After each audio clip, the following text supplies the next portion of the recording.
Pierre knew that Makar Alexeyevich was Joseph Bezukhev's half-insane brother and a hard drinker. "Yes, yes, I know. Let us go in," said Pierre, and entered the house. A tall, bald-headed old man with a red nose, wearing a dressing gown and with goloshes on his bare feet, stood in the anteroom. On seeing Pierre, he muttered something angrily and went away along the passage. "He was a very clever man, but has now grown quite feeble, as your honour sees," said Gerasim. "Will you step into the study?" Pierre nodded. "As it was sealed up, so it has remained, but Sofia Dalilovna gave orders that if anyone should come from you, they were to have the books." Pierre went into that gloomy study which he had entered with such trepidation in his benefactor's lifetime. The room, dusty and untouched since the death of Joseph Bezukhov, was now even gloomier. Gerasim opened one of the shutters and left the room on tiptoe. Pierre went round the study, approached the cupboard in which the manuscripts were kept, and took out what had once been one of the most important, the Holy of Holies of the order. This was the authentic Scotch Acts, with Bezukhov's notes and explanations. He sat down at the dusty writing table, and having laid the manuscripts before him, opened them out, closed them, finally pushed them away, and resting his head on his hand, sank into meditation. Gerasim looked cautiously into the study several times, and saw Pierre always sitting in the same attitude. More than 2 hours passed, and Gerasim took the liberty of making a slight noise at the door to attract his attention, but Pierre did not hear him. "Is the cabman to be discharged, your honour?" "Oh, yes," said Pierre, rousing himself and rising hurriedly. "Look here," he added, taking Gerasim by a button of his coat and looking down at the old man with moist, shining and ecstatic eyes. "I say, do you know that there is going to be a battle tomorrow?" "We heard so," replied the man. "I beg you not to tell anyone who I am, and to do what I ask you." "Yes, your excellency," replied Gerasim. "Will you have something to eat?" "No, but I want something else. I want peasant clothes and a pistol," said Pierre, unexpectedly blushing. "Yes, your excellency," said Gerasim after thinking for a moment. All the rest of that day Pierre spent alone in his benefactor's study, and Gerasim heard him pacing restlessly from one corner to another and talking to himself. And he spent the night on a bed made up for him there. Gerasim, being a servant who in his time had seen many strange things, accepted Pierre's taking up his residence in the house without surprise, and seemed pleased to have someone to wait on. That same evening, without even asking himself what they were wanted for, he procured a coachman's coat and cap for Pierre, and promised to get him the pistol the next day. Makar Alexeyevich came twice that evening, shuffling along in his goloshes as far as the door, and stopped and looked ingratiatingly at Pierre. But as soon as Pierre turned toward him, he wrapped his dressing gown around him with a shamefaced and angry look and hurried away. It was when Pierre, wearing the coachman's coat which Gerasim had procured for him and had disinfected by steam, was on his way with the old man to buy the pistol at the Sukharev market, that he met the Rostovs. Chapter 19. Napoleon surveys Moscow from Poklony Hill. Kutuzov's order to retreat through Moscow to the Ryazan road was issued at night on the 1st of September. The first troops started at once, and during the night they marched slowly and steadily without hurry.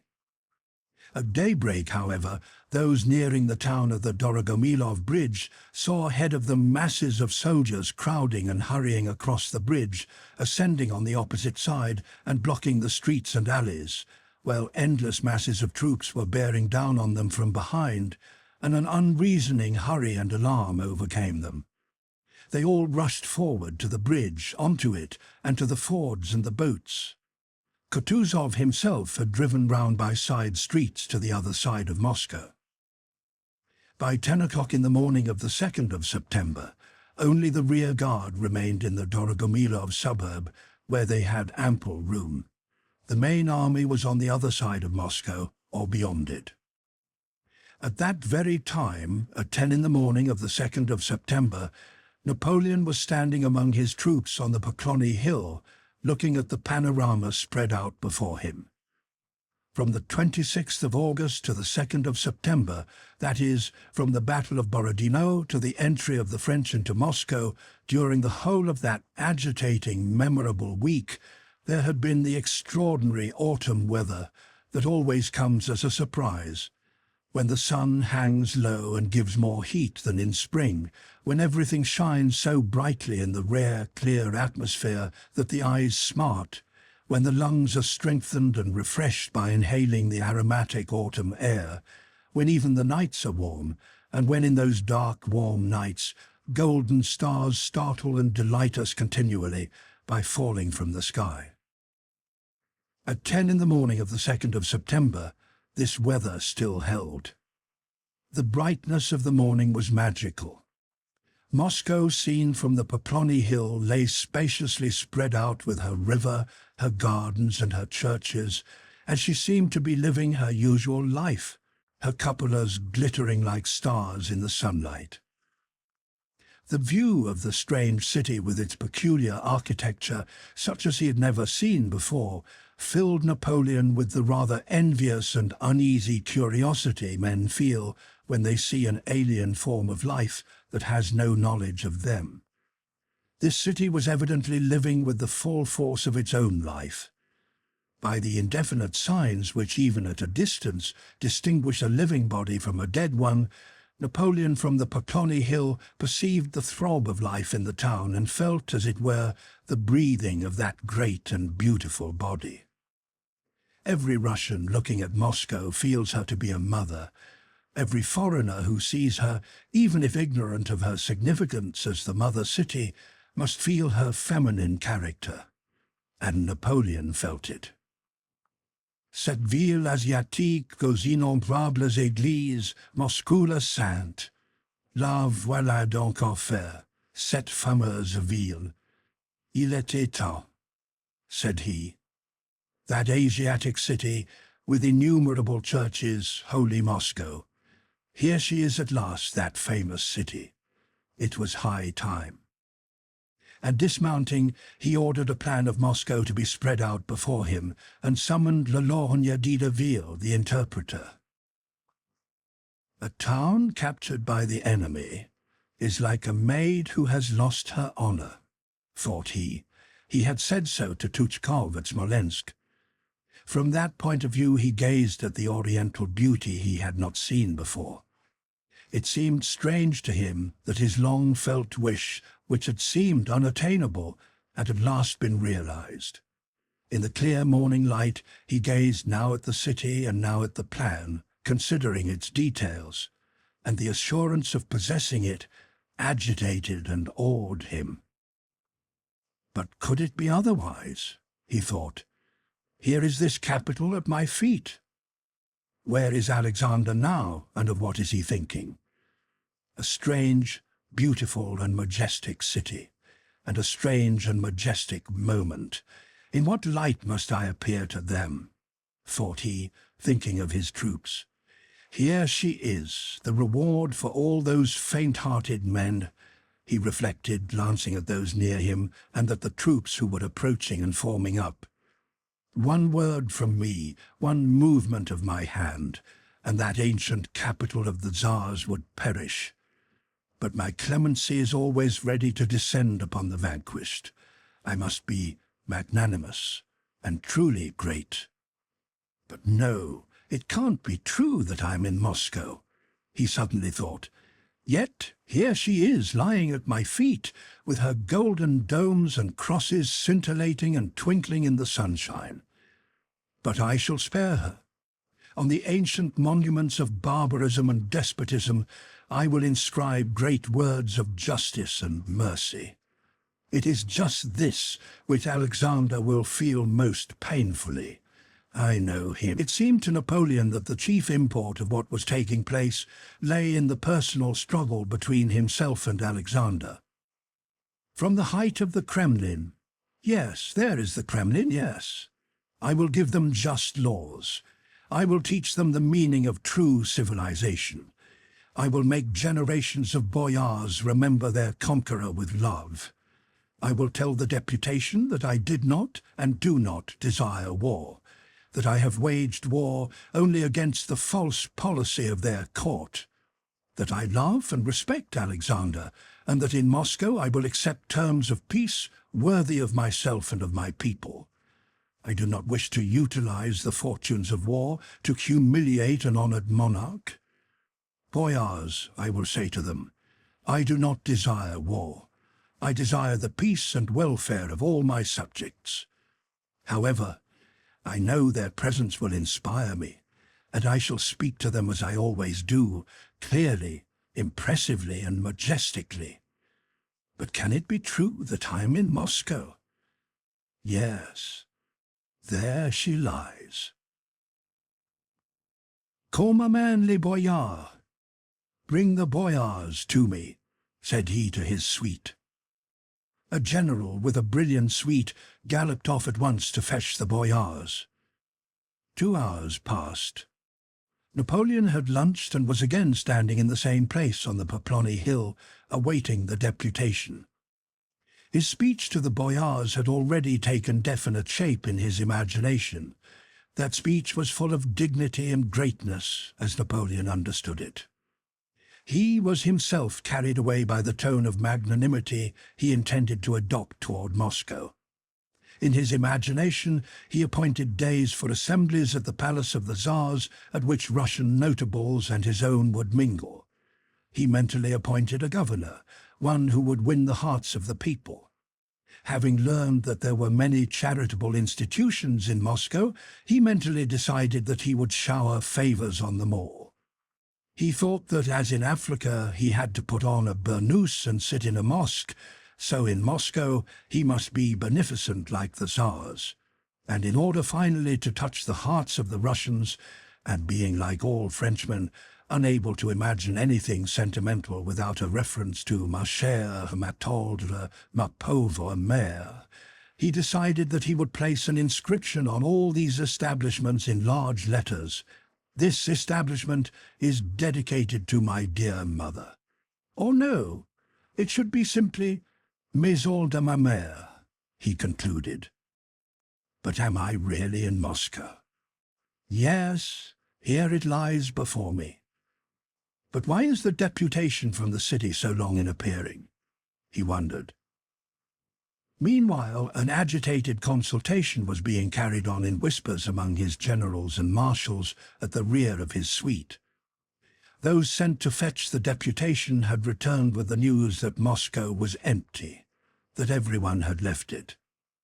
The faces of those who were not conferring together were pale and perturbed. They were not alarmed by the fact that Moscow had been abandoned by its inhabitants, grave as that fact seemed, but by the question how to tell the emperor, without putting him in the terrible position of appearing ridiculous, that he had been awaiting the boyars so long in vain, that there were drunken mobs left in Moscow, but no one else. Some said that a deputation of some sort must be scraped together. Others disputed that opinion and maintained that the emperor should first be carefully and skillfully prepared, and then told the truth. He will have to be told all the same, said some gentlemen of the suite. But gentlemen, the position was the more awkward because the emperor, meditating upon his magnanimous plans, was pacing patiently up and down before the outspread map, occasionally glancing along the road to Moscow from under his lifted hand with a bright and proud smile. "But it's impossible," declared the gentlemen of the suite, shrugging their shoulders but not venturing to utter the implied word, le ridicule. At last the emperor, Tired of futile expectation, his actor's instinct suggesting to him that the sublime moment, having been too long drawn out, was beginning to lose its sublimity, gave a sign with his hand. A single report of a signalling gun followed, and the troops, who were already spread out on different sides of Moscow, moved into the city through the Tver, Kaluga, and Dorogomilov gates. Faster and faster, vying with one another, they moved at the double or at a trot, vanishing amid the clouds of dust they raised, and making the air ring with a deafening roar of mingling shouts. Drawn on by the movement of his troops, Napoleon rode with them as far as the Dorogomilov gate, but there again stopped, and dismounting from his horse, paced for a long time by the Kamakolesky rampart, awaiting the deputation. Chapter 20. Moscow, a queenless hive. Meanwhile, Moscow was empty. There were still people in it. Perhaps a 50th part of its former inhabitants had remained, but it was empty. It was empty in the sense that a dying, queenless hive is empty. In a queenless hive no life is left, though to a superficial glance it seems as much alive as other hives. The bees circle round a queenless hive in the hot beams of the midday sun as gaily as around the living hives. From a distance it smells of honey like the others, the bees fly in and out in the same way, but one has only to observe the hive to realize that there is no longer any life in it. The bees do not fly in the same way. The smell and the sound that meet the beekeeper are not the same. To the beekeeper's tap on the wall of the sick hive, instead of the former instant unanimous humming of tens of thousands of bees with their abdomens threateningly compressed and producing by the rapid vibration of their wings an aerial living sound, the only reply is a disconnected buzzing from different parts of the deserted hive. From the alighting board, instead of the former spirituous, fragrant smell of honey and venom and the warm whiffs of crowded life, comes an odor of emptiness and decay mingling with the smell of honey. There are no longer sentinels sounding the alarm with their abdomens raised and ready to die in defense of the hive. There is no longer the measured, quiet sound of throbbing activity like the sound of boiling water, but diverse, discordant sounds of disorder. In and out of the hive, long black robber bees smeared with honey fly timidly and shiftily. They do not sting, but crawl away from danger. Formerly, only bees laden with honey flew into the hive, and they flew out empty. Now they fly out laden. The beekeeper opens the lower part of the hive and peers in. Instead of black, glossy bees, tamed by toil, clinging to one another's legs and drawing out the wax with a ceaseless hum of labour that used to hang in long clusters down to the floor of the hive, drowsy, shriveled bees crawl about separately in various directions on the floor and walls of the hive. Instead of a neatly glued floor, swept by the bees with the fanning of their wings, there is a floor littered with bits of wax, excrement, dying bees scarcely moving their legs, and dead ones that have not been cleared away. The beekeeper opens the upper part of the hive and examines the super. Instead of serried rows of bees sealing up every gap in the combs and keeping the brood warm, he sees the skillful, complex structures of the combs, but no longer in their former state of purity. All is neglected and foul. Black robber bees are swiftly and stealthily prowling about the combs, and the short home bees, shriveled and listless as if they were old, creep slowly about without trying to hinder the robbers, having lost all motive and all sense of life. Drones, bumblebees, wasps and butterflies knock awkwardly against the walls of the hive in their flight. Here and there among the cells containing dead brood and honey, an angry buzzing can sometimes be heard. Here and there a couple of bees, by force of habit and custom, cleaning out the brood cells, with efforts beyond their strength laboriously drag away a dead bee or bumblebee without knowing why they do it. In another corner, two old bees are languidly fighting or cleaning themselves or feeding one another, without themselves knowing whether they do it with friendly or hostile intent. In a third place, a crowd of bees crushing one another attack some victim and fight and smother it, and the victim, enfeebled or killed, drops from above slowly and lightly as a feather among the heap of corpses. The keeper opens the two center partitions to examine the brood cells. In place of the former close, dark circles formed by thousands of bees sitting back to back and guarding the high mystery of generation, he sees hundreds of dull, listless and sleepy shells of bees. They have almost all died unawares, sitting in the sanctuary they had guarded, and which is now no more. They reek of decay and death. Only a few of them still move, rise, and feebly fly to settle on the enemy's hand, lacking the spirit to die stinging him. The rest are dead and fall as lightly as fish scales. The beekeeper closes the hive, chalks a mark on it, and when he has time, tears out its contents and burns it clean. So, in the same way, Moscow was empty when Napoleon, weary, uneasy and morose, paced up and down in front of the Kamakolevsky rampart, awaiting what to his mind was a necessary, if but formal, observance of the proprieties, a deputation. In various corners of Moscow there still remained a few people aimlessly moving about, following their old habits and hardly aware of what they were doing. When with due circumspection Napoleon was informed that Moscow was empty, he looked angrily at his informant, turned away, and silently continued to walk to and fro. "My carriage," he said. He took his seat beside the aide-de-camp on duty and drove into the suburb. "Moscow deserted," he said to himself. "What an incredible event." He did not drive into the town, but put up at an inn in the Dorogomilov suburb. The coup de théâtre had not come off. Chapter 21. Looting.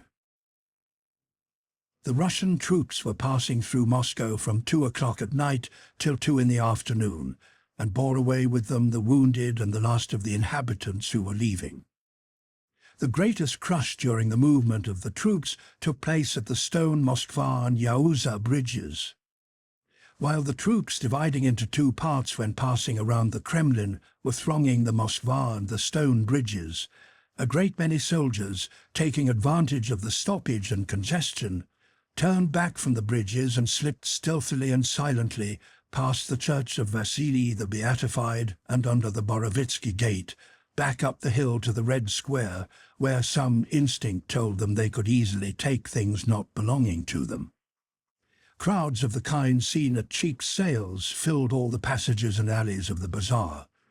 But there were no dealers with voices of ingratiating affability inviting customers to enter. There were no hawkers, nor the usual motley crowd of female purchasers, but only soldiers, in uniforms and overcoats though without muskets, entering the bazaar empty-handed and silently making their way out through its passages with bundles.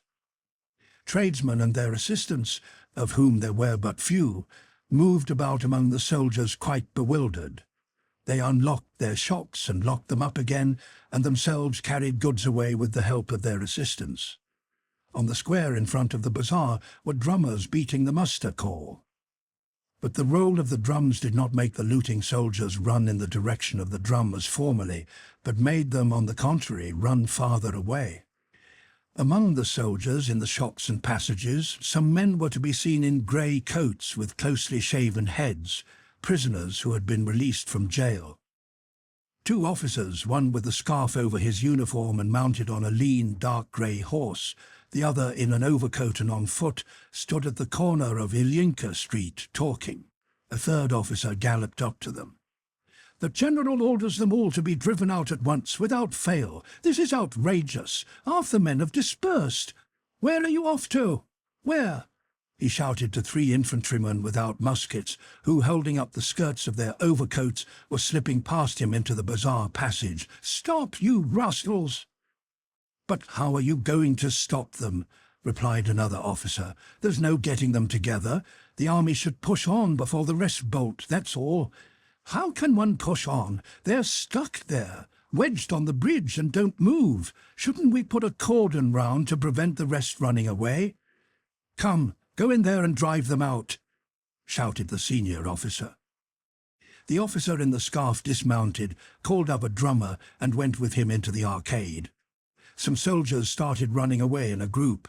A shopkeeper with red pimples on his cheeks near the nose and a calm, persistent, calculating expression on his plump face hurriedly and ostentatiously approached the officer, swinging his arms. "Your Honour," said he, "be so good as to protect us. We won't grudge trifles. You're welcome to anything. We shall be delighted. Pray, I'll fetch a piece of cloth at once for such an honourable gentleman, or even 2 pieces with pleasure. For we feel how it is. But what's all this? Sheer robbery, if you please. Could not guards be placed, if only to let us close the shop?" Several shopkeepers crowded round the officer. "Eh, what twaddle," said one of them, a thin, stern-looking man. "When one's hair is gone, one doesn't wait for one's hair. Take what any of you like." And flourishing his arm energetically, he turned sideways to the officer. "It's all very well for you, Ivan Sidorich, to talk," said the first tradesman angrily. "Please step inside, Your Honour." "Talk indeed," cried the thin one. "In my 3 shops here I have 100,000 roubles worth of goods. Can they be saved when the army is gone? Eh, what people! Against God's might our hands can't fight." "Come inside, Your Honour," repeated the tradesman, bowing. The officer stood perplexed, and his face showed indecision. "It's not my business," he exclaimed, and strode on quickly down one of the passages. From one open shop came the sound of blows and vituperation, and just as the officer came up to it, a man in a grey coat with a shaven head was flung out violently. This man, bent double, rushed past the tradesman and the officer. The officer pounced on the soldiers who were in the shops, but at that moment fearful screams reached them from the huge crowd on the Moskva bridge, and the officer ran out into the square. "What is it? What is it?" he asked, but his comrade was already galloping off past Vasily the Beatified in the direction from which the screams came. The officer mounted his horse and rode after him. When he reached the bridge, he saw 2 unlimbered guns, the infantry crossing the bridge, several overturned carts, and frightened and laughing faces among the troops. Beside the cannon, a cart was standing to which 2 horses were harnessed. 4 bourgeois with collars were pressing close to the wheels. The cart was loaded high, and at the very top, beside a child's chair with its legs in the air, sat a peasant woman uttering piercing and desperate shrieks. He was told by his fellow officers that the screams of the crowd and the shrieks of the woman were due to the fact that General Ermolov, coming up to the crowd and learning that soldiers were dispersing among the shops while crowds of civilians blocked the bridge, had ordered 2 guns to be unlimbered and made a show of firing at the bridge. The crowd, crushing one another, upsetting carts, and shouting and squeezing desperately, had cleared off the bridge, and the troops were now moving forward. Chapter 22. Meanwhile, the city itself was deserted. There was hardly anyone in the streets. The gates and shops were all closed. Only here and there round the taverns solitary shouts or drunken songs could be heard. Nobody drove through the streets, and footsteps were rarely heard. The Povorskaya was quite still and deserted.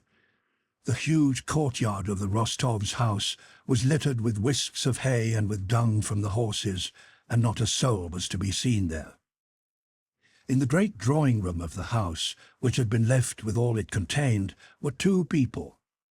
They were the yard porter, Ignat, and the page boy, Mishka, Vasilich's grandson, who had stayed in Moscow with his grandfather.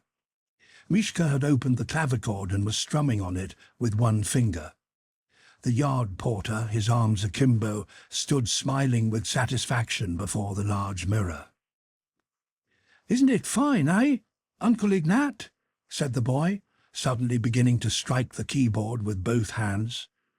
"Only fancy," answered Ignat, surprised at the broadening grin on his face in the mirror. "Impudence! Impudence!" They heard behind them the voice of Mavra Kuzminichna, who had entered silently. "How he's grinning, the fat mug! Is that what you're here for? Nothing's cleared away down there, and Vasilyich is worn out. Just you wait a bit." Ignat left off smiling, adjusted his belt, and went out of the room with meekly downcast eyes. "Aunt, I did it gently," said the boy. "I'll give you something gently, you monkey, you!" cried Mavra Kuzminichna, raising her arm threateningly. "Go and get the samovar to boil for your grandfather." Mavra Kuzminichna flicked the dust off the clavichord and closed it, and with a deep sigh left the drawing-room and locked its main door. Going out into the yard, she paused to consider where she should go next, to drink tea in the servants' wing with Vasilyich, or into the storeroom to put away what still lay about. She heard the sound of quick footsteps in the quiet street. Someone stopped at the gate, and the latch rattled as someone tried to open it.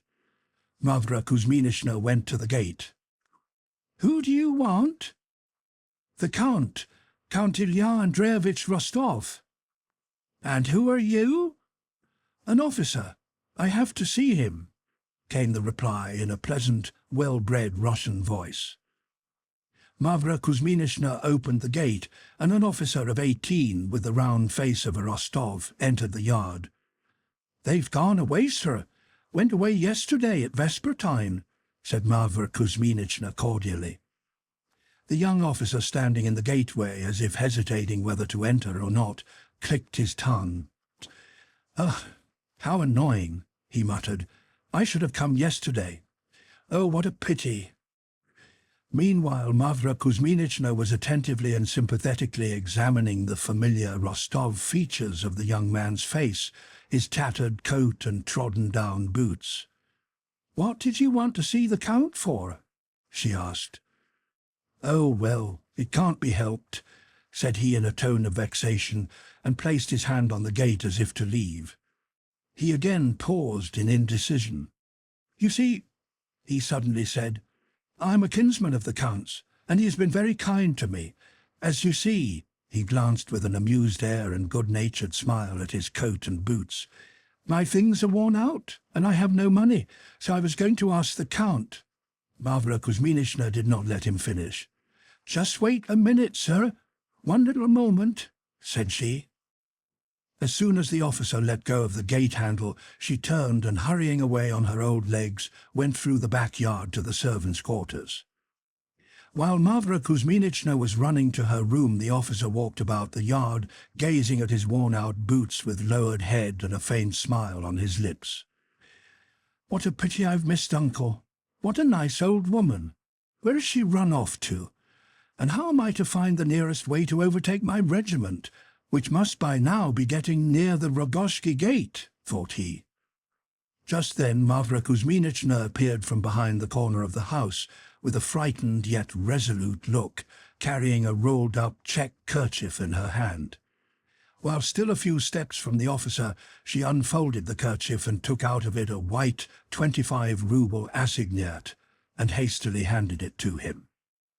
"If His Excellency had been at home, as a kinsman he would, of course, but as it is—" Mavra Kuzminichna grew abashed and confused. The officer did not decline, but took the note quietly and thanked her. "If the Count had been at home," Mavra Kuzminichna went on apologetically. "Christ be with you, sir, may God preserve you," said she, bowing as she saw him out. Swaying his head and smiling as if amused at himself, the officer ran almost at a trot through the deserted streets toward the Yauza bridge to overtake his regiment. But Mavra Kuzminichna stood at the closed gate for some time, with moist eyes, pensively swaying her head and feeling an unexpected flow of motherly tenderness and pity, for the unknown young officer. Chapter 23. A Brawl Among Workmen. From an unfinished house on the Varvarka, the ground floor of which was a dram shop, came drunken shouts and songs. On benches round the tables in a dirty little room sat some 10 factory hands. Tipsy and perspiring, with dim eyes and wide-open mouths, they were all laboriously singing some song or other. They were singing discordantly, arduously, and with great effort, evidently not because they wished to sing, but because they wanted to show they were drunk and on a spree. One, a tall, fair-haired lad in a clean blue coat, was standing over the others. His face, with its fine, straight nose, would have been handsome had it not been for his thin, compressed, twitching lips and dull, gloomy, fixed eyes. Evidently possessed by some idea, he stood over those who were singing and solemnly and jerkily flourished above their heads his white arm with the sleeve turned up to the elbow, trying unnaturally to spread out his dirty fingers. The sleeve of his coat kept slipping down, and he always carefully rolled it up again with his left hand, as if it were most important that the sinewy white arm he was flourishing should be bare. In the midst of the song, cries were heard, and fighting and blows in the passage and porch. The tall lad waved his arm. "Stop it!" he exclaimed peremptorily. "There's a fight, lads!" And still rolling up his sleeve, he went out to the porch. The factory hands followed him. These men, who under the leadership of the tall lad were drinking in the dram shop that morning, had brought the publican some skins from the factory, and for this had had drink served them. The blacksmiths from a neighbouring smithy, hearing the sounds of revelry in the tavern and supposing it to have been broken into, wished to force their way in too, and a fight in the porch had resulted. The publican was fighting one of the smiths at the door, and when the workman came out, the smith, wrenching himself free from the tavern keeper, fell face downward on the pavement. Another smith tried to enter the doorway, pressing against the publican with his chest. The lad with the turned-up sleeve gave the smith a blow in the face and cried wildly, "They're fighting us, lads!" At that moment the first smith got up and, scratching his bruised face to make it bleed, shouted in a tearful voice, "Police! Murder! They've killed a man, lads!" "Oh, gracious me! A man beaten to death, killed!" screamed a woman coming out of a gate close by. The crowd gathered around the blood-stained smith. "Hadn't you robbed people enough, taken their last shirts?" said a voice addressing the publican. "What have you killed a man for, you thief?" The tall lad, standing in the porch, turned his bleared eyes from the publican to the smith and back again, as if considering whom he ought to fight now. "Murderer!" he shouted suddenly to the publican. "Bind him, lads!" "I dare say you would like to bind me," shouted the publican, pushing away the men advancing on him, and snatching his cap from his head, he flung it on the ground. As if this action had some mysterious and menacing significance, the workmen surrounding the publican paused in indecision. "I know the law very well, mates. I'll take the matter to the captain of police. You think I won't get to him? Robbery is not permitted to anybody nowadays," shouted the publican, picking up his cap. "Come along then, come along then." The publican and the tall young fellow repeated one after the other, and they moved up the street together. The blood-stained smith went beside them. The factory hands and others followed behind, talking and shouting. At the corner of the Moroskeka, opposite a large house with closed shutters and bearing a bootmaker's signboard, stood a score of thin, worn-out, gloomy-faced bootmakers wearing overalls and long tattered coats. "He should pay folks off properly," a thin working man with frowning brows and a straggly beard was saying. "But he's sucked our blood, and now he thinks he's quit of us. He's been misleading us all the week, and now that he's brought us to this pass, he's made off." On seeing the crowd and the blood-stained man, the workmen ceased speaking, and with eager curiosity all the bootmakers joined the moving crowd. "Where are all the folks going?" Why, to the police, of course. I say, is it true that we've been beaten? And what did you think? Look what folks are saying. Questions and answers were heard. The publican, taking advantage of the increased crowd, dropped behind and returned to his tavern. The tall youth, not noticing the disappearance of his foe, waved his bare arm and went on talking incessantly, attracting general attention to himself. It was around him that the people chiefly crowded, expecting answers from him to the questions that occupied all their minds. "He must keep order, keep the law, that's what the government is there for. Am I not right, good Christians?" said the tall youth with a scarcely perceptible smile. "He thinks there's no government. How can one do without government? Or else there'd be plenty who'd rob us." "Why talk nonsense?" rejoined voices in the crowd. "Will they give up Moscow like this? They told you that for fun and you believed it." "Aren't there plenty of troops on the march?" "Let him in, indeed. That's what the government is for. You'd better listen to what people are saying," said some of the mob, pointing to the tall youth. By the wall of Chinatown, a smaller group of people were gathered round a man in a frieze coat who held a paper in his hand. "An ukase! They're reading an ukase! Reading an ukase!" cried voices in the crowd, and the people rushed toward the reader. The man in the frieze coat was reading the broadsheet of August 31st. When the crowd collected round him, he seemed confused, but at the demand of the tall lad who had pushed his way up to him, he began in a rather tremulous voice to read the sheet from the beginning.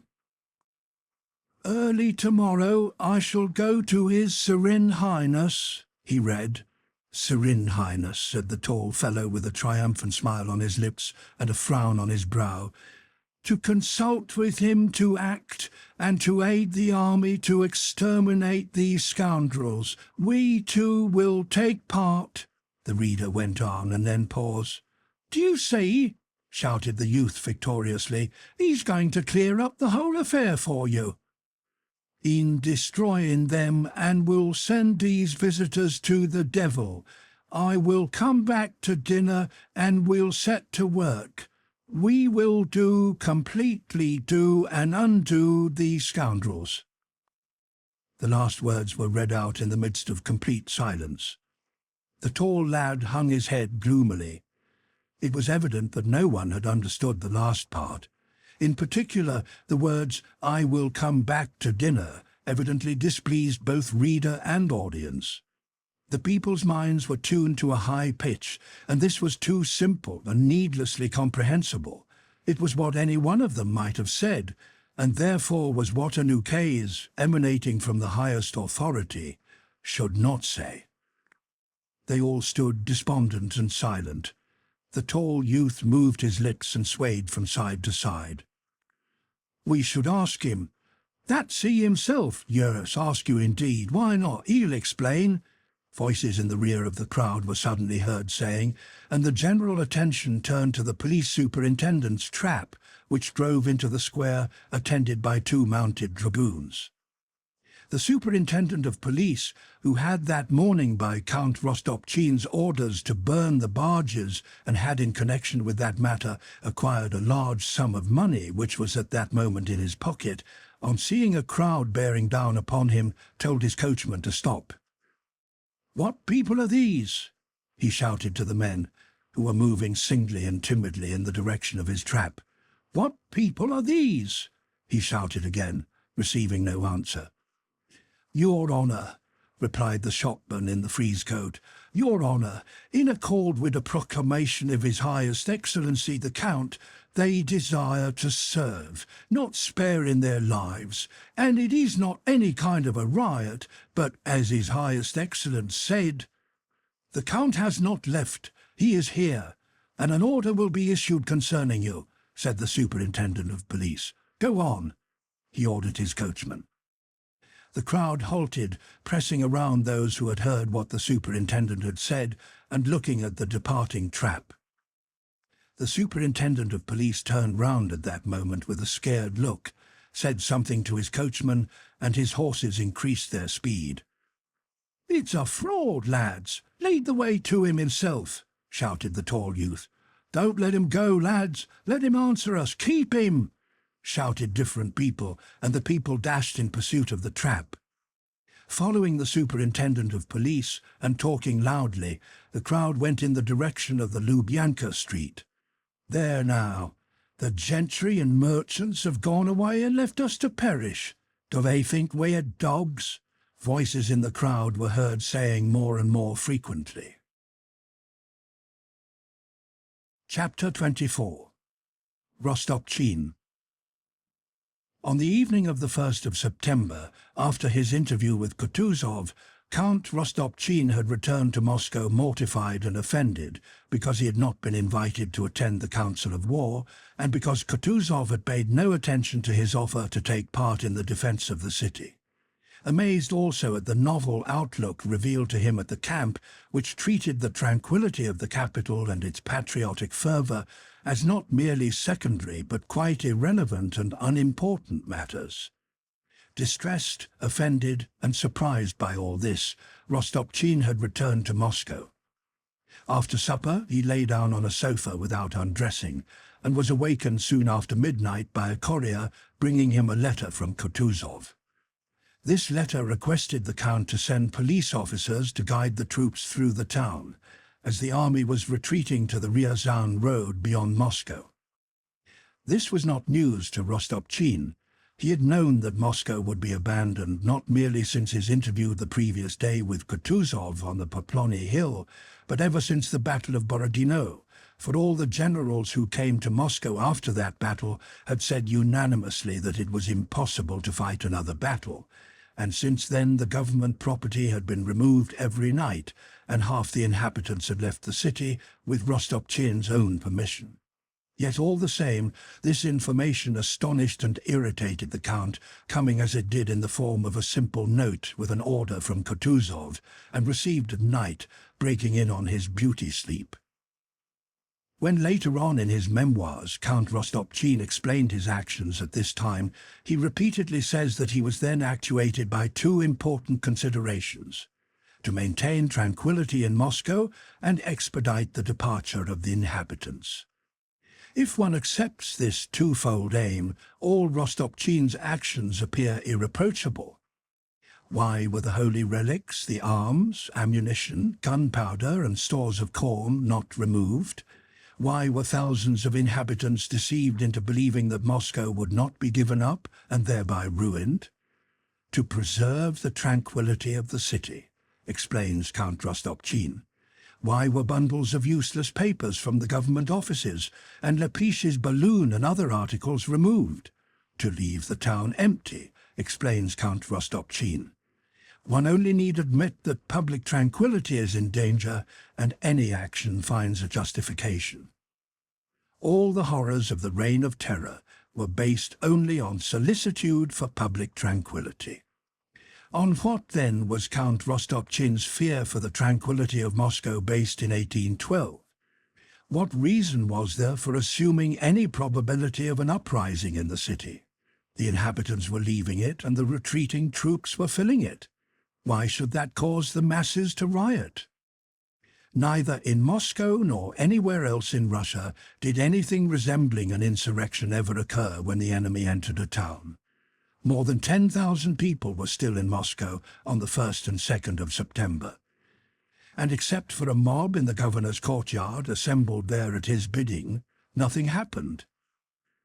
It is obvious that there would have been even less reason to expect a disturbance among the people if after the Battle of Borodino, when the surrender of Moscow became certain or at least probable, Rostopchin, instead of exciting the people by distributing arms and broadsheets, had taken steps to remove all the holy relics, the gunpowder, munitions and money, and had told the population plainly that the town would be abandoned. Rostopchin, though he had patriotic sentiments, was a sanguine and impulsive man who had always moved in the highest administrative circles and had no understanding at all of the people he supposed himself to be guiding. Ever since the enemy's entry into Smolensk, he had in imagination been playing the role of director of the popular feeling of the heart of Russia.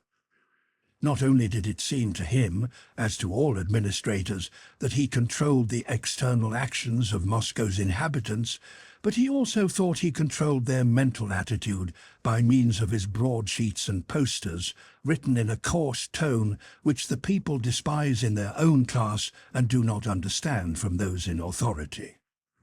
Rostopchin was so pleased with the fine role of leader of popular feeling, and had grown so used to it, that the necessity of relinquishing that role and abandoning Moscow without any heroic display took him unawares, and he suddenly felt the ground slip away from under his feet, so that he positively did not know what to do.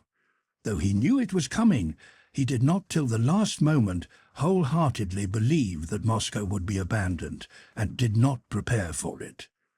The inhabitants left against his wishes. If the government offices were removed, this was only done on the demand of officials to whom the Count yielded reluctantly. He was absorbed in the role he had created for himself. As is often the case with those gifted with an ardent imagination, though he had long known that Moscow would be abandoned, he knew it only with his intellect. He did not believe it in his heart, and did not adapt himself mentally to this new position of affairs. All his painstaking and energetic activity, in how far it was useful and had any effect on the people is another question, had been simply directed toward arousing in the masses his own feeling of patriotic hatred of the French. But when events assumed their true historical character, when expressing hatred for the French in words proved insufficient, when it was not even possible to express that hatred by fighting a battle, when self-confidence was of no avail in relation to the one question before Moscow, when the whole population streamed out of Moscow as one man, abandoning their belongings and proving by that negative action all the depth of their national feeling, then the role chosen by Rostopchin suddenly appeared senseless. He unexpectedly felt himself ridiculous, weak and alone, with no ground to stand on. When, awakened from his sleep, he received that cold, peremptory note from Kutuzov, he felt the more irritated the more he felt himself to blame. All that he had been specially put in charge of, the state property which he should have removed, was still in Moscow, and it was no longer possible to take the whole of it away. Who is to blame for it? Who has let things come to such a pass? He ruminated. Not I, of course. I had everything ready. I had Moscow firmly in hand, and this is what they've let it come to. Villains, traitors, he thought, without clearly defining who the villains and traitors were, but feeling it necessary to hate those traitors, whoever they might be, who were to blame for the false and ridiculous position in which he found himself. All that night, Count Rostopchin issued orders, for which people came to him from all parts of Moscow. Those about him had never seen the Count so morose and irritable. Your Excellency, the Director of the Registrar's Department has sent for instructions. From the Consistory, from the Senate, from the University, from the Foundling Hospital, the Suffragan has sent, asking for information. What are your orders about the fire brigade? From the Governor of the prison, from the Superintendent of the Lunatic Asylum. All night long such announcements were continually being received by the Count. To all these inquiries he gave brief and angry replies, indicating that orders from him were not now needed, that the whole affair, carefully prepared by him, had now been ruined by somebody, and that that somebody would have to bear the whole responsibility for all that might happen. "Oh, tell that blockhead," he said in reply to the question from the Registrar's Department, "that he should remain to guard his documents. Now, why are you asking silly questions about the fire brigade? They have horses? Let them be off to Vladimir, and not leave them to the French." "Your Excellency, the Superintendent of the Lunatic Asylum has come. What are your commands?" "My commands? Let them go away, that's all, and let the lunatics out into the town. When lunatics command our armies, God evidently means these other madmen to be free."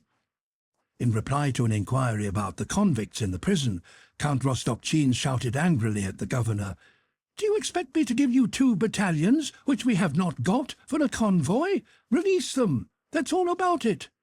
"Your Excellency, there are some political prisoners, Bezukhovs, Vereshchagin." "Vereshchagin! Hasn't he been hanged yet?" shouted Rostopchin. "Bring him to me!" Chapter 25. Vereshchagin. Toward 9 o'clock in the morning, when the troops were already moving through Moscow, nobody came to the Count any more for instructions. Those who were able to get away were going of their own accord. Those who remained behind decided for themselves what they must do. The Count ordered his carriage that he might drive to Sokolniki, and sat in his study with folded hands, morose, sallow, and taciturn.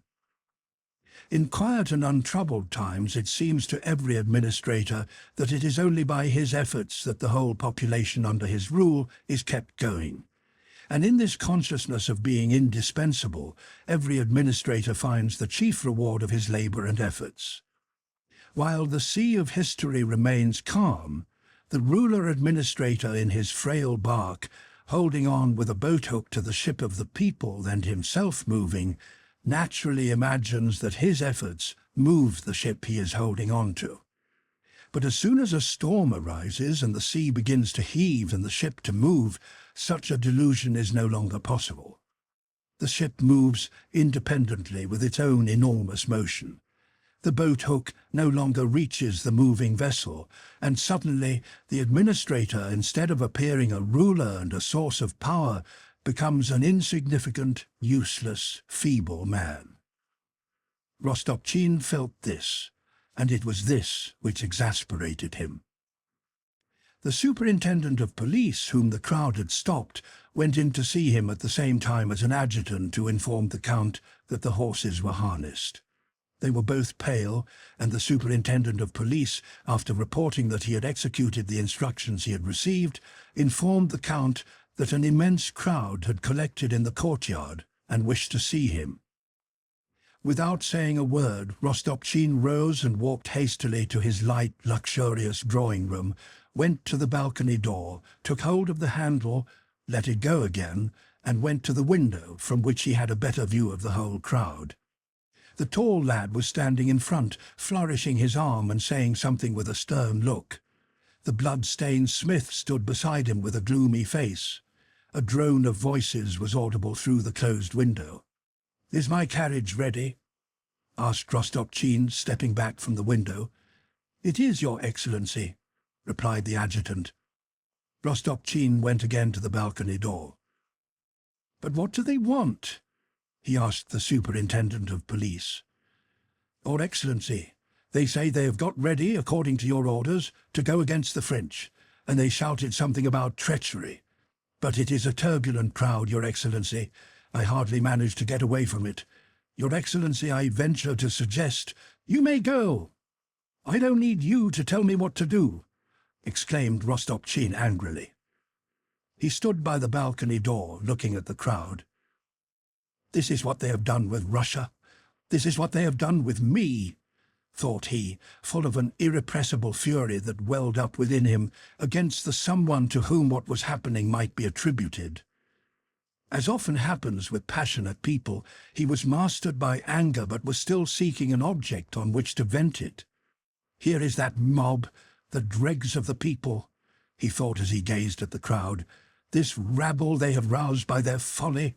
They want a victim," he thought, as he looked at the tall lad flourishing his arm, and this thought occurred to him just because he himself desired a victim, something on which to vent his rage. "Is the carriage ready?" he asked again. "Yes, Your Excellency. What are your orders about Vereshchagin? He is waiting at the porch," said the adjutant. "Ah!" exclaimed Rostopchin, as if struck by an unexpected recollection. And rapidly opening the door, he went resolutely out onto the balcony.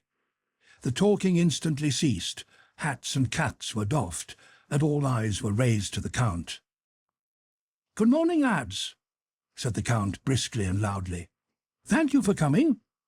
I'll come out to you in a moment, but we must first settle with the villain. We must punish the villain who has caused the ruin of Moscow. Wait for me." And the Count stepped as briskly back into the room and slammed the door behind him. A murmur of approbation and satisfaction ran through the crowd. He'll settle with all the villains, you'll see, and you said the French, he'll show you what no is, the mob were saying, as if reproving one another for their lack of confidence.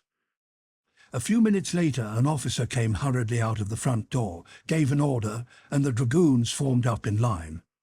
The crowd moved eagerly from the balcony toward the porch.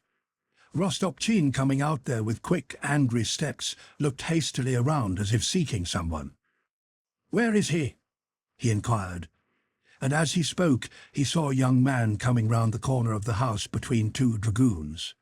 He had a long, thin neck, and his head, that had been half-shaved, was again covered by short hair. This young man was dressed in a threadbare blue cloth coat lined with fox fur that had once been smart, and dirty hempen convict trousers over which were pulled his thin, dirty, trodden-down boots. On his thin, weak legs were heavy chains which hampered his irresolute movements. "Ah," said Rostopchin, hurriedly turning away his eyes from the young man in the fur-lined coat and pointing to the bottom step of the porch. "Put him there." The young man in his clattering chains stepped clumsily to the spot indicated, holding away with one finger the coat collar which chafed his neck, turned his long neck twice this way and that, sighed, and submissively folded before him his thin hands, unused to work. For several seconds, while the young man was taking his place on the step, the silence continued. Only among the back rows of the people, who were all pressing toward the one spot, could sighs, groans, and the shuffling of feet be heard. While waiting for the young man to take his place on the step, Rostopchin stood frowning and rubbing his face with his hand. "Lads," said he with a metallic ring in his voice, "this man, Vereshchagin, is the scoundrel by whose doing Moscow is perishing." The young man in the fur-lined coat, stooping a little, stood in a submissive attitude, his fingers clasped before him. His emaciated young face, disfigured by the half-shaven head, hung down hopelessly. At the Count's first words, he raised it slowly and looked up at him, as if wishing to say something, or at least to meet his eye. But Rostopchin did not look at him. A vein in the young man's long, thin neck swelled like a cord and went blue behind the ear, and suddenly his face flushed. All eyes were fixed on him. He looked at the crowd, and rendered more hopeful by the expression he read on the faces there, he smiled sadly and timidly, and lowering his head, shifted his feet on the step. "He has betrayed his Tsar and his country. He had gone over to Bonaparte. He alone, of all the Russians, has disgraced the Russian name. He has caused Moscow to perish," said Rostopchin, in a sharp, even voice. But suddenly he glanced down at Vereshchagin, who continued to stand in the same submissive attitude. As if inflamed by the sight, he raised his arm and addressed the people, almost shouting, "Deal with him as you think fit. I hand him over to you." The crowd remained silent and only pressed closer and closer to one another. To keep one another back, to breathe in that stifling atmosphere, to be unable to stir, and to await something unknown, uncomprehended, and terrible, was becoming unbearable. Those standing in front, who had seen and heard what had taken place before them, all stood with wide-open eyes and mouths, straining with all their strength, and held back the crowd that was pushing behind them. "Beat him! Let the traitor perish, and not disgrace the Russian name!" shouted Rostopchin. "Cut him down! I command it!" Hearing not so much the words as the angry tone of Rostopchin's voice, the crowd moaned and heaved forward, but again paused. "Count!" exclaimed the timid, yet theatrical voice of Vereshchagin in the midst of the momentary silence that ensued. "Count, one God is above us both." He lifted his head, and again the thick vein in his thin neck filled with blood, and the colour rapidly came and went in his face. He did not finish what he wished to say. "Cut him down! I command it!" shouted Rostopchin, suddenly growing pale like Vereshchagin. "Draw sabres!" cried the dragoon officer, drawing his own. Another still stronger wave flowed through the crowd and, reaching the front ranks, carried it swaying to the very steps of the porch. The tall youth, with a stony look on his face and rigid and uplifted arm, stood beside Vereshchagin. "Sabre him," the dragoon officer almost whispered. And one of the soldiers, his face all at once distorted with fury, struck Vereshchagin on the head with the blunt side of the sabre. "Ah!" cried Vereshchagin in meek surprise, looking round with a frightened glance as if not understanding why this was done to him. A similar moan of surprise and horror ran through the crowd. "Oh, Lord!" exclaimed a sorrowful voice. But after the exclamation of surprise that had escaped from Vereshchagin, he uttered a plaintive cry of pain, and that cry was fatal. The barrier of human feeling, strained to the utmost, that had held the crowd in check, suddenly broke. The crime had begun and must now be completed. The plaintive moan of reproach was drowned by the threatening and angry roar of the crowd. Like the seventh and last wave that shatters a ship, that last irresistible wave burst from the rear and reached the front ranks, carrying them off their feet and engulfing them all. The dragoon was about to repeat his blow. Vereshchagin, with a cry of horror, covering his head with his hands, rushed toward the crowd. The tall youth against whom he stumbled seized his thin neck with his hands and, yelling wildly, fell with him under the feet of the pressing, struggling crowd. Some beat and tore at Vereshchagin, others at the tall youth, and the screams of those that were being trampled on and of those who tried to rescue the tall lad only increased the fury of the crowd. It was a long time before the dragoons could extricate the bleeding youth, beaten almost to death. And for a long time, despite the feverish haste with which the mob tried to end the work that had been begun, those who were hitting, throttling and tearing at Vereshchagin were unable to kill him, for the crowd pressed from all sides, swaying as one mass with them in the centre and rendering it impossible for them either to kill him or let him go. "Eat him with an axe, eh? Crushed! Traitor! He sold Christ! Still alive? 10 aces! Serves him right! Torture serves a thief right! Use the hatchet! What? Still alive?"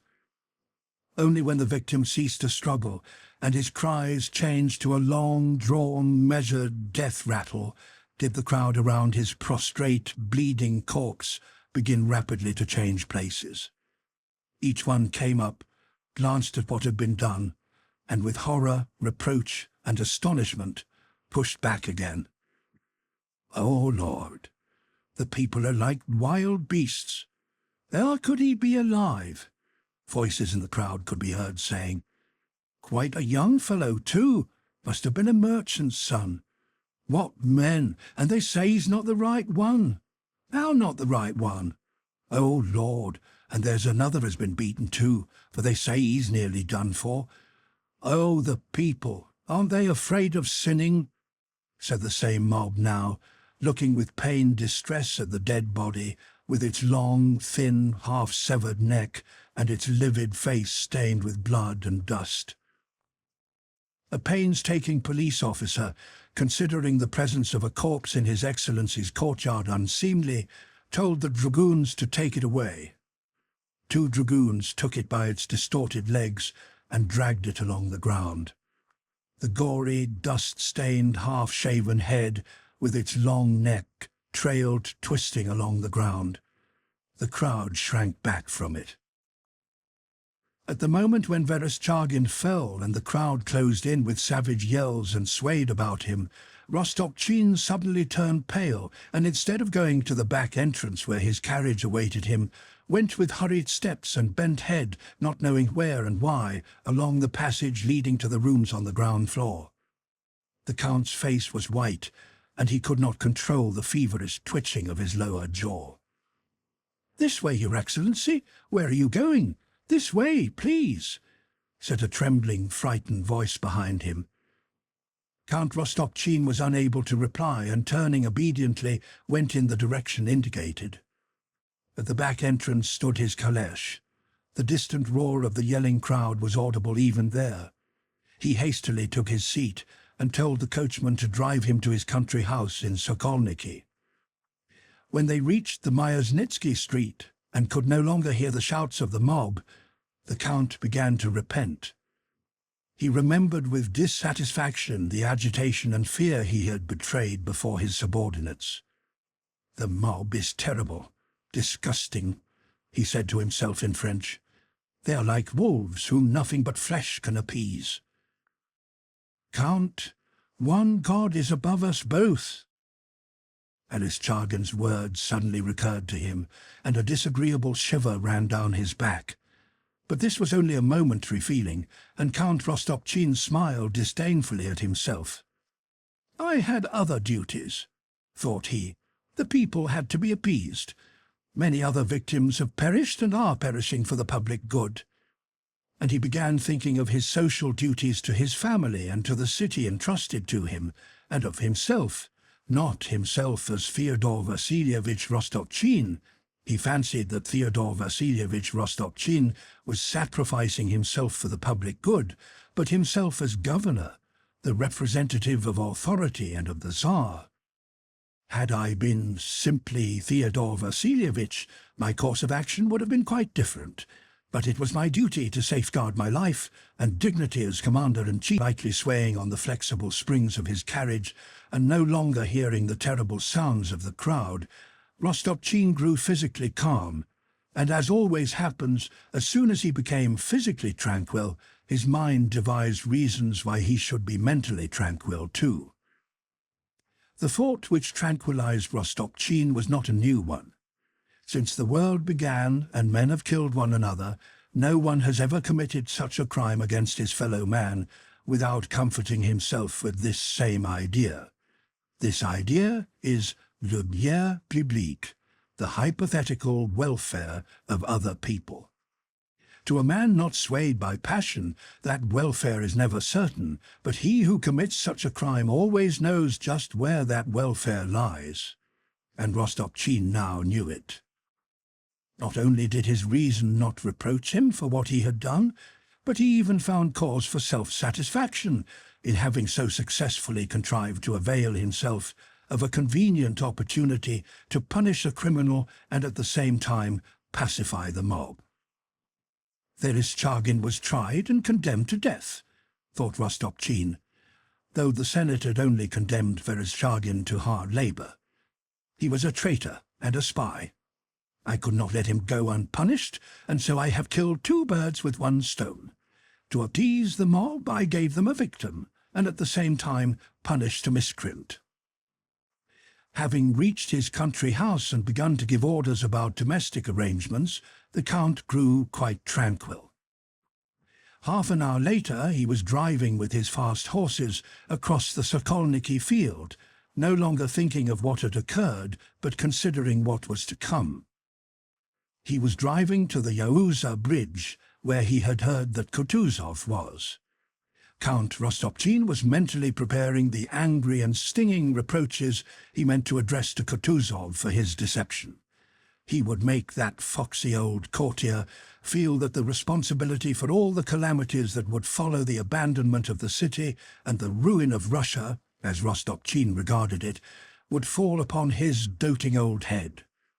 Planning beforehand what he would say to Kutuzov, Rostopchin turned angrily in his caleche and gazed sternly from side to side.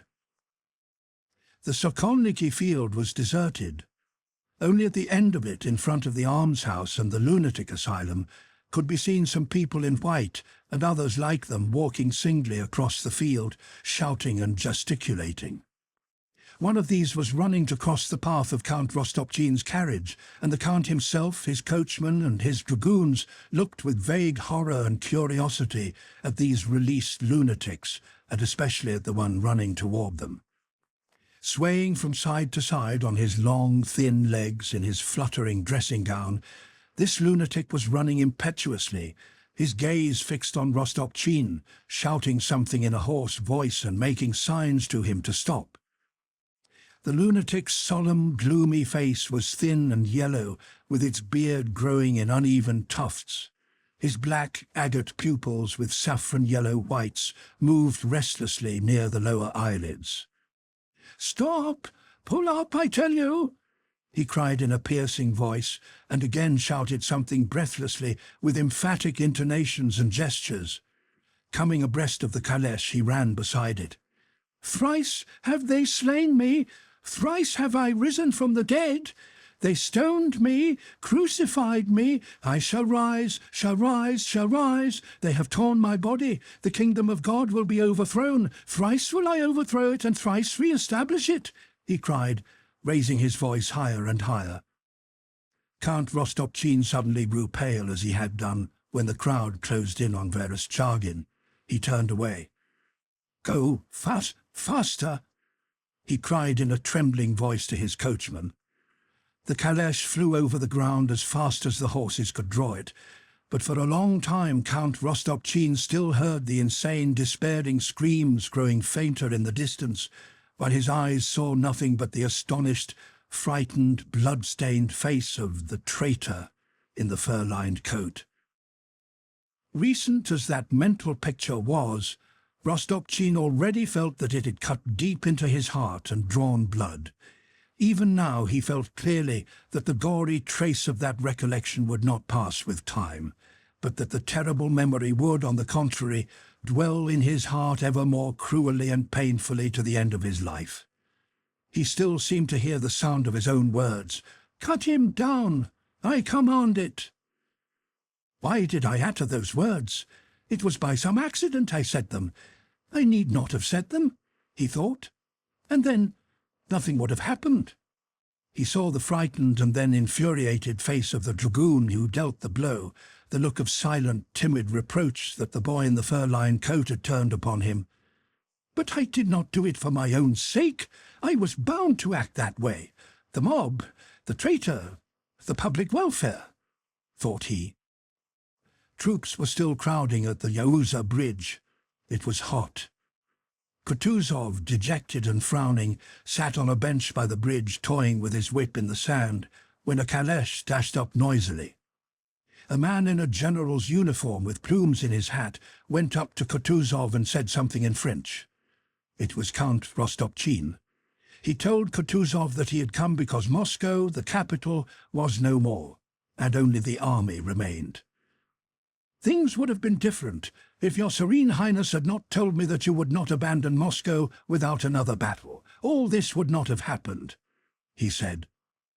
Kutuzov looked at Rostopchin as if, not grasping what was said to him, he was trying to read something peculiar written at that moment on the face of the man addressing him. Rostopchin grew confused and became silent.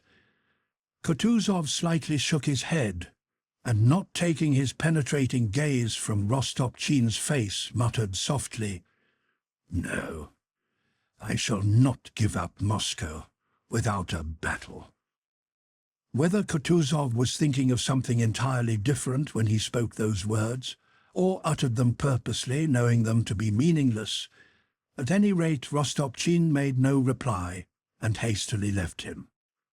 And strange to say, the governor of Moscow, the proud Count Rostopchin, took up a Cossack whip and went to the bridge, where he began with shouts to drive on the carts that blocked the way.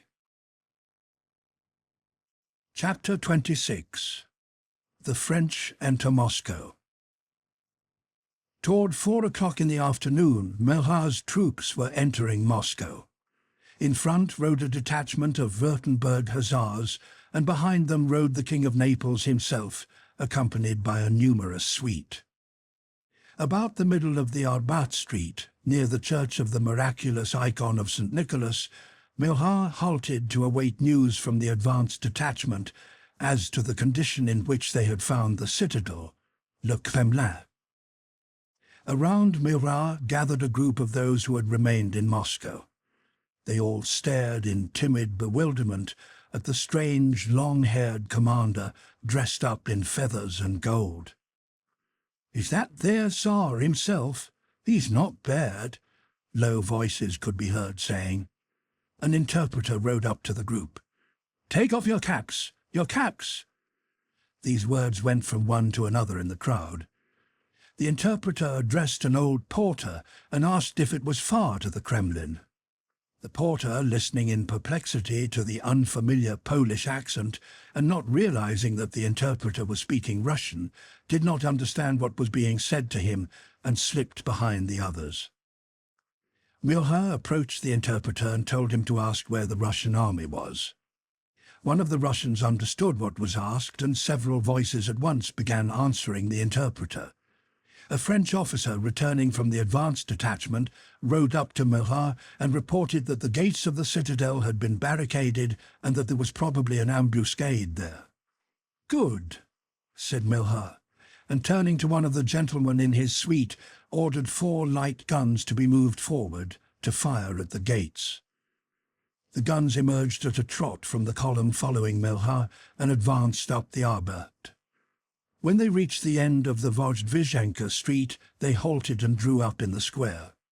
Several French officers superintended the placing of the guns and looked at the Kremlin through field glasses. The bells in the Kremlin were ringing for vespers, and this sound troubled the French. They imagined it to be a call to arms. A few infantrymen ran to the Kutafyev gate. Beams and wooden screens had been put there, and 2 musket shots rang out from under the gate as soon as an officer and men began to run toward it. A general who was standing by the guns shouted some words of command to the officer, and the latter ran back again with his men. The sound of 3 more shots came from the gate.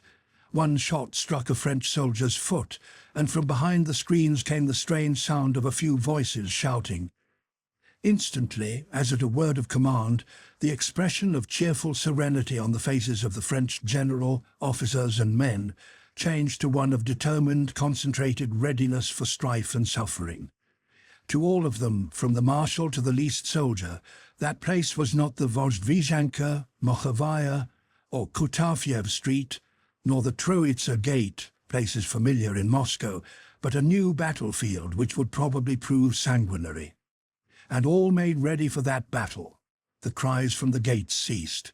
The guns were advanced, the artillerymen blew the ash off their linstocks, and an officer gave the word, "Fire!" This was followed by 2 whistling sounds of canister shot, one after another. The shot rattled against the stone of the gate and upon the wooden beams and screens, and 2 wavering clouds of smoke rose over the square. A few instants after the echo of the reports resounding over the stone-built Kremlin had died away, the French heard a strange sound above their head. Thousands of crows rose above the walls and circled in the air, cawing and noisily flapping their wings. Together with that sound came a solitary human cry from the gateway, and amid the smoke appeared the figure of a bare-headed man in a peasant's coat. He grasped a musket and took aim at the French. "Fire!" repeated the officer once more, and the reports of a musket and of 2 cannon shots were heard simultaneously. The gate was again hidden by smoke. Nothing more stirred behind the screens, and the French infantry soldiers and officers advanced to the gate. In the gateway lay 3 wounded and 4 dead. 2 men in peasant coats ran away at the foot of the wall towards the Znamenka. "Clear that away," said the officer, pointing to the beams and the corpses, and the French soldiers, after dispatching the wounded, threw the corpses over the parapet. Who these men were, nobody knew. "Clear that away," was all that was said of them, and they were thrown over the parapet and removed later on that they might not stink. Thiers alone dedicates a few eloquent lines to their memory. "These wretches had occupied the sacred citadel, having supplied themselves with guns from the arsenal, and fired, the wretches, at the French. Some of them were sabred, and the Kremlin was purged of their presence." Murat was informed that the way had been cleared. The French entered the gates and began pitching their camp in the Senate Square. Out of the windows of the Senate House, the soldiers threw chairs into the square for fuel and kindled fires there. Other detachments passed through the Kremlin and encamped along the Moroseyka, the Lubyanka and the Pokrovka streets. Others quartered themselves along the Vozdvizhenka, the Nikolsky and the Tverskoy streets. No masters of the houses being found anywhere, the French were not billeted on the inhabitants as is usual in towns, but lived in it as in a camp. Though tattered, hungry, worn out and reduced to a third of their original number, the French entered Moscow in good marching order. It was a weary and famished, but still a fighting and menacing army. But it remained an army only until its soldiers had dispersed into their different lodgings.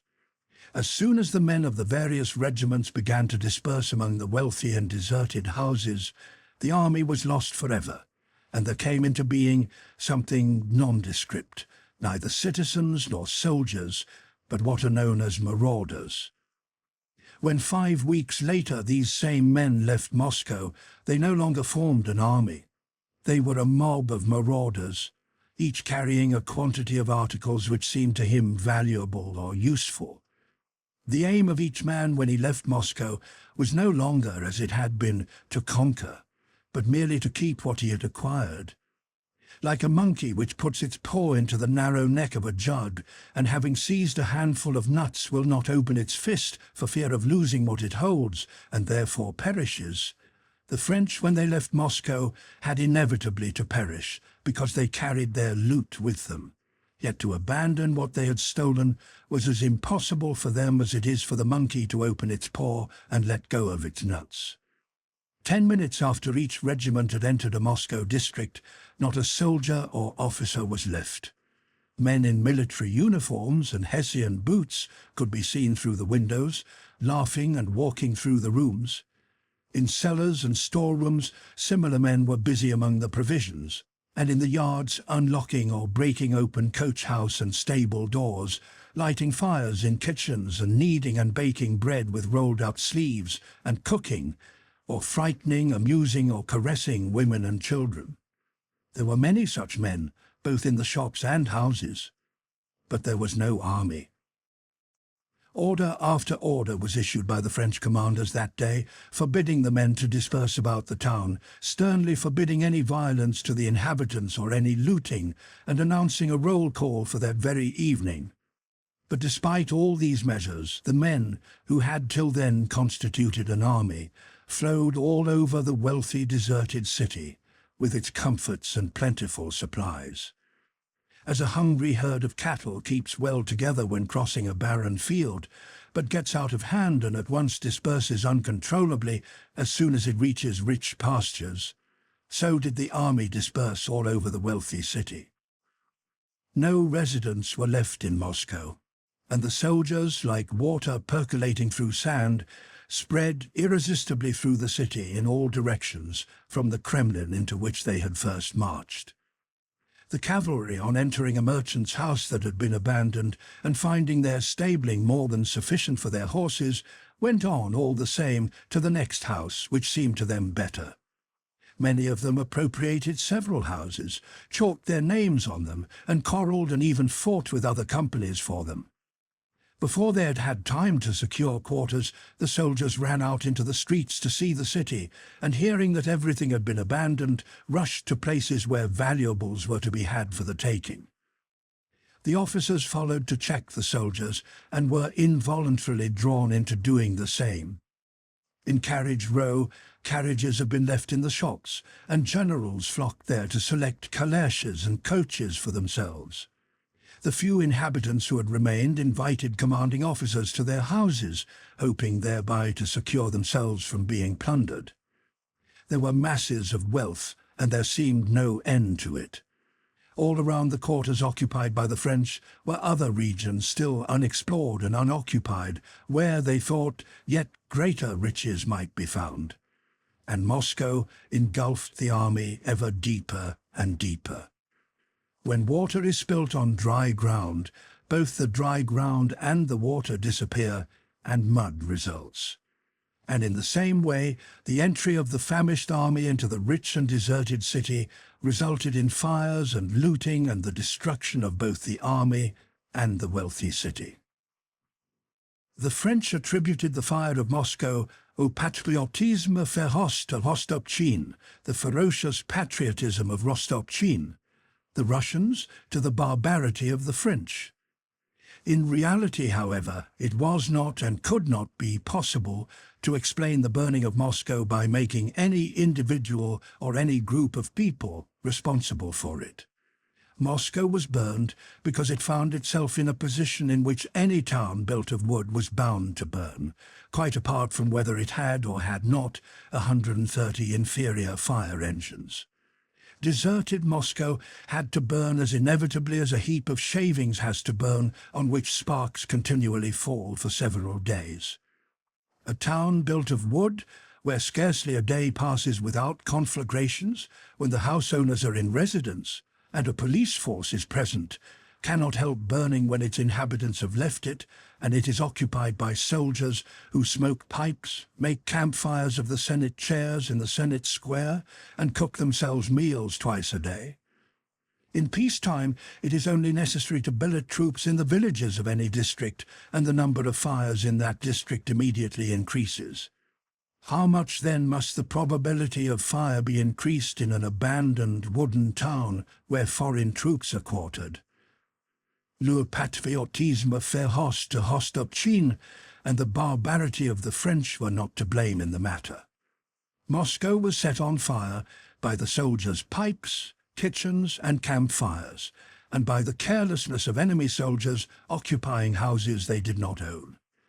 Even if there was any arson, which is very doubtful, for no one had any reason to burn the houses, in any case a troublesome and dangerous thing to do, arson cannot be regarded as the cause, for the same thing would have happened without any incendiary. However tempting it might be for the French to blame Rostopchine's ferocity and for Russians to blame the scoundrel Bonaparte, or later on to place an heroic torch in the hands of their own people, it is impossible not to see that there could be no such direct cause of the fire.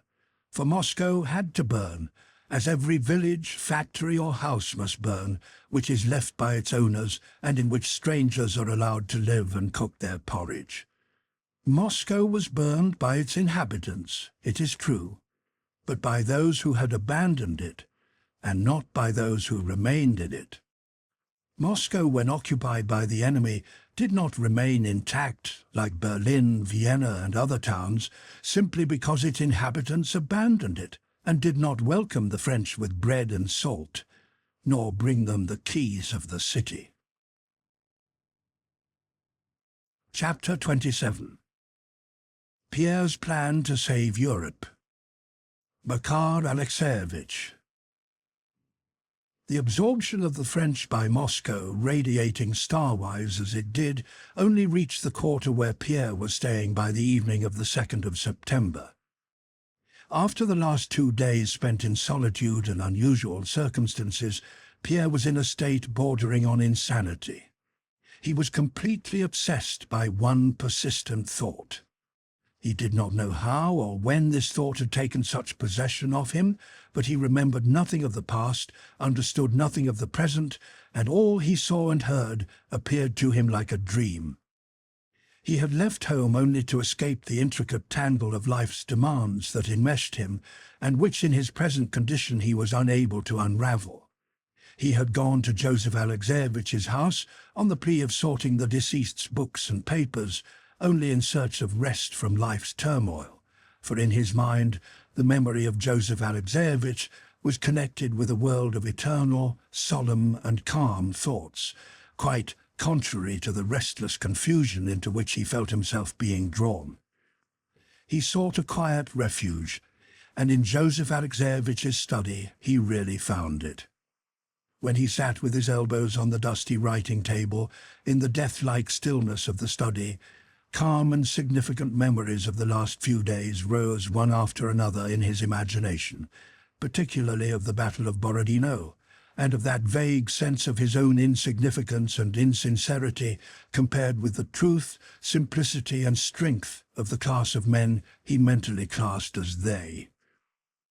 When Gerasim roused him from his reverie, the idea occurred to him of taking part in the popular defense of Moscow, which he knew was projected. and with that object he had asked Gerasim to get him a peasant's coat and a pistol, confiding to him his intentions of remaining in Joseph Alexeyevich's house and keeping his name secret. Then, during the first day spent in inaction and solitude, he tried several times to fix his attention on the Masonic manuscripts, but was unable to do so. The idea that had previously occurred to him of the Kabbalistic significance of his name in connection with Bonaparte's more than once vaguely presented itself. But the idea that he, le Russe Bezukhov, was destined to set a limit to the power of the beast was as yet only one of the fancies that often passed through his mind and left no trace behind. When, having bought the coat merely with the object of taking part among the people in the defense of Moscow, Pierre had met the Rostovs, and Natasha had said to him, "Are you remaining in Moscow? How splendid!" The thought flashed into his mind that it really would be a good thing, even if Moscow were taken, for him to remain there and do what he was predestined to do. Next day, with the sole idea of not sparing himself and not lagging in any way behind them, Pierre went to the Free Hills gate. But when he returned to the house, convinced that Moscow would not be defended, he suddenly felt that what before had seemed to him merely a possibility had now become absolutely necessary and inevitable. He must remain in Moscow, concealing his name, and must meet Napoleon and kill him, and either perish or put an end to the misery of all Europe, which it seemed to him was solely due to Napoleon. Pierre knew all the details of the attempt on Bonaparte's life in 1809 by a German student in Vienna, and knew that the student had been shot, and the risk to which he would expose his life by carrying out his design excited him still more.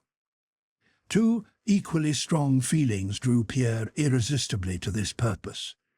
The first was a feeling of the necessity of sacrifice and suffering in view of the common calamity, the same feeling that had caused him to go to Mozhaysk on the 25th and to make his way to the very thick of the battle, and had now caused him to run away from his home and, in place of the luxury and comfort to which he was accustomed, to sleep on a hard sofa without undressing and eat the same food as Gerasim.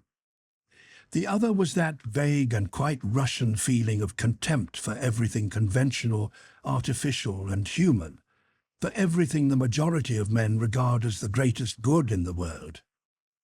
Pierre had first experienced this strange and fascinating feeling at the Sloboda Palace, when he had suddenly felt that wealth, power and life, all that men so painstakingly acquire and guard, if it has any worth, has so only by reason of the joy with which it can all be renounced. It was the feeling that induces a volunteer recruit to spend his last penny on drink, and a drunken man to smash mirrors or glasses for no apparent reason, and knowing that it will cost him all the money he possesses. The feeling which causes a man to perform actions which from an ordinary point of view are insane, to test, as it were, his personal power and strength, affirming the existence of a higher, non-human criterion of life.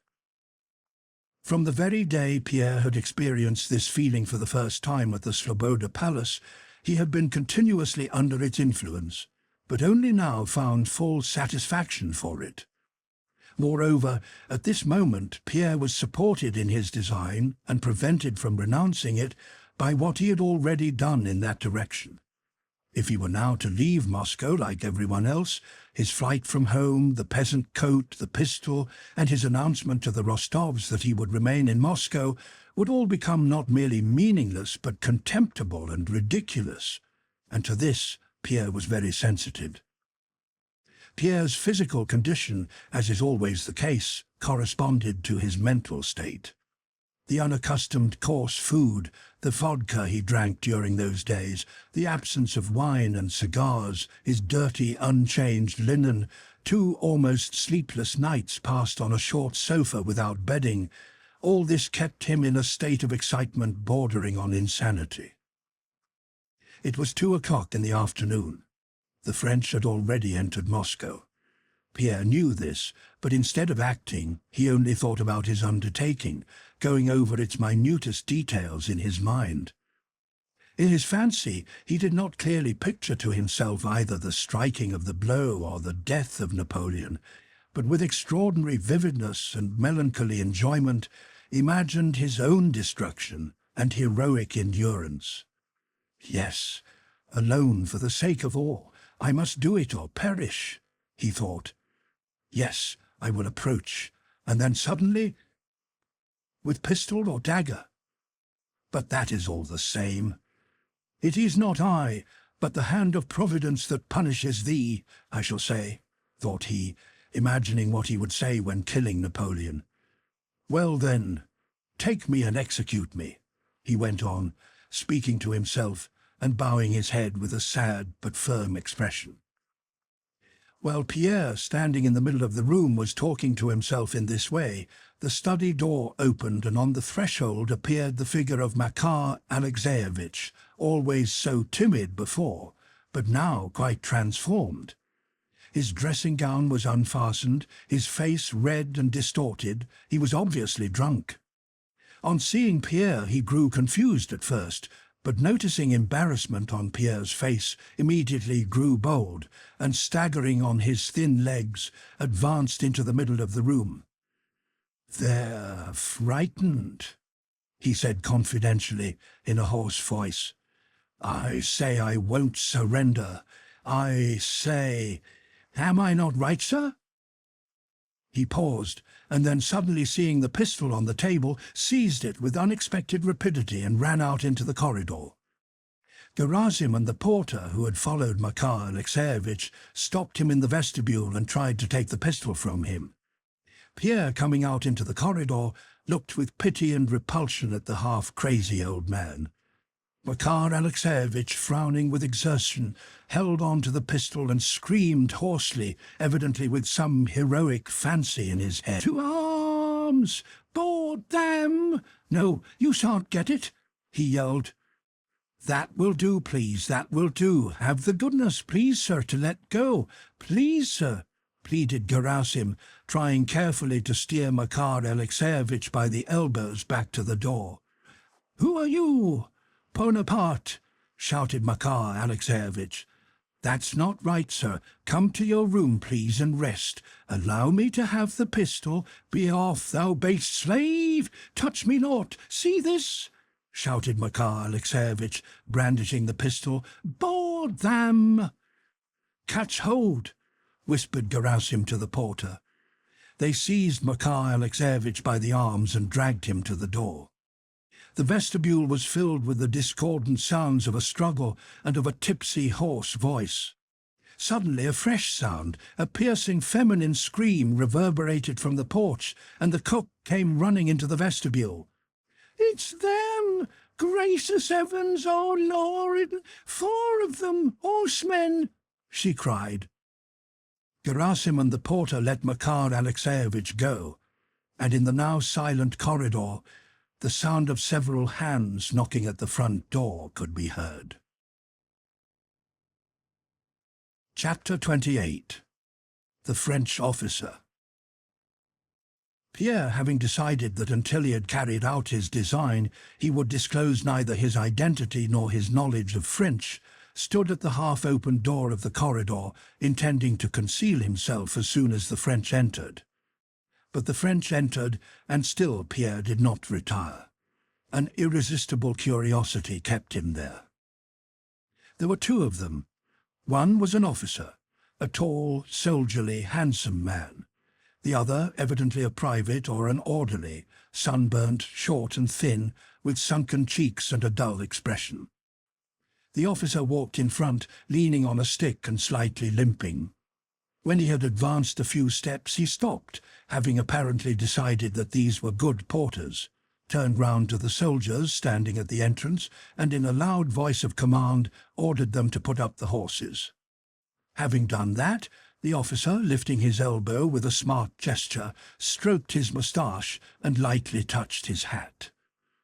"Bonjour, la compagnie," said he gaily, smiling and looking about him. No one gave any reply. "Vous êtes le bourgeois?" the officer asked Gerasim if he was the master there. Gerasim gazed at the officer with an alarmed and inquiring look. Quartier, logement," said the officer, looking down at the little man with a condescending and good-natured smile. "Les Français sont de beaux enfants. Que diable, voyons, nous ne fâchons pas, mon vieux," added he, clapping the scared and silent Gerasim on the shoulder. "Well, does no one speak French at this establishment?" he asked again in French, looking round and meeting Pierre's eyes. Pierre moved away from the door. Again the officer turned to Gerasim and asked him to show him the rooms in the house. "Master, not here, don't understand. Me, you," said Gerasim, trying to render his words more comprehensible by contorting them. Still smiling, the French officer spread out his hands before Gerasim's nose, intimating that he did not understand him either, and moved limping to the door at which Pierre was standing. Pierre wished to go away and conceal himself, but at that moment he saw Makar Alexeyevich appearing at the open kitchen door with the pistol in his hand. With a madman's cunning, Makar Alexeyevich eyed the Frenchman, raised his pistol and took aim. "Bon dam!" yelled the tipsy man, trying to press the trigger. Hearing the yell, the officer turned round, and at the same moment Pierre threw himself on the drunkard. Just when Pierre snatched at and struck up the pistol, Makar Alexeyevich at last got his fingers on the trigger. There was a deafening report, and all were enveloped in a cloud of smoke. The Frenchman turned pale and rushed to the door. Forgetting his intention of concealing his knowledge of French, Pierre, snatching away the pistol and throwing it down, ran up to the officer and addressed him in French. "You are not wounded?" he asked. "I think not," answered the Frenchman, feeling himself over. "But I have had a lucky escape this time," he added, pointing to the damaged plaster of the wall. "Who is that man?" said he, looking sternly at Pierre. "Oh, I am really in despair at what has occurred," said Pierre rapidly, quite forgetting the part he had intended to play. "He is an unfortunate madman who did not know what he was doing." The officer went up to Makar Alexeyevich and took him by the collar. Makar Alexeyevich was standing with parted lips, swaying as if about to fall asleep as he leaned against the wall. "Brigand, you shall pay for this," said the Frenchman, letting go of him. "We French are merciful after victory, but we do not pardon traitors," he added, with a look of gloomy dignity and a fine, energetic gesture. Pierre continued in French to persuade the officer not to hold that drunken imbecile to account. The Frenchman listened in silence with the same gloomy expression, but suddenly turned to Pierre with a smile. For a few seconds he looked at him in silence. His handsome face assumed a melodramatically gentle expression, and he held out his hand. "You have saved my life. You are French," said he. For a Frenchman that deduction was indubitable. Only a Frenchman could perform a great deed, and to save his life, the life of Monsieur Hornbal, captain of the 13th Light Regiment, was undoubtedly a very great deed. But however indubitable that conclusion and the officer's conviction based upon it, Pierre felt it necessary to disillusion him. "I am Russian," he said quickly. "Tut, tut, tut, tell that to the others," said the officer, waving his finger before his nose and smiling. "You shall tell me all about that presently. I am delighted to meet a compatriot. Well, and what are we to do with this man?" he added, addressing himself to Pierre as to a brother. Even if Pierre were not a Frenchman, having once received that loftiest of human appellations, he could not renounce it, said the officer's look and tone. In reply to his last question, Pierre again explained who Makar Alexeyevich was, and how just before their arrival that drunken imbecile had seized the loaded pistol which they had not had time to recover from him, and begged the officer to let the deed go unpunished. The Frenchman expanded his chest and made a majestic gesture with his arm. "You have saved my life. You are French. You ask his pardon? I grant it to you. Lead that man away," said he quickly and energetically, and taking the arm of Pierre, whom he had promoted to be a Frenchman for saving his life, He went with him into the room. The soldiers in the yard, hearing the shot, came into the passage asking what had happened, and expressed their readiness to punish the culprits, but the officer sternly checked them. "You will be called in when you are wanted," he said. The soldiers went out again, and the orderly, who had meanwhile had time to visit the kitchen, came up to his officer. "Captain, there is soup and a leg of mutton in the kitchen," said he. "Shall I serve them up?" "Yes, and some wine," answered the captain. Chapter 29. When the French officer went into the room with Pierre, the latter again thought it his duty to assure him that he was not French, and wished to go away, but the officer would not hear of it. He was so very polite, amiable, good-natured, and genuinely grateful to Pierre for saving his life, that Pierre had not the heart to refuse, and sat down with him in the parlour, the first room they entered. To Pierre's assurances that he was not a Frenchman, the captain, evidently not understanding how anyone could decline so flattering an appellation, shrugged his shoulders and said that if Pierre absolutely insisted on passing for a Russian, let it be so, but for all that he would be forever bound to Pierre by gratitude for saving his life. Had this man been endowed with the slightest capacity for perceiving the feelings of others, and had he at all understood what Pierre's feelings were, the latter would probably have left him. But the man's animated obtuseness to everything other than himself disarmed Pierre. "A Frenchman, or a Russian prince incognito," said the officer, looking at Pierre's fine though dirty linen and at the ring on his finger. "I owe my life to you and offer you my friendship. A Frenchman never forgets either an insult or a service. I offer you my friendship. That is all I can say." There was so much good nature and nobility, in the French sense of the word, in the officer's voice, in the expression of his face, and in his gestures, that Pierre, unconsciously smiling in response to the Frenchman's smile, pressed the hand held out to him. "Capitaine Hombal, of the 13th Light Regiment, Chevalier de la Légion d'Honneur, for the affair on the 7th of September," he introduced himself, a self-satisfied, irrepressible smile puckering his lips under his moustache. "Will you now be so good as to tell me with whom I have the honour of conversing so pleasantly, instead of being in the ambulance with that maniac's bullet in my body?" Pierre replied that he could not tell him his name, and blushing, began to try to invent a name and to say something about his reason for concealing it, but the Frenchman hastily interrupted him. "Oh, please," said he, "I understand your reasons. You are an officer, a superior officer, perhaps. You have borne arms against us.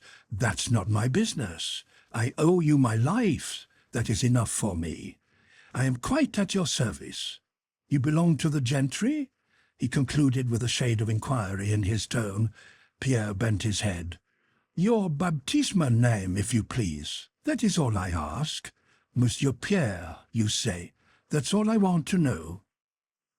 When the mutton and an omelette had been served and a samovar of vodka brought, with some wine which the French had taken from a Russian cellar and brought with them, Hombal invited Pierre to share his dinner, and himself began to eat greedily and quickly, like a healthy and hungry man, munching his food rapidly with his strong teeth, continually smacking his lips and repeating, "Excellent, delicious."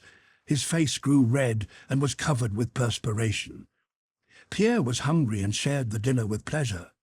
Morel, the orderly, brought some hot water in a saucepan and placed a bottle of claret in it. He also brought a bottle of kvass, taken from the kitchen, for them to try. That beverage was already known to the French and had been given a special name. They called it limonade de cochon, pig's lemonade, and Morel spoke well of the limonade de cochon he had found in the kitchen. But as the captain had the wine they had taken while passing through Moscow, he left the kvass to Morel and applied himself to the bottle of Bordeaux. He wrapped the bottle up to its neck in a table napkin and poured out wine for himself and for Pierre. The satisfaction of his hunger and the wine rendered the captain still more lively, and he chatted incessantly all through dinner. "Yes, my dear Monsieur Pierre, I owe you a fine votive candle for saving me from that maniac. You see, I have bullets enough in my body already. Here is one I got at Wagram," he touched his side, "and a second at Smolensk," he showed a scar on his cheek. "And this leg, which, as you see, does not want to march, I got that on the 7th at the great battle of La Moskova.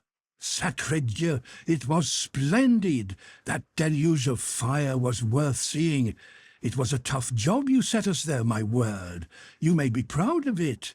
And on my honour, in spite of the cough I caught there, I should be ready to begin again. I pitied those who did not see it." "I was there," said Pierre. "But really, so much the better. You are certainly brave foes. The great redoubt held out well by my pipe," continued the Frenchman, "and you made us pay dear for it. I was at it 3 times, sure as I sit here. 3 times we reached the guns, and 3 times we were thrown back like cardboard figures. Oh, it was beautiful, Monsieur Pierre. Your grenadiers were splendid, by heaven. I saw them close up their ranks 6 times in succession and march as if on parade. Fine fellows. Our King of Naples, who knows what's what, cried, 'Bravo!' Ha! So you are one of us soldiers," he added, smiling, after a momentary pause. "So much the better. So much the better, Monsieur Pierre. Terrible in battle, gallant with the fair." He winked and smiled. "That's what the French are, Monsieur Pierre, aren't they?" The captain was so naively and good-humouredly gay, so real and so pleased with himself, that Pierre almost winked back as he looked merrily at him. Probably the word gallant turned the captain's thoughts to the state of Moscow. "Apropos, tell me, please, is it true that the women have all left Moscow? What a queer idea! What had they to be afraid of?" "Would not the French ladies leave Paris if the Russians entered it?" asked Pierre. Oh! The Frenchman emitted a merry, sanguine chuckle, patting Pierre on the shoulder. "What a thing to say!" he exclaimed. "Paris? But Paris, Paris!" "Paris, the capital of the world," Pierre finished his remark for him. The captain looked at Pierre. He had a habit of stopping short in the middle of his talk and gazing intently with his laughing, kindly eyes. "Well, if you hadn't told me you were Russian, I should have wagered that you were Parisian. You have that, I don't know what, And having uttered this compliment, he again gazed at him in silence. "I have been in Paris. I spent years there," said Pierre.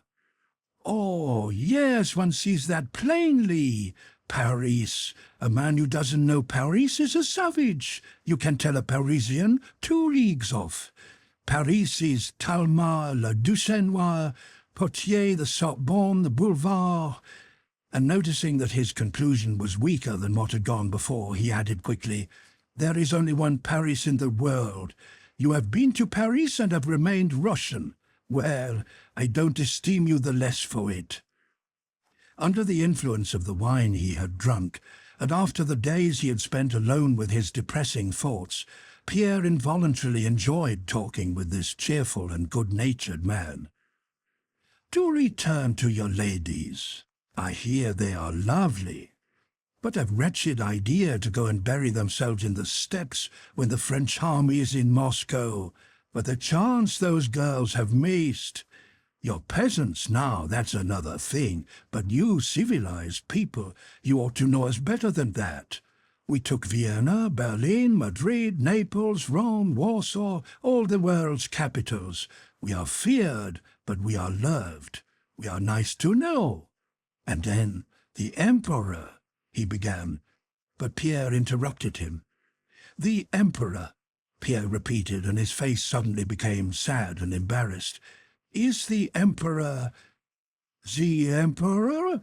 He is generosity, mercy, justice, order, genius. That's what the Emperor is. It is I, Rombal, who tell you so." I assure you, I was his enemy 8 years ago. My father was an emigrant count, but that man has vanquished me. He has taken hold of me. I could not resist the sight of the grandeur and glory with which he has covered France.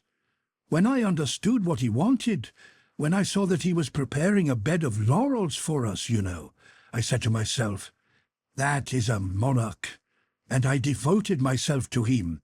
So there, yes, oh yes, mon cher, he is the greatest man of the ages, past or future.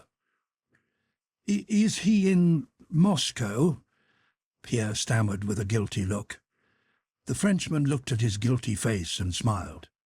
No, he will make his entry tomorrow, he replied, and continued his talk. Their conversation was interrupted by the cries of several voices at the gate and by Morel, who came to say that some Württemberg hussars had come and wanted to put up their horses in the yard where the captain's horses were. This difficulty had arisen chiefly because the hussars did not understand what was said to them in French. The captain had their senior sergeant called in, and in a stern voice asked him to what regiment he belonged, who was his commanding officer, and by what right he allowed himself to claim quarters that were already occupied. The German, who knew little French, answered the two first questions by giving the names of his regiment and of his commanding officer, but in reply to the third question, which he did not understand, said, introducing broken French into his own German, that he was the quartermaster of the regiment, and his commander had ordered him to occupy all the houses one after another. Pierre, who knew German, translated what the German said to the captain, and gave the captain's reply to the Württemberg hussar in German. When he had understood what was said to him, the German submitted and took his men elsewhere. The captain went out into the porch and gave some orders in a loud voice. When he returned to the room, Pierre was sitting in the same place as before, with his head in his hands. His face expressed suffering. He really was suffering at that moment. When the captain went out and he was left alone, suddenly he came to himself and realized the position he was in. It was not that Moscow had been taken, or that the happy conquerors were masters in it and were patronizing him. Painful as that was, it was not that which tormented Pierre at the moment. He was tormented by the consciousness of his own weakness. The few glasses of wine he had drunk and the conversation with this good-natured man had destroyed the mood of concentrated gloom in which he had spent the last few days and which was essential for the execution of his design. The pistol, dagger, and peasant coat were ready. Napoleon was to enter the town next day. Pierre still considered that it would be a useful and worthy action to slay the evildoer, but now he felt that he would not do it. He did not know why, but he felt a foreboding that he would not carry out his intention. He struggled against the confession of his weakness, but dimly felt that he could not overcome it, and that his former gloomy frame of mind concerning vengeance, killing, and self-sacrifice had been dispersed like dust by contact with the first man he met. The captain returned to the room, limping slightly and whistling a tune. The Frenchman's chatter, which had previously amused Pierre, now repelled him. The tune he was whistling, his gait, and the gesture with which he twirled his moustache all now seemed offensive. "I will go away immediately. I won't say another word to him," thought Pierre. He thought this, but still sat in the same place. A strange feeling of weakness tied him to the spot. He wished to get up and go away, but could not do so. The captain, on the other hand, seemed very cheerful. He paced up and down the room twice. His eyes shone and his moustache twitched as if he were smiling to himself at some amusing thought. "The colonel of those Württembergers is delightful," he suddenly said. "He's a German, but a nice fellow all the same. But he's a German." He sat down facing Pierre. "By the way, you know German, then?" Pierre looked at him in silence. "What is German for shelter?" "Shelter?" Pierre repeated. "The German for shelter is Unterkunft." "How do you say it?" the captain asked quickly and doubtfully. "Unterkunft," Pierre repeated. Ontarkov, said the captain, and looked at Pierre for some seconds with laughing eyes. These Germans are first-rate fools, don't you think so, Monsieur Pierre? He concluded. Well, let's have another bottle of this Moscow Bordeaux, shall we? Morel will warm us up another little bottle. Morel! He called out gaily. Morel brought candles and a bottle of wine. The captain looked at Pierre by the candlelight and was evidently struck by the troubled expression on his companion's face. Ramballe, with genuine distress and sympathy in his face, went up to Pierre and bent over him. "There now, we are sad," said he, touching Pierre's hand. "Have I upset you? No, really. Have you anything against me?" he asked Pierre. "Perhaps it's the state of affairs?" Pierre did not answer, but looked cordially into the Frenchman's eyes, whose expression of sympathy was pleasing to him. "Honestly, without speaking of what I owe you, I feel friendship for you. Can I do anything for you? Dispose of me. It is for life and death. I say it with my hand on my heart," said he, striking his chest.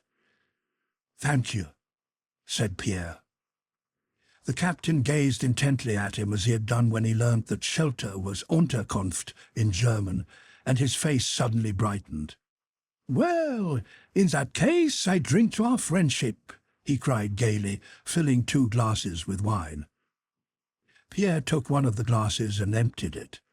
Ramballe emptied his too, again pressed Pierre's hand, and leaned his elbows on the table in a pensive attitude. "Yes, my dear friend," he began, "such is fortune's caprice. Who would have said that I should be a soldier and a captain of dragoons in the service of Bonaparte, as we used to call him? Yet here I am in Moscow with him.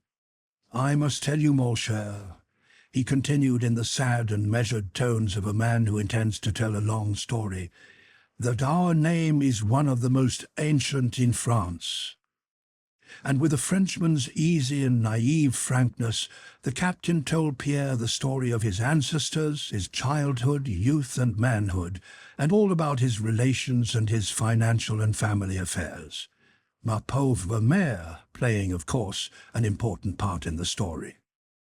But all that is only life's settings. A real thing is love. Love. Am I not right, Monsieur Pierre? Said he, growing animated. Another glass. Pierre again emptied his glass and poured himself out a third. "Oh, women, women!" And the captain, looking with glistening eyes at Pierre, began talking of love and of his love affairs. There were very many of these, as one could easily believe, looking at the officer's handsome, self-satisfied face, and noting the eager enthusiasm with which he spoke of women. Though all Ramballe's love stories had the sensual character which Frenchmen regard as the special charm and poetry of love, yet he told his story with such sincere conviction that he alone had experienced and known all the charm of love, and he described women so alluringly that Pierre listened to him with curiosity. It was plain that l'amour, which the Frenchman was so fond of, was not that low and simple kind that Pierre had once felt for his wife, nor was it the romantic love stimulated by himself that he experienced for Natasha. Ramballe despised both these kinds of love equally. The one he considered the love of clodhoppers, and the other the love of simpletons. L'amour, which the Frenchman worshipped, consisted principally in the unnaturalness of his relation to the woman, and in a combination of incongruities giving the chief charm to the feeling. Thus the captain touchingly recounted the story of his love for a fascinating marquise of 35, and at the same time for a charming, innocent child of 17, daughter of the bewitching marquise. The conflict of magnanimity between the mother and the daughter, ending in the mother's sacrificing herself and offering her daughter in marriage to her lover, even now agitated the captain, though it was the memory of a distant past. Then he recounted an episode in which the husband played the part of the lover, and he, the lover, assumed the role of the husband, as well as several droll incidents from his recollections of Germany, where shelter is called Unterkunft, and where the husbands eat sauerkraut and the young girls are too blonde. Finally, the latest episode in Poland, still fresh in the captain's memory, and which he narrated with rapid gestures and glowing face, was of how he had saved the life of a Pole. In general, the saving of life continually occurred in the captain's stories, and the Pole entrusted to him his enchanting wife, Parisienne de Coeur, while himself entering the French service. The captain was happy.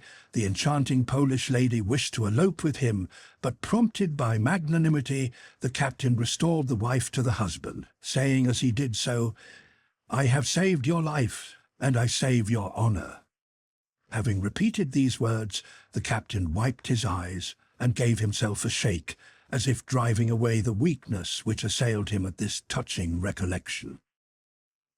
Listening to the captain's tales, Pierre, as often happens late in the evening and under the influence of wine, followed all that was told him, understood it all, and at the same time followed a train of personal memories which, he knew not why, suddenly arose in his mind. While listening to these love stories, his own love for Natasha unexpectedly rose to his mind, and going over the pictures of that love in his imagination, he mentally compared them with Holbein's tales. Listening to the story of the struggle between love and duty, Pierre saw before his eyes every minutest detail of his last meeting with the object of his love at the Sukharev water tower. At the time of that meeting it had not produced an effect upon him. He had not even once recalled it. But now it seemed to him that that meeting had in it something very important and poetic. "Pyotr Kirillovich, come here! We have recognized you!" He now seemed to hear the words she had uttered, and to see before him her eyes, her smile, her travelling hood, and a stray lock of her hair. And there seemed to him something pathetic and touching in all this. Having finished his tale about the enchanting Polish lady, the captain asked Pierre if he had ever experienced a similar impulse to sacrifice himself for love, and a feeling of envy of the legitimate husband. Challenged by this question, Pierre raised his head and felt a need to express the thoughts that filled his mind. He began to explain that he understood love for a woman somewhat differently. He said that in all his life he had loved and still loved only one woman, and that she could never be his. "Tiens," said the captain. Pierre then explained that he had loved this woman from his earliest years, but that he had not dared to think of her because she was too young, and because he had been an illegitimate son without a name. Afterwards, when he had received a name and wealth, he dared not think of her because he loved her too well, placing her far above everything in the world, and especially, therefore, above himself. When he had reached this point, Pierre asked the captain whether he understood that. The captain made a gesture signifying that even if he did not understand it, he begged Pierre to continue. "Platonic love, clouds," he muttered. Whether it was the wine he had drunk, or an impulse of frankness, or the thought that this man did not and never would know any of those who played a part in his story, or whether it was all these things together, something loosened Pierre's tongue. Speaking thickly and with a faraway look in his shining eyes, he told the whole story of his life, his marriage, Natasha's love for his best friend, her betrayal of him, and all his own simple relations with her. Urged on by Holbein's questions, he also told what he had at first concealed, his own position, and even his name. More than anything else in Pierre's story, the captain was impressed by the fact that Pierre was very rich, had 2 mansions in Moscow, and that he had abandoned everything and not left the city, but remained there concealing his name and station. When it was late at night, they went out together into the street. The night was warm and light. To the left of the house on the Pokrovka, a fire glowed, the first of those that were beginning in Moscow. To the right and high up in the sky was the sickle of the waning moon, and opposite to it hung that bright comet which was connected in Pierre's heart with his love. At the gate stood Gerasim, the cook, and 2 Frenchmen. Their laughter and their mutually incomprehensible remarks in 2 languages could be heard. They were looking at the glow seen in the town. There was nothing terrible in the one small distant fire in the immense city. Gazing at the high starry sky, at the moon, at the comet, and at the glow from the fire, Pierre experienced a joyful emotion. There now, how good it is! What more does one need? Thought he. And suddenly remembering his intention, he grew dizzy and felt so faint that he leaned against the fence to save himself from falling. Without taking leave of his new friend, Pierre left the gate with unsteady steps, and returning to his room, lay down on the sofa, and immediately fell asleep. Chapter 30. The Rostovs at Mytishchi. The glow of the first fire that began on the 2nd of September was watched from the various roads by the fugitive Muscovites and by the retreating troops, with many different feelings. The Rostov party spent the night at Mytishchi, 14 miles from Moscow. They had started so late on the 1st of September, the road had been so blocked by vehicles and troops, so many things had been forgotten for which servants were sent back, that they had decided to spend that night at a place 3 miles out of Moscow. The next morning they woke late and were again delayed so often that they only got as far as Great Mytishchi. At 10 o'clock that evening, the Rostov family and the wounded travelling with them were all distributed in the yards and huts of that large village. The Rostov servants and coachmen and the orderlies of the wounded officers, after attending to their masters, had supper, fed the horses, and came out into the porches.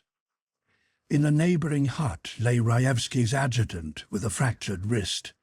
The awful pain he suffered made him moan incessantly and piteously, and his moaning sounded terrible in the darkness of the autumn night. He had spent the first night in the same yard as the Rostovs. The Countess said she had been unable to close her eyes on account of his moaning, and at Mytishchi she moved into a worse hut, simply to be farther away from the wounded man.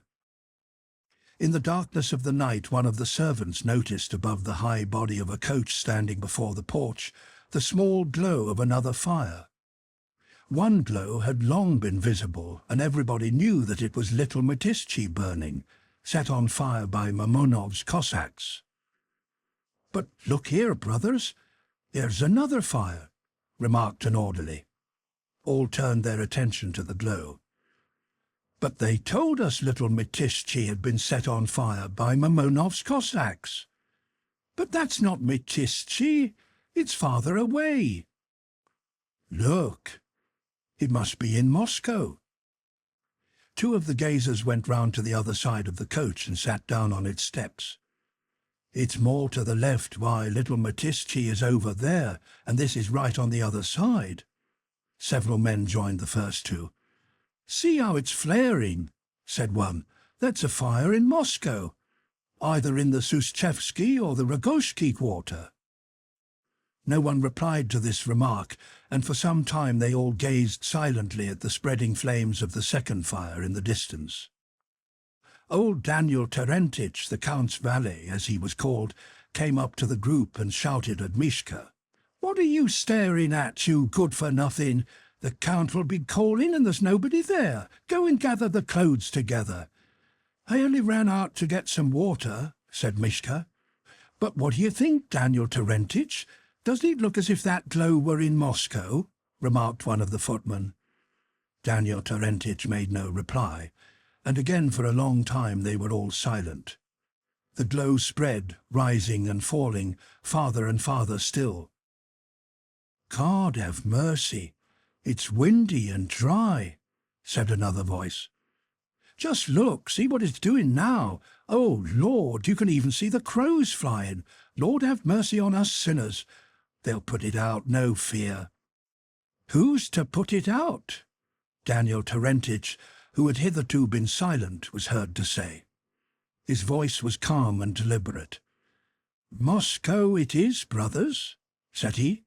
"Mother Moscow, the warrant."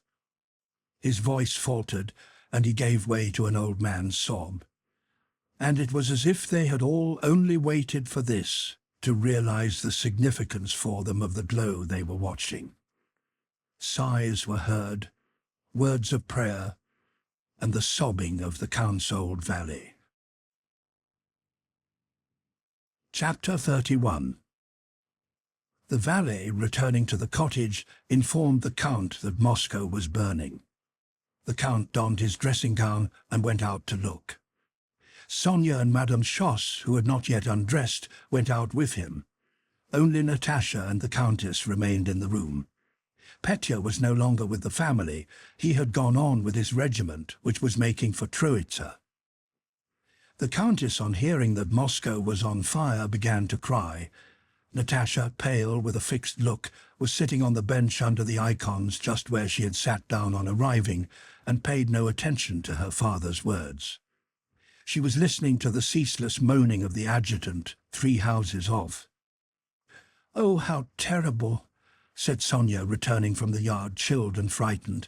"I believe the whole of Moscow will burn. There's an awful glow. Natasha, do look. You can see it from the window," she said to her cousin, evidently wishing to distract her mind. But Natasha looked at her as if not understanding what was said to her, and again fixed her eyes on the corner of the stove. She had been in this condition of stupor since the morning, when Sonia, to the surprise and annoyance of the Countess, had for some unaccountable reason found it necessary to tell Natasha of Prince Andrei's wound and of his being with their party. The Countess had seldom been so angry with anyone as she was with Sonia. Sonia had cried and begged to be forgiven, and now, as if trying to atone for her fault, paid unceasing attention to her cousin. "Look, Natasha, how dreadfully it is burning," said she. "What's burning?" asked Natasha. "Oh, yes, Moscow." And as if in order not to offend Sonia and to get rid of her, she turned her face to the window, looked out in such a way that it was evident that she could not see anything, and again settled down in her former attitude. "But you didn't see it." "Yes, really I did," Natasha replied in a voice that pleaded to be left in peace. Both the Countess and Sonia understood that naturally neither Moscow nor the burning of Moscow nor anything else could seem of importance to Natasha. The Count returned and lay down behind the partition. The Countess went up to her daughter and touched her head with the back of her hand, as she was wont to do when Natasha was ill, then touched her forehead with her lips as if to feel whether she was feverish, and finally kissed her. "You are cold. You are trembling all over. You'd better lie down," said the Countess. "Lie down? All right, I will. I'll lie down at once," said Natasha. When Natasha had been told that morning that Prince Andrei was seriously wounded and was travelling with their party, she had at first asked many questions. Where was he going? How was he wounded? Was it serious? And could she see him? But after she had been told that she could not see him, that he was seriously wounded, but that his life was not in danger, she ceased to ask questions or to speak at all, evidently disbelieving what they told her, and convinced that say what she might, she would still be told the same. All the way she had sat motionless in a corner of the coach with wide-open eyes, and the expression in them which the Countess knew so well and feared so much, and now she sat in the same way on the bench where she had seated herself on arriving.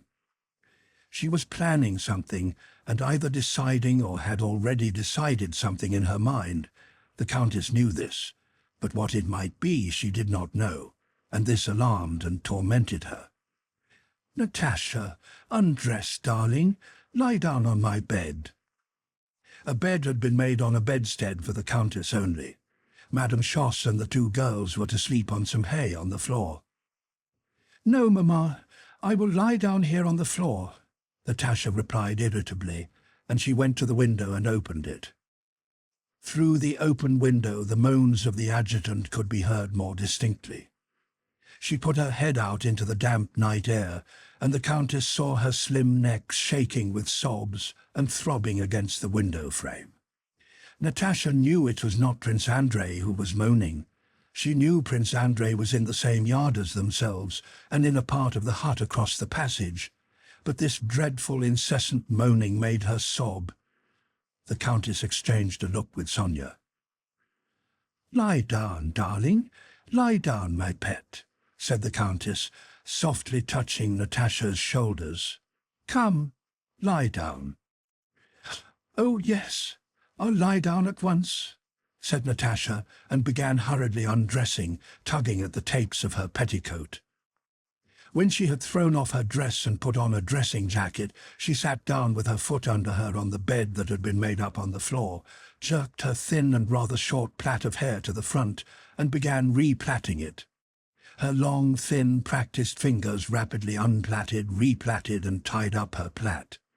Her head moved from side to side from habit, but her eyes, feverishly wide, looked fixedly before her.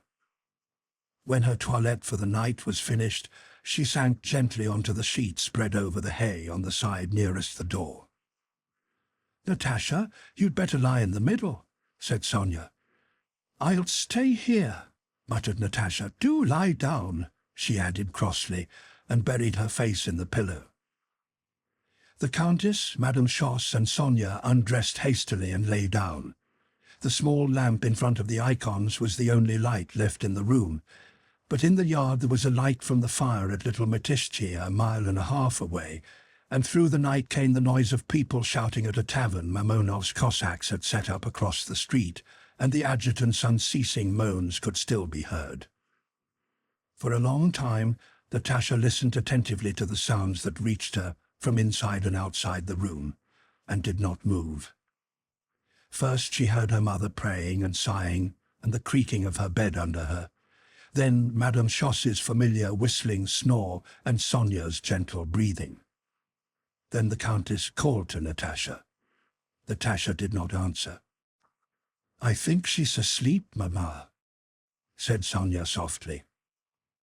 After a short silence the Countess spoke again, but this time no one replied. Soon after that Natasha heard her mother's even breathing. Natasha did not move, though her little bare foot, thrust out from under the quilt, was growing cold on the bare floor. As if to celebrate a victory over everybody, a cricket chirped in a crack in the wall. A cock crowed far off and another replied nearby. The shouting in the tavern had died down. Only the moaning of the adjutant was heard.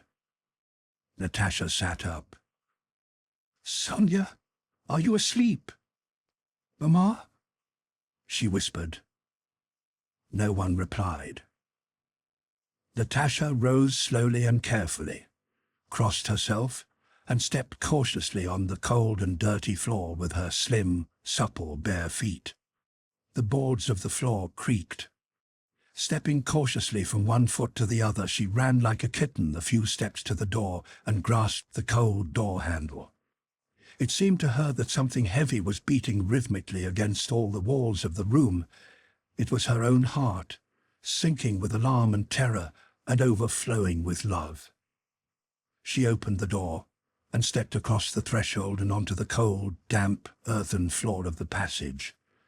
The cold she felt refreshed her. With her bare feet she touched a sleeping man, stepped over him, and opened the door into the part of the hut where Prince Andrei lay. It was dark in there.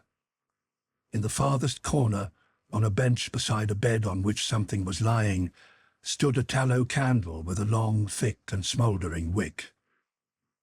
From the moment she had been told that morning of Prince Andrei's wound and his presence there, Natasha had resolved to see him. She did not know why she had to. She knew the meeting would be painful, but she felt the more convinced that it was necessary. All day she had lived only in hope of seeing him that night, but now that the moment had come, she was filled with dread of what she might see. How was he maimed? What was left of him? Was he like that incessant moaning of the adjutants? Yes, he was altogether like that. In her imagination, he was that terrible moaning personified. When she saw an indistinct shape in the corner and mistook his knees raised under the quilt for his shoulders, she imagined a horrible body there and stood still in terror. But an irresistible impulse drew her forward. She cautiously took one step and then another, and found herself in the middle of a small room containing baggage. Another man, Timokhin, was lying in a corner on the benches beneath the icons, and two others, the doctor and a valet, lay on the floor. The valet sat up and whispered something. Timokhin, kept awake by the pain in his wounded leg, gazed with wide-open eyes at this strange apparition of a girl in a white chemise, dressing jacket and nightcap. The valet's sleepy, frightened exclamation, "What you want? What's the matter?" made Natasha approach more swiftly to what was lying in the corner. Horribly unlike a man as that body looked, she must see him.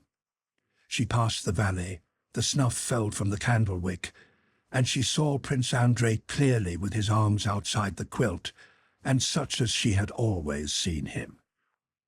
He was the same as ever, but the feverish colour of his face, his glittering eyes rapturously turned toward her, and especially his neck, delicate as a child's, revealed by the turned-down collar of his shirt, gave him a peculiarly innocent, childlike look, such as she had never seen on him before.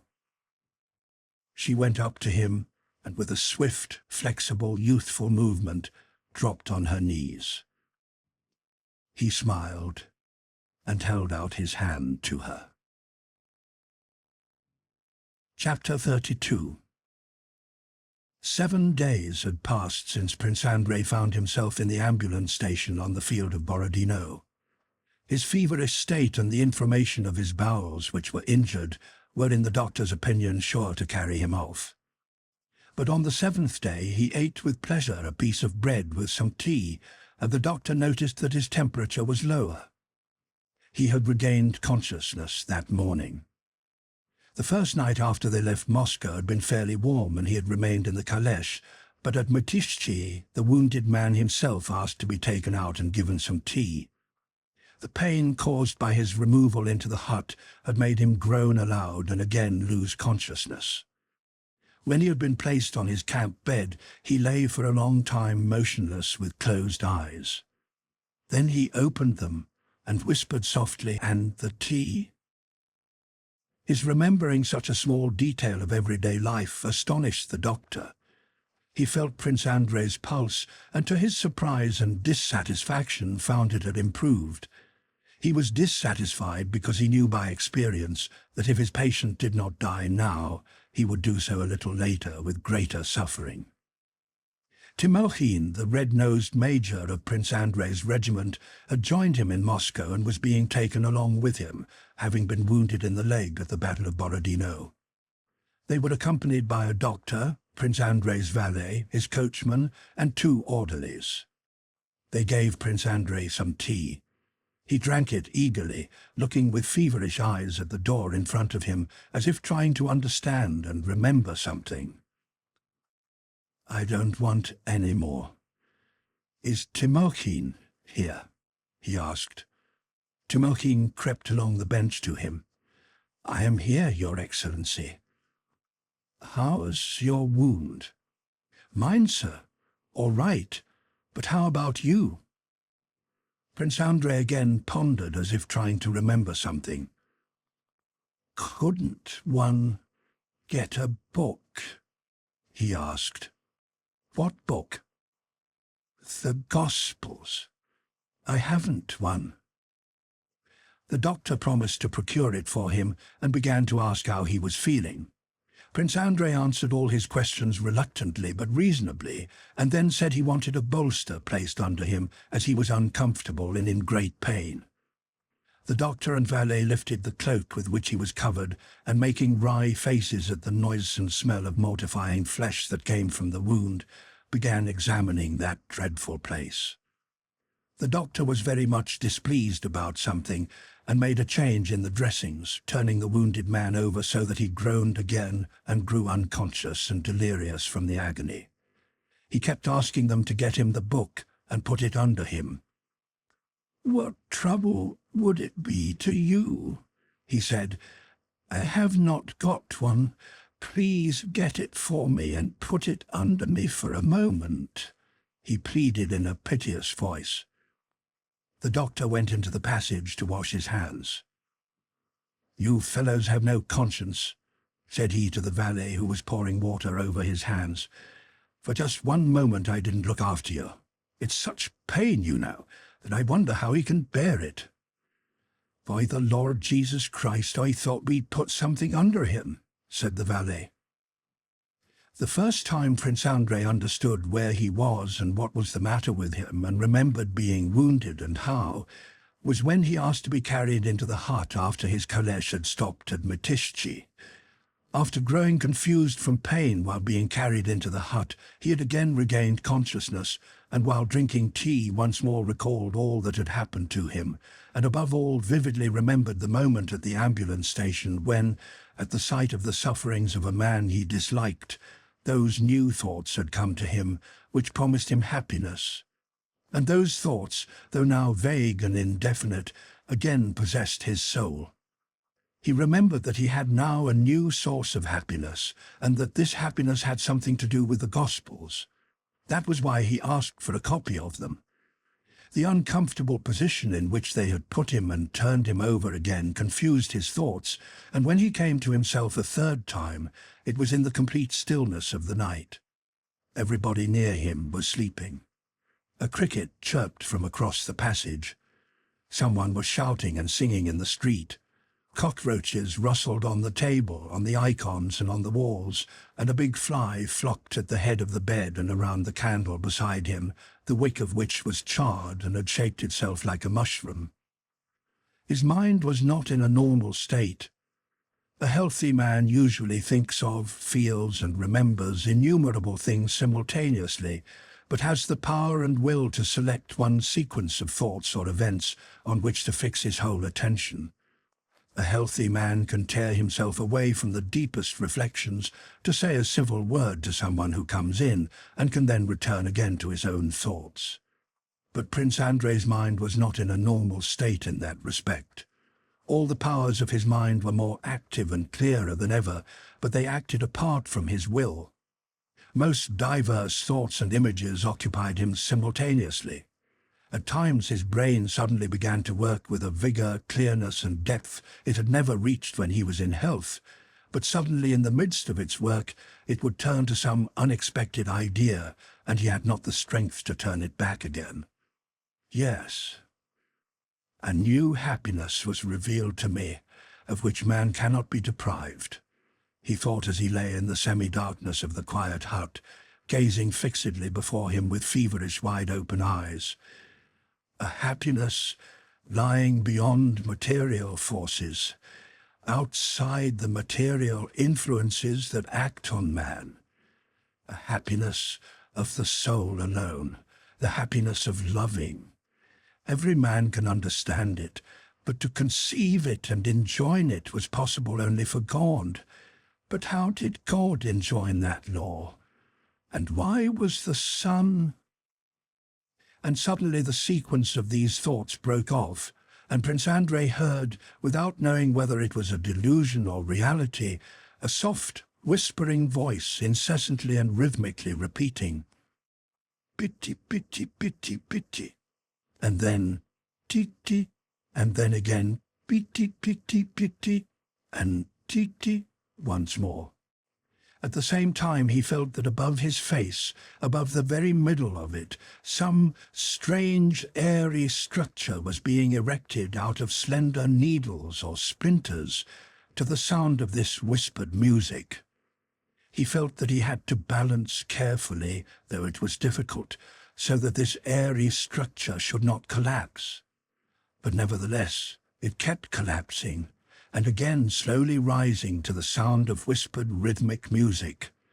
It stretches, stretches, spreading out and stretching, said Prince Andrei to himself. While listening to this whispering and feeling the sensation of this drawing out and the construction of this edifice of needles, he also saw by glimpses a red halo round the candle, and heard the rustle of the cockroaches and the buzzing of the fly that flopped against his pillow and his face. Each time the fly touched his face, it gave him a burning sensation, and yet, to his surprise, it did not destroy the structure, though it knocked against the very region of his face where it was rising. But besides this, there was something else of importance. It was something white by the door, the statue of a sphinx, which also oppressed him. But perhaps that's my shirt on the table, he thought, and that's my legs, and that is the door. But why is it always stretching and drawing itself out, and pitty, and titty, and pitty? That's enough, please leave off. Prince Andrei painfully entreated someone, and suddenly thoughts and feelings again swam to the surface of his mind with peculiar clearness and force. Yes, love, he thought again quite clearly. But not love which loves for something, for some quality, for some purpose, or for some reason, but the love which I, while dying, first experienced when I saw my enemy and yet loved him. I experienced that feeling of love, which is the very essence of the soul, and does not require an object. Now again, I feel that bliss. To love one's neighbors, to love one's enemies, to love everything, to love God in all his manifestations. It is possible to love someone dear to you with human love, but an enemy can only be loved by divine love. That is why I experienced such joy when I felt that I loved that man. What has become of him? Is he alive? When loving with human love, one may pass from love to hatred, but divine love cannot change. No, neither death nor anything else can destroy it. It is the very essence of the soul. Yet, how many people have I hated in my life? And of them all, I loved and hated none as I did her. And he vividly pictured to himself Natasha, not as he had done in the past with nothing but her charms which gave him delight, but for the first time picturing to himself her soul. And he understood her feelings, her sufferings, shame and remorse. He now understood for the first time all the cruelty of his rejection of her, the cruelty of his rupture with her. If only it were possible for me to see her once more, just once, looking into those eyes, to say, "Pity, pity, pity, and titty, and pity, pity, pity." Boom! Flopped the fly, and his attention was suddenly carried into another world, a world of reality and delirium in which something particular was happening. In that world some structure was still being erected and did not fall. Something was still stretching out, and the candle with its red halo was still burning, and the same shirt-like sphinx lay near the door. But besides all this, something creaked. There was a whiff of fresh air, and a new white sphinx appeared standing at the door. And that sphinx had the pale face and shining eyes of the very Natasha of whom he had just been thinking. Oh, how oppressive this continual delirium is, thought Prince Andrei, trying to drive that face from his imagination. But the face remained before him with the force of reality and drew nearer. Prince Andrei wished to return to that former world of pure thought, but he could not, and delirium drew him back into its domain. The soft, whispering voice continued its rhythmic murmur. Something oppressed him and stretched out, and the strange face was before him. Prince Andrei collected all his strength in an effort to recover his senses. He moved a little, and suddenly there was a ringing in his ears, a dimness in his eyes, and like a man plunged into water, he lost consciousness. When he came to himself, Natasha, that same living Natasha, whom of all people he most longed to love, was this new, pure, divine love that had been revealed to him, was kneeling before him. He realized that it was the real living Natasha, and he was not surprised, but quietly happy. Natasha, motionless on her knees, she was unable to stir, with frightened eyes riveted on him, was restraining her sobs. Her face was pale and rigid. Only in the lower part of it, something quivered. Prince Andrei sighed with relief, smiled, and held out his hand. "You?" he said. "How fortunate." With a rapid but careful movement, Natasha drew nearer to him on her knees, and taking his hand carefully, bent her face over it and began kissing it, just touching it lightly with her lips. "Forgive me," she whispered, raising her head and glancing at him. "Forgive me." "I love you," said Prince Andrei. "Forgive." "Forgive what?" he asked. "Forgive me for what I have done," faltered Natasha in a scarcely audible broken whisper, and began kissing his hand more rapidly, just touching it with her lips. "I love you more, better than before," said Prince Andrei, lifting her face with his hand so as to look into her eyes. Those eyes, filled with happy tears, gazed at him timidly, compassionately, and with joyous love. Natasha's thin, pale face, with its swollen lips, was more than plain, it was dreadful, but Prince Andrei did not see that. He saw her shining eyes, which were beautiful. They heard the sound of voices behind them. Peter, the valet, who was now wide awake, had roused the doctor. Timokhin, who had not slept at all because of the pain in his leg, had long been watching all that was going on, carefully covering his bare body with the sheet as he huddled up on his bench. "What's this?" said the doctor, rising from his bed. "Please, go away, madam." At that moment a maid sent by the countess, who had noticed her daughter's absence, knocked at the door. Like a somnambulist aroused from her sleep, Natasha went out of the room and, returning to her hut, fell sobbing on her bed.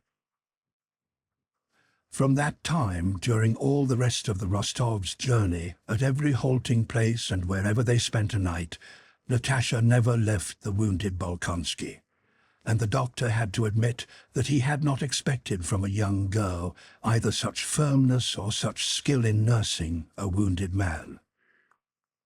Dreadful as the Countess imagined it would be should Prince Andrei die in her daughter's arms during the journey, as, judging by what the doctor said, it seemed might easily happen, she could not oppose Natasha.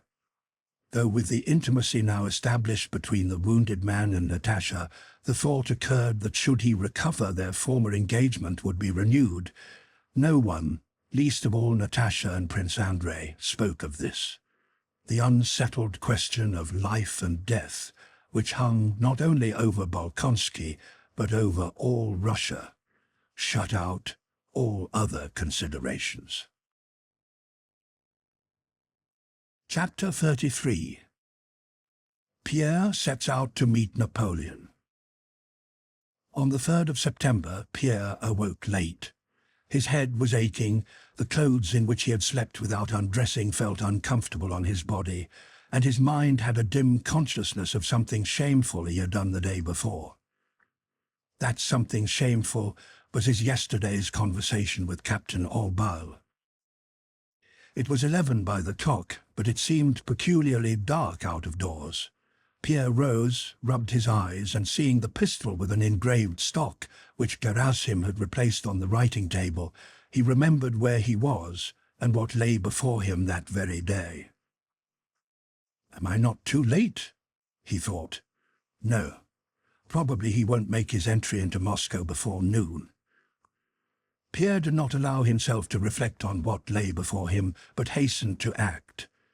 After arranging his clothes, he took the pistol and was about to go out.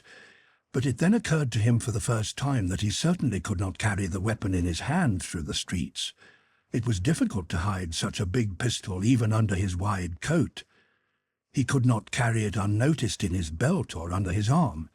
Besides, it had been discharged, and he had not had time to reload it. No matter. Dagger will do, he said to himself, though when planning his design he had more than once come to the conclusion that the chief mistake made by the student in 1809 had been to try to kill Napoleon with a dagger.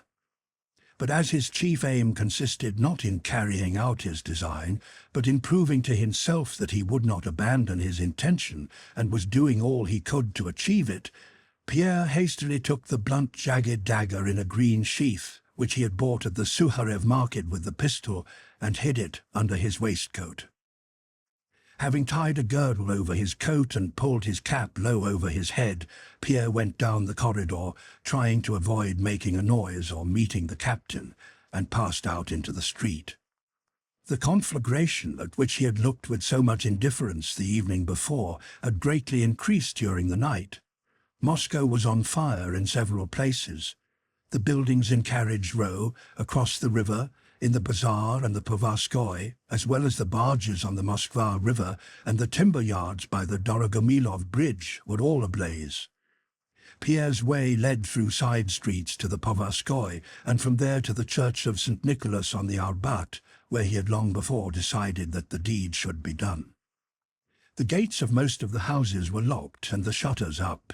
The streets and lanes were deserted. The air was full of smoke and the smell of burning. Now and then he met Russians with anxious and timid faces, and Frenchmen with an air not of the city but of the camp, walking in the middle of the streets.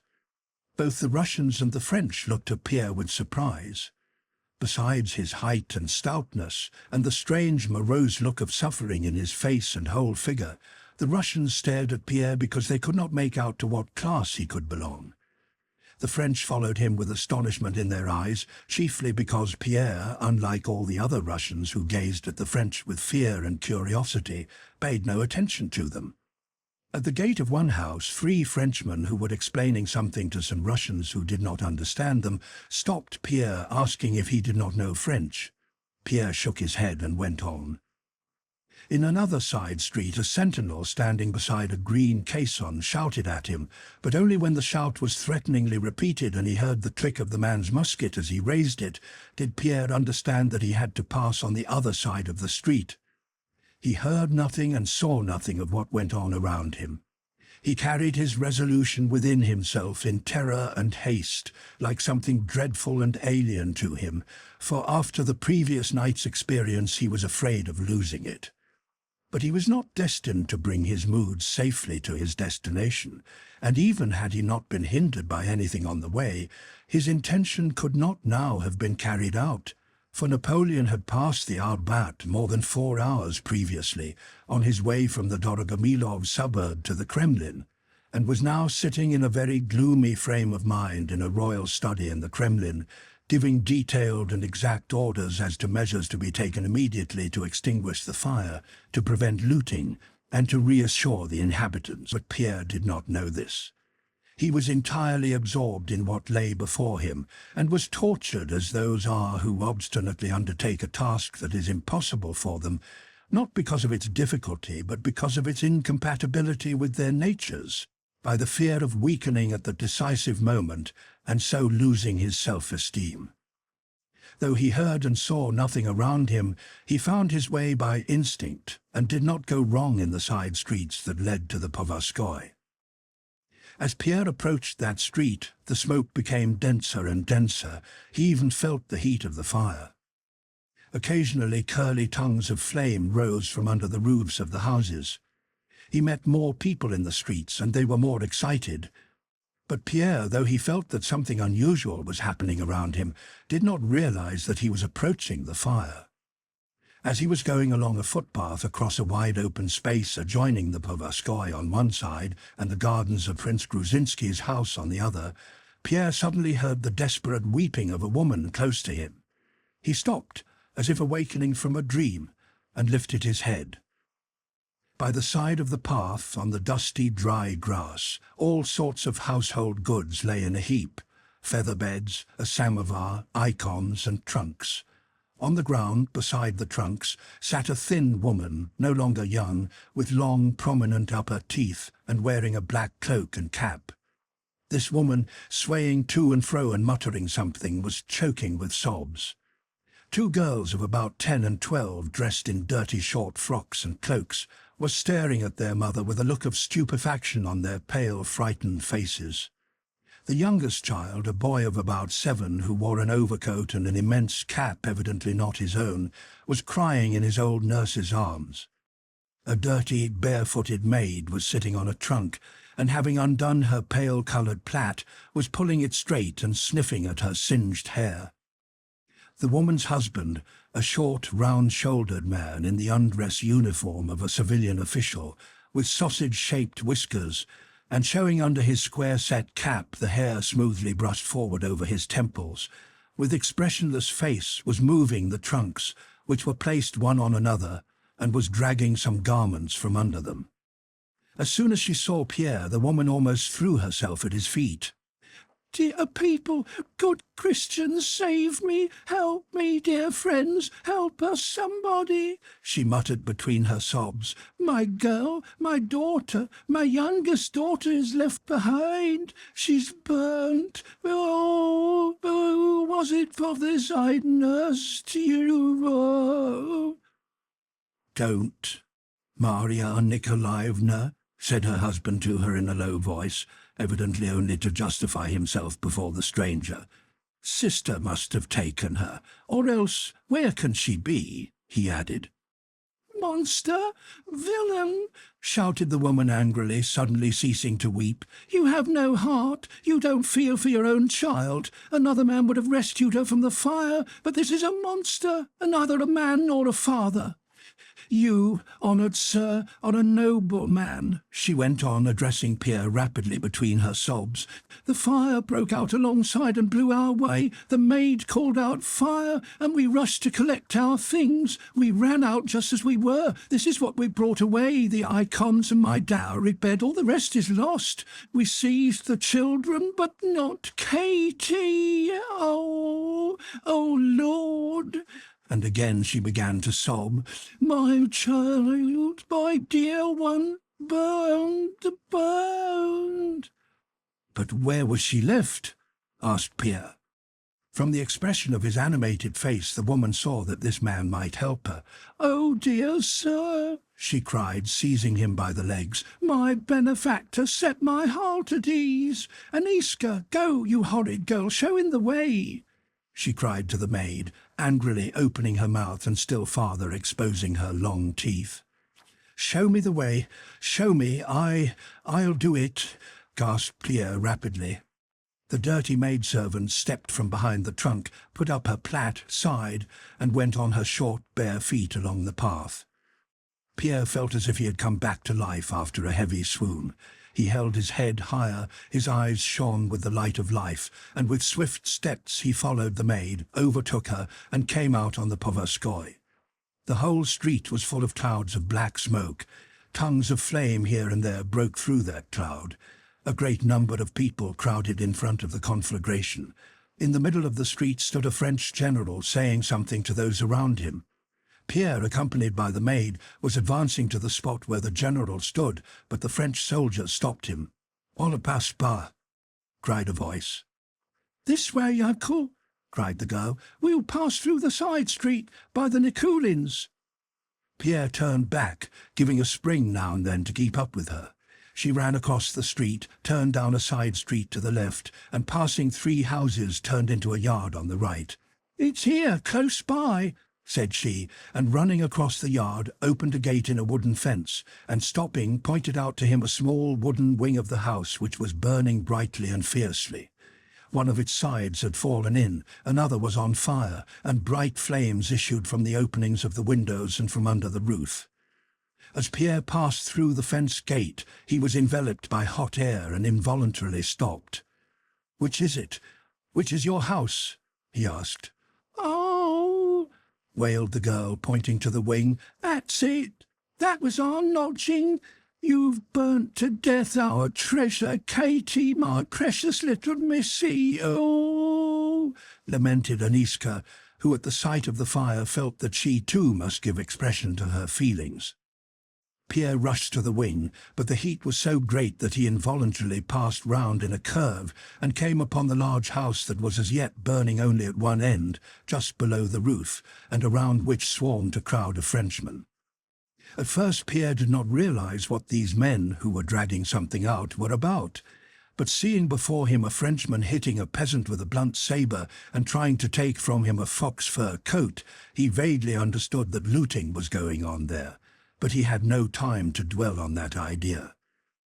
The sound of crackling and the din of falling walls and ceilings, the whistle and hiss of the flames, the excited shouts of the people, and the sight of the swaying smoke, now gathering into thick black clouds and now soaring up with glittering sparks, with here and there dense sheaves of flame, now red and now like golden fish scales creeping along the walls, and the heat and smoke and rapidity of motion, produced on Pierre the usual animating effects of a conflagration. It had a peculiarly strong effect on him, because at the sight of the fire he felt himself suddenly freed from the ideas that had weighed him down. He felt young, bright, adroit and resolute. He ran round to the other side of the lodge, and was about to dash into that part of it which was still standing, when just above his head he heard several voices shouting, and then a cracking sound and the ring of something heavy falling close beside him. Pierre looked up, and saw at a window of the large house some Frenchmen who had just thrown out the drawer of a chest filled with metal articles. Other French soldiers standing below went up to the drawer. "What does this fellow want?" shouted one of them, referring to Pierre. "There's a child in that house. Haven't you seen a child?" cried Pierre. "What's he talking about? Get along," said several voices, and one of the soldiers, evidently afraid that Pierre might want to take from them some of the plate and bronzes that were in the drawer, moved threateningly toward him. "A child?"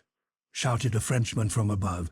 "I did hear some squealing in the garden. Perhaps it's his brat that the fellow is looking for. After all, one must be human, you know." "Where is it? Where?" said Pierre. "There, there," shouted the Frenchman at the window, pointing to the garden at the back of the house. "Wait a bit, I'm coming down."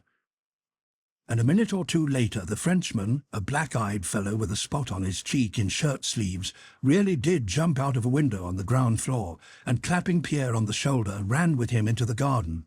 "Hurry up, you others," he called out to his comrades. "It's getting hot." When they reached a gravel path behind the house, the Frenchman pulled Pierre by the arm and pointed to a round gravelled space where a 3-year-old girl in a pink dress was lying under a seat. "There is your child." "Oh, a girl, so much the better," said the Frenchman. "Goodbye, fatty. We must be human. We are all mortal, you know." And the Frenchman with the spot on his cheek ran back to his comrades. Breathless with joy, Pierre ran to the little girl and was going to take her in his arms.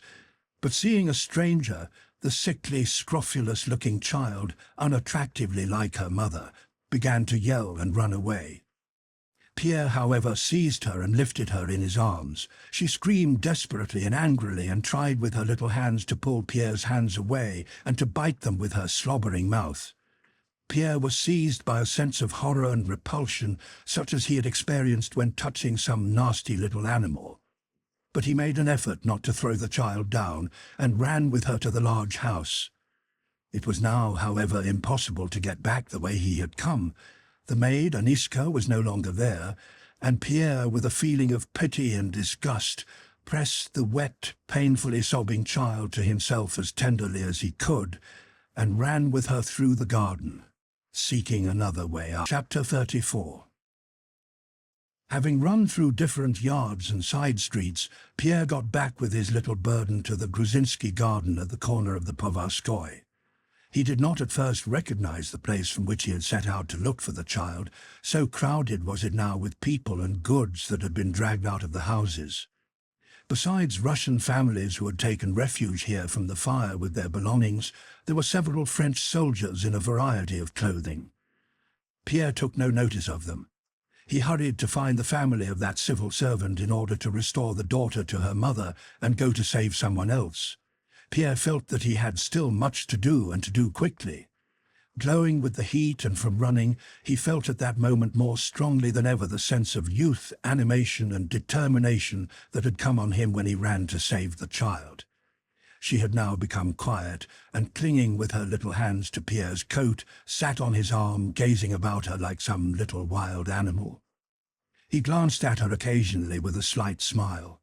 He fancied he saw something pathetically innocent in that frightened, sickly little face. He did not find the civil servant or his wife where he had left them. He walked among the crowd with rapid steps, scanning the various faces he met. Involuntarily he noticed a Georgian or Armenian family consisting of a very handsome old man of Oriental type, wearing a new cloth-covered sheepskin coat and new boots, an old woman of similar type, and a young woman.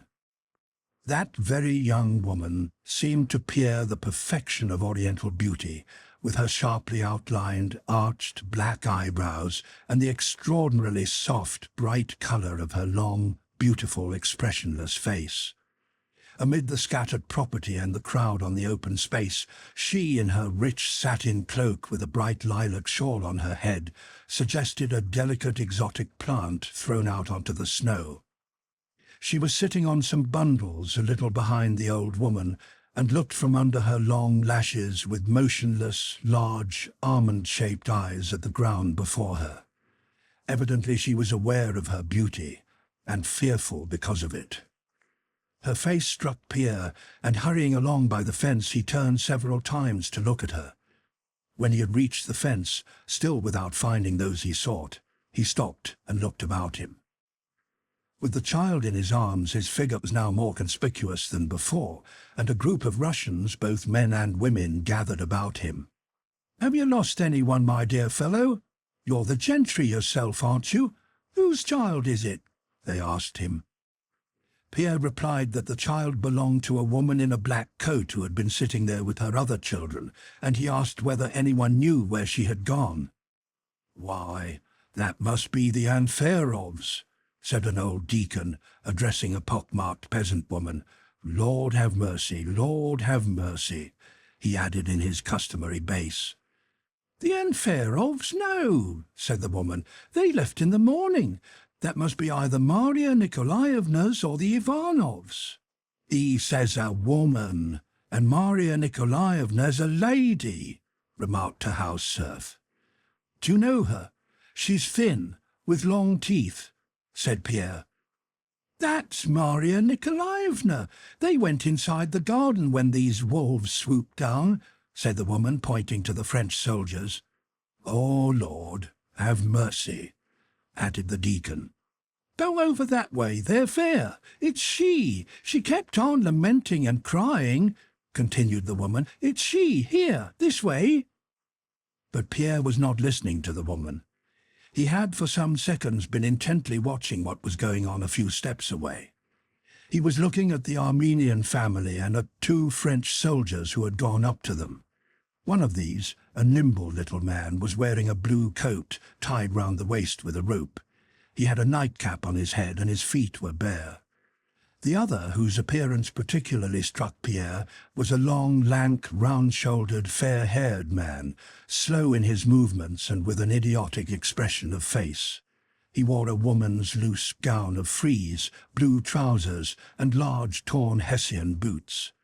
The little barefooted Frenchman in the blue coat went up to the Armenians and, saying something, immediately seized the old man by his legs, and the old man at once began pulling off his boots. The other, in the frieze gown, stopped in front of the beautiful Armenian girl, and with his hands in his pockets, stood staring at her, motionless and silent. "Here, take the child," said Pierre peremptorily and hurriedly to the woman, handing the little girl to her. "Give her back to them! Give her back!" he almost shouted, putting the child, who began screaming, on the ground, and again looking at the Frenchman and the Armenian family. The old man was already sitting barefoot. The little Frenchman had secured his second boot and was slapping one boot against the other. The old man was saying something in a voice broken by sobs, but Pierre caught but a glimpse of this. His whole attention was directed to the Frenchman in the frieze gown, who meanwhile, swaying slowly from side to side, had drawn nearer to the young woman, and taking his hands from his pockets, had seized her by the neck. The beautiful Armenian still sat motionless and in the same attitude, with her long lashes drooping as if she did not see or feel what the soldier was doing to her. While Pierre was running the few steps that separated him from the Frenchman, the tall marauder in the frieze gown was already tearing from her neck the necklace the young Armenian was wearing, and the young woman, clutching at her neck, screamed piercingly. "Let that woman alone!" exclaimed Pierre hoarsely in a furious voice, seizing the soldier by his round shoulders and throwing him aside. The soldier fell, got up and ran away, but his comrade, throwing down the boots and drawing his sword, moved threateningly toward Pierre.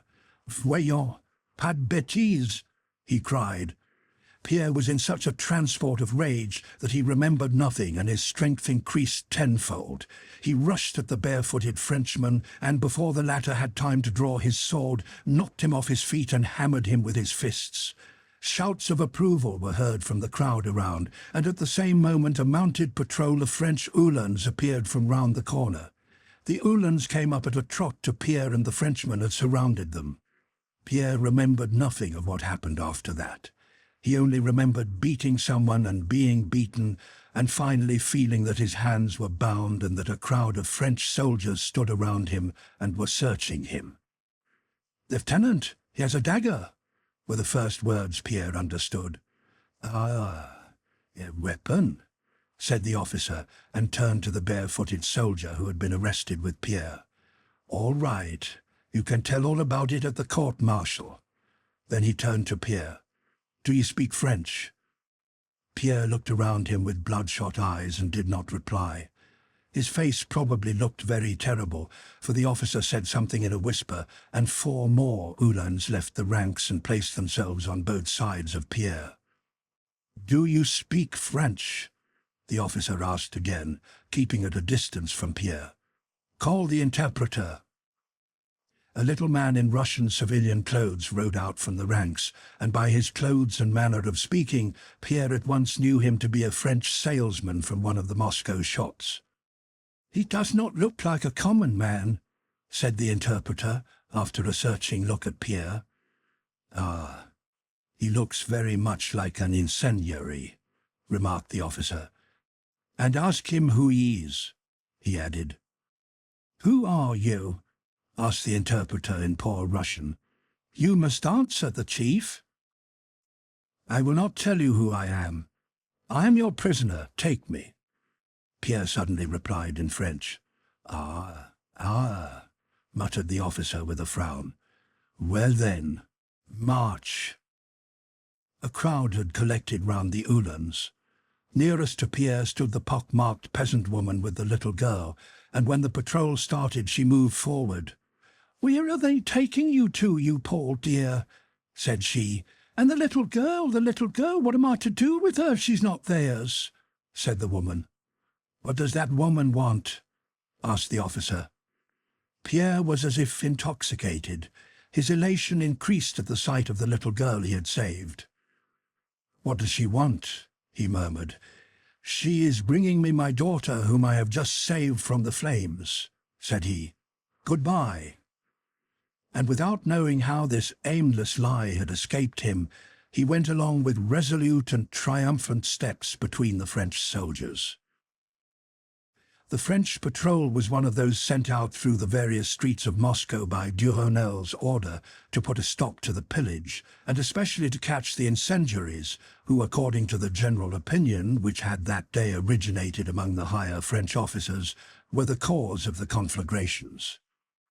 After marching through a number of streets, the patrol arrested 5 more Russian suspects: a small shopkeeper, 2 seminary students, a peasant, and a house serf, besides several looters. But of all these various suspected characters, Pierre was considered to be the most suspicious of all.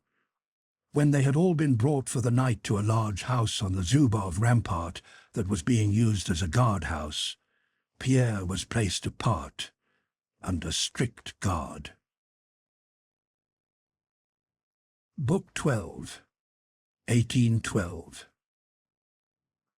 Chapter 1. Anna Pavlovna's Soirée.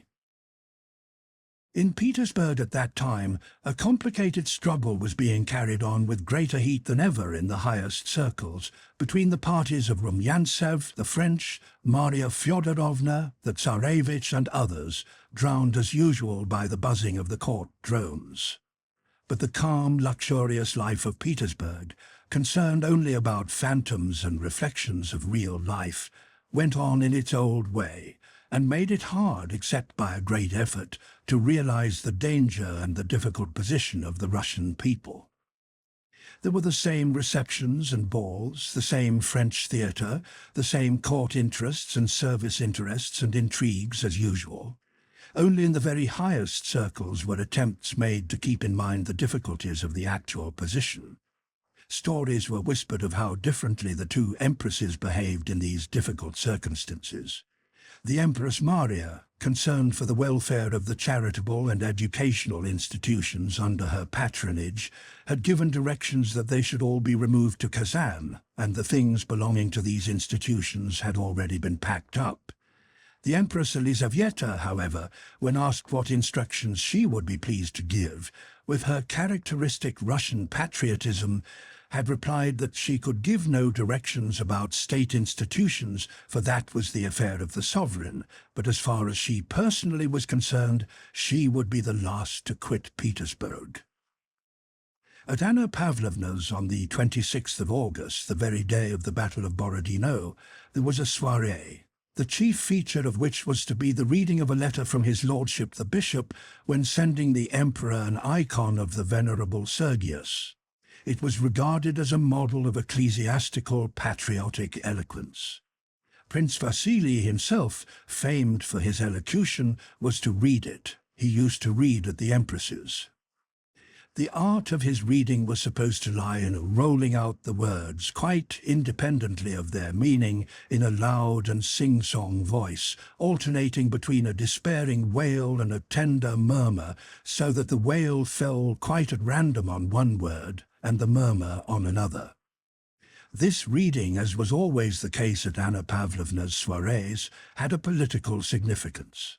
That evening she expected several important personages who had to be made ashamed of their visits to the French theatre and aroused to a patriotic temper. A good many people had already arrived, but Anna Pavlovna, not yet seeing all those whom she wanted in her drawing-room, did not let the reading begin, but wound up the springs of a general conversation. The news of the day in Petersburg was the illness of Countess Bezukhova.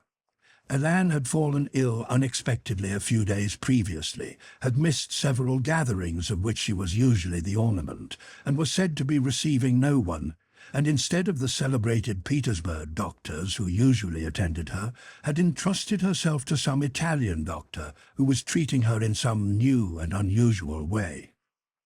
They all knew very well that the enchanting countess's illness arose from an inconvenience resulting from marrying 2 husbands at the same time, and that the Italian's cure consisted in removing such inconvenience.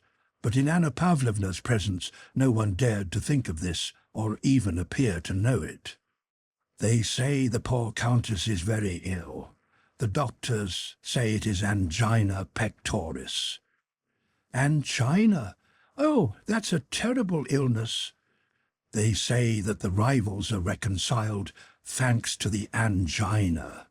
and the word angina was repeated with great satisfaction. "The Count is pathetic," they say. "He cried like a child when the doctor told him the case was dangerous." Oh, it would be a terrible loss. She is an enchanting woman. "You are speaking of the poor Countess," said Anna Pavlovna, coming up just then. "I sent to ask for news, and hear that she is a little better. Oh, she is certainly the most charming woman in the world," she went on with a smile at her own enthusiasm. "We belong to different camps, but that does not prevent my esteeming her as she deserves. She is very unfortunate," added Anna Pavlovna. Supposing that by these words Anna Pavlovna was somewhat lifting the veil from the secret of the Countess's malady, an unwary young man ventured to express surprise that well-known doctors had not been called in, and that the Countess was being attended by a charlatan who might employ dangerous remedies. "Your information may be better than mine," Anna Pavlovna suddenly and venomously retorted on the inexperienced young man. "But I know on good authority that this doctor is a very learned and able man. He is private physician to the Queen of Spain." And having thus demolished the young man, Anna Pavlovna turned to another group where Bilibin was talking about the Austrians. Having wrinkled up his face, he was evidently preparing to smooth it out again and utter one of his mots. "I think it is delightful," he said, referring to a diplomatic note that had been sent to Vienna with some Austrian banners captured from the French by Wittgenstein, the hero of Petropol, as he was then called in Petersburg. "What's that?" asked Anna Pavlovna, securing silence for the mot, which she had heard before. And Bilibin repeated the actual words of the diplomatic dispatch, which he had himself composed. "The Emperor returns these Austrian banners," said Bilibin, "friendly banners gone astray and found on a wrong path." And his brow became smooth again. "Charming, charming," observed Prince Vasily. "The path to Warsaw, perhaps," Prince Hippolyte remarked loudly and unexpectedly. Everybody looked at him, not understanding what he meant. Prince Hippolyte himself glanced around with amused surprise. He knew no more than the others what his words meant. During his diplomatic career he had more than once noticed that such utterances were received as very witty, and at every opportunity he uttered in that way the first words that entered his head. "It may turn out very well," he thought, "but if not, they'll know how to arrange matters." And really, during the awkward silence that ensued, that insufficiently patriotic person entered whom Anna Pavlovna had been waiting for and wished to convert, and she, smiling and shaking a finger at Hippolyte, invited Prince Vasily to the table, and bringing him 2 candles and the manuscript, begged him to begin. Everyone became silent. "Most gracious sovereign and emperor," Prince Vasily sternly declaimed, looking round at his audience as if to inquire whether anyone had anything to say to the contrary, but no one said anything. "Moscow, our ancient capital, the New Jerusalem, receives her Christ." He placed a sudden emphasis on the word her. "As a mother receives her zealous sons into her arms, and through the gathering mists, foreseeing the brilliant glory of thy rule, sings in exultation, Hosanna, blessed is he that cometh." Prince Vasily pronounced these last words in a tearful voice. Bilibin attentively examined his nails, and many of those present appeared intimidated, as if asking in what they were to blame. Anna Pavlovna whispered the next words in advance, like an old woman muttering the prayer at communion.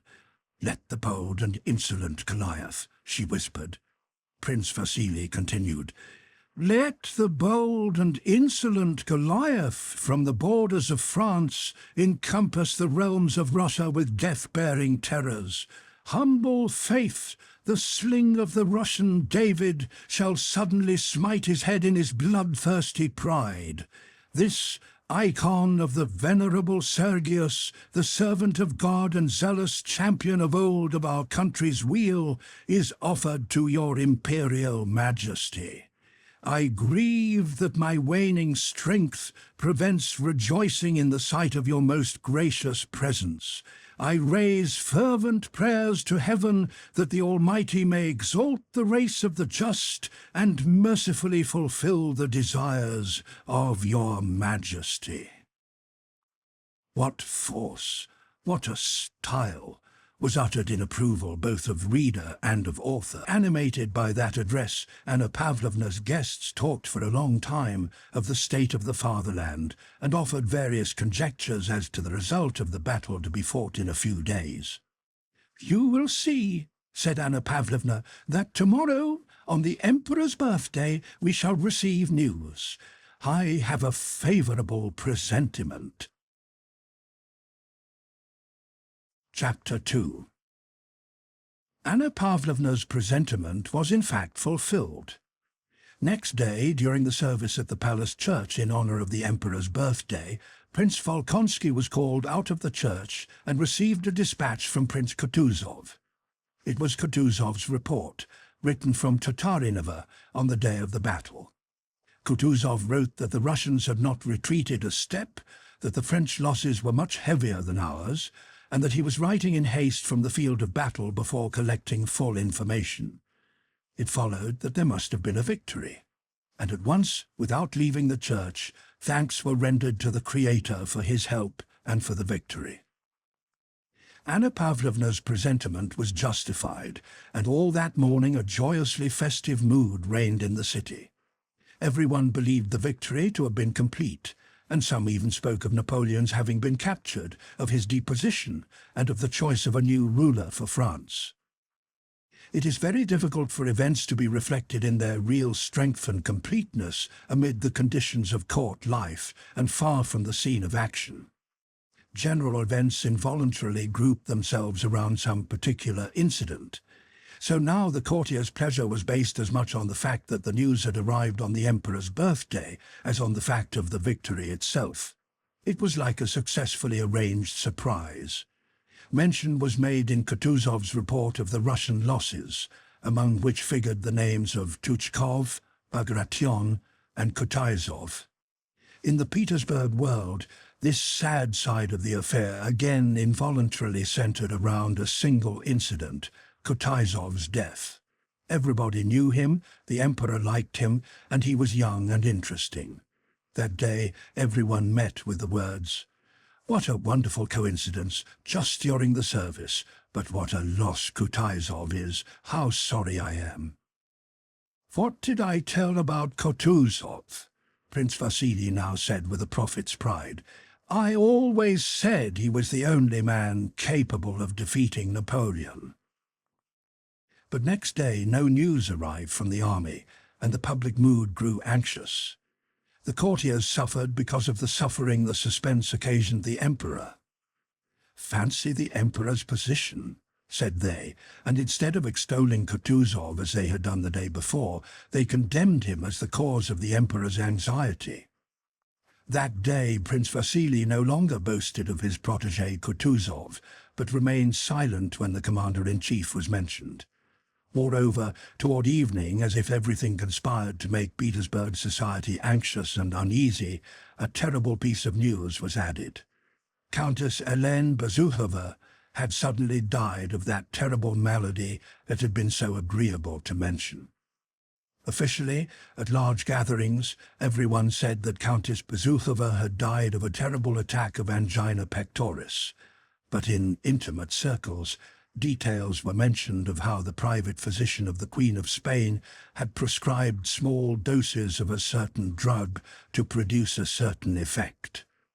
But Helene, tortured by the fact that the old count suspected her, and that her husband, to whom she had written, that wretched profligate Pierre, had not replied, had suddenly taken a very large dose of the drug and had died in agony before assistance could be rendered her.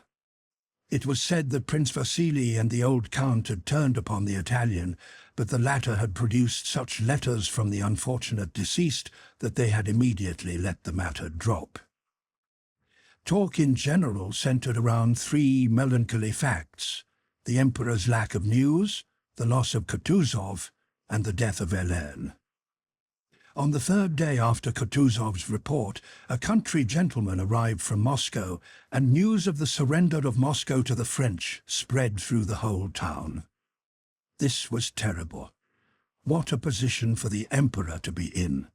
Kutuzov was a traitor, and Prince Vasily, during the visits of condolence paid to him on the occasion of his daughter's death, said of Kutuzov, whom he had formerly praised, it was excusable for him in his grief to forget what he had said, that it was impossible to expect anything else from a blind and depraved old man. I only wonder that the fate of Russia could have been entrusted to such a man. As long as this news remained unofficial, it was possible to doubt it, but the next day the following communication was received from Count Rostokchin. Prince Kutuzov's adjutant has brought me a letter in which he demands police officers to guide the army to the Ryazan road. He writes that he is regretfully abandoning Moscow. Sire, Kutuzov's action decides the fate of the capital and of your empire. Russia will shudder to learn of the abandonment of the city in which her greatness is centered and in which lie the ashes of your ancestors. I shall follow the army. I have had everything removed, and it only remains for me to weep over the fate of my fatherland. On receiving this dispatch, the Emperor sent Prince Bolkonsky to Kutuzov with the following rescript. Prince Mikhail Illarionovich, since the 29th of August I have received no communication from you, yet on the 1st of September I received from the Commander-in-Chief of Moscow, via Yaroslavo, the sad news that you with the army have decided to abandon Moscow. You can yourself imagine the effect this news has had on me, and your silence increases my astonishment. I am sending this by Adjutant General Prince Bolkonsky to hear from you the situation of the army, and the reasons that have induced you to take this melancholy decision.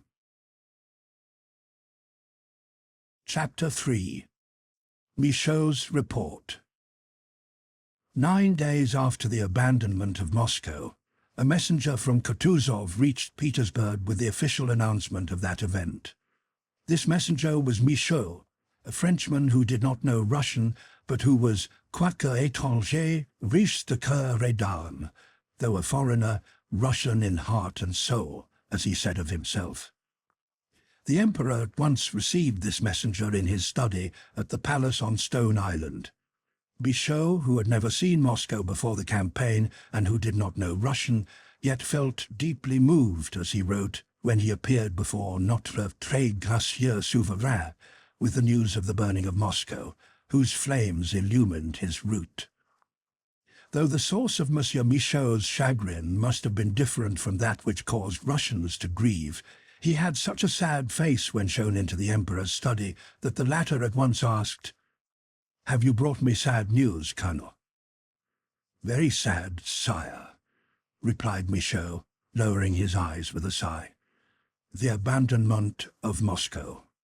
"Have they surrendered my ancient capital without a battle?" asked the Emperor quickly, his face suddenly flushing. Michaud respectfully delivered the message Kutuzov had entrusted to him, which was that it had been impossible to fight before Moscow, and that as the only remaining choice was between losing the army as well as Moscow or losing Moscow alone, the field marshal had to choose the latter. The Emperor listened in silence, not looking at Michaud. "Has the enemy entered the city?" he asked. "Yes, sire, and Moscow is now in ashes. I left it all in flames," replied Michaud in a decided tone, but glancing at the Emperor he was frightened by what he had done. The Emperor began to breathe heavily and rapidly, his lower lip trembled, and tears instantly appeared in his fine blue eyes. But this lasted only a moment. He suddenly frowned, as if blaming himself for his weakness, and raising his head addressed Michaud in a firm voice. "I see, Colonel, from all that is happening, that Providence requires great sacrifices of us. I am ready to submit myself in all things to his will. But tell me, Michaud, How did you leave the army when it saw my ancient capital abandoned without a battle? Did you not notice discouragement?" Seeing that his most gracious ruler was calm once more, Michaud also grew calm, but was not immediately ready to reply to the emperor's direct and relevant question, which required a direct answer. "Sire, will you allow me to speak frankly, as befits a loyal soldier?" he asked to gain time. "Colonel, I always require it," replied the emperor. "Conceal nothing from me. I wish to know absolutely how things are." "Sire," said Michaud with a subtle, scarcely perceptible smile on his lips, having now prepared a well-phrased reply. "Sire, I left the whole army, from its chiefs to the lowest soldier, without exception, in desperate and agonized terror." "How is that?" The emperor interrupted him, frowning sternly. "Would misfortune make my Russians lose heart? Never." Michaud had only waited for this to bring out the phrase he had prepared. "Sire," said he with respectful playfulness, "they are only afraid lest your majesty in the goodness of your heart should allow yourself to be persuaded to make peace. They are burning for the combat," declared this representative of the Russian nation, "and to prove to your majesty by the sacrifice of their lives how devoted they are." "Ah," said the emperor, reassured, and with a kindly gleam in his eyes, he patted Michaud on the shoulder. "You set me at ease, Colonel." He bent his head and was silent for some time. "Well then, go back to the army," he said, drawing himself up to his full height and addressing Michaud with a gracious and majestic gesture. "And tell our brave men and all my good subjects wherever you go, that when I have not a soldier left, I shall put myself at the head of my beloved nobility and my good peasants, and so use the last resources of my empire. It still offers me more than my enemies suppose," said the emperor, growing more and more animated.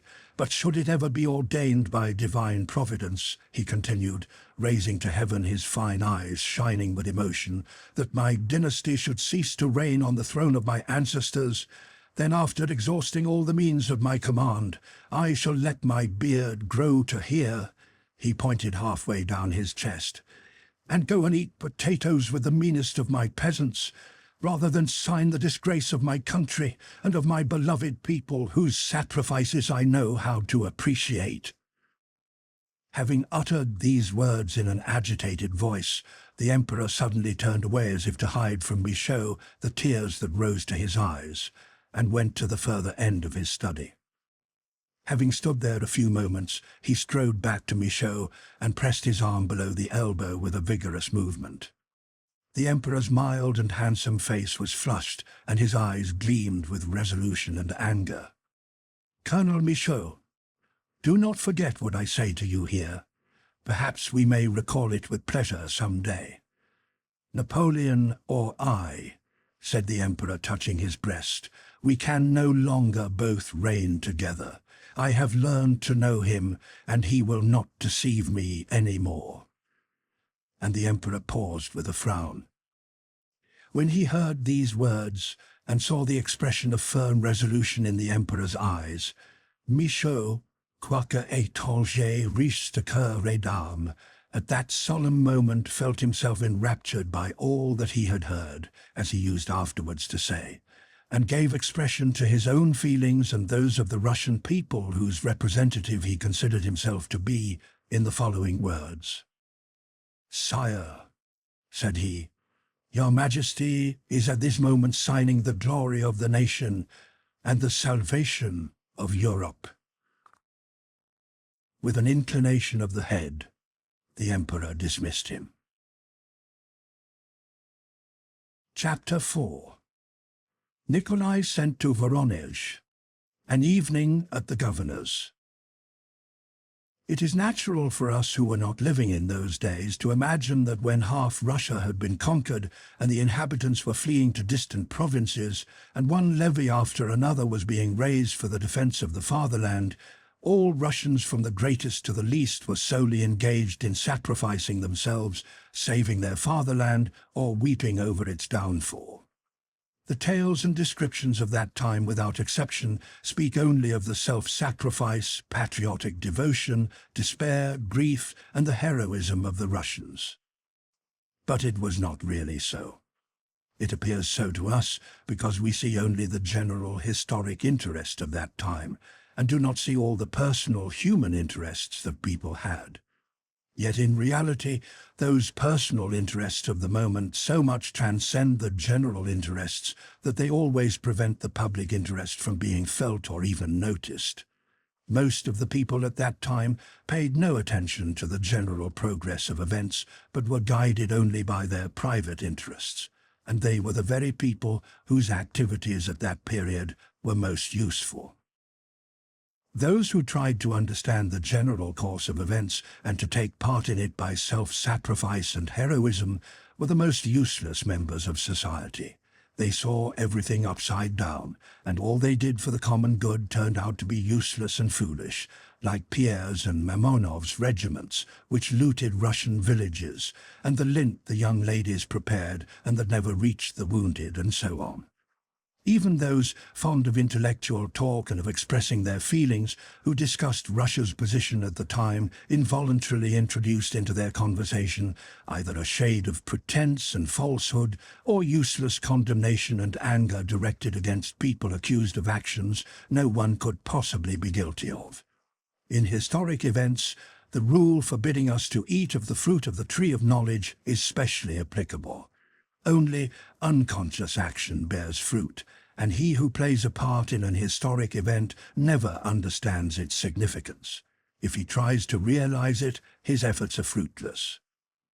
The more closely a man was engaged in the events then taking place in Russia, the less did he realize their significance. In Petersburg and in the provinces at a distance from Moscow, ladies and gentlemen in militia uniforms wept for Russia and its ancient capital and talked of self-sacrifice and so on. But in the army which retired beyond Moscow, there was little talk or thought of Moscow, and when they caught sight of its burned ruins, no one swore to be avenged on the French, but they thought about their next pay, their next quarters, of Matryoshka the vivandière, and like matters.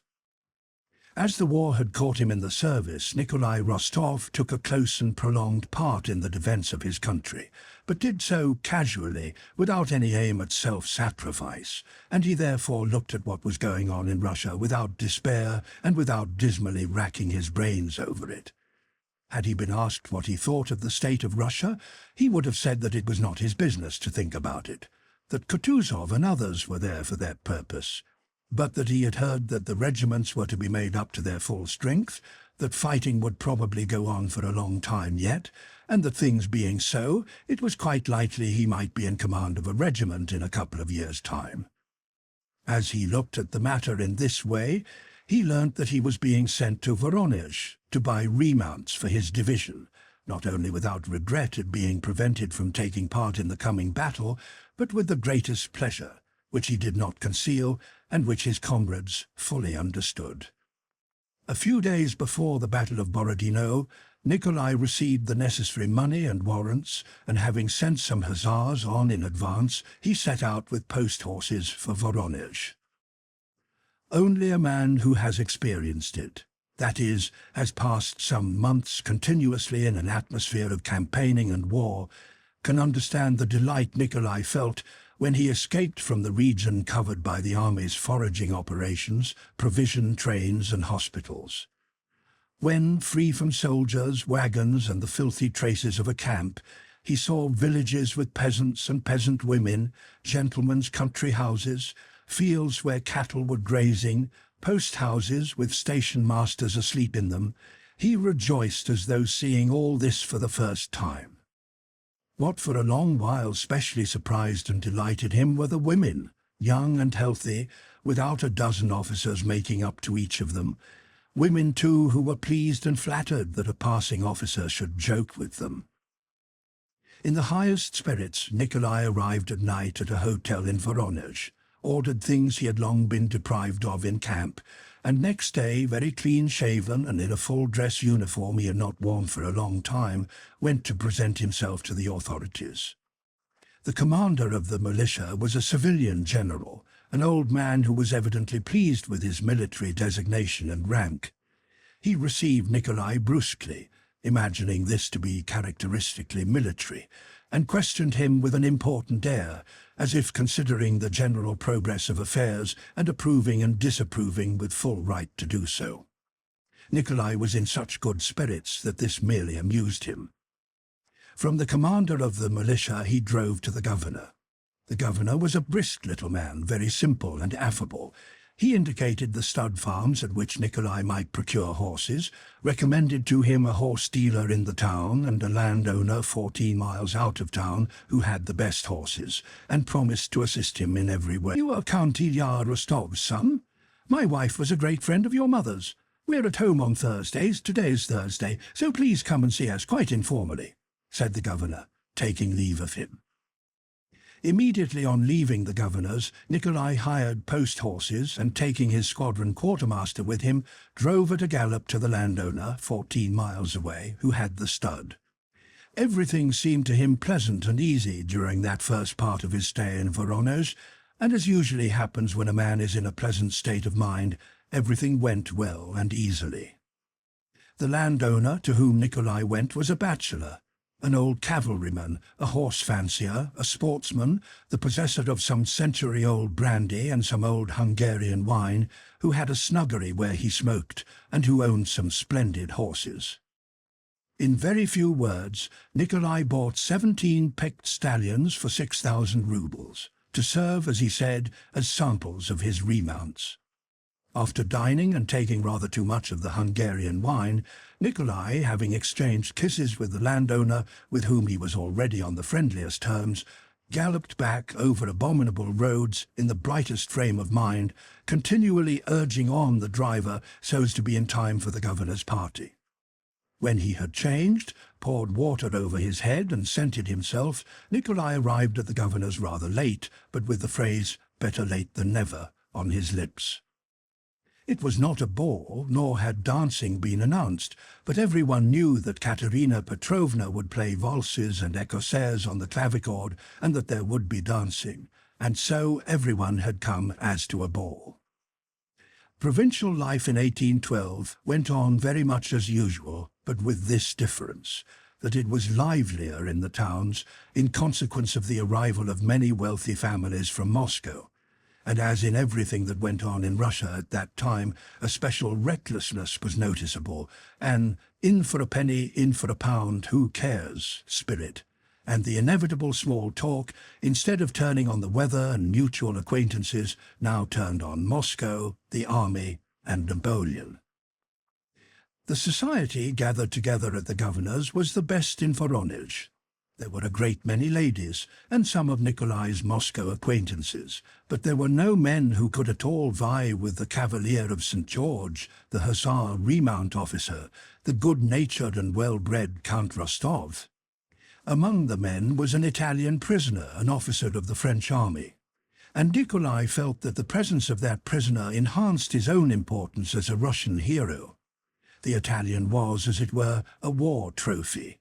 Nikolai felt this. It seemed to him that everyone regarded the Italian in the same light, and he treated him cordially, though with dignity and restraint.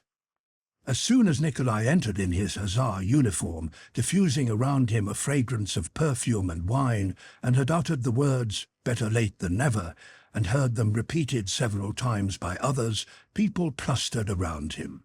All eyes turned on him, and he felt at once that he had entered into his proper position in the province, that of a universal favourite, a very pleasant position, and intoxicatingly so after his long privations. At posting stations, at inns, in the landowner's snuggery, maidservants had been flattered by his notice, and here too at the governor's party there were, as it seemed to Nikolai, an inexhaustible number of pretty young women, married and unmarried, impatiently awaiting his notice. The women and girls flirted with him, and from the first day the people concerned themselves to get this fine young daredevil of an hussar married and settled down. Among these was the governor's wife herself, who welcomed Rostov as a near relative and called him Nikolai.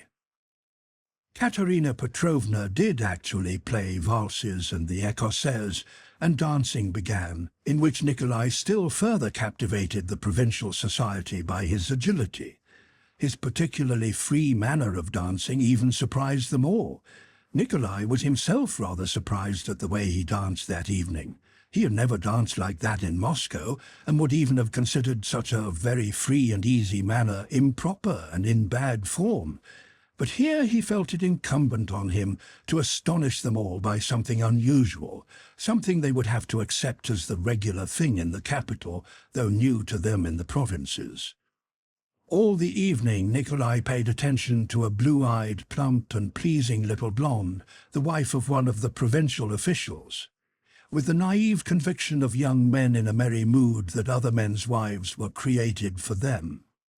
Rostov did not leave the lady's side and treated her husband in a friendly and conspiratorial style, as if, without speaking of it, they knew how capitally Nikolai and the lady would get on together. The husband, however, did not seem to share that conviction, and tried to behave morosely with Rostov. But the latter's good-natured naivete was so boundless that sometimes even he involuntarily yielded to Nikolai's good humour.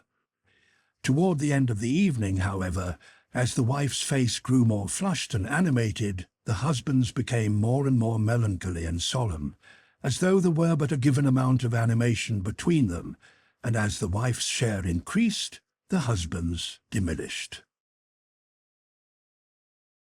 Chapter 5. Nikolai sat leaning slightly forward in an armchair, bending closely over the blonde lady and paying her mythological compliments with a smile that never left his face. Jauntily shifting the position of his legs in their tight riding breeches, diffusing an odour of perfume and admiring his partner, himself, and the fine outlines of his legs in their well-fitting Hessian boots, Nikolai told the blonde lady that he wished to run away with a certain lady here in Voronezh. Which lady? A charming lady, a divine one. Her eyes, Nikolai looked at his partner, are blue, her mouth coral and ivory. Her figure, he glanced at her shoulders, like Diana's. The husband came up and sullenly asked his wife what she was talking about. "Ah, Nikita Ivanitch," cried Nikolai, rising politely, and as if wishing Nikita Ivanitch to share his joke, he began to tell him of his intention to elope with a blonde lady. The husband smiled gloomily, the wife gaily. The governor's good-natured wife came up with a look of disapproval. "Anna Ignatyevna wants to see you, Nikolai," said she, pronouncing the name so that Nikolai at once understood that Anna Ignatyevna was a very important person. "Come, Nikolai. You know you let me call you so." "Oh, yes, aunt. Who is she?" "Anna Ignatyevna Malvintseva. She has heard from her niece how you rescued her. Can you guess?" "I rescued such a lot of them," said Nikolai. "Her niece, Princess Bolkonskaya. She is here in Voronezh with her aunt." "Oh, how you blush! Why, Not a bit. Please don't, aunt." Very well, very well. Oh, what a fellow you are." The governor's wife led him up to a tall and very stout old lady with a blue headdress, who had just finished her game of cards with the most important personages of the town. This was Malvintseva, Princess Maria's aunt on her mother's side, a rich, childless widow who always lived in Voronezh. When Rostov approached her, she was standing settling up for the game. She looked at him and, screwing up her eyes sternly, continued to upbraid the general who had won from her. "Very pleased, mon cher," she then said, holding out her hand to Nikolai. "Pray come and see me." After a few words about Princess Maria and her late father, whom Malvintseva had evidently not liked, and having asked what Nikolai knew of Prince Andrei, who also was evidently no favourite of hers, The important old lady dismissed Nikolai after repeating her invitation to come to see her. Nikolai promised to come and blushed again as he bowed. At the mention of Princess Maria, he experienced a feeling of shyness and even of fear, which he himself did not understand. When he had parted from Malvintsova, Nikolai wished to return to the dancing, but the governor's little wife placed her plump hand on his sleeve and, saying that she wanted to have a talk with him, led him to her sitting room, from which those who were there immediately withdrew so as not to be in her way. "Do you know, dear boy," began the governor's wife with a serious expression on her kind little face, "that really would be the match for you. Would you like me to arrange it?" "Whom do you mean, aunt?" asked Nikolai. "I will make a match for you with the princess. Katerina Petrovna speaks of Lily, but I say no, the princess. Do you want me to do it? I am sure your mother will be grateful to me. What a charming girl she is, really, and she's not at all so plain either." "Not at all," replied Nikolai as if offended at the idea. "As befits a soldier, aunt, I don't force myself on anyone or refuse anything," he said before he had time to consider what he was saying. "Well then, remember, this is not a joke." "Of course not." Yes, the governor's wife said as if talking to herself. "But my dear boy, among other things you are too attentive to the other, the blonde. One is sorry for the husband, really." "Oh, no, we're good friends with him," said Nikolai in the simplicity of his heart. It did not enter his head that a pastime so pleasant to himself might not be pleasant to someone else. "But what nonsense I have been saying to the governor's wife," thought Nikolai suddenly at supper. "She will really begin to arrange a match. And Sonia?" And on taking leave of the governor's wife, when she again smilingly said to him, "Well then, remember," he drew her aside. "But see here, to tell the truth, aunt—" "What is it, my dear?" "Come, let's sit down here," said she. Nikolai suddenly felt a desire and need to tell his most intimate thoughts, which he would not have told to his mother, his sister, or his friend, to this woman who was almost a stranger. When he afterwards recalled that impulse to unsolicited and inexplicable frankness, which had very important results for him, it seemed to him, as it seems to everyone in such cases, that it was merely some silly whim that seized him. Yet that burst of frankness, together with other trifling events, had immense consequences for him and for all his family. "You see, aunt, Mamma has long wanted me to marry an heiress, but the very idea of marrying for money is repugnant to me."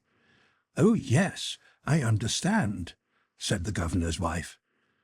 "But Princess Bolkonskaya, that's another matter. I will tell you the truth. In the first place, I like her very much. I feel drawn to her. And then, after I met her under such circumstances, so strangely, the idea often occurred to me. This is fate, especially if you remember that Mamma had long been thinking of it. But I had never happened to meet her before. Somehow it had always happened that we did not meet. And as long as my sister Natasha was engaged to her brother, it was of course out of the question for me to think of marrying her. And it must needs happen that I should meet her just when Natasha's engagement had been broken off. And then everything. So you see, I never told this to anyone and never will. Only to you." The governor's wife pressed his elbow gratefully. "You know Sonia, my cousin. I love her, and promised to marry her, and will do so. So you see, there can be no question about," said Nikolai incoherently and blushing. "My dear boy, what a way to look at it! You know Sonia has nothing, and you yourself say your papa's affairs are in a very bad way. And what about your mother? It would kill her, that's one thing. And what sort of life would it be for Sonia if she's a girl with a heart? Your mother in despair, and you all ruined? No, my dear, you and Sonia ought to understand that." Nikolai remained silent. It comforted him to hear these arguments. "All the same, aunt, it is impossible," he rejoined with a sigh after a short pause. "Besides, would the princess have me? And besides, she is now in mourning. How can one think of it?" "But you don't suppose I'm going to get you married at once? There is always a right way of doing things," replied the governor's wife. "What a matchmaker you are, aunt," said Nikolai, kissing her plump little hand. Chapter 6. Nikolai and Princess Maria. On reaching Moscow after her meeting with Rostov, Princess Maria had found her nephew there with his tutor, and a letter from Prince Andrei giving her instructions how to get to her aunt Malvintsova at Voronezh. That feeling akin to temptation which had tormented her during her father's illness, since his death, and especially since her meeting with Rostov, was smothered by arrangements for the journey, anxiety about her brother, settling in a new house, meeting new people, and attending to her nephew's education. She was sad. Now, after a month passed in quiet surroundings, she felt more and more deeply the loss of her father, which was associated in her mind with the ruin of Russia. She was agitated and incessantly tortured by the thought of the dangers to which her brother, the only intimate person now remaining to her, was exposed. She was worried too about her nephew's education, for which she had always felt herself incompetent. But in the depths of her soul, she felt at peace, a peace arising from consciousness of having stifled those personal dreams and hopes that had been on the point of awakening within her and were related to her meeting with Rostov. The day after her party, the governor's wife came to see Malvintsova, and after discussing her plan with the aunt, remarked that though under present circumstances a formal betrothal was, of course, not to be thought of, all the same the young people might be brought together and could get to know one another. Malvintsova expressed approval, and the governor's wife began to speak of Rostov in Maria's presence, praising him and telling how he had blushed when Princess Maria's name was mentioned. But Princess Maria experienced a painful rather than a joyful feeling. Her mental tranquility was destroyed, and desires, doubts, self-reproach, and hopes reawoke. During the 2 days that elapsed before Rostov called, Princess Maria continually thought of how she ought to behave to him. First, she decided not to come to the drawing-room when he called to see her aunt, that it would not be proper for her, in her deep mourning, to receive visitors. Then she thought this would be rude after what he had done for her.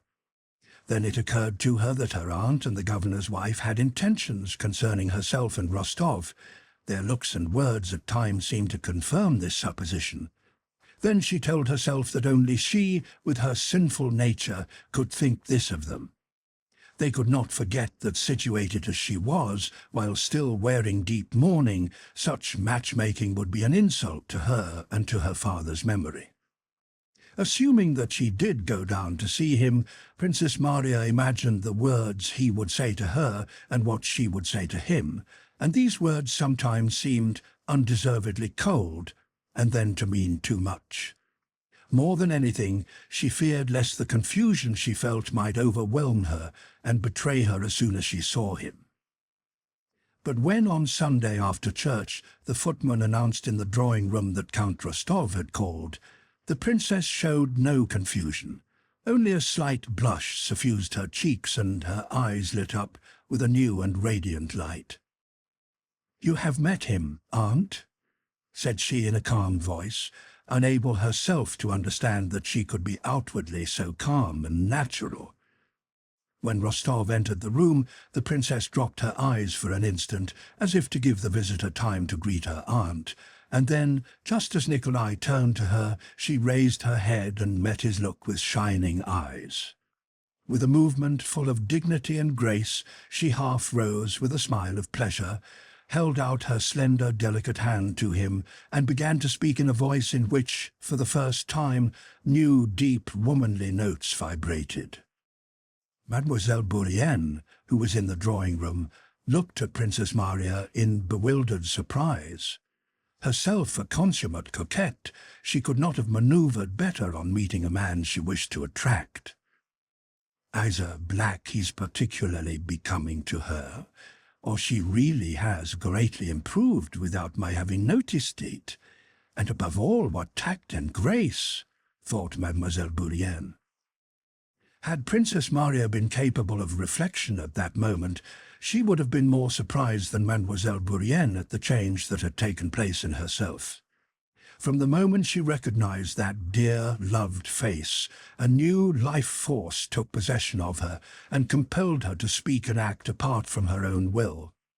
From the time Rostov entered, her face became suddenly transformed. It was as if a light had been kindled in a carved and painted lantern, and the intricate, skillful, artistic work on its sides that previously seemed dark, coarse, and meaningless was suddenly shown up in unexpected and striking beauty. For the first time, all that pure, spiritual, inward travail through which she had lived appeared on the surface. All her inward labor, her dissatisfaction with herself, her sufferings, her strivings after goodness, her meekness, love, and self-sacrifice, all this now shone in those radiant eyes, in her delicate smile, and in every tray of her gentle face. Rostov saw all this as clearly as if he had known her whole life. He felt that the being before him was quite different from and better than anyone he had met before, and above all, better than himself. Their conversation was very simple and unimportant. They spoke of the war, and like everyone else unconsciously exaggerated their sorrow about it. They spoke of their last meeting, Nikolai trying to change the subject. They talked of the governor's kind wife, of Nikolai's relations, and of Princess Maria's. She did not talk about her brother, diverting the conversation as soon as her aunt mentioned Andrei. Evidently she could speak of Russia's misfortunes with a certain artificiality, but her brother was too near her heart, and she neither could nor would speak lightly of him. Nikolai noticed this, as he noticed every shade of Princess Maria's character, with an observation unusual to him, and everything confirmed his conviction that she was a quite unusual and extraordinary being. Nikolai blushed and was confused when people spoke to him about the princess, as she did when he was mentioned, and even when he thought of her. But in her presence he felt quite at ease, and said not at all what he had prepared, but what, quite appropriately, occurred to him at the moment. When a pause occurred during his short visit, Nikolai, as is usual when there are children, turned to Prince Andrei's little son, caressing him and asking whether he would like to be an hussar. He took the boy on his knee, played with him, and looked round at Princess Maria.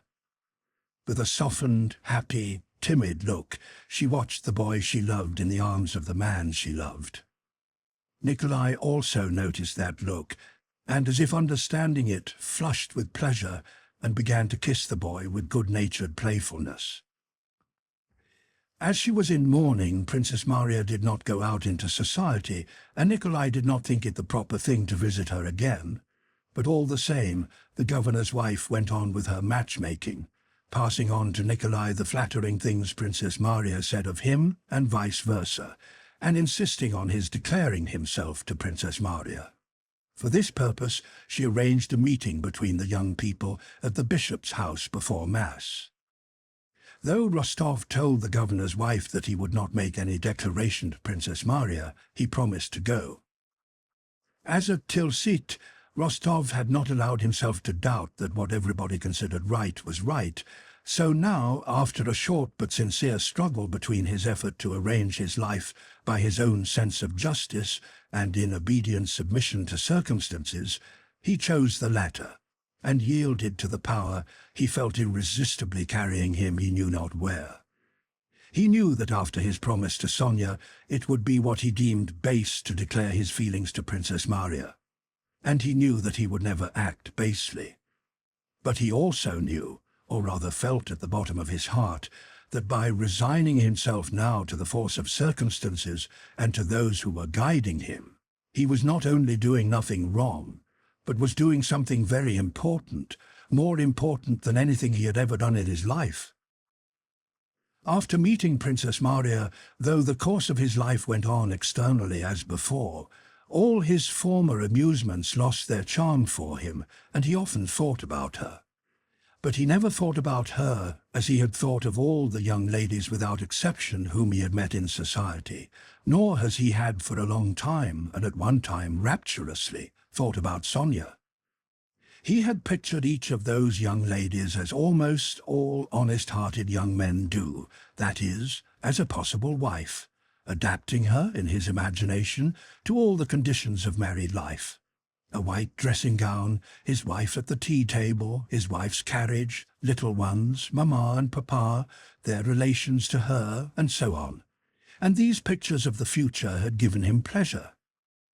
But with Princess Maria, to whom they were trying to get him engaged, he could never picture anything of future married life. If he tried, his pictures seemed incongruous and false. It made him afraid. Chapter 7. A Letter from Sonia. The dreadful news of the Battle of Borodino, of our losses in killed and wounded, and the still more terrible news of the loss of Moscow reached Voronezh in the middle of September. Princess Maria, having learned of her brother's wound only from the Gazette, and having no definite news of him, prepared, so Nikolai heard, he had not seen her again himself, to set off in search of Prince Andrei. When he received the news of the Battle of Borodino and the abandonment of Moscow, Rostov was not seized with despair, anger, the desire for vengeance, or any feeling of that kind, but everything in Voronezh suddenly seemed to him dull and tiresome, and he experienced an indefinite feeling of shame and awkwardness. The conversations he heard seemed to him insincere. He did not know how to judge all these affairs, and felt that only in the regiment would everything again become clear to him. He made haste to finish buying the horses, and often became unreasonably angry with his servant and squadron quartermaster. A few days before his departure, a special thanksgiving, at which Nikolai was present, was held in the cathedral for the Russian victory. He stood a little behind the governor and held himself with military decorum through the service, meditating on a great variety of subjects. When the service was over, the governor's wife beckoned him to her. "Have you seen the princess?" she asked, indicating with a movement of her head a lady standing on the opposite side, beyond the choir. Nikolai immediately recognized Princess Maria not so much by the profile he saw under her bonnet, as by the feeling of solicitude, timidity, and pity that immediately overcame him. Princess Maria, evidently engrossed by her thoughts, was crossing herself for the last time before leaving the church. Nikolai looked at her face with surprise. It was the same face he had seen before. There was the same general expression of refined, inner spiritual labor, but now it was quite differently lit up. There was a pathetic expression of sorrow, prayer, and hope in it. As had occurred before when she was present, Nikolai went up to her without waiting to be prompted by the governor's wife, and not asking himself whether or not it was right and proper to address her here in church, and told her he had heard of her trouble and sympathized with his whole soul. As soon as she heard his voice, a vivid glow kindled in her face, lighting up both her sorrow and her joy. "There is one thing I wanted to tell you, Princess," said Rostov.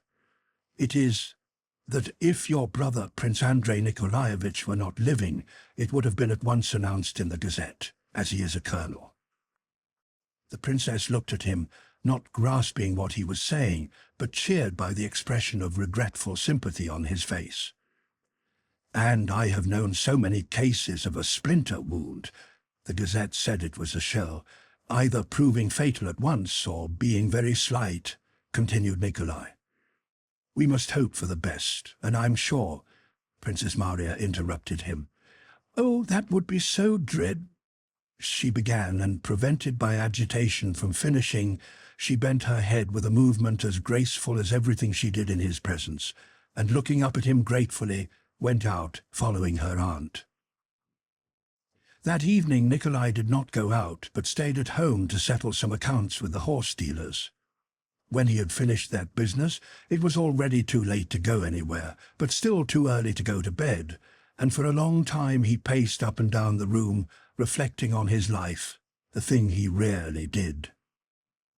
Princess Maria had made an agreeable impression on him when he had met her in Smolensk province. His having encountered her in such exceptional circumstances, and his mother having at one time mentioned her to him as a good match, had drawn his particular attention to her. When he met her again in Voronezh, the impression she made on him was not merely pleasing, but powerful. Nikolai had been struck by the peculiar moral beauty he observed in her at this time. He was, however, preparing to go away, and it had not entered his head to regret that he was thus depriving himself of chances of meeting her. But that day's encounter in church had, he felt, sunk deeper than was desirable for his peace of mind. That pale, sad, refined face, that radiant look, those gentle, graceful gestures, and especially the deep and tender sorrow expressed in all her features, agitated him and evoked his sympathy. In men, Rostov could not bear to see the expression of a higher spiritual life. That was why he did not like Prince Andrei, and he referred to it contemptuously as philosophy and dreaminess. But in Princess Maria, that very sorrow which revealed the depth of a whole spiritual world foreign to him was an irresistible attraction. She must be a wonderful one, a real angel, he said to himself. Why am I not free? Why was I in such a hurry with Sonia? And he involuntarily compared the two, the lack of spirituality in the one and the abundance of it in the other, a spirituality he himself lacked and therefore valued most highly. He tried to picture what would happen were he free, how he would propose to her and how she would become his wife. But no, he could not imagine that. He felt awed, and no clear picture presented itself to his mind. He had long ago pictured to himself a future with Sonia, and that was all clear and simple, just because it had all been thought out, and he knew all there was in Sonia. But it was impossible to picture a future with Princess Maria, because he did not understand her, but simply loved her. Reveries about Sonia had had something merry and playful in them, but to dream of Princess Maria was always difficult and a little frightening. How she prayed, he thought. It was plain that her whole soul was in her prayer. Yes, that was the prayer that moves mountains, and I am sure her prayer will be answered. Why don't I pray for what I want? He suddenly thought. What do I want? To be free, released from Sonia. She was right, he thought, remembering what the governor's wife had said. Nothing but misfortune can come of marrying Sonia. Muddles, grief for Mamma, business difficulties, muddles, terrible muddles. Besides, I don't love her, not as I should. Oh, God, release me from this dreadful, inextricable position, he suddenly began to pray. Yes, prayer can move mountains, but one must have faith, and not pray as Natasha and I used to as children, that the snow might turn into sugar and then run out into the yard to see whether it had done so. No, but I'm not praying for trifles now, he thought as he put his pipe down in a corner, and folding his hands, placed himself before the icon. Softened by memories of Princess Maria, he began to pray as he had not done for a long time. Tears were in his eyes and in his throat when the door opened and Lavrushka came in with some papers. "Blockhead, why do you come in without being called?" cried Nikolai, quickly changing his attitude.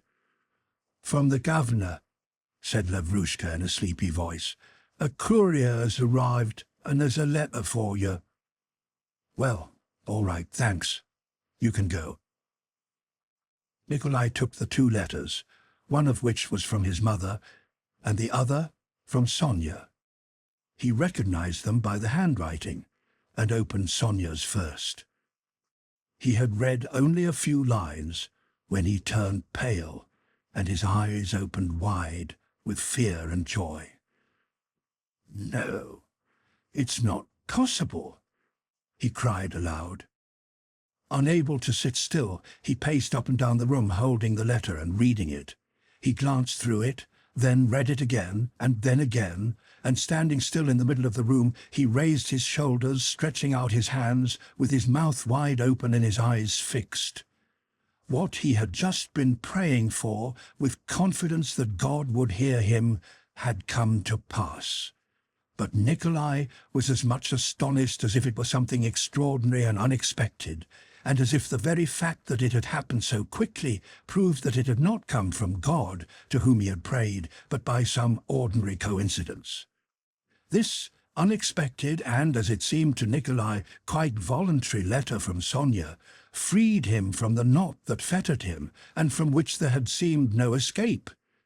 She wrote that the last unfortunate events, the loss of almost the whole of the Rostovs' Moscow property, and the Countess's repeatedly expressed wish that Nikolai should marry Princess Bolkonskaya, together with his silence and coldness of late, had all combined to make her decide to release him from his promise and set him completely free. "It would be too painful to me to think that I might be a cause of sorrow or discord in the family that has been so good to me," she wrote, "and my love has no aim but the happiness of those I love. So, Nikolai, I beg you to consider yourself free, and to be assured that in spite of everything, no one can love you more than does your Sonia." Both letters were written from Troitsa. The other, from the Countess, described their last days in Moscow, their departure, the fire, and the destruction of all their property. In this letter the Countess also mentioned that Prince Andrei was among the wounded travelling with them. His state was very critical, but the doctor said there was now more hope. Sonia and Natasha were nursing him. Next day Nikolai took his mother's letter and went to see Princess Maria. Neither he nor she said a word about what Natasha nursing him might mean. But thanks to this letter, Nikolai suddenly became almost as intimate with the princess as if they were relations. The following day, he saw Princess Maria off on her journey to Yaroslavl, and a few days later left to rejoin his regiment. Chapter 8. Sonia's Vision. Sonia's letter, written from Troitsa, which had come as an answer to Nikolai's prayer, was prompted by this. The thought of getting Nikolai married to an heiress occupied the old countess's mind more and more. She knew that Sonia was the chief obstacle to this happening, and Sonia's life in the countess's house had grown harder and harder, especially after they had received a letter from Nikolai telling of his meeting with Princess Maria in Bobocharova. The countess let no occasion slip of making humiliating or cruel allusions to Sonia. But a few days before they left Moscow, moved and excited by all that was going on, she called Sonia to her, and instead of reproaching and making demands on her, tearfully implored her to sacrifice herself and repay all that the family had done for her by breaking off her engagement with Nikolai. "I shall not be at peace till you promise me this."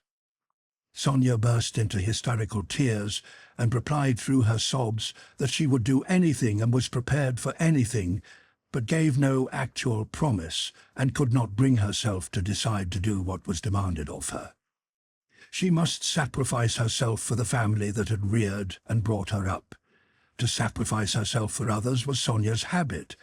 Her position in the house was such that only by sacrifice could she show her worth, and she was accustomed to this and loved doing it.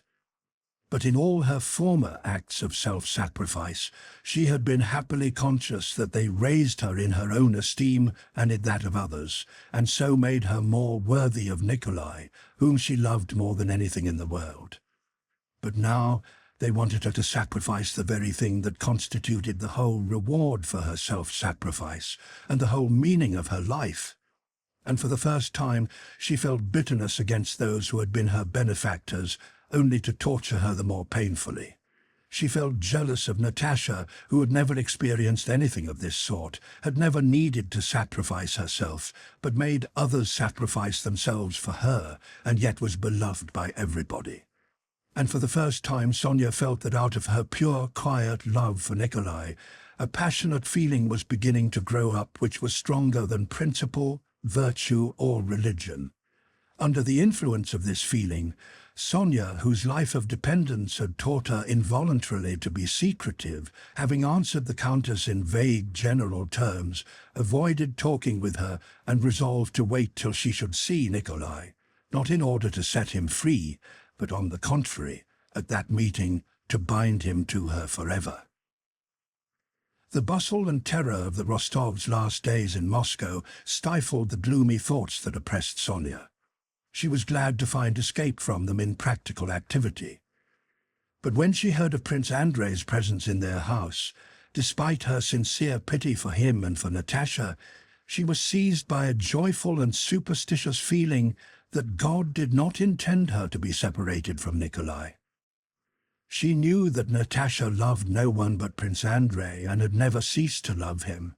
She knew that being thrown together again under such terrible circumstances, they would again fall in love with one another, and that Nikolai would then not be able to marry Princess Maria, as they would be within the prohibited decrees of affinity. Despite all the terror of what had happened during those last days, and during the first days of their journey, this feeling that Providence was intervening in her personal affairs cheered Sonia. At the Troitsa monastery, the Rostovs first broke their journey for a whole day. 3 large rooms were assigned to them in the monastery hostelry, one of which was occupied by Prince Andrei. The wounded man was much better that day, and Natasha was sitting with him. In the next room sat the Count and Countess respectfully conversing with the prior, who was calling on them as old acquaintances and benefactors of the monastery. Sonia was there too, tormented by curiosity as to what Prince Andrei and Natasha were talking about. She heard the sound of their voices through the door. That door opened, and Natasha came out looking excited.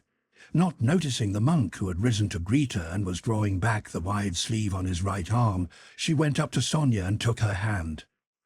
"Natasha, what are you about? Come here," said the Countess. Natasha went up to the monk for his blessing, and he advised her to pray for aid to God and his saint. As soon as the prior withdrew, Natasha took her friend by the hand and went with her into the unoccupied room. "Sonia, will he live?" she asked. "Sonia, how happy I am and how unhappy. Sonia, Dovey, everything is as it used to be. If only he lives. He cannot, because of—" And Natasha burst into tears. "Yes, I knew it. Thank God," murmured Sonia. "He will live."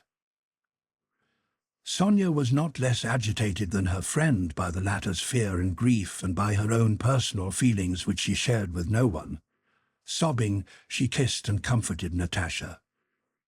"If only he lives," she thought. Having wept, talked, and wiped away their tears, the two friends went together to Prince Andrei's door. Natasha opened it cautiously and glanced into the room, Sonia standing beside her at the half-open door. Prince Andrei was lying raised high on 3 pillows. His pale face was calm, his eyes closed, and they could see his regular breathing. "Oh, Natasha!" Sonia suddenly almost screamed, catching her companion's arm and stepping back from the door. What is it?" asked Natasha. "It's that," said Sonia, with a white face and trembling lips. Natasha softly closed the door and went with Sonia to the window, not yet understanding what the latter was telling her. "Do you remember," said Sonia with a solemn and frightened expression, "you remember when I looked in the mirror for you, at Otradnoye, at Christmas? Do you remember what I saw?" Yes, cried Natasha, opening her eyes wide and vaguely recalling that Sonia had told her something about Prince Andrei, whom she had seen lying down. "You remember," Sonia went on. "I saw it then and told everybody, you and Dunyasha. I saw him lying on a bed," said she, making a gesture with her hand and a lifted finger at each detail, "and that he had his eyes closed and was covered just with a pink quilt, and that his hands were folded," she concluded, convincing herself that the details she had just seen were exactly what she had seen in the mirror. She had in fact seen nothing then, but had mentioned the first thing that came into her head. But what she had invented then seemed to her now as real as any other recollection. She not only remembered what she had then said, that he turned to look at her and smiled and was covered with something red, but was firmly convinced that she had then seen and said that he was covered with a pink quilt and that his eyes were closed. "Yes, yes, it really was pink," cried Natasha, who now thought she too remembered the word pink being used, and saw in this the most extraordinary and mysterious part of the prediction. "But what does it mean?" she added meditatively. "Oh, I don't know. It is all so strange," replied Sonia, clutching at her head. A few minutes later Prince Andrei rang, and Natasha went to him.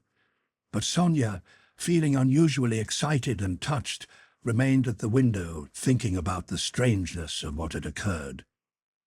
They had an opportunity that day to send letters to the army, and the Countess was writing to her son. "Sonia," said the Countess, raising her eyes from her letter as her niece passed. "Sonia, won't you write to Nikolai?" She spoke in a soft, tremulous voice, and in the weary eyes that looked over her spectacles, Sonia read all that the Countess meant to convey with these words. Those eyes expressed entreaty, shame at having to ask, fear of a refusal, and readiness for relentless hatred in case of such refusal. Sonia went up to the Countess and, kneeling down, kissed her hand. "Yes, Mamma, I will write," said she. Sonia was softened, excited, and touched by all that had occurred that day, especially by the mysterious fulfillment she had just seen of her vision.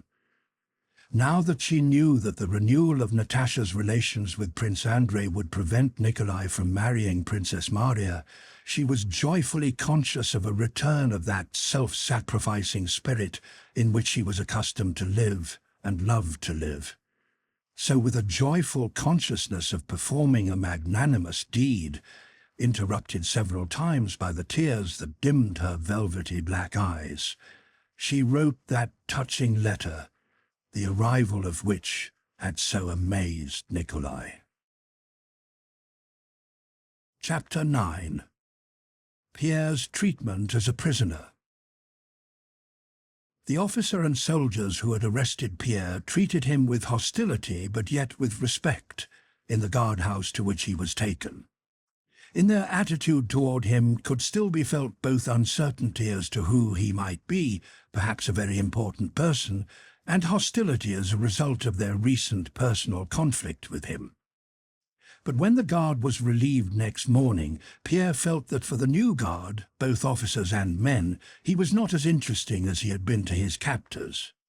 And in fact the guard of the second day did not recognize in this big, stout man in a peasant coat the vigorous person who had fought so desperately with the marauder and the convoy, and had uttered those solemn words about saving a child. They saw in him only number 17 of the captured Russians, arrested and detained for some reason by order of the higher command. If they noticed anything remarkable about Pierre, it was only his unabashed, meditative concentration and thoughtfulness, and the way he spoke French, which struck them as surprisingly good. In spite of this, he was placed that day with the other arrested suspects, as the separate room he had occupied was required by an officer. All the Russians confined with Pierre were men of the lowest class, and recognizing him as a gentleman, they all avoided him, more especially as he spoke French. Pierre felt sad at hearing them make fun of him. That evening he learnt that all these prisoners, he probably among them, were to be tried for incendiarism. On the third day he was taken with the others to a house where a French general with a white moustache sat with 2 colonels and other Frenchmen with scarves on their arms. With the precision and definiteness customary in addressing prisoners, and which is supposed to preclude human frailty, Pierre, like the others, was questioned as to who he was, where he had been, with what object, and so on.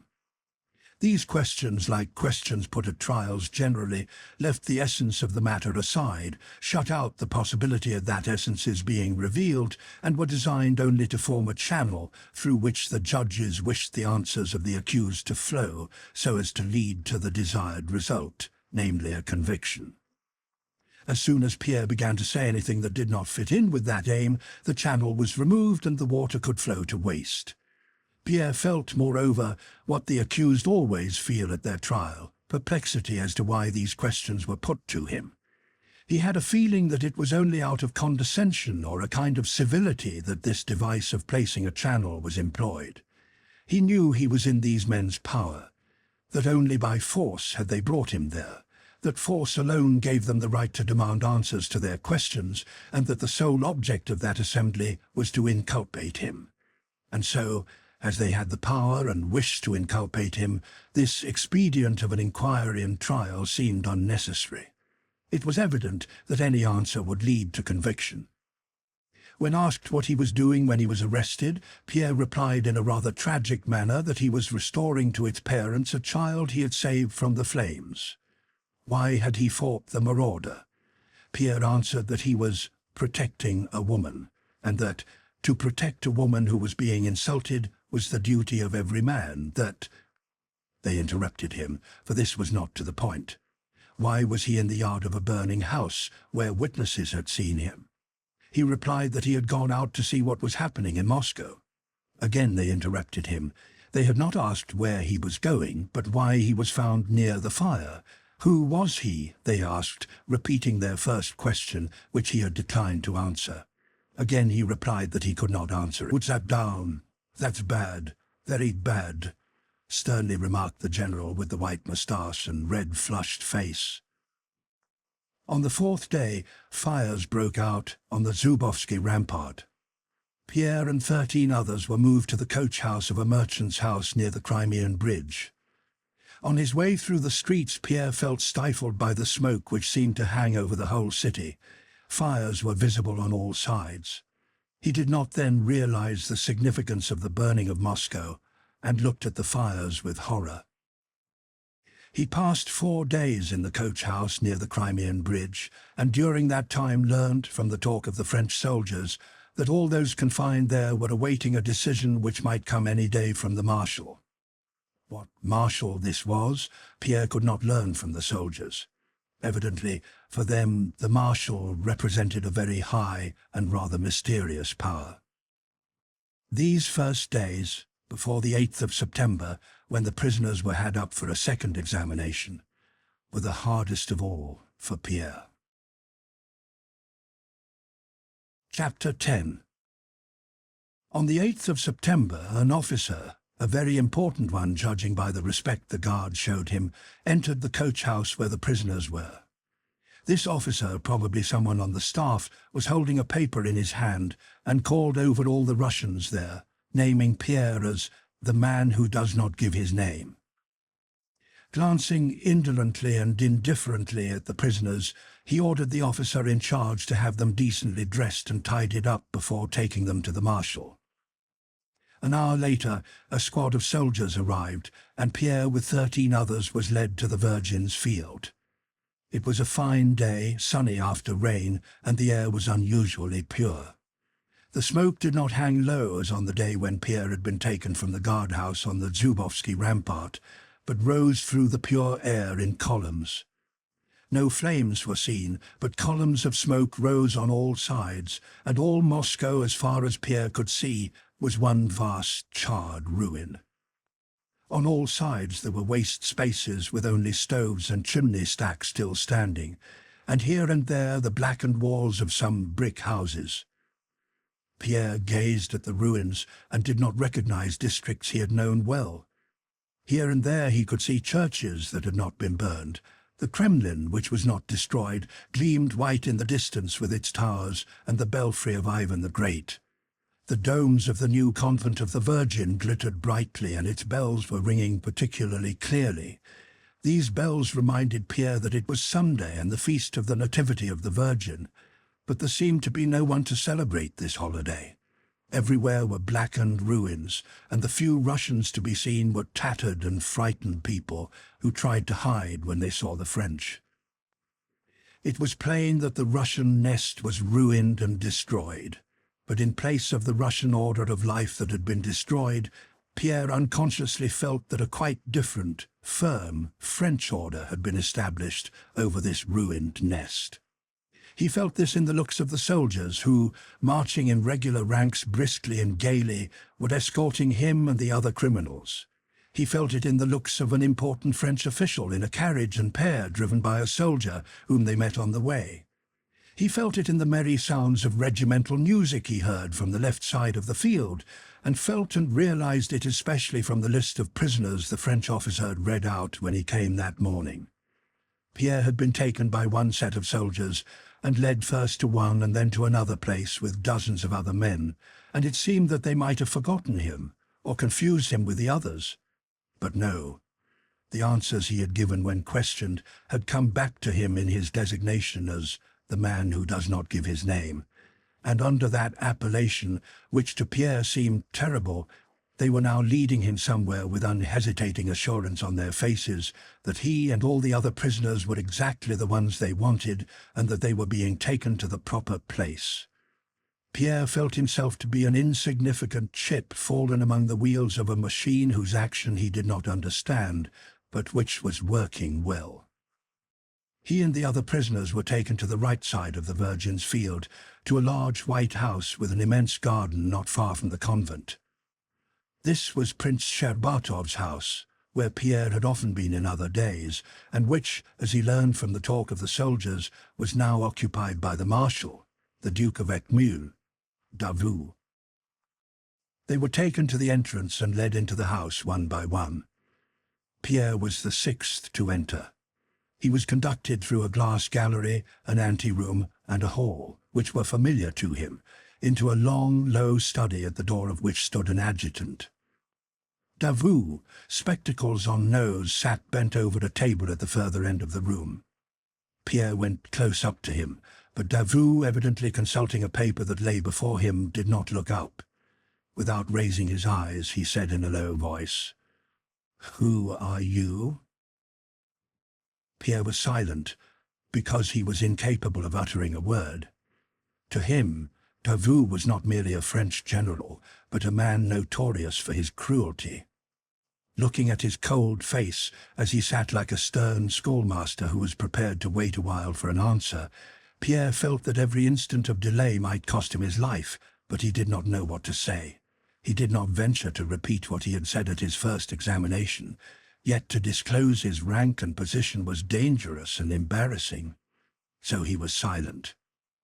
But before he had decided what to do, Davout raised his head, pushed his spectacles back on his forehead, screwed up his eyes and looked intently at him. "I know that man," he said in a cold, measured tone, evidently calculated to frighten Pierre.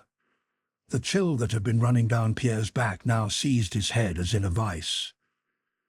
"You cannot know me, General. I have never seen you."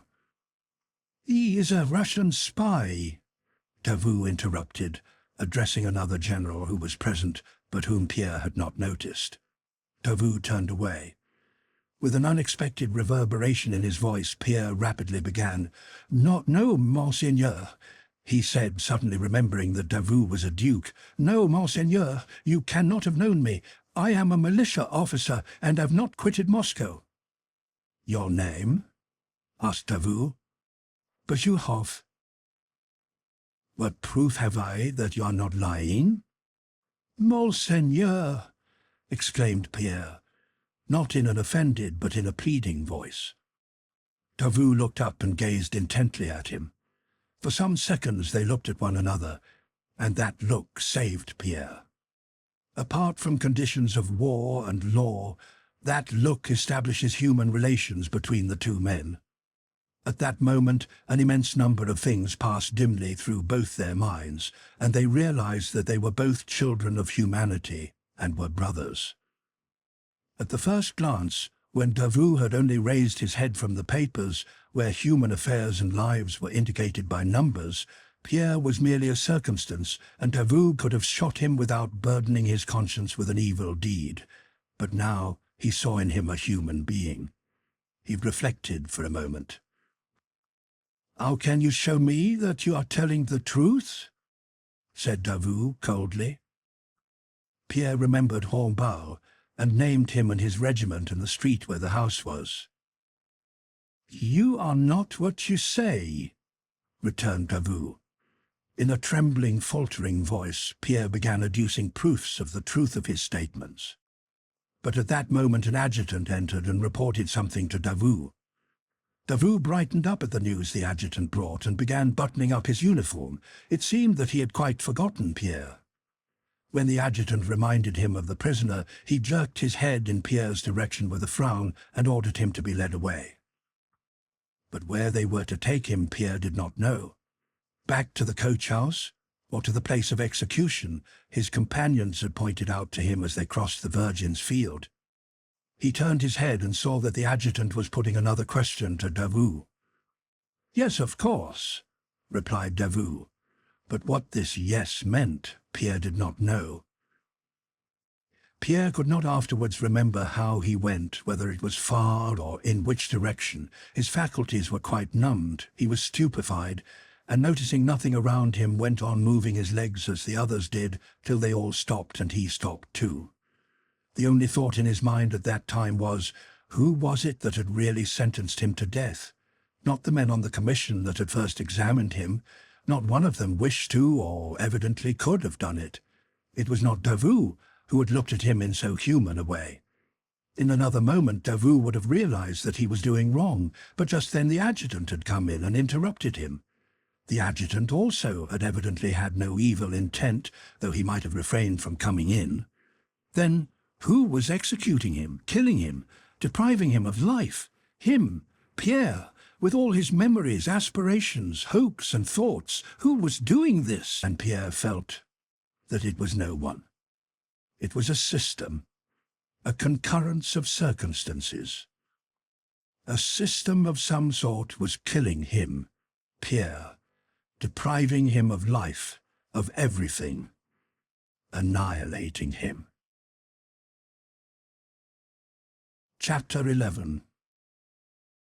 From Prince Cherbatov's house, the prisoners were led straight down the Virgin's field to the left of the nunnery, as far as a kitchen garden in which a post had been set up.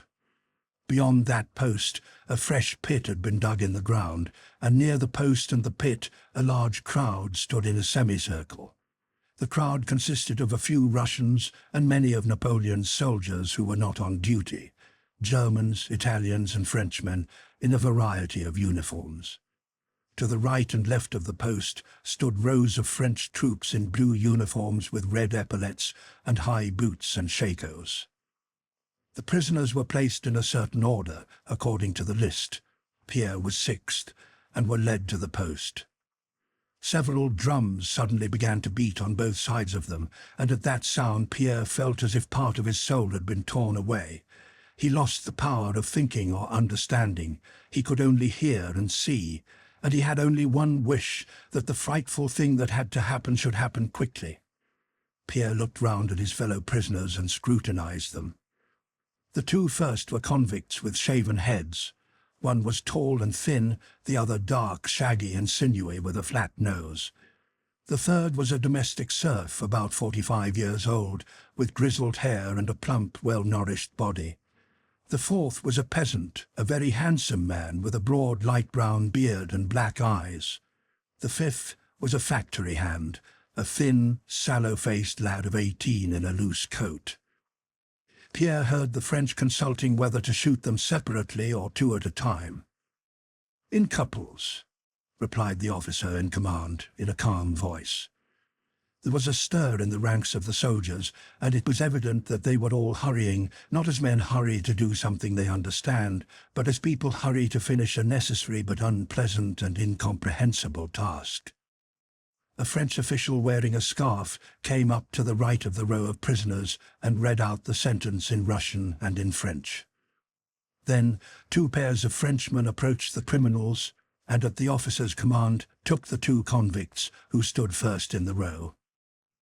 The convicts stopped when they reached the post, and while sacks were being brought, looked dumbly around as a wounded beast looks at an approaching huntsman. One crossed himself continually, the other scratched his back and made a movement of the lips resembling a smile. With hurried hands, the soldiers blindfolded them, drawing the sacks over their heads, and bound them to the post.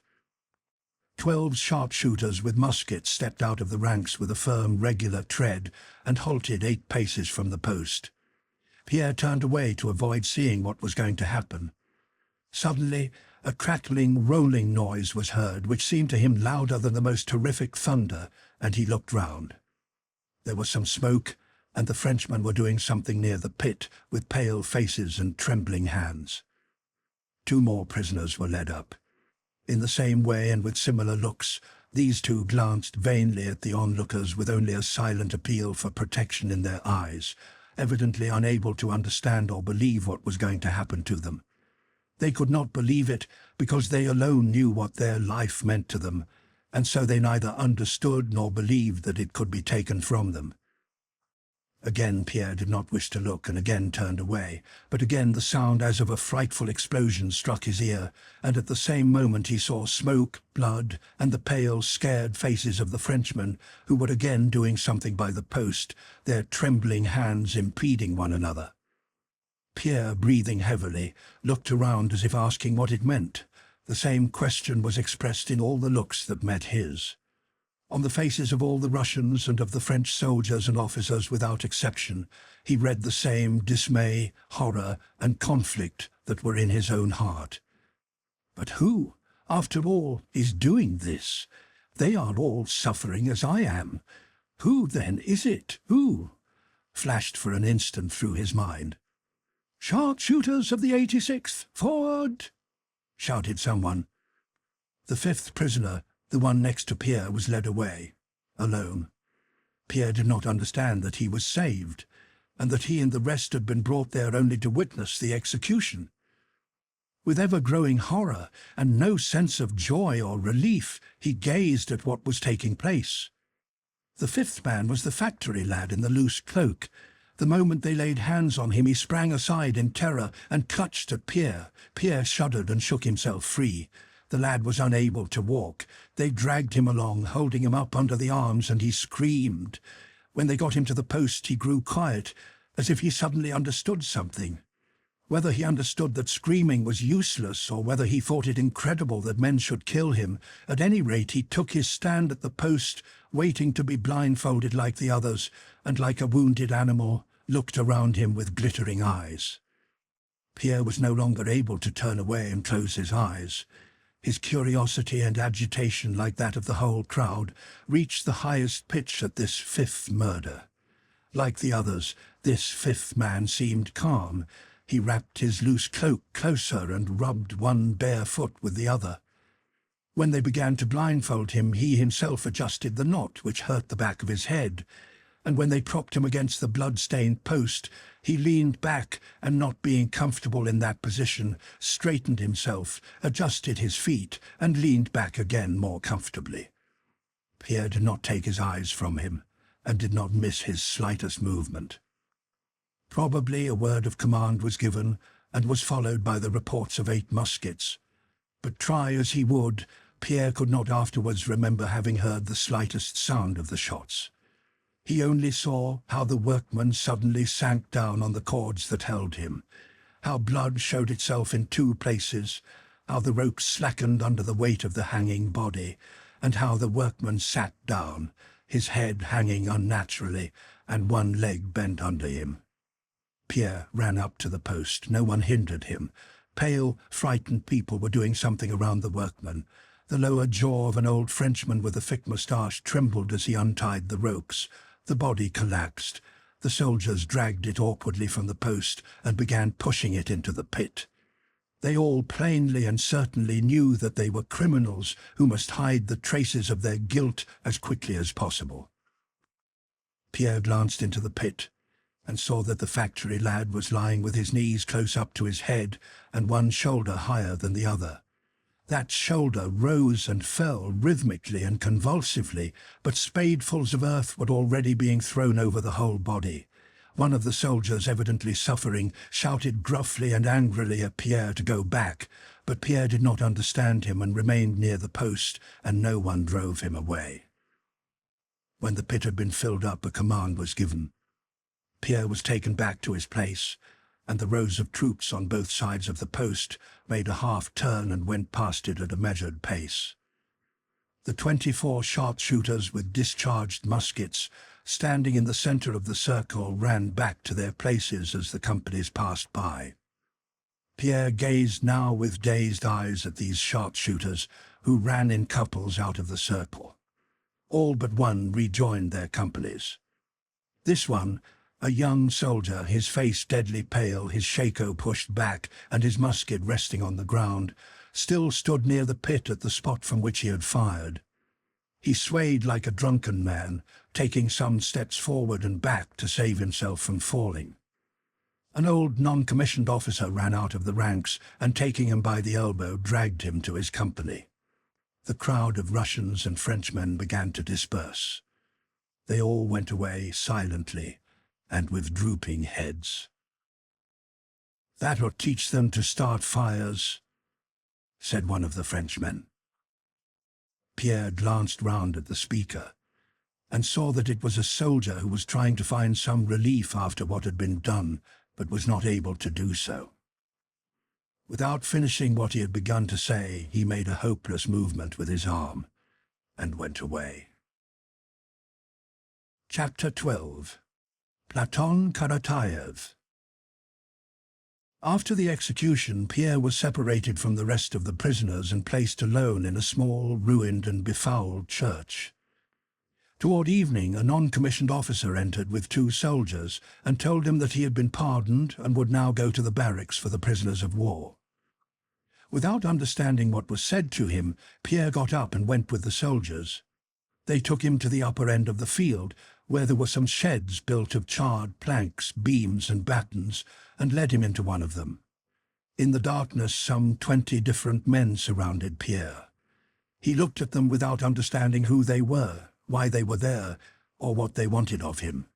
He heard what they said, but did not understand the meaning of the words, and made no kind of deduction from or application of them. He replied to questions they put to him, but did not consider who was listening to his replies, nor how they would understand them. He looked at their faces and figures, but they all seemed to him equally meaningless. From the moment Pierre had witnessed those terrible murders committed by men who did not wish to commit them, it was as if the mainspring of his life, on which everything depended, and which made everything appear alive, had suddenly been wrenched out, and everything had collapsed into a heap of meaningless rubbish. Though he did not acknowledge it to himself, his faith in the right ordering of the universe, in humanity, in his own soul, and in God, had been destroyed. He had experienced this before, but never so strongly as now.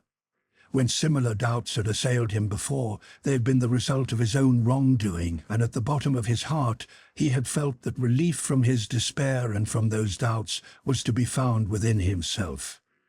But now he felt that the universe had crumbled before his eyes, and only meaningless ruins remained, and this not by any fault of his own.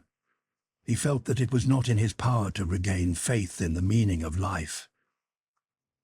Around him in the darkness, men were standing, and evidently something about him interested them greatly. They were telling him something and asking him something. Then they led him away somewhere, and at last he found himself in a corner of the shed among men who were laughing and talking on all sides. "Well then, mates, that very prince who," some voice at the other end of the shed was saying, with a strong emphasis on the word who. Sitting silent and motionless on a heap of straw against the wall, Pierre sometimes opened and sometimes closed his eyes. But as soon as he closed them, he saw before him the dreadful face of the factory lad, especially dreadful because of its simplicity, and the faces of the murderers, even more dreadful because of their disquiet. And he opened his eyes again and stared vacantly into the darkness around him. Beside him, in a stooping position, sat a small man of whose presence he was first made aware by a strong smell of perspiration which came from him every time he moved. This man was doing something to his legs in the darkness, and though Pierre could not see his face, he felt that the man continually glanced at him. On growing used to the darkness, Pierre saw that the man was taking off his leg bands, and the way he did it aroused Pierre's interest. Having unwound the string that tied the band on one leg, he carefully coiled it up and immediately set to work on the other leg, glancing up at Pierre. While one hand hung up the first string, the other was already unwinding the band on the second leg. In this way, having carefully removed the leg bands by deft circular motions of his arm following one another uninterruptedly, the man hung the leg bands up on some pegs fixed above his head. Then he took out a knife, cut something, closed the knife, placed it under the head of his bed, and seating himself comfortably, clasped his arms around his lifted knees and fixed his eyes on Pierre. The latter was conscious of something pleasant, comforting, and well-rounded in these deft movements, in the man's well-ordered arrangements in his corner, and even in his very smell, and he looked at the man without taking his eyes from him. "You seen a lot of trouble, sir, eh?" the little man suddenly said. And there was so much kindliness and simplicity in his sing-song voice that Pierre tried to reply, but his jaw trembled and he felt tears rising to his eyes. The little fellow, giving Pierre no time to betray his confusion, instantly continued in the same pleasant tones. "Eh, lad, don't fret," said he, in the tender sing-song caressing voice old Russian peasant women employ. "Don't fret, friend. Suffer an hour, live for an age. That's how it is, my dear fellow. And here we live, thank heaven, without offence. Among these folk, too, there are good men as well as bad," said he, and still speaking, he turned on his knees with a supple movement, got up, coughed, and went off to another part of the shed. "Eh, you rascal," Pierre heard the same kind voice saying at the other end of the shed. "So you've come, you rascal. She remembers. No, no, that'll do." And the soldier, pushing away a little dog that was jumping up at him, returned to his place and sat down. In his hands he had something wrapped in a rag. "Here, eat a bit, sir," said he, resuming his former respectful tone as he unwrapped and offered Pierre some baked potatoes. "We had soup for dinner, and the potatoes are grand." Pierre had not eaten all day, and the smell of the potatoes seemed extremely pleasant to him. He thanked the soldier and began to eat. "Well, are they all right?" said the soldier with a smile. "You should do like this." He took a potato, drew out his clasp knife, cut the potato into 2 equal halves on the palm of his hand, sprinkled some salt on it from the rag, and handed it to Pierre. "The potatoes are grand," he said once more. "Eat some like that." Pierre thought he had never eaten anything that tasted better. "Oh, I'm all right," said he. "But why did they shoot those poor fellows? The last one was hardly 20. "Tsk, tsk, tsk," said the little man. "Ah, what a sin, what a sin," he added quickly, and as if his words were always waiting in his mouth and flew out involuntarily, he went on, "How was it, sir, that you stayed in Moscow?" "I didn't think they would come so soon. I stayed accidentally," replied Pierre. "And how did they arrest you, dear lad? At your house?" "No, I went to look at the fire, and they arrested me there and tried me as an incendiary." "Where there is law, there is injustice," put in the little man. "And have you been here long?" Pierre asked as he munched the last of the potato. "I? It was last Sunday they took me out of a hospital in Moscow." Why? Are you a soldier, then? Yes, we are soldiers of the Axeron regiment. I was dying of fever. We weren't told anything. There were some 20 of us lying there. We had no idea, never guessed at all. And do you feel sad here? Pierre inquired. How can one help it, lad? My name is Platon, and the surname is Karatayev, he added, evidently wishing to make it easier for Pierre to address him. They call me Little Falcon in the regiment. How is one to help feeling sad? Moscow, she's the mother of cities. How can one see all this and not feel sad? But the maggot gnaws the cabbage, yet dies first. That's what the old folks used to tell us, he added rapidly. What? What did you say? Asked Pierre. Who, I? Said Karatayev. I say things that not as we plan, but as God judges, he replied, thinking that he was repeating what he had said before, and immediately continued. Well, and you, have you a family estate, sir, and a house? So you have abundance, then, and a housewife? And your old parents, are they still living? He asked. And though it was too dark for Pierre to see, he felt that a suppressed smile of kindliness puckered the soldier's lips as he put these questions. He seemed grieved that Pierre had no parents, especially that he had no mother. A wife for counsel, a mother-in-law for welcome, but there's none as dear as one's own mother, said he. Well, and have you little ones? He went on asking.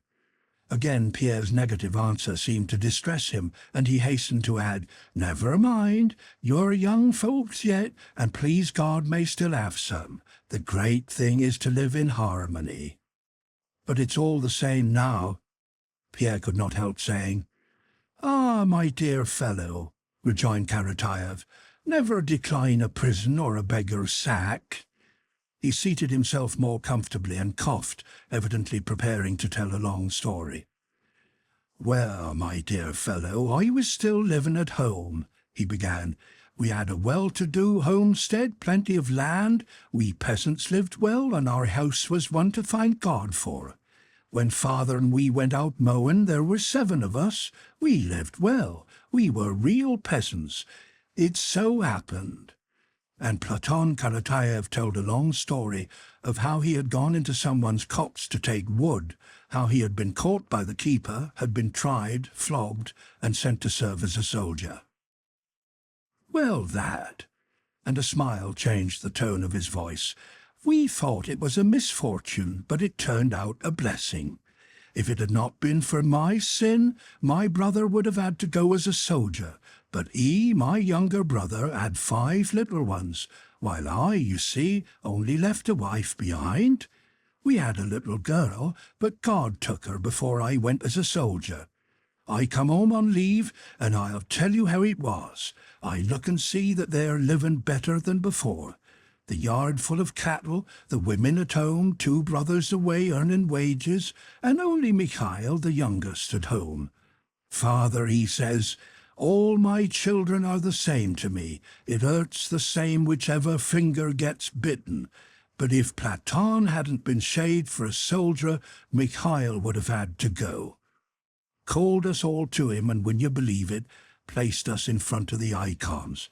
Mikhail, he says, come here and bow down to his feet, and you, young woman, you bow down too, and you, grandchildren, also bow down before him. Do you understand? He says, that's how it is, dear fellow. Fate looks for a head, but we are always judging. That's not well, that's not right. Our luck is like water in a dragnet. You pull at it and it bulges, but when you've drawn it out, it's empty. That's how it is. And Platon shifted his seat on the straw. After a short silence, he rose. Well, I think you must be sleepy, said he, and began rapidly crossing himself and repeating, Lord Jesus Christ, Holy Saint Nicholas, Frola and Lavra. Lord Jesus Christ, Holy Saint Nicholas, Frola and Lavra. Lord Jesus Christ, have mercy on us and save us, he concluded, then bowed to the ground, got up, sighed, and sat down again on his heap of straw. That's the way. Lay me down like a stone, O God, and raise me up like a loaf, he muttered as he lay down, pulling his coat over him. What prayer was that you were saying? Asked Pierre. Eh? Murmured Platon, who had almost fallen asleep. What was I saying? I was praying. Don't you pray? Yes, I do, said Pierre. But what was that you said, Frola and Lavra? Well, of course, replied Platon quickly. The horses' saints. One must pity the animals, too. Eh, the rascal. Now you've curled up and got warm, you daughter of a bitch, said Karatayev, touching the dog that lay at his feet, and again turning over. He fell asleep immediately. Sounds of crying and screaming came from somewhere in the distance outside, and flames were visible through the cracks of the shed. But inside it was quiet and dark. For a long time Pierre did not sleep, but lay with eyes open in the darkness, listening to the regular snoring of Platon, who lay beside him. And he felt that the world that had been shattered was once more stirring in his soul with a new beauty, and on new and unshakable foundations. Chapter 13. 23 soldiers, 3 officers and 2 officials were confined in the shed in which Pierre had been placed and where he remained for 4 weeks. When Pierre remembered them afterwards, they all seemed misty figures to him, except Platon Karatayev, who always remained in his mind most vivid and precious memory and the personification of everything Russian, kindly, and round. When Pierre saw his neighbour next morning at dawn, the first impression of him, as of something round, was fully confirmed. Platon's whole figure, in a French overcoat girdled with a cord, a soldier's cap and bast shoes, was round. His head was quite round. His back, chest, shoulders, and even his arms, which he held as if ever ready to embrace something, were rounded. His pleasant smile and his large, gentle brown eyes were also round. Platon Karatayev must have been 50, judging by his stories of campaigns he had been in, told as by an old soldier. He did not himself know his age, and was quite unable to determine it. But his brilliantly white, strong teeth, which showed in 2 unbroken semicircles when he laughed, as he often did, were all sound and good. There was not a grey hair in his beard or on his head, and his whole body gave an impression of suppleness, and especially of firmness and endurance. His face, despite its fine rounded wrinkles, had an expression of innocence and youth. His voice was pleasant and musical. But the chief peculiarity of his speech was its directness and appositeness. It was evident that he never considered what he had said or was going to say, and consequently the rapidity and justice of his intonation had an irresistible persuasiveness. His physical strength and agility during the first days of his imprisonment was such that he seemed not to know what fatigue and sickness meant. Every night before lying down he said, "Lord, lay me down as a stone and raise me up as a loaf." And every morning on getting up he said, "I lay down and curled up, I get up and shake myself." And indeed, he only had to lie down to fall asleep like a stone, and he only had to shake himself to be ready without a moment's delay for some work, just as children are ready to play directly they awake. He could do everything, not very well, but not badly. He baked, cooked, sewed, planed, and mended boots. He was always busy, and only at night allowed himself conversation, of which he was fond, and songs. He did not sing like a trained singer who knows he is listened to, but like the birds, evidently giving vent to the sounds in the same way that one stretches oneself or walks about to get rid of stiffness. And the sounds were always high-pitched, mournful, delicate, and almost feminine, and his face at such times was very serious. Having been taken prisoner and allowed his beard to grow, he seemed to have thrown off all that had been forced upon him, everything military and alien to himself, and had returned to his former peasant habits.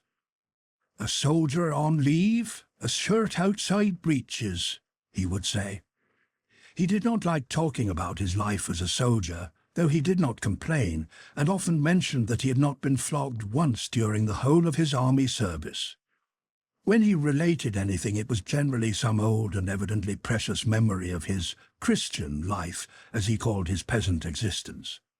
The proverbs of which his talk was full were for the most part not the coarse and indecent saws soldiers employ, but those folk sayings which, taken without a context, seem so insignificant, but when used appositely suddenly acquire a significance of profound wisdom. He would often say the exact opposite of what he had said on a previous occasion, yet both would be right. He liked to talk, and he talked well, adorning his speech with terms of endearment and with folk sayings which Pierre thought he invented himself. But the chief charm of his talk lay in the fact that the commonest events, sometimes just such as Pierre had witnessed without taking notice of them, assumed in Karataev's speech a character of solemn fitness. He liked to hear the folk tales one of the soldiers used to tell of an evening. They were always the same. But most of all he liked to hear stories of real life. He would smile joyfully when listening to such stories, now and then putting in a word or asking a question to make the moral beauty of what he was told clear to himself. Karataev had no attachments, friendships, or love as Pierre understood them, but loved and lived affectionately with everything life brought him in contact with, particularly with man. Not any particular man, but those with whom he happened to be. He loved his dog, his comrades, the French, and Pierre, who was his neighbour. But Pierre felt that in spite of Karataev's affectionate tenderness for him, by which he unconsciously gave Pierre's spiritual life its due, he would not have grieved for a moment at parting from him. And Pierre began to feel in the same way toward Karataev. To all the other prisoners, Platon Karataev seemed a most ordinary soldier. They called him Little Falcon or Platosha, chaffed him good-naturedly and sent him on errands. But to Pierre he always remained what he had seemed that first night, an unfathomable, rounded, eternal personification of the spirit of simplicity and truth. Platon Karataev knew nothing by heart except his prayers. When he began to speak, he seemed not to know how he would conclude. Sometimes Pierre, struck by the meaning of his words, would ask him to repeat them, but Platon could never recall what he had said a moment before, just as he never could repeat to Pierre the words of his favourite song. Native and birch tree and my heart is sick occurred in it, but when spoken and not sung, no meaning could be got out of it. He did not and could not understand the meaning of words apart from their context. Every word and action of his was the manifestation of an activity unknown to him, which was his life. But his life, as he regarded it, had no meaning as a separate thing. It had meaning only as part of a whole of which he was always conscious. His words and actions flowed from him as evenly, inevitably, and spontaneously as fragrance exhales from a flower.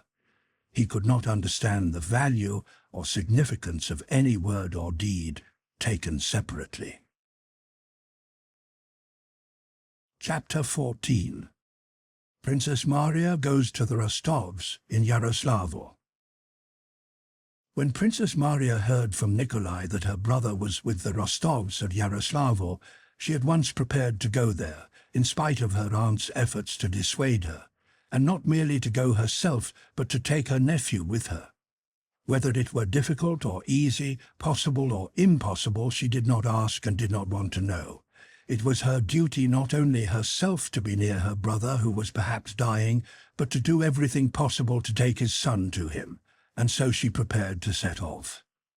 That she had not heard from Prince Andrei himself, Princess Maria attributed to his being too weak to write, or to his considering the long journey too hard and too dangerous for her and his son.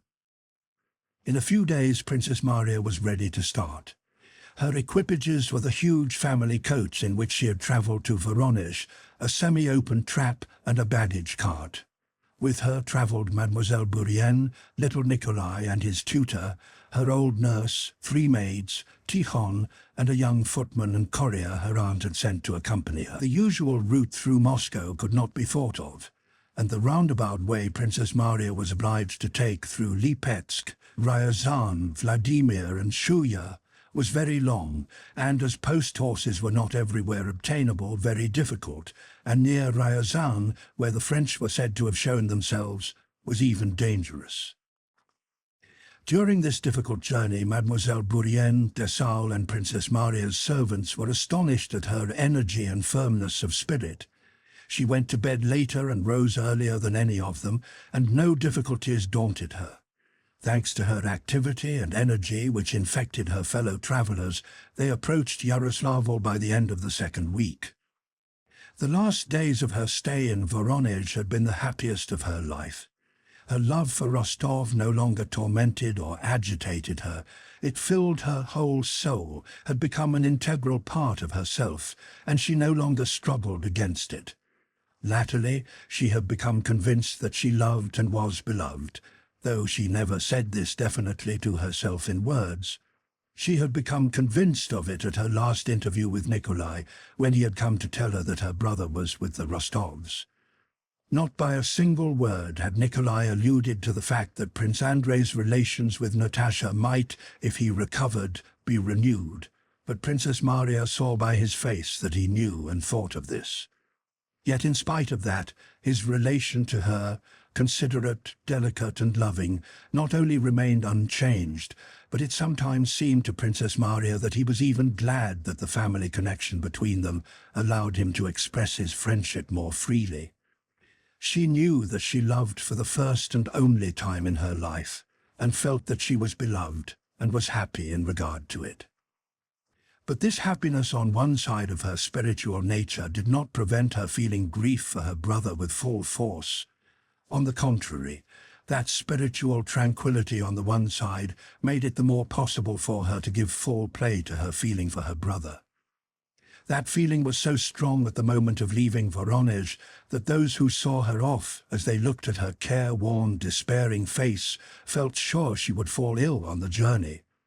But the very difficulties and preoccupations of the journey, which she took so actively in hand, saved her for a while from her grief and gave her strength. As always happens when travelling, Princess Maria thought only of the journey itself, forgetting its object. But as she approached Yaroslavl, the thought of what might await her there, not after many days but that very evening, again presented itself to her, and her agitation increased to its utmost limit. The courier who had been sent on in advance to find out where the Rostovs were staying in Yaroslavl and in what condition Prince Andrei was, when he met the big coach just entering the town gates, was appalled by the terrible pallor of the princess's face that looked out at him from the window.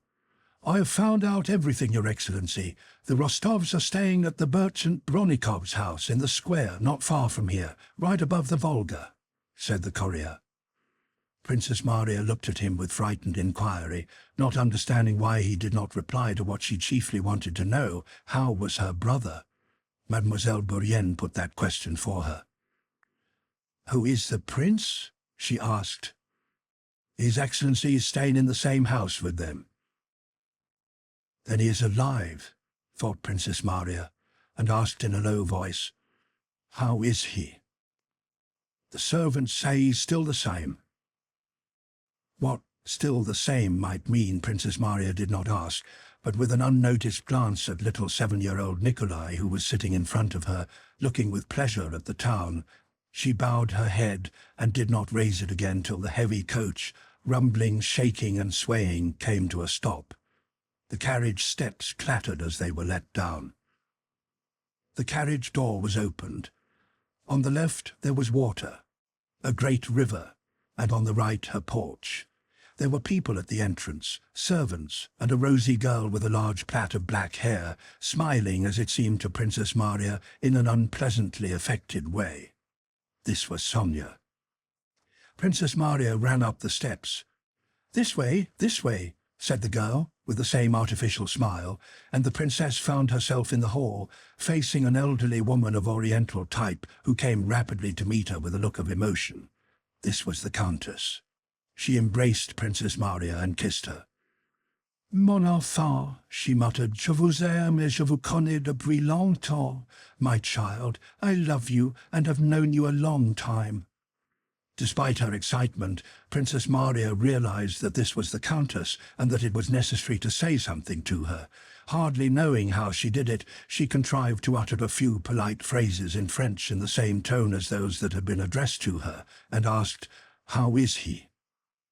"The doctor says that he is not in danger," said the Countess, but as she spoke she raised her eyes with a sigh, and her gesture conveyed a contradiction of her words. "Where is he? Can I see him, can I?" asked the princess. "One moment, princess, one moment, my dear. Is this his son?" said the Countess, turning to little Nikolai, who was coming in with Desile. "There will be room for everybody. This is a big house.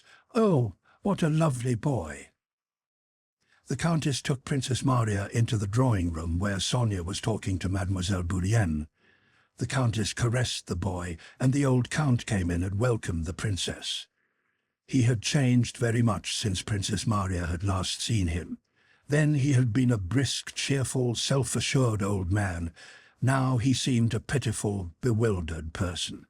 While talking to Princess Maria, he continually looked round as if asking everyone whether he was doing the right thing. After the destruction of Moscow and of his property, thrown out of his accustomed groove, he seemed to have lost the sense of his own significance and to feel that there was no longer a place for him in life.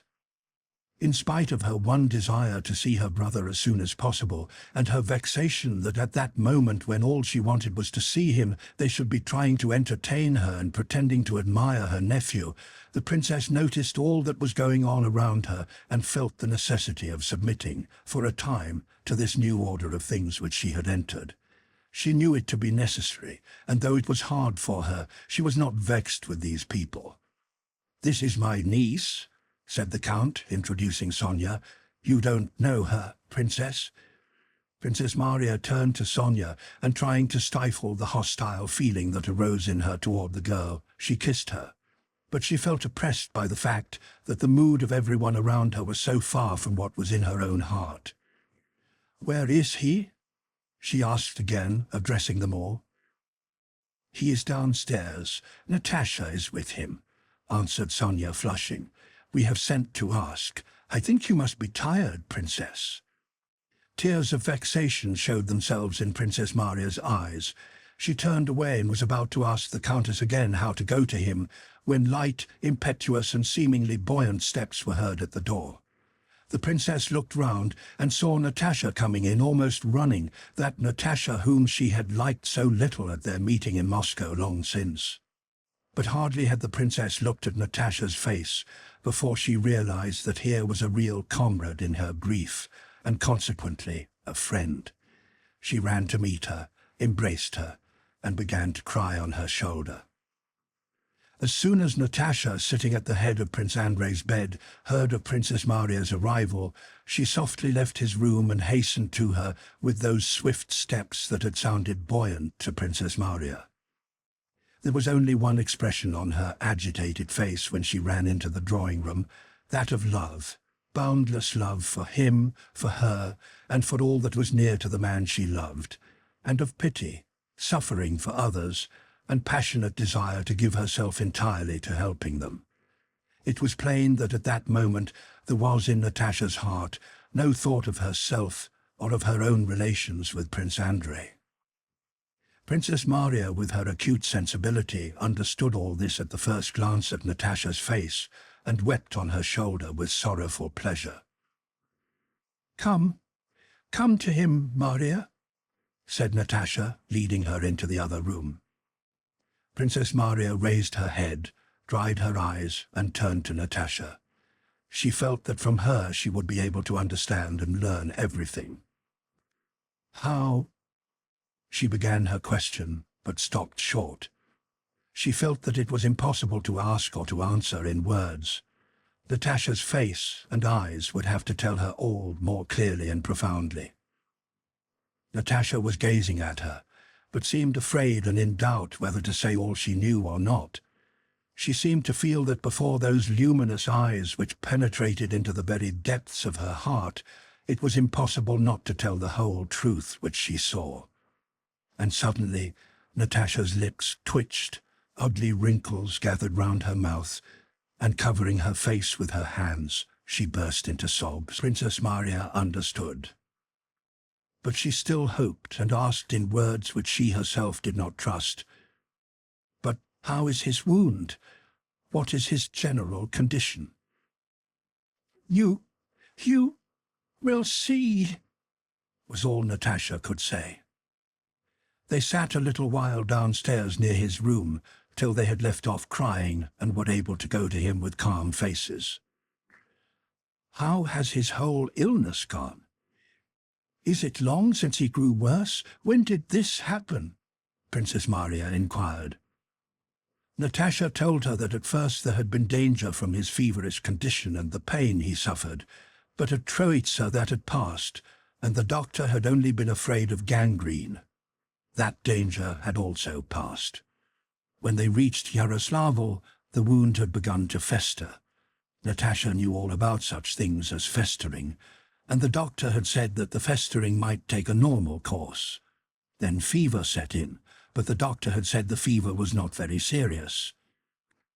"But 2 days ago, this suddenly happened," said Natasha, struggling with her sobs.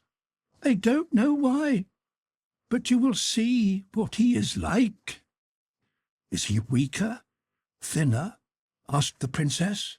"No, it's not that, but worse. You will see.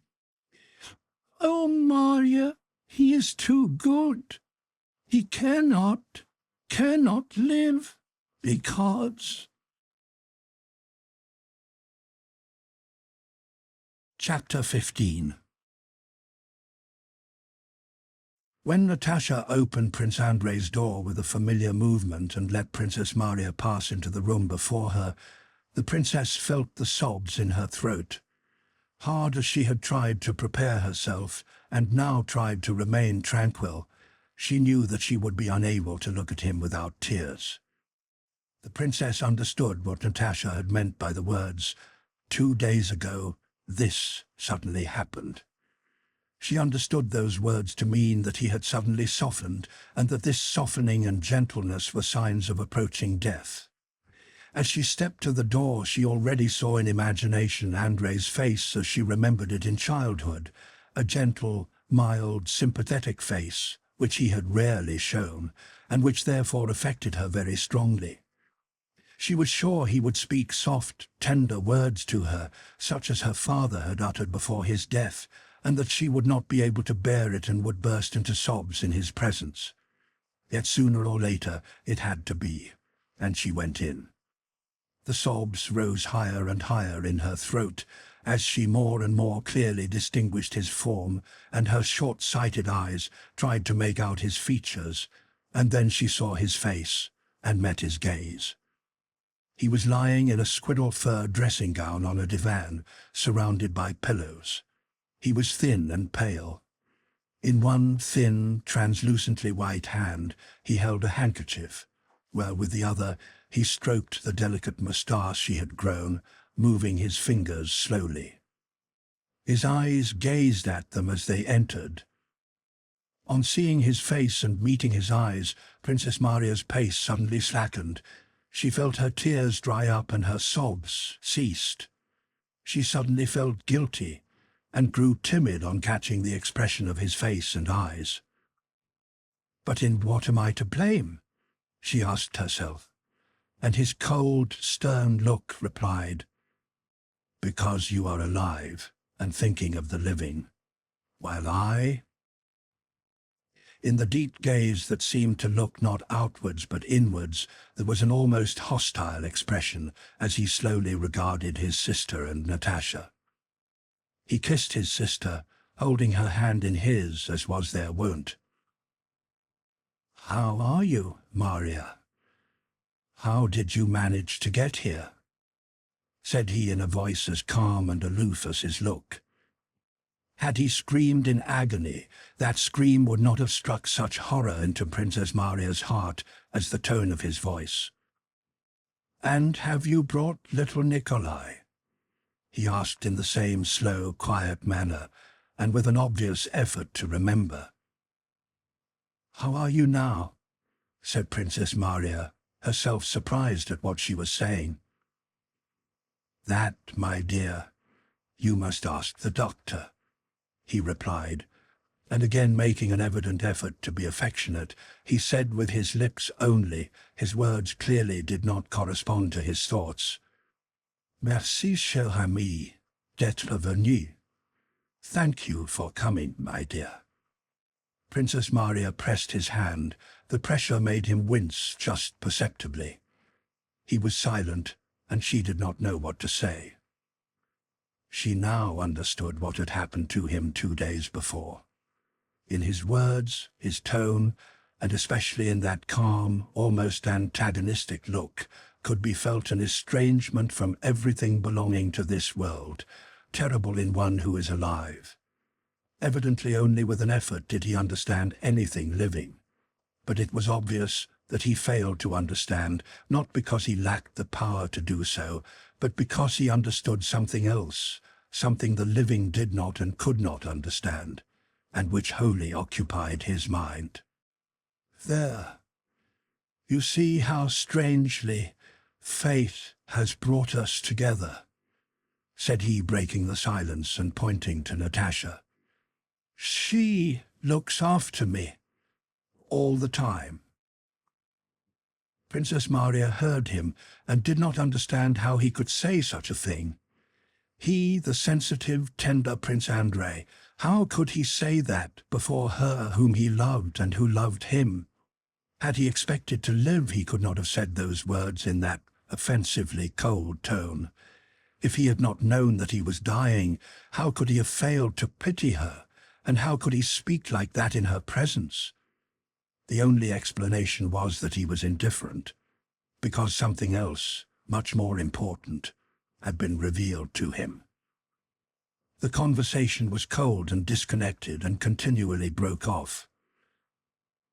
"Maria came by way of Ryazan," said Natasha.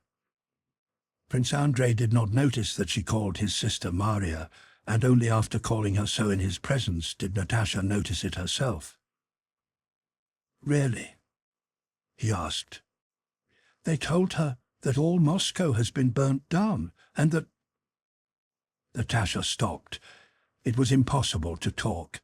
It was plain that he was making an effort to listen, but could not do so. "Yes, they say it's burned," he said. "It's a great pity." And he gazed straight before him, absently stroking his moustache with his fingers. "And so you have met Count Nikolai, Maria?" Prince Andrei suddenly said, evidently wishing to speak pleasantly to them. "He wrote here that he took a great liking to you," he went on simply and calmly, evidently unable to understand all the complex significance his words had for living people. "If you liked him too, it would be a good thing for you to get married," he added rather more quickly, as if pleased at having found words she had long been seeking. Princess Maria heard his words, but they had no meaning for her, except as a proof of how far away he now was from everything living. "Why talk of me?" she said quietly and glanced at Natasha. Natasha, who felt her glance, did not look at her. All three were silent again. "Andrei, would you like," Princess Maria suddenly said in a trembling voice, "would you like to see little Nikolai? He is always talking about you." Prince Andrei smiled just perceptibly, and for the first time, but Princess Maria, who knew his face so well, saw with horror that he did not smile with pleasure or affection for his son, but with quiet, gentle irony, because he thought she was trying what she believed to be the last means of arousing him. "Yes, I shall be very glad to see him. Is he quite well?" When little Nikolai was brought into Prince Andrei's room, he looked at his father with frightened eyes, but did not cry, because no one else was crying. Prince Andrei kissed him and evidently did not know what to say to him. When Nikolai had been led away, Princess Maria again went up to her brother, kissed him, and unable to restrain her tears any longer began to cry. He looked at her attentively. "Is it about Nikolai?" he asked. Princess Maria nodded her head, weeping. Maria, you know the goss—" But he broke off. "What did you say?" "Nothing. You mustn't cry here," he said, looking at her with the same cold expression. When Princess Maria began to cry, he understood that she was crying at the thought that little Nikolai would be left without a father. With a great effort he tried to return to life and to see things from their point of view. Yes, to them it must seem sad, he thought. But how simple it is. The fowls of the air sow not, neither do they reap, yet your Father feedeth them, he said to himself, and wished to say to Princess Maria. But no, they will take it their own way. They won't understand. They can't understand that all those feelings they prize so, all our feelings, all those ideas that seem so important to us, are unnecessary. We cannot understand one another. And he remained silent. Prince Andrei's little son was 7. He could scarcely read and knew nothing. After that day, he lived through many things, gaining knowledge, observation, and experience. But had he possessed all the faculties he afterwards acquired, he could not have had a better or more profound understanding of the meaning of the scene he had witnessed between his father, Maria, and Natasha than he had then. He understood it completely, and leaving the room without crying, went silently up to Natasha, who had come out with him, and looked shyly at her with his beautiful, thoughtful eyes. Then his uplifted, rosy upper lip trembled, and leaning his head against her, he began to cry. After that he avoided de Sales and the Countess, who caressed him, and either sat alone or came timidly to Princess Maria or to Natasha, of whom he seemed even fonder than of his aunt, and clung to them quietly and shyly. When Princess Maria had left Prince Andrei, she fully understood what Natasha's face had told her. She did not speak any more to Natasha of hopes of saving his life. She took turns with her beside his sofa and did not cry any more, but prayed continually, turning in soul to that eternal and unfathomable, whose presence above the dying man was now so evident. Chapter 16. Not only did Prince Andrei know he would die, but he felt that he was dying and was already half dead. He was conscious of an aloofness from everything earthly and a strange and joyous lightness of existence. Without haste or agitation, he awaited what was coming. That inexorable, eternal, distant and unknown, the presence of which he had felt continually all his life, was now near to him, and by the strange lightness he experienced, almost comprehensible and palpable. Formerly he had feared the end. He had twice experienced that terribly tormenting fear of death, the end, but now he no longer understood that fear. He had felt it for the first time when the shell spun like a top before him, and he looked at the fallow field, the bushes and the sky, and knew that he was face to face with death. When he came to himself after being wounded, and the flower of eternal, unfettered love had instantly unfolded itself in his soul as if freed from the bondage of life that had restrained it, he no longer feared death, and ceased to think about it. During the hours of solitude, suffering, and partial delirium he spent after he was wounded, the more deeply he penetrated into the new principle of eternal love revealed to him, the more he unconsciously detached himself from earthly life. To love everything and everybody, and always to sacrifice oneself for love, meant not to love anyone, not to live this earthly life. And the more imbued he became with that principle of love, the more he renounced life, and the more completely he destroyed that dreadful barrier which, in the absence of such love, stands between life and death. When during those first days he remembered that he would have to die, he said to himself, "Well, what of it? So much the better." But after the night in Mytishchi, when, half delirious, he had seen her for whom he longed appear before him, and having pressed her hand to his lips, had shed gentle, happy tears, love for a particular woman again crept unobserved into his heart, and once more bound him to life. And joyful and agitating thoughts began to occupy his mind. Recalling the moment at the ambulance station when he had seen Kuragin, he could not now regain the feeling he then had, but was tormented by the question whether Kuragin was alive, and he dared not inquire.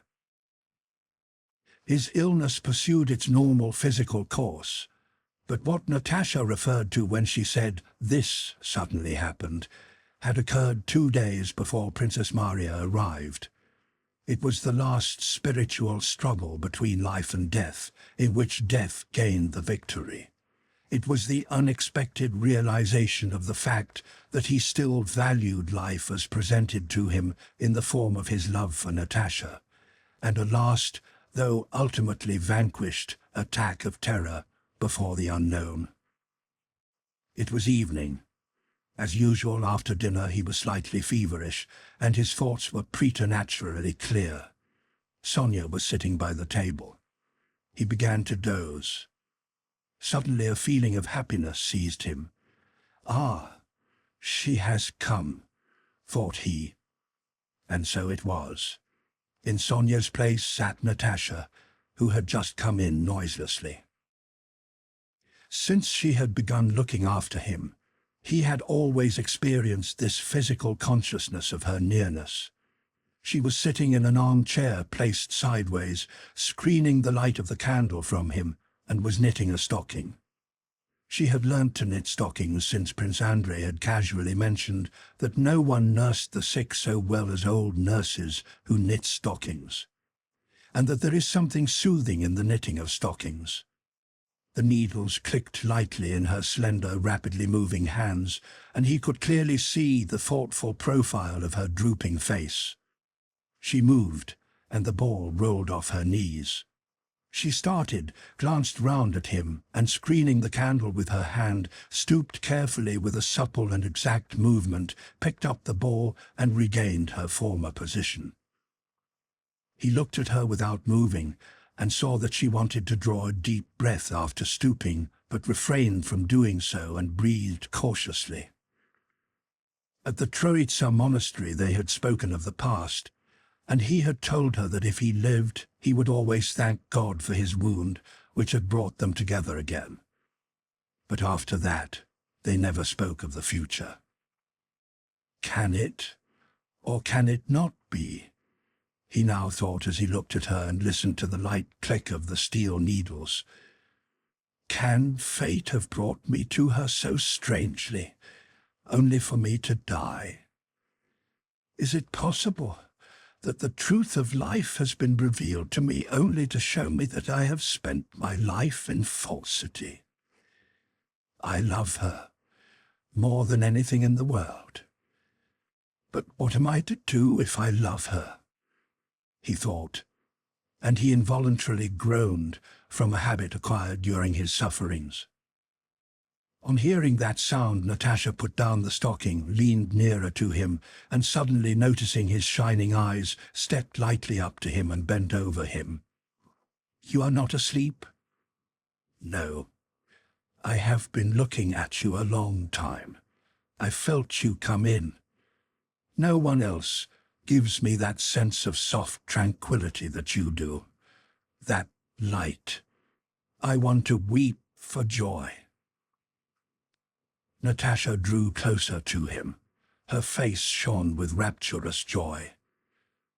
"Natasha, I love you too much, more than anything in the world. And I? She turned away for an instant. Why too much? She asked. Why too much? Well, what do you think? What do you feel in your soul, your whole soul? Shall I live? What do you think? I am sure of it, sure, Natasha almost shouted, taking hold of both his hands with a passionate movement. He remained silent a while. How good it would be. And taking her hand, he kissed it. Natasha felt happy and agitated, but at once remembered that this would not do and that he had to be quiet. But you have not slept, she said, repressing her joy. Try to sleep, please. He pressed her hand and released it, and she went back to the candle and sat down again in her former position. Twice she turned and looked at him, and her eyes met his, beaming at her. She set herself a task on her stocking and resolved not to turn round till it was finished.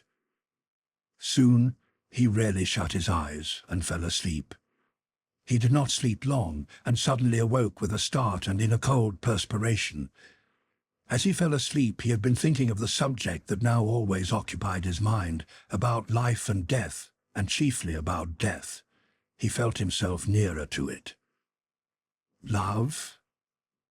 What is love? He thought. Love hinders death. Love is life. All, everything that I understand only because I love. Everything is, everything exists, only because I love. Everything is united by it alone. Love is God, and to die means that I, a particle of love, shall return to the general and eternal source. These thoughts seemed to him comforting, but they were only thoughts. Something was lacking in them. They were not clear. They were too one-sidedly personal and brain-spun, and there was the former agitation and obscurity. He fell asleep. He dreamed that he was lying in the room he really was in, but that he was quite well and unwounded.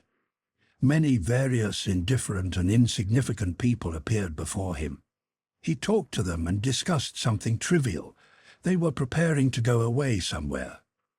Prince Andrei dimly realized that all this was trivial and that he had more important cares, but he continued to speak, surprising them by empty witticisms.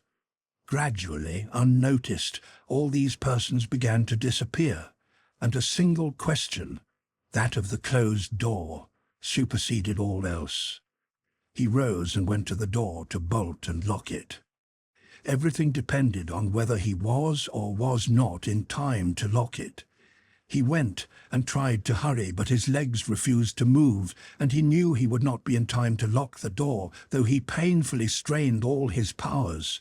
He was seized by an agonizing fear, and that fear was the fear of death. It stood behind the door. But just when he was clumsily creeping toward the door, that dreadful something on the other side was already pressing against it and forcing its way in. Something not human, death, was breaking in through that door and had to be kept out. He seized the door, making a final effort to hold it back. To lock it was no longer possible, but his efforts were weak and clumsy, and the door, pushed from behind by their terror, opened and closed again. Once again, it pushed from outside. His last superhuman efforts were vain, and both halves of the door noiselessly opened. It entered, and it was death, and Prince Andrei died. But at the instant he died, Prince Andrei remembered that he was asleep, and at the very instant he died, having made an effort, he awoke. Yes, it was death. I died, and woke up. Yes, Death is an awakening. And all at once it grew light in his soul, and the veil that had till then concealed the unknown was lifted from his spiritual vision.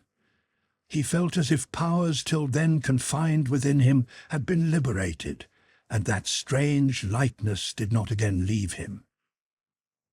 When, waking in a cold perspiration, he moved on the divan, Natasha went up and asked him what was the matter.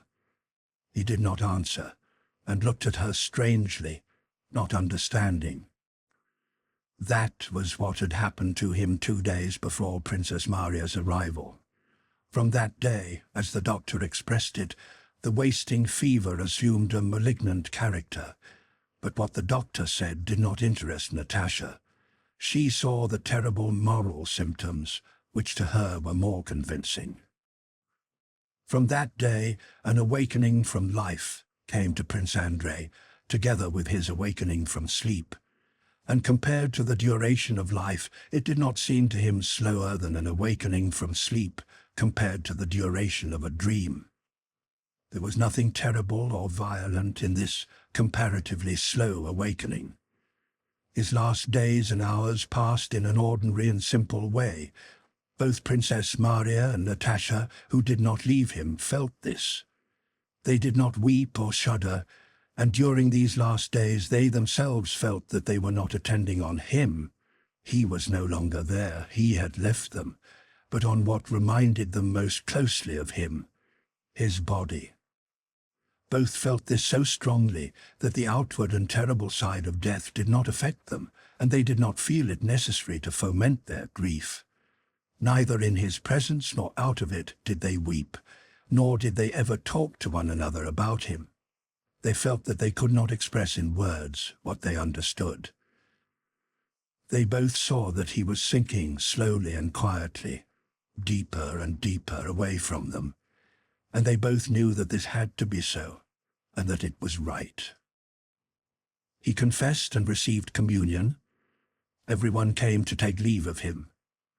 When they brought his son to him, he pressed his lips to the boy's and turned away. Not because he felt it hard and sad, Princess Maria and Natasha understood that, but simply because he thought it was all that was required of him. But when they told him to bless the boy, he did what was demanded, and looked round as if asking whether there was anything else he should do. When the last convulsions of the body, which the spirit was leaving, occurred, Princess Maria and Natasha were present. "Is it over?" said Princess Maria when his body had for a few minutes lain motionless, growing cold before them. Natasha went up, looked at the dead eyes, and hastened to close them. She closed them but did not kiss them, but clung to that which reminded her most nearly of him, his body. "Where has he gone? Where is he now?" When the body, washed and dressed, lay in the coffin on a table, everyone came to take leave of him, and they all wept. Little Nikolai cried because his heart was rent by painful perplexity. The Countess and Sonia cried from pity for Natasha, and because he was no more. The old Count cried because he felt that before long he, too, must take the same terrible step. Natasha and Princess Maria also wept now, but not because of their own personal grief. They wept with a reverent and softening emotion which had taken possession of their souls, at the consciousness of the simple and solemn mystery of death that had been accomplished in their presence. Book 13, 1812. Chapter 1. The Cause of Historical Events. Man's mind cannot grasp the causes of events in their completeness, but the desire to find those causes is implanted in man's soul. And without considering the multiplicity and complexity of the conditions, any one of which taken separately may seem to be the cause, he snatches at the first approximation to a cause that seems to him intelligible and says, "This is the cause." In historical events, where the actions of men are the subject of observation, the first and most primitive approximation to present itself was the will of the gods, and after that, the will of those who stood in most prominent position, the heroes of history.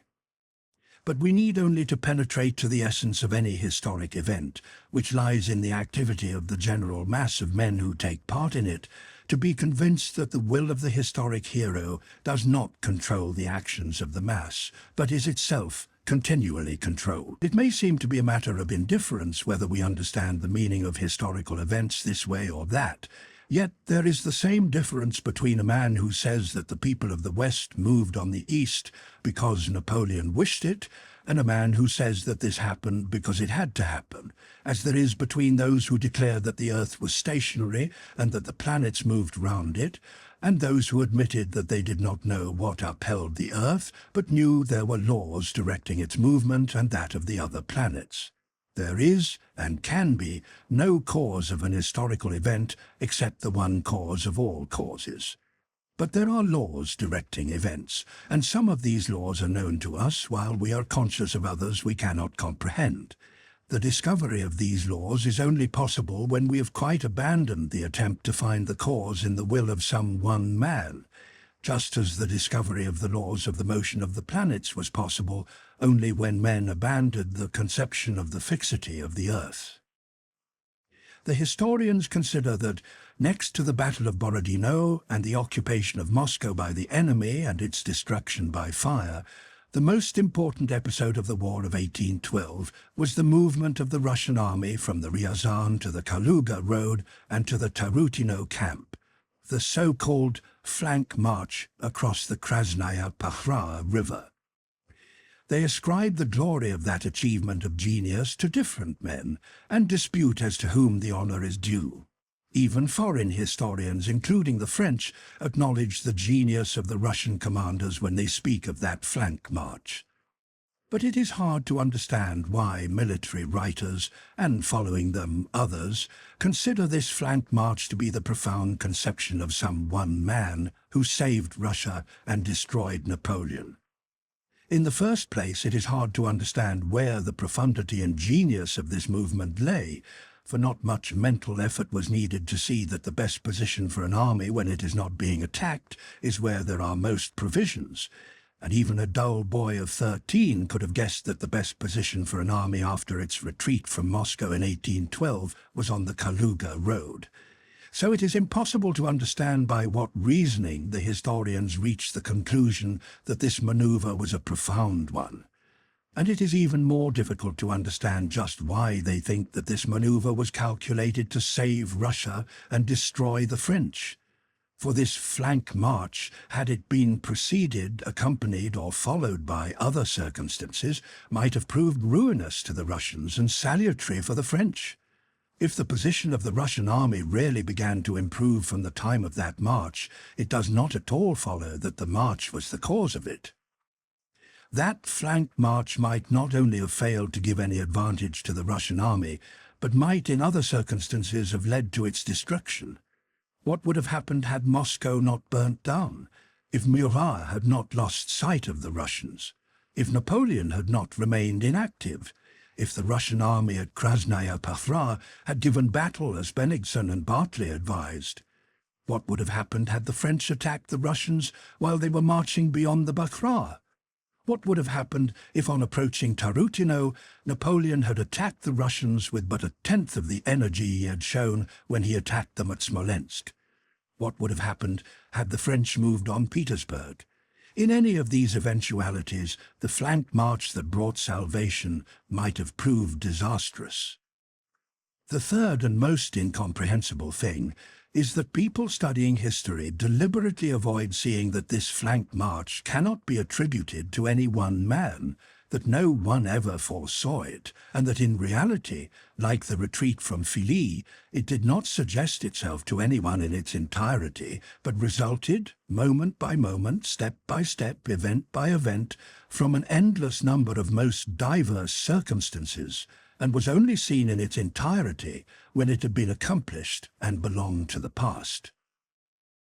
At the Council of Filí, the prevailing thought in the minds of the Russian commanders was the one naturally suggesting itself, namely a direct retreat by the Nizhny Road. In proof of this, there is the fact that the majority of the council voted for such a retreat, and above all, there is the well-known conversation after the council between the commander-in-chief and Lanskoy, who was in charge of the commissariat department. Lanskoy informed the commander-in-chief that the army supplies were for the most part stored along the Oka in the Tula and Ryazan provinces, and that if they retreated on Nizhny, the army would be separated from its supplies by the broad river Oka, which cannot be crossed early in winter. This was the first indication of the necessity of deviating from what had previously seemed the most natural course, a direct retreat on Nizhny Novgorod. The army turned more to the south, along the Ryazan road and nearer to its supplies. Subsequently, the inactivity of the French, who even lost sight of the Russian army, concern for the safety of the arsenal at Tula, and especially the advantages of drawing nearer to its supplies, caused the army to turn still further south to the Tula road. Having crossed over by a forced march to the Tula road beyond the Pakhra, the Russian commanders intended to remain at Podolsk and had no thought of the Tarutino position. But innumerable circumstances and the reappearance of French troops who had for a time lost touch with the Russians, and projects of giving battle, and above all the abundance of provisions in the Kaluga province, obliged our army to turn still more to the south, and to cross from the Tula to the Kaluga road and go to Tarutino, which was between the roads along which those supplies lay. Just as it is impossible to say when it was decided to abandon Moscow, so it is impossible to say precisely when or by whom it was decided to move to Tarutino. Only when the army had got there, as the result of innumerable and varying forces, did people begin to assure themselves that they had desired this movement and long ago foreseen its result. Chapter 2. Napoleon's Letter to Kutuzov. The famous flank movement merely consisted in this. After the advance of the French had ceased, the Russian army, which had been continually retreating straight back from the invaders, deviated from that direct course, and not finding itself pursued, was naturally drawn toward the district where supplies were abundant. If instead of imagining to ourselves commanders of genius leading the Russian army, we picture that army without any leaders, it could not have done anything but make a return movement toward Moscow, describing an arc in the direction where most provisions were to be found and where the country was richest. That movement from the Nizhny to the Ryazan, Tula and Kaluga roads was so natural that even the Russian marauders moved in that direction, and demands were sent from Petersburg for Kutuzov to take his army that way.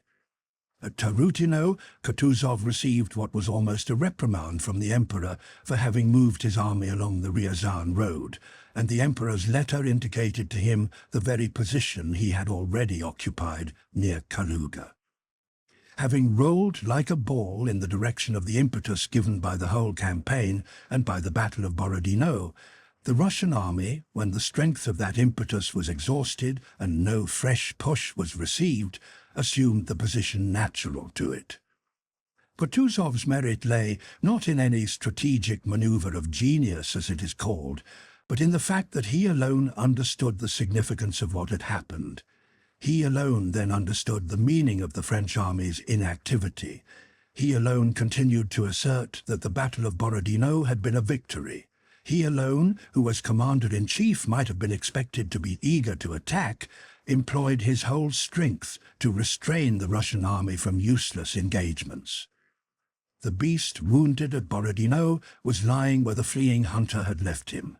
But whether he was still alive, whether he was strong and merely lying low, the hunter did not know.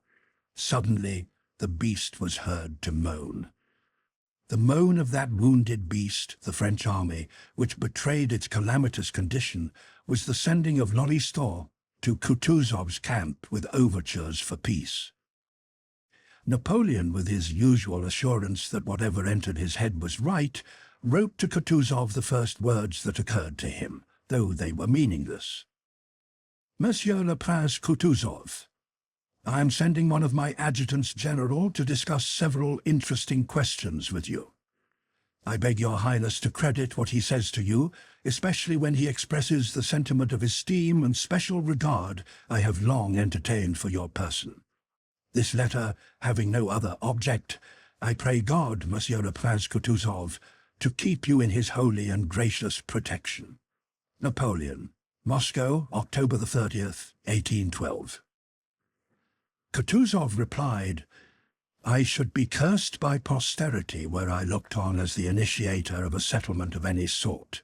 Such is the present spirit of my nation. But he continued to exert all his powers to restrain his troops from attacking. During the month that the French troops were pillaging in Moscow and the Russian troops were quietly encamped at Tarutino, a change had taken place in the relative strength of the two armies, both in spirit and in number, as the result of which the superiority had passed to the Russian side. Though the condition and numbers of the French army were unknown to the Russians, as soon as that change occurred, the need of attacking at once showed itself by countless signs. These signs were Loristov's mission, the abundance of provisions at Tarutino, the reports coming in from all sides of the inactivity and disorder of the French, the flow of recruits to our regiments, the fine weather, the long rest the Russian soldiers had enjoyed, and the impatience to do what they had been assembled for, which usually shows itself in an army that has been resting, curiosity as to what the French army so long lost sight of was doing, the boldness with which our outposts now scouted close up to the French stationed at Tarutino, the news of easy successes gained by peasants and guerrilla troops over the French, the envy aroused by this, the desire for revenge that lay at the heart of every Russian as long as the French were in Moscow, and, above all, a dim consciousness in every soldier's mind that the relative strength of the armies had changed, and that the advantage was now on our side. There was a substantial change in the relative strength, and an advance had become inevitable. And at once, as a clock begins to strike and chime as soon as the minute hand has completed a full circle, this change was shown by an increased activity, whirring and chiming in the higher spheres. Chapter 3. The Emperor's Letter to Kutuzov. The Russian army was commanded by Kutuzov and his staff, and also by the Emperor from Petersburg. Before the news of the abandonment of Moscow had been received in Petersburg, a detailed plan of the whole campaign had been drawn up and sent to Kutuzov for his guidance. Though this plan had been drawn up on the supposition that Moscow was still in our hands, it was approved by the staff and accepted as a basis for action. Kutuzov only replied that movements arranged from a distance were always difficult to execute. So fresh instructions were sent for the solution of difficulties that might be encountered, as well as fresh people who were to watch Kutuzov's actions and report upon them. Besides this, the whole staff of the Russian army was now reorganized.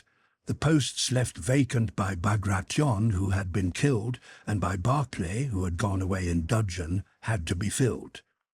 Very serious consideration was given to the question whether it would be better to put A in B's place and B in D's, or on the contrary to put D in A's place, and so on, as if anything more than A's or B's satisfaction depended on this. As a result of the hostility between Kutuzov and Bennigsen, his chief of staff, the presence of confidential representatives of the Emperor and these transfers, a more than usually complicated play of parties was going on among the staff of the army. A was undermining B, D was undermining C, and so on, in all possible combinations and permutations. In all these plottings, the subject of intrigue was generally the conduct of the war, which all these men believed they were directing. But this affair of the war went on independently of them, as it had to go. That is, never in the way people devised, but flowing always from the essential attitude of the masses. Only in the highest spheres did all these schemes, crossings, and interminglings appear to be a true reflection of what had to happen. Prince Mikhail Ilarionovich, wrote the Emperor on the 2nd of October in a letter that reached Kutuzov after the battle at Tarutino. Since September the 2nd, Moscow has been in the hands of the enemy. Your last reports were written on the 20th, and during all this time not only has no action been taken against the enemy or for the relief of the ancient capital, but according to your last report, you have even retreated farther. Serpukhov is already occupied by an enemy detachment, and Tula, with its famous arsenal so indispensable to the army, is in danger. From General Vincenkaroda's reports, I see that an enemy corps of 10,000 men is moving on the Petersburg Road. Another corps of several thousand men is moving on Dmitrov. A third has advanced along the Vladimir Road, and a fourth, rather considerable detachment is stationed between Ruza and Mozhaysk. Napoleon himself was in Moscow as late as the 25th. In view of all this information, when the enemy has scattered his forces in large detachments, and with Napoleon and his guards in Moscow, is it possible that the enemy's forces confronting you are so considerable as not to allow of your taking the offensive? On the contrary, he is probably pursuing you with detachments, or at most with an army corps much weaker than the army entrusted to you. It would seem that, availing yourself of these circumstances, you might advantageously attack a weaker one and annihilate him, or at least oblige him to retreat, retaining in our hands an important part of the provinces now occupied by the enemy, and thereby averting danger from Tula and other towns in the interior. You will be responsible, if the enemy is able to direct a force of any size against Petersburg, to threaten this capital in which it has not been possible to retain many troops. For with the army entrusted to you, and acting with resolution and energy, you have ample means to avert this fresh calamity. Remember that you have still to answer to our offended country for the loss of Moscow. You have experienced my readiness to reward you. That readiness will not weaken in me, but I and Russia have a right to expect from you all the zeal, firmness and success which your intellect, military talent, and the courage of the troops you command justify us in expecting. But by the time this letter, which proved that the real relation of the forces had already made itself felt in Petersburg, was dispatched, Kutuzov had found himself unable any longer to restrain the army he commanded from attacking, and a battle had taken place. On the 2nd of October, a Cossack, Shapovalov, who was out scouting, killed one hare and wounded another. Following the wounded hare, he made his way far into the forest and came upon the left flank of Murat's army, encamped there without any precautions. The Cossack laughingly told his comrades how he had almost fallen into the hands of the French. A cornet, hearing the story, informed his commander. The Cossack was sent for and questioned. The Cossack officers wished to take advantage of this chance to capture some horses, but one of the superior officers, who was acquainted with the higher authorities, reported the incident to a general on the staff. The state of things on the staff had of late been exceedingly strained. Ermolov had been to see Bennigsen a few days previously, and had entreated him to use his influence with the commander-in-chief to induce him to take the offensive. "If I did not know you, I should think you did not want what you are asking for. I need only advise anything, and His Highness is sure to do the opposite," replied Bennigsen. The Cossacks' report, confirmed by horse patrols who were sent out, was the final proof that events had matured. The tightly coiled spring was released, the clock began to whir and the chimes to play. Despite all his supposed power, his intellect, his experience, and his knowledge of men, Kutuzov, having taken into consideration the Cossacks' report, a note from Bennigsen who sent personal reports to the Emperor, the wishes he supposed the Emperor to hold, and the fact that all the generals expressed the same wish, could no longer check the inevitable movement, and gave the order to do what he regarded as useless and harmful. Gave his approval, that is, to the accomplished fact. Chapter 4. Bennigsen's note and the Cossacks' information that the left flank of the French was unguarded were merely final indications that it was necessary to order an attack, and it was fixed for the 5th of October. On the morning of the 4th of October, Kutuzov signed the dispositions. Toll read them to Ermolov, asking him to attend to the further arrangements. All right, I haven't time just now," replied Ermolov, and left the hut. The dispositions drawn up by Toll were very good. As in the Austerlitz dispositions, it was written, though not in German this time. The first column will march here and here, the second column will march there, and so on. And on paper, all these columns arrived at their places at the appointed time and destroyed the enemy.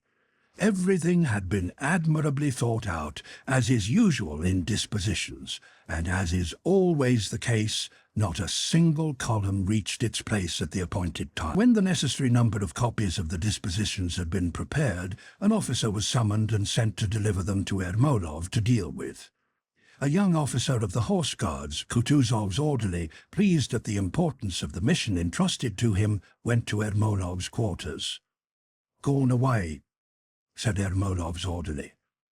The officer of the Horse Guards went to a general with whom Ermolov was often to be found. "No, and the general's out too." The officer, mounting his horse, rode off to someone else. "No, he's gone out."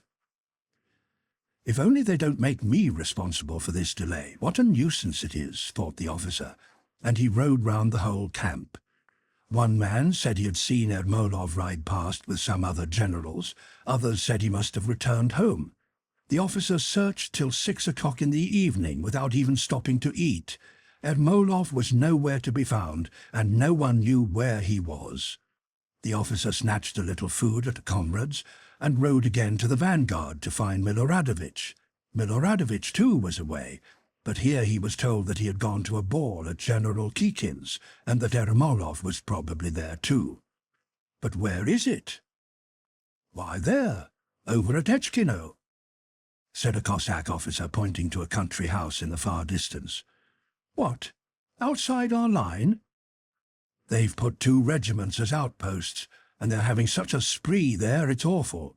2 bands and 3 sets of singers." The officer rode out beyond our lines to Etchkino. While still at a distance, he heard as he rode the merry sounds of a soldier's dance song proceeding from the house. In the meadows, he heard, accompanied by whistling and the sound of a balalaika, drowned every now and then by shouts. These sounds made his spirits rise, but at the same time he was afraid that he would be blamed for not having executed sooner the important order entrusted to him. It was already past 8 o'clock. He dismounted and went up into the porch of a large country house which had remained intact between the Russian and the French forces. In the refreshment room and the hall, footmen were bustling about with wines and viands. Groups of singers stood outside the windows. The officer was admitted and immediately saw all the chief generals of the army together, and among them Ermolov's big, imposing figure. They all had their coats unbuttoned and were standing in a semicircle with flushed and animated faces, laughing loudly. In the middle of the room, a short, handsome general with a red face was dancing the trepak with much spirit and agility. "Ha, ha, ha! Bravo, Nikolai Ivanitch! Ha, ha, ha, ha!" The officer felt that by arriving with important orders at such a moment he was doubly to blame, and he would have preferred to wait. But one of the generals espied him, and hearing what he had come about, informed Ermolov. Ermolov came forward with a frown on his face, and hearing what the officer had to say, took the papers from him without a word. "You think he went off just by chance?" said a comrade, who was on the staff that evening, to the officer of the Horse Guards, referring to Ermolov. "It was a trick. It was done on purpose to get Konovnitsin into trouble. You'll see what a mess there'll be tomorrow." Chapter 5. Next day the decrepit Kutuzov, having given orders to be called early, said his prayers, dressed, and with an unpleasant consciousness of having to direct a battle he did not approve of, got into his caleche and drove from Letoshovka, a village 3.5 miles from Tarutino, to the place where the attacking columns were to meet. He sat in the caleche, dozing and waking up by turns, and listening for any sound of firing on the right as an indication that the action had begun. But all was still quiet. A damp, dull autumn morning was just dawning. On approaching Tarutino, Kutuzov noticed cavalrymen leading their horses to water across the road along which he was driving.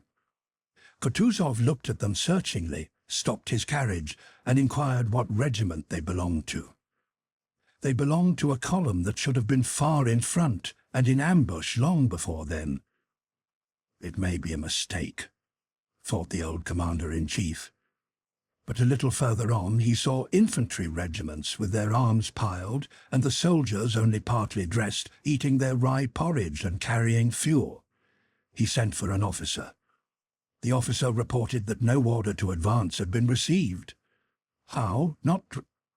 Kutuzov began, but checked himself immediately and sent for a senior officer. Getting out of his caleche, he waited with drooping head and breathing heavily, pacing silently up and down.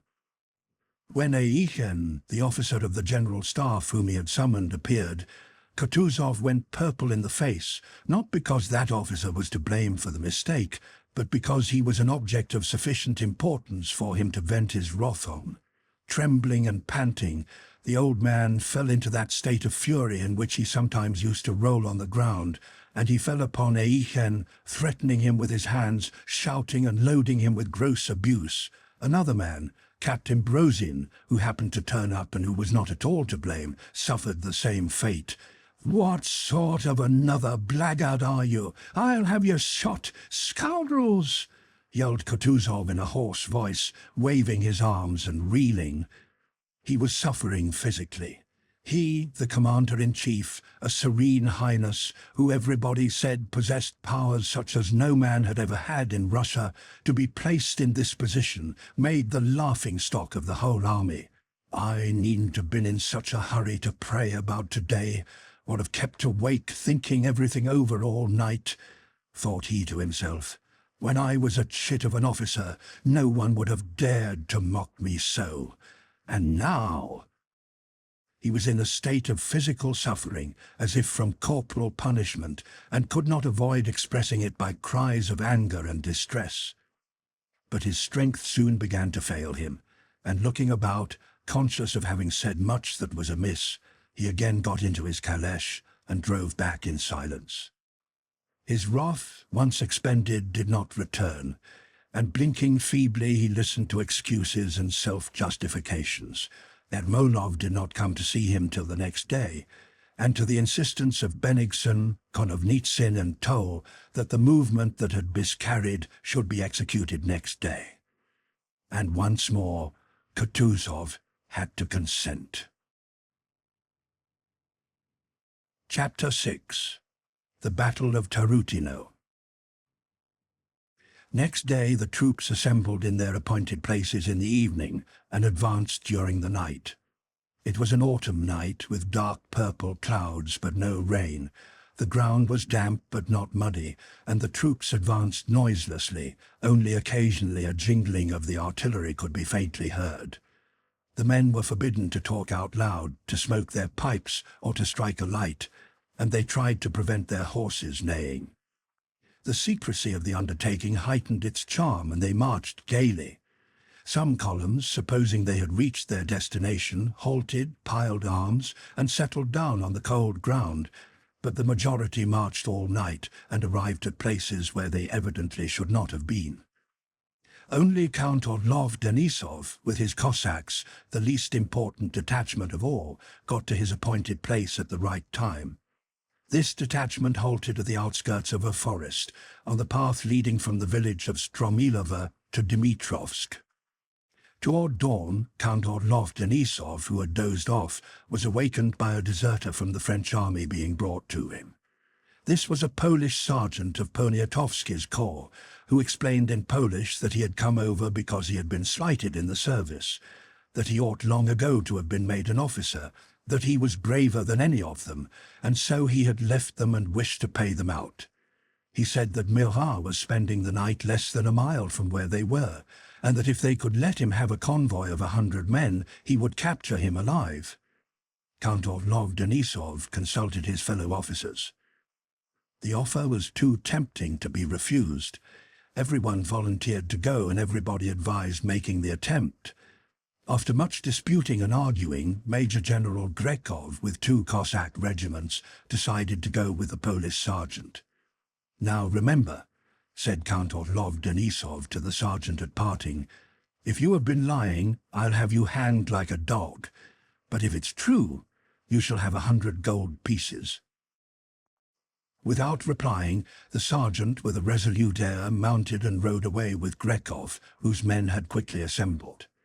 They disappeared into the forest, and Count Orlov Denisov, having seen Grekov off, returned, shivering from the freshness of the early dawn and excited by what he had undertaken on his own responsibility, and began looking at the enemy camp, now just visible in the deceptive light of dawn and the dying campfire. "Our columns ought to have begun to appear on an open declivity to his right." He looked in that direction, but though the columns would have been visible quite far off, they were not to be seen. It seemed to the Count that things were beginning to stir in the French camp, and his keen-sighted adjutant confirmed this. "Oh, it is really too late," said Count Orlov, looking at the camp. As often happens when someone we have trusted is no longer before our eyes, it suddenly seemed quite clear and obvious to him that the sergeant was an impostor, that he had lied, and that the whole Russian attack would be ruined by the absence of those 2 regiments, which he would lead away heaven only knew where. How could one capture a commander-in-chief from among such a mass of troops? "I am sure that rascal was lying," said the Count. "They can still be called back," said one of his suite, who, like Count Orlov, felt distrustful of the adventure when he looked at the enemy's camp. "Eh, really? What do you think? Should we let them go on or not?" "Will you have them fetched back?" "Fetch them back, said Count Orlov, with sudden determination, looking at his watch. "It will be too late. It is quite light." And the adjutant galloped through the forest after Grekov. When Grekov returned, Count Orlov Denisov, excited both by the abandoned attempt and by vainly awaiting the infantry columns that still did not appear, as well as by the proximity of the enemy, resolved to advance. All his men felt the same excitement. "Mount," he commanded in a whisper. The men took their places and crossed themselves. "Forward, with God's aid! Hurrah!"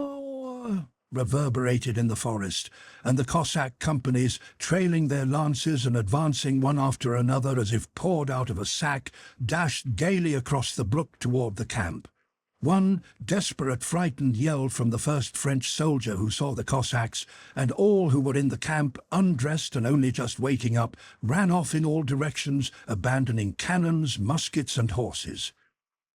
Had the Cossacks pursued the French without heeding what was behind and around them, they would have captured Murat and everything there. That was what the officers desired. But it was impossible to make the Cossacks budge when once they had got booty and prisoners. None of them listened to orders. 1,500 prisoners and 38 guns were taken on the spot, besides standards and, what seemed most important to the Cossacks, horses, saddles, horsecloths, and the like.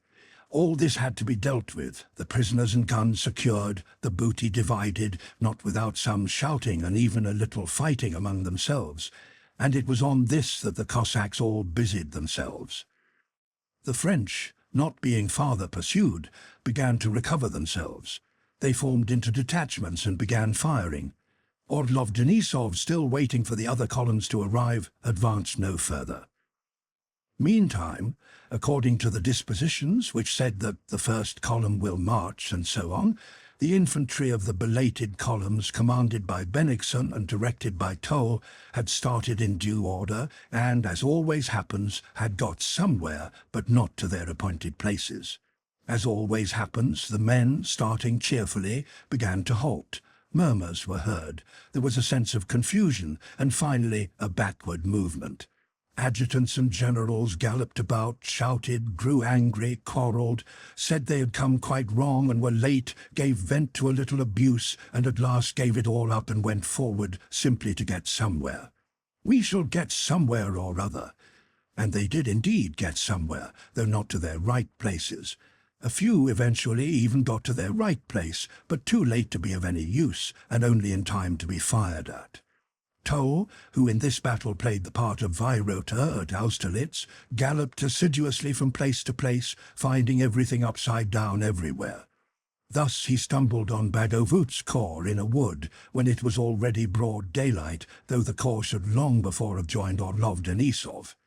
Excited and vexed by the failure, and supposing that someone must be responsible for it, Toll galloped up to the commander of the corps and began upbraiding him severely, saying that he ought to be shot. General Bagauvout, a fighting old soldier of placid temperament, being also upset by all the delay, confusion and cross-purposes, fell into a rage to everybody's surprise, and quite contrary to his usual character, and said disagreeable things to Toll. "I prefer not to take lessons from anyone, but I can die with my men as well as anybody," he said, and advanced with a single division. Coming out onto a field under the enemy's fire, this brave general went straight ahead, leading his men under fire, without considering in his agitation whether going into action now with a single division would be of any use or no. Danger, cannonballs and bullets were just what he needed in his angry mood. One of the first bullets killed him, and other bullets killed many of his men, and his division remained under fire for some time, quite uselessly. Chapter 7. Meanwhile, another column was to have attacked the French from the front, but Kutuzov accompanied that column. He well knew that nothing but confusion would come of this battle undertaken against his will, and as far as was in his power, held the troops back. He did not advance. He rode silently on his small grey horse, indolently answering suggestions that they should attack. "The word attack is always on your tongue, but you don't see that we are unable to execute complicated maneuvers," said he to Miloradovich, who asked permission to advance. "We couldn't take Mirvar prisoner this morning, or get to the place in time, and nothing can be done now," he replied to someone else. When Kutuzov was informed that at the French rear, where according to the reports of the Cossacks there had previously been nobody, there were now 2 battalions of Poles, he gave a sidelong glance at Ermolov, who was behind him, and to whom he had not spoken since the previous day. "You see, they are asking to attack and making plans of all kinds, but as soon as one gets to business, nothing is ready, and the enemy, forewarned, takes measures accordingly." Ermolov screwed up his eyes and smiled faintly on hearing these words. He understood that for him the storm had blown over, and that Kutuzov would content himself with that hint. "He's having a little fun at my expense," said Ermolov softly, nudging with his knee Raevsky, who was at his side. Soon after this, Ermolov moved up to Kutuzov and respectfully remarked, "It is not too late yet, Your Highness. The enemy has not gone away, if you were to order an attack. If not, the guards will not so much as see a little smoke." Kutuzov did not reply, but when they reported to him that Mirvar's troops were in retreat, he ordered an advance, though at every 100 paces he halted for 3/4 of an hour. The whole battle consisted in what Orlov-Denisov's Cossacks had done. The rest of the army merely lost some hundreds of men uselessly. In consequence of this battle, Kutuzov received a diamond decoration, and Bennigsen sent diamonds and 100,000 rubles. Others also received pleasant recognitions corresponding to their various grades, and following the battle, fresh changes were made in the staff. "That's how everything is done with us, all topsy-turvy," said the Russian officers and generals after the Tarutino battle, letting it be understood that some fool there is doing things all wrong, but that we ourselves should not have done so, just as people speak today. But people who talk like that either do not know what they are talking about or deliberately deceive themselves. No battle, Tarutino, Borodino, or Austerlitz, takes place as those who planned it anticipated. That is an essential condition. A countless number of free forces, for nowhere is man freer than during a battle where it is a question of life and death, influence the course taken by the fight, and that course never can be known in advance and never coincides with the direction of any one force. If many simultaneously and variously directed forces act on a given body, the direction of its motion cannot coincide with any one of those forces, but will always be a mean, what in mechanics is represented by the diagonal of a parallelogram of forces. If in the descriptions given by historians, especially French ones, we find their wars and battles carried out in accordance with previously formed plans, the only conclusion to be drawn is that those descriptions are false. The Battle of Tarutino obviously did not attain the aim Toll had in view, to lead the troops into action in the order prescribed by the dispositions, nor that which Count Orlov-Denisov may have had in view, to take Milvar prisoner, nor the result of immediately destroying the whole corps which Bennigsen and others may have had in view, nor the aim of the officer who wished to go into action to distinguish himself, nor that of the Cossack who wanted more booty than he got, and so on. But if the aim of the battle was what actually resulted, and what all the Russians of that day desired, to drive the French out of Russia and destroy their army, it is quite clear that the Battle of Tarutino, just because of its incongruities, was exactly what was wanted at that stage of the campaign. It would be difficult and even impossible to imagine any result more opportune than the actual outcome of this battle. With a minimum of effort and insignificant losses, despite the greatest confusion, the most important results of the whole campaign were attained.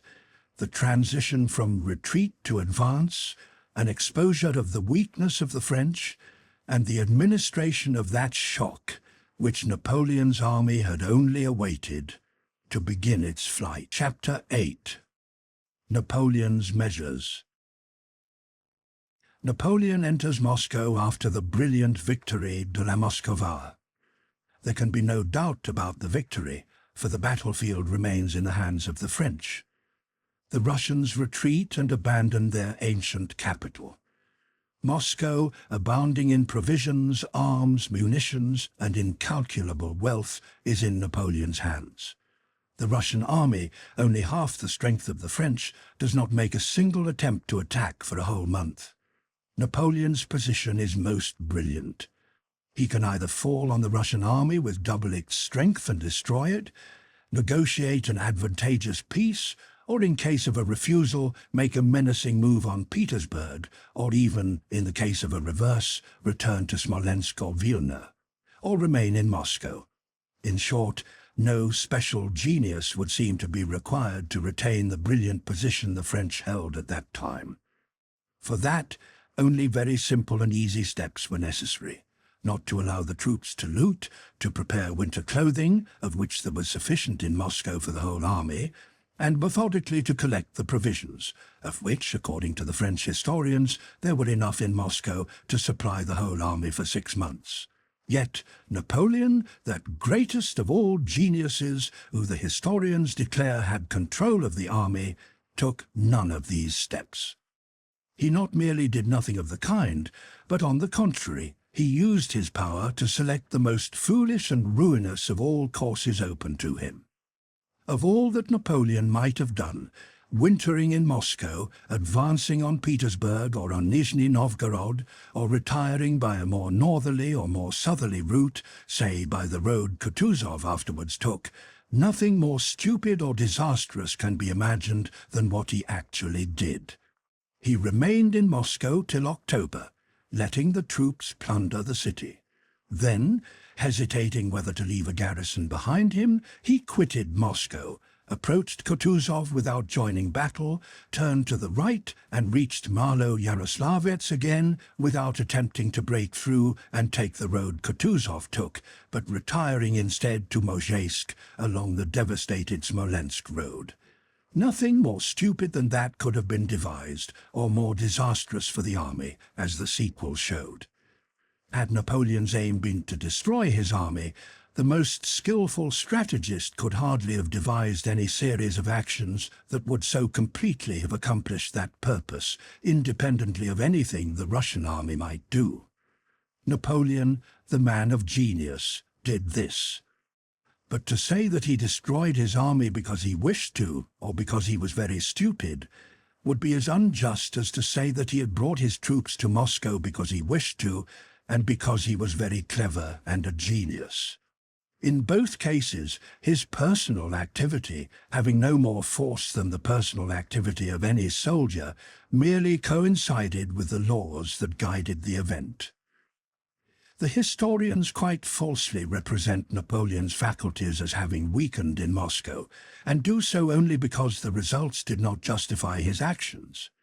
He employed all his ability and strength to do the best he could for himself and his army, as he had done previously and as he did subsequently in 1813. His activity at that time was no less astounding than it was in Egypt, in Italy, in Austria, and in Prussia.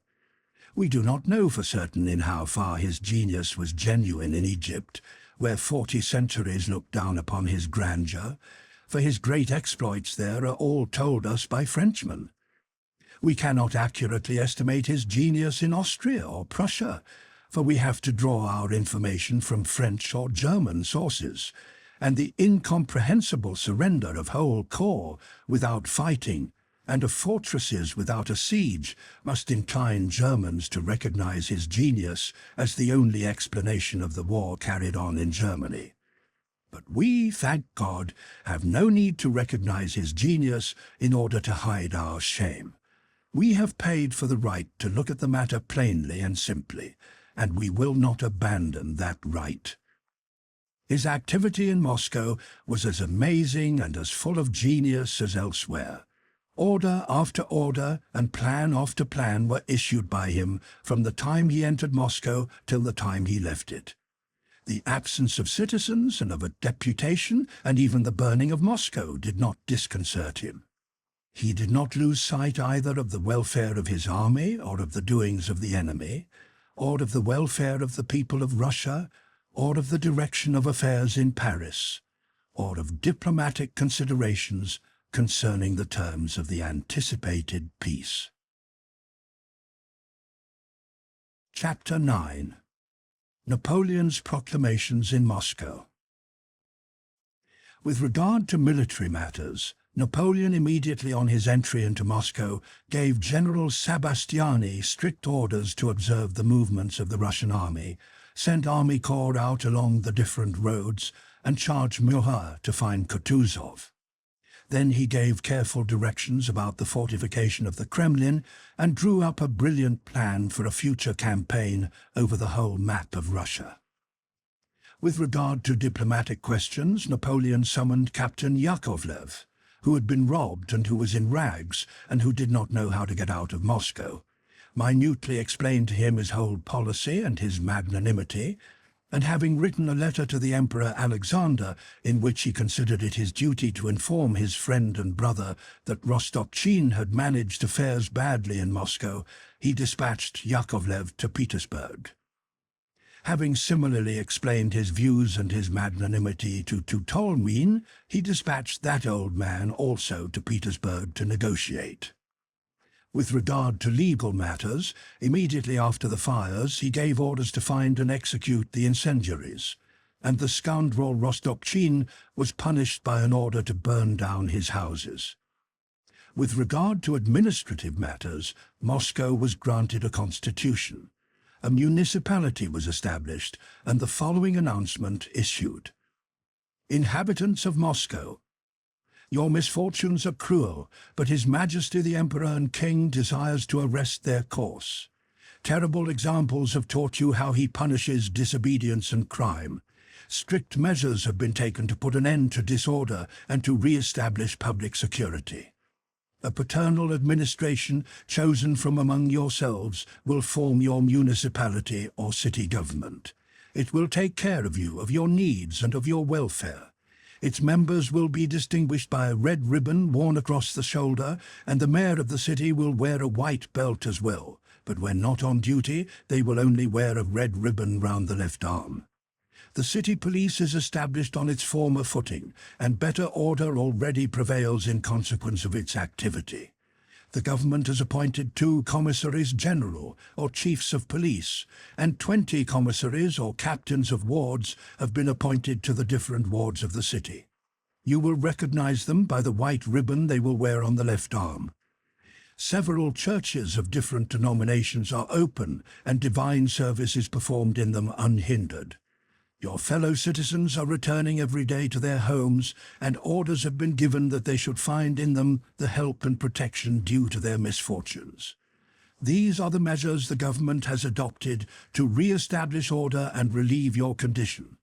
But to achieve this aim, it is necessary that you should add your efforts, and should, if possible, forget the misfortunes you have suffered, should entertain the hope of a less cruel fate, should be certain that inevitable and ignominious death awaits those who make any attempt on your persons or on what remains of your property, and finally that you should not doubt that these will be safeguarded, since such is the will of the greatest and most just of monarchs. Soldiers and citizens of whatever nation you may be, re-establish public confidence, the source of the welfare of a state, live like brothers, render mutual aid and protection one to another, unite to defeat the intentions of the evil-minded, obey the military and civil authorities, and your tears will soon cease to flow. With regard to supplies for the army, Napoleon decreed that all the troops in turn should enter Moscow à la maraude, as looters, to obtain provisions for themselves, so that the army might have its future provided for. With regard to religion, Napoleon ordered the priests to be brought back and services to be again performed in the churches. With regard to commerce and to provisioning the army, the following was placarded everywhere. Proclamation. You, peaceful inhabitants of Moscow, artisans and workmen, whom misfortune has driven from the city, and you scattered tillers of the soil, still kept out in the fields by groundless fear, listen. Tranquility is returning to this capital, and order is being restored in it. Your fellow countrymen are emerging boldly from their hiding places on finding that they are respected. Any violence to them or to their property is promptly punished. His Majesty the Emperor and King protects them, and considers no one among you his enemy except those who disobey his orders. He desires to end your misfortunes and restore you to your homes and families. Respond, therefore, to his benevolent intentions, and come to us without fear. Inhabitants, return with confidence to your abodes.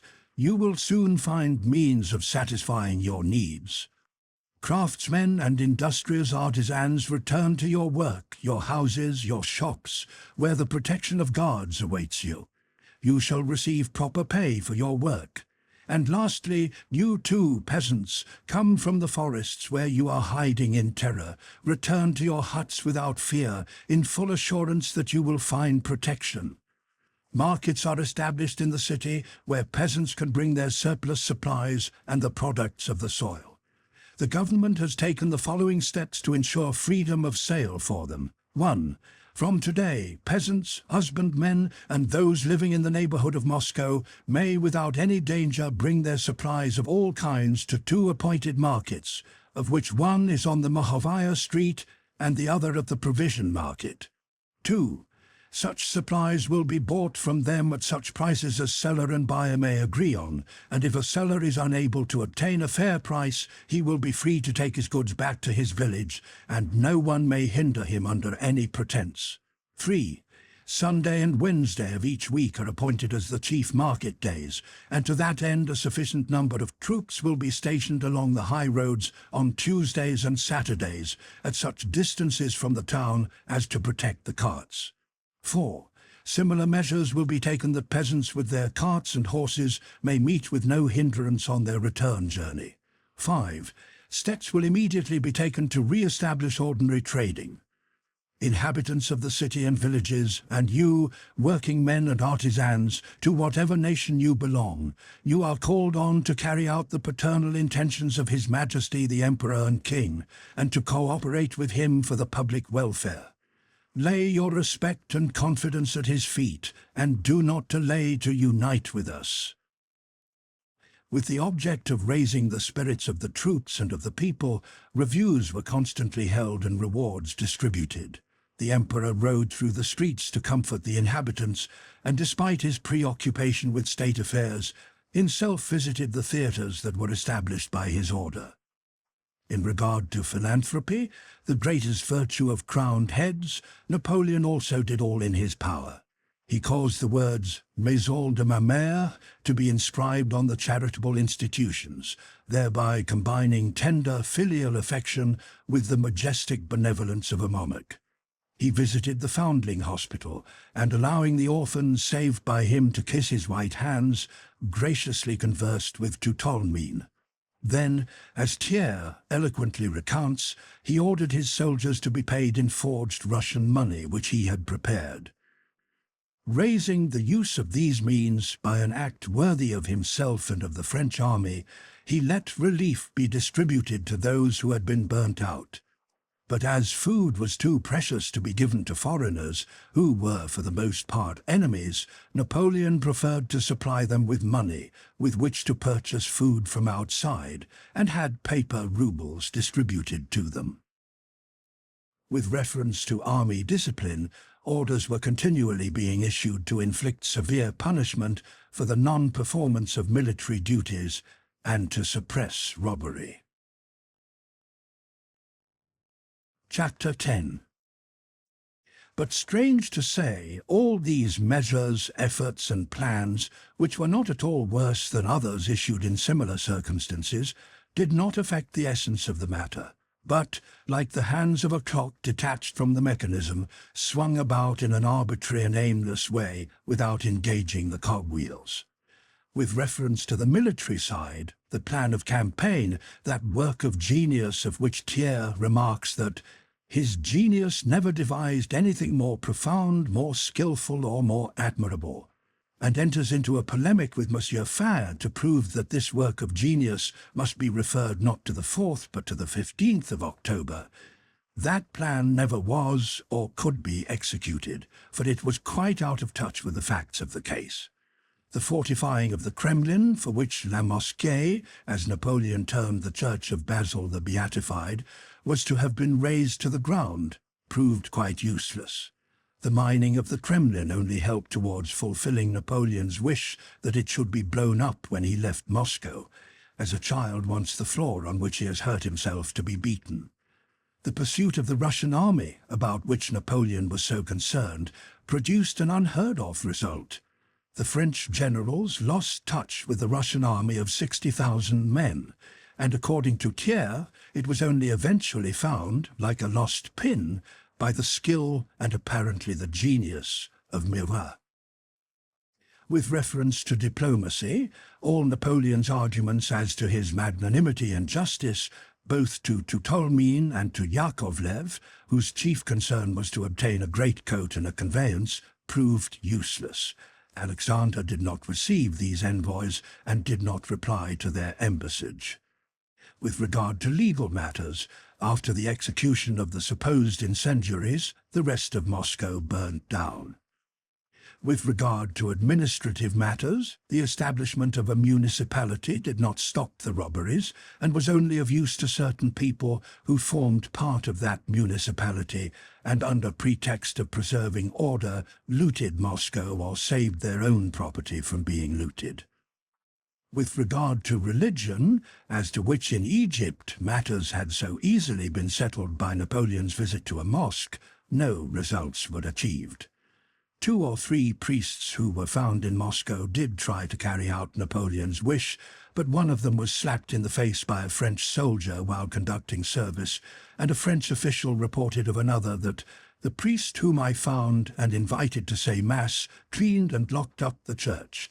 That night the doors were again broken open, the padlocks smashed, the books mutilated, and other disorders perpetrated.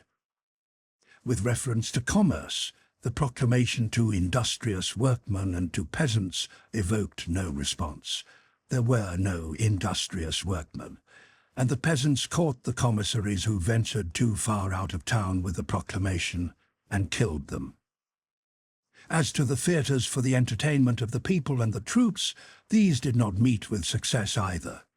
The theatres set up in the Kremlin and in Pozniakov's house were closed again at once, because the actors and actresses were robbed. Even philanthropy did not have the desired effect. The genuine as well as the false paper money which flooded Moscow lost its value. The French, collecting booty, cared only for gold. Not only was the paper money valueless, which Napoleon so graciously distributed to the unfortunate, but even silver lost its value in relation to gold. But the most amazing example of the ineffectiveness of the orders given by the authorities at that time was Napoleon's attempt to stop the looting and re-establish discipline. This is what the army authorities were reporting. Looting continues in the city despite the decrees against it. Order is not yet restored, and not a single merchant is carrying on trade in a lawful manner. The sutlers alone venture to trade, and they sell stolen goods. The neighbourhood of my ward continues to be pillaged by soldiers of the Third Corps, who, not satisfied with taking from the unfortunate inhabitants hiding in the cellars the little they have left, even have the ferocity to wound them with their sabres, as I have repeatedly witnessed. Nothing new, except that the soldiers are robbing and pillaging. October the 9th. Robbing and pillaging continue. There is a band of thieves in our district who ought to be arrested by a strong force. October the 11th. The Emperor is extremely displeased that despite the strict orders to stop pillage, parties of marauding guards are continually seen returning to the Kremlin. Among the old guard, disorder and pillage were renewed more violently than ever yesterday evening, last night, and today. The Emperor sees with regret that the picked soldiers appointed to guard his person, who should set an example of discipline, carry disobedience to such a point that they break into the cellars and stores containing army supplies. Others have disgraced themselves to the extent of disobeying sentinels and officers, and have abused and beaten them. The Grand Marshal of the Palace, wrote the governor, complains bitterly that in spite of repeated orders, the soldiers continue to commit nuisances in all the courtyards and even under the very windows of the Emperor. That army, like a herd of cattle run wild and trampling underfoot the provender which might have saved it from starvation, disintegrated and perished with each additional day it remained in Moscow. But it did not go away. It began to run away only when suddenly seized by a panic caused by the capture of transport trains on the Smolensk road and by the Battle of Tarutino. The news of that Battle of Tarutino, unexpectedly received by Napoleon at a review, evoked in him a desire to punish the Russians, Thiers says, and he issued the order for departure which the whole army was demanding. Fleeing from Moscow, the soldiers took with them everything they had stolen. Napoleon, too, carried away his own personal trésor. But on seeing the baggage trains that impeded the army, he was, Thiers says, horror-struck. And yet, with his experience of war, he did not order all the superfluous vehicles to be burned, as he had done with those of a certain marshal when approaching Moscow. He gazed at the calèches and carriages in which soldiers were riding and remarked that it was a very good thing, as those vehicles could be used to carry provisions, the sick and the wounded. The plight of the whole army resembled that of a wounded animal which feels it is perishing and does not know what it is doing. To study the skillful tactics and aims of Napoleon and his army from the time it entered Moscow till it was destroyed is like studying the dying leaps and shudders of a mortally wounded animal. Very often a wounded animal, hearing a rustle, rushes straight at the hunter's gun, runs forward and back again, and hastens its own end. Napoleon, under pressure from his whole army, did the same thing. The rustle of the Battle of Tarutino frightened the beast, and it rushed forward onto the hunter's gun, reached him, turned back, and finally, like any wild beast, ran back along the most disadvantageous and dangerous path where the old scent was familiar. During the whole of that period, Napoleon, who seems to us to have been the leader of all these movements, as the figurehead of a ship may seem to a savage to guide the vessel, acted like a child who, holding a couple of strings inside a carriage, thinks he is driving it. Chapter 11. Pierre in Captivity. Early in the morning of the 6th of October, Pierre went out of the shed and on returning stopped by the door to play with a little blue-grey dog with a long body and short bandy legs that jumped about him. This little dog lived in their shed, sleeping beside Karatayev at night. It sometimes made excursions into the town, but always returned again. Probably it had never had an owner, and it still belonged to nobody and had no name. The French called it Azor. The soldier who told stories called it Femgalka. Karatayev and the others called it Grey or sometimes Flabby. Its lack of a master, a name, or even of a breed or any definite colour did not seem to trouble the blue-grey dog in the least. Its furry tail stood up firm and round as a plume. Its bandy legs served it so well that it would often gracefully lift a hind leg and run very easily and quickly on 3 legs, as if disdaining to use all 4. Everything pleased it. Now it would roll on its back, yelping with delight, now bask in the sun with a thoughtful air of importance, and now frolic about playing with a chip of wood or a straw. Pierre's attire by now consisted of a dirty, torn shirt, the only remnant of his former clothing, a pair of soldier's trousers, which by Karatayev's advice he had tied with a string round the ankles for warmth, and a peasant coat and cap. Physically he had changed much during this time. He no longer seemed stout, though he still had the appearance of solidity and strength hereditary in his family. A beard and moustache covered the lower part of his face, and a tangle of hair infested with lice curled round his head like a cap. The look of his eyes was resolute, calm, and animatedly alert as never before. The former slackness which had shown itself even in his eyes was now replaced by an energetic readiness for action and resistance. His feet were bare. Pierre first looked down the field across which vehicles and horsemen were passing that morning, then into the distance across the river, then at the dog who was pretending to be in earnest about biting him, and then at his bare feet, which he placed with pleasure in various positions, moving his dirty, thick, big toes. Every time he looked at his bare feet, a smile of animated self-satisfaction flitted across his face. The sight of them reminded him of all he had experienced and learned during these weeks, and this recollection was pleasant to him. For some days the weather had been calm and clear, with slight frosts in the mornings, what is called an old wives' summer. In the sunshine the air was warm, and that warmth was particularly pleasant with the invigorating freshness of the morning frost still in the air. On everything, far and near, lay the magic crystal glitter seen only at that time of autumn. The Sparrow Hills were visible in the distance, with the village, the church, and the large white house. The bare trees, the sand, the bricks and roofs of the houses, the green church spire, and the corners of the White House in the distance, all stood out in the transparent air in the most delicate outline and with unnatural clearness.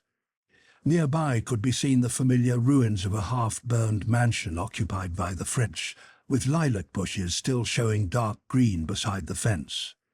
And even that ruined and befouled house, which in dull weather was repulsively ugly, seemed quietly beautiful now, in the clear, motionless brilliance. A French corporal, with coat unbuttoned in a homely way, a skull-cap on his head, and a short pipe in his mouth, came from behind a corner of the shed and approached Pierre with a friendly wink. "What sunshine, Monsieur Kiril," their name for Pierre. "Eh? just like spring." And the corporal leaned against the door and offered Pierre his pipe, though whenever he offered it, Pierre always declined it. "To be on the march in such weather," he began. Pierre inquired what was being said about leaving, and the corporal told him that nearly all the troops were starting, and there ought to be an order about the prisoners that day. Sokolov, one of the soldiers in the shed with Pierre, was dying, and Pierre told the corporal that something should be done about him. The corporal replied that Pierre need not worry about that, as they had an ambulance and a permanent hospital, and arrangements would be made for the sick, and that in general everything that could happen had been foreseen by the authorities. "Besides, Monsieur Kirill, you have only to say a word to the captain, you know. He's a man who never forgets anything. Speak to the captain when he makes his round. He will do anything for you." The captain of whom the corporal spoke often had long chats with Pierre and showed him all sorts of favours. "You see, Saint-Omer," he said to me the other day, "Monsieur Kirill is a man of education who speaks French. He is a Russian seigneur who has had misfortunes, but he is a man. He knows what's what. If he wants anything and asks me, he won't get a refusal.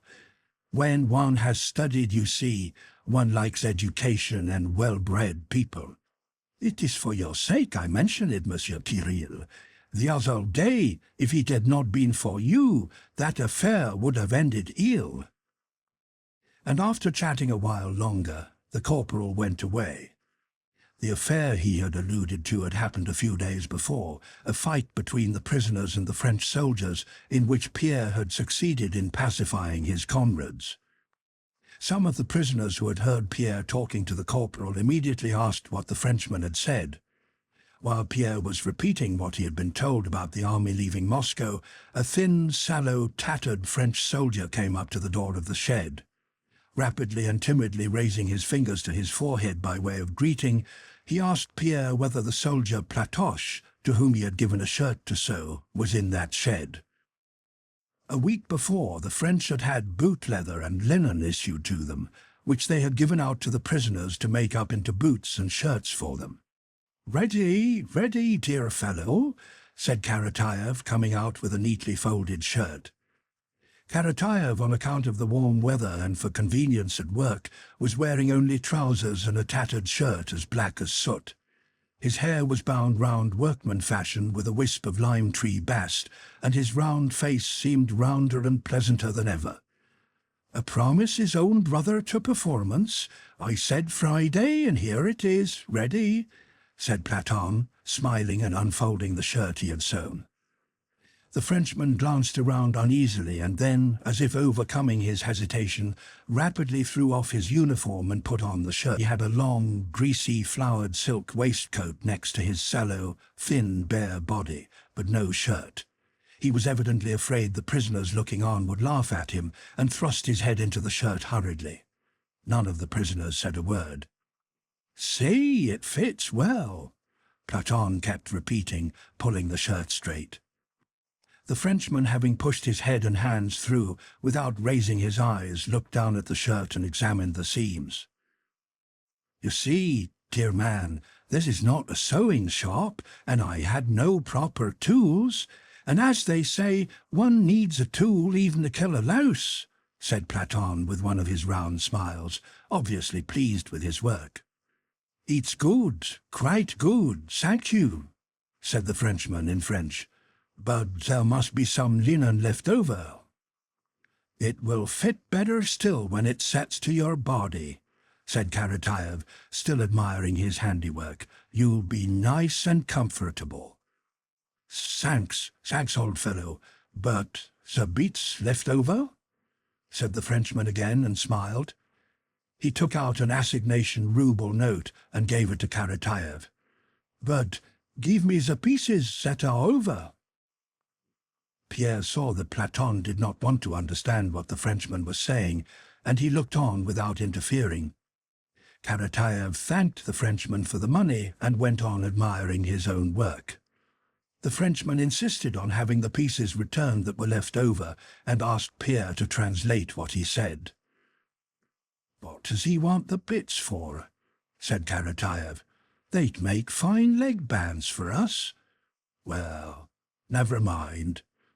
And Karatayev, with a suddenly changed and saddened expression, took a small bundle of scraps from inside his shirt and gave it to the Frenchman without looking at him. "Oh dear," muttered Karatayev and went away. The Frenchman looked at the linen, considered for a moment, then looked inquiringly at Pierre and, as if Pierre's look had told him something, suddenly blushed and shouted in a squeaky voice, "Platoche! Platoche! Keep them yourself!" And handing back the odd bits, he turned and went out. "There, look at that," said Karatayev, swaying his head. "People said they were not Christians, but they too have souls. Is what the old folk used to say. A sweating hand's an oaten hand, a dry hand's close.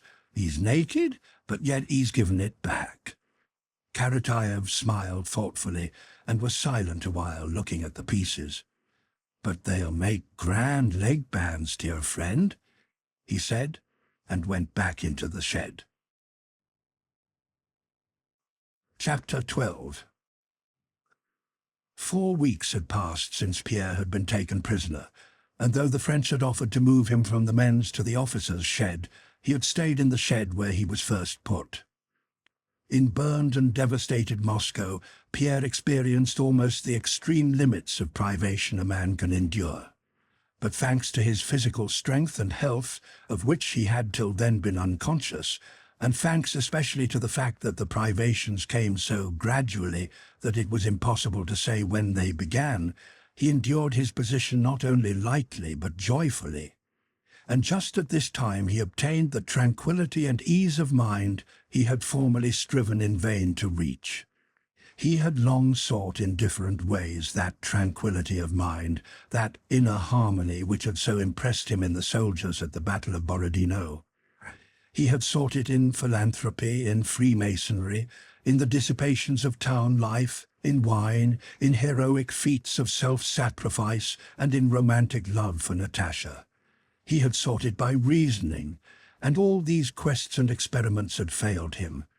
And now, without thinking about it, he had found that peace and inner harmony only through the horror of death, through privation, and through what he recognized in Karatayev. Those dreadful moments he had lived through at the executions had, as it were, forever washed away from his imagination and memory the agitating thoughts and feelings that had formerly seemed so important. It did not now occur to him to think of Russia, or the war, or politics, or Napoleon. It was plain to him that these things were no business of his, and that he was not called on to judge concerning them, and therefore could not do so. Russia and summer weather are not bound together, he thought, repeating words of Karatayev's, which he found strangely consoling. His intention of killing Napoleon and his calculations of the cabalistic number of the beast of the apocalypse now seemed to him meaningless and even ridiculous. His anger with his wife and anxiety that his name should not be smirched now seemed to him not merely trivial but even amusing. What concern was it of his that somewhere or other that woman was leading the life she preferred? What did it matter to anybody, and especially to him, whether or not they found out that their prisoner's name was Count Bezukhov? He now often remembered his conversation with Prince Andrei, and quite agreed with him, though he understood Prince Andrei's thoughts somewhat differently. Prince Andrei had thought and said that happiness could only be negative, but had said it with a shade of bitterness and irony, as though he was really saying that all desire for positive happiness is implanted in us merely to torment us and never be satisfied. But Pierre believed it without any mental reservation. The absence of suffering, the satisfaction of one's needs and consequent freedom in the choice of one's occupation, that is, of one's way of life, now seemed to Pierre to be indubitably man's highest happiness. Here and now, for the first time, he fully appreciated the enjoyment of eating when he wanted to eat, drinking when he wanted to drink, sleeping when he wanted to sleep, of warmth when he was cold, of talking to a fellow man when he wished to talk and to hear a human voice. The satisfaction of one's needs, good food, cleanliness and freedom, now that he was deprived of all this, seemed to Pierre to constitute perfect happiness. And the choice of occupation, that is, of his way of life, now that that was so restricted, seemed to him such an easy matter that he forgot that a superfluity of the comforts of life destroys all joy in satisfying one's needs, while great freedom in the choice of occupation, such freedom as his wealth, his education, and his social position had given him in his own life, is just what makes the choice of occupation insolubly difficult and destroys the desire and possibility of having an occupation. All Pierre's daydreams now turned on the time when he would be free. Yet subsequently, and for the rest of his life, he thought and spoke with enthusiasm of that month of captivity, of those irrecoverable, strong, joyful sensations, and chiefly of the complete peace of mind and inner freedom which he experienced only during those weeks. When, on the first day, he got up early, went out of the shed at dawn, and saw the cupolas and crosses of the new convent of the Virgin still dark at first, the hoarfrost on the dusty grass, the Sparrow Hills, and the wooded banks above the winding river vanishing in the purple distance, when he felt the contact of the fresh air and heard the noise of the crows flying from Moscow across the field, and when afterwards light gleamed from the east and the sun's rim appeared solemnly from behind a cloud, and the cupolas and crosses, the hoarfrost, the distance and the river all began to sparkle in the glad light, Pierre felt a new joy and strength in life, such as he had never before known. And this not only stayed with him during the whole of his imprisonment, but even grew in strength as the hardships of his position increased. That feeling of alertness and of readiness for anything was still further strengthened in him by the high opinion his fellow prisoners formed of him soon after his arrival at the shed. With his knowledge of languages, the respect shown him by the French, his simplicity, his readiness to give anything asked of him, he received the allowance of 3 rubles a week made to officers. With his strength, which he showed to the soldiers by pressing nails into the walls of the hut, his gentleness to his companions, and his capacity for sitting still and thinking without doing anything, which seemed to them incomprehensible, he appeared to them a rather mysterious and superior being. The very qualities that had been a hindrance, if not actually harmful, to him in the world he had lived in, his strength, his disdain for the comforts of life, his absent-mindedness and simplicity, here among these people gave him almost the status of a hero. And Pierre felt that their opinion placed responsibilities upon him. Chapter 13. The French leave Moscow. The French evacuation began on the night between the 6th and 7th of October. Kitchens and sheds were dismantled, carts loaded, and troops and baggage trains started. At 7 in the morning, a French convoy in marching trim, wearing shakos and carrying muskets, knapsacks, and enormous sacks, stood in front of the sheds, and animated French talk mingled with curses sounded all along the lines. In the shed everyone was ready, dressed, belted, shod, and only awaited the order to start. The sick soldier, Sokolov, pale and thin with dark shadows round his eyes, alone sat in his place barefoot and not dressed. His eyes, prominent from the emaciation of his face, gazed inquiringly at his comrades, who were paying no attention to him, and he moaned regularly and quietly. It was evidently not so much his sufferings that caused him to moan, he had dysentery, as his fear and grief at being left alone. Pierre, girt with a rope round his waist, and wearing shoes Karatayev had made for him from some leather a French soldier had torn off a tea-chest and brought to have his boots mended with, went up to the sick man and squatted down beside him. "You know, Sokolov, they are not all going away. They have a hospital here. You may be better off than we others," said Pierre. "Oh, Lord, Oh, it'll be the death of me. Oh, Lord, moaned the man in a louder voice. I'll go and ask them again directly, said Pierre, rising and going to the door of the shed. Just as Pierre reached the door, the corporal who had offered him a pipe the day before came up to it with 2 soldiers. The corporal and soldiers were in marching kit with knapsacks and shakos that had metal straps, and these changed their familiar faces. The corporal came according to orders to shut the door. The prisoners had to be counted before being let out. "Corporal, what will they do with the sick man?" Pierre began. But even as he spoke, he began to doubt whether this was the corporal he knew or a stranger. So unlike himself did the corporal seem at that moment. Moreover, just as Pierre was speaking, a sharp rattle of drums was suddenly heard from both sides. The corporal frowned at Pierre's words, and uttering some meaningless oaths, slammed the door. The shed became semi-dark, and the sharp rattle of the drums on 2 sides drowned the sick man's groans. "There it is. It again," said Pierre to himself, and an involuntary shudder ran down his spine. In the corporal's changed face, in the sound of his voice, in the stirring and deafening noise of the drums, he recognized that mysterious, callous force which compelled people against their will to kill their fellow men, that force the effect of which he had witnessed during the executions. To fear or to try to escape that force, to address entreaties or exhortations to those who served as its tools, was useless. Pierre knew this now. One had to wait and endure.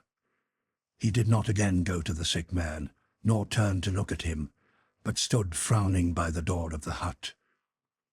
When that door was opened and the prisoners crowding against one another like a flock of sheep squeezed into the exit, Pierre pushed his way forward and approached that very captain who, as the corporal had assured him, was ready to do anything for him. The captain was also in marching kit, and on his cold face appeared that same "it" which Pierre had recognized in the corporal's words and in the roll of the drums. Pass on, the captain reiterated, frowning sternly and looking at the prisoners who thronged past him. Pierre went up to him, though he knew his attempt would be vain. "What now?" the officer asked with a cold look, as if not recognizing Pierre. Pierre told him about the sick man. "He managed to walk, never take him," said the captain. Pass on, he continued, without looking at Pierre. "But he is dying," Pierre again began. "Be so good," shouted the captain, frowning angrily. "Dram-da-da-dam, dam," rattled the drums, and Pierre understood that this mysterious force completely controlled these men, and that it was now useless to say any more. The officer-prisoners were separated from the soldiers and told to march in front. There were about 30 officers, with Pierre among them, and about 300 men. The officers who had come from the other sheds were all strangers to Pierre and much better dressed than he. They looked at him and at his shoes mistrustfully, as at an alien. Not far from him walked a fat major with a sallow, bloated, angry face, who was wearing a Kazan dressing gown tied round with a towel, and who evidently enjoyed the respect of his fellow prisoners. He kept one hand in which he clasped his tobacco pouch inside the bosom of his dressing gown, and held the stem of his pipe firmly with the other. Panting and puffing, the major grumbled and growled at everybody because he thought he was being pushed and that they were all hurrying when they had nowhere to hurry to, and were all surprised at something when there was nothing to be surprised at. Another, a thin little officer, was speaking to everyone, conjecturing where they were now being taken and how far they would get that day. An official in felt boots and wearing a commissariat uniform ran round from side to side and gazed at the ruins of Moscow, loudly announcing his observations as to what had been burnt down and what this or that part of the city was that they could see. A third officer, who by his accent was a Pole, disputed with the commissariat officer, arguing that he was mistaken in his identification of the different wards of Moscow. "What are you disputing about?" said the major angrily, What does it matter whether it's St. Nicholas or St. Blasius? You see, it's burnt down and there's an end of it. What are you pushing for? Isn't the road wide enough?" said he, turning to a man behind him who was not pushing him at all. Oh, what have they done?" the prisoners on one side and another were heard saying as they gazed on the charred ruins. "All beyond the river, and Zubova, and in the Kremlin. Just look, there's not half of it left. Yes, I told you, the whole quarter beyond the river, and so it is." "Well, you know it's burned, so what's the use of talking?" said the major. As they passed near a church in the Khamovniki, one of the few unburned quarters of Moscow, the whole mass of prisoners suddenly started to one side, and exclamations of horror and disgust were heard. "Ah, the villains! What heathens! Yes, dead, so he is, and smeared with something." Pierre too drew near the church where the thing was that evoked these exclamations, and dimly made out something leaning against the palings surrounding the church. From the words of his comrades, who saw better than he did, he found that this was the body of a man set upright against the palings, with its face smeared with soot. "Go on! What's a devil? Go on! 30,000 devils!"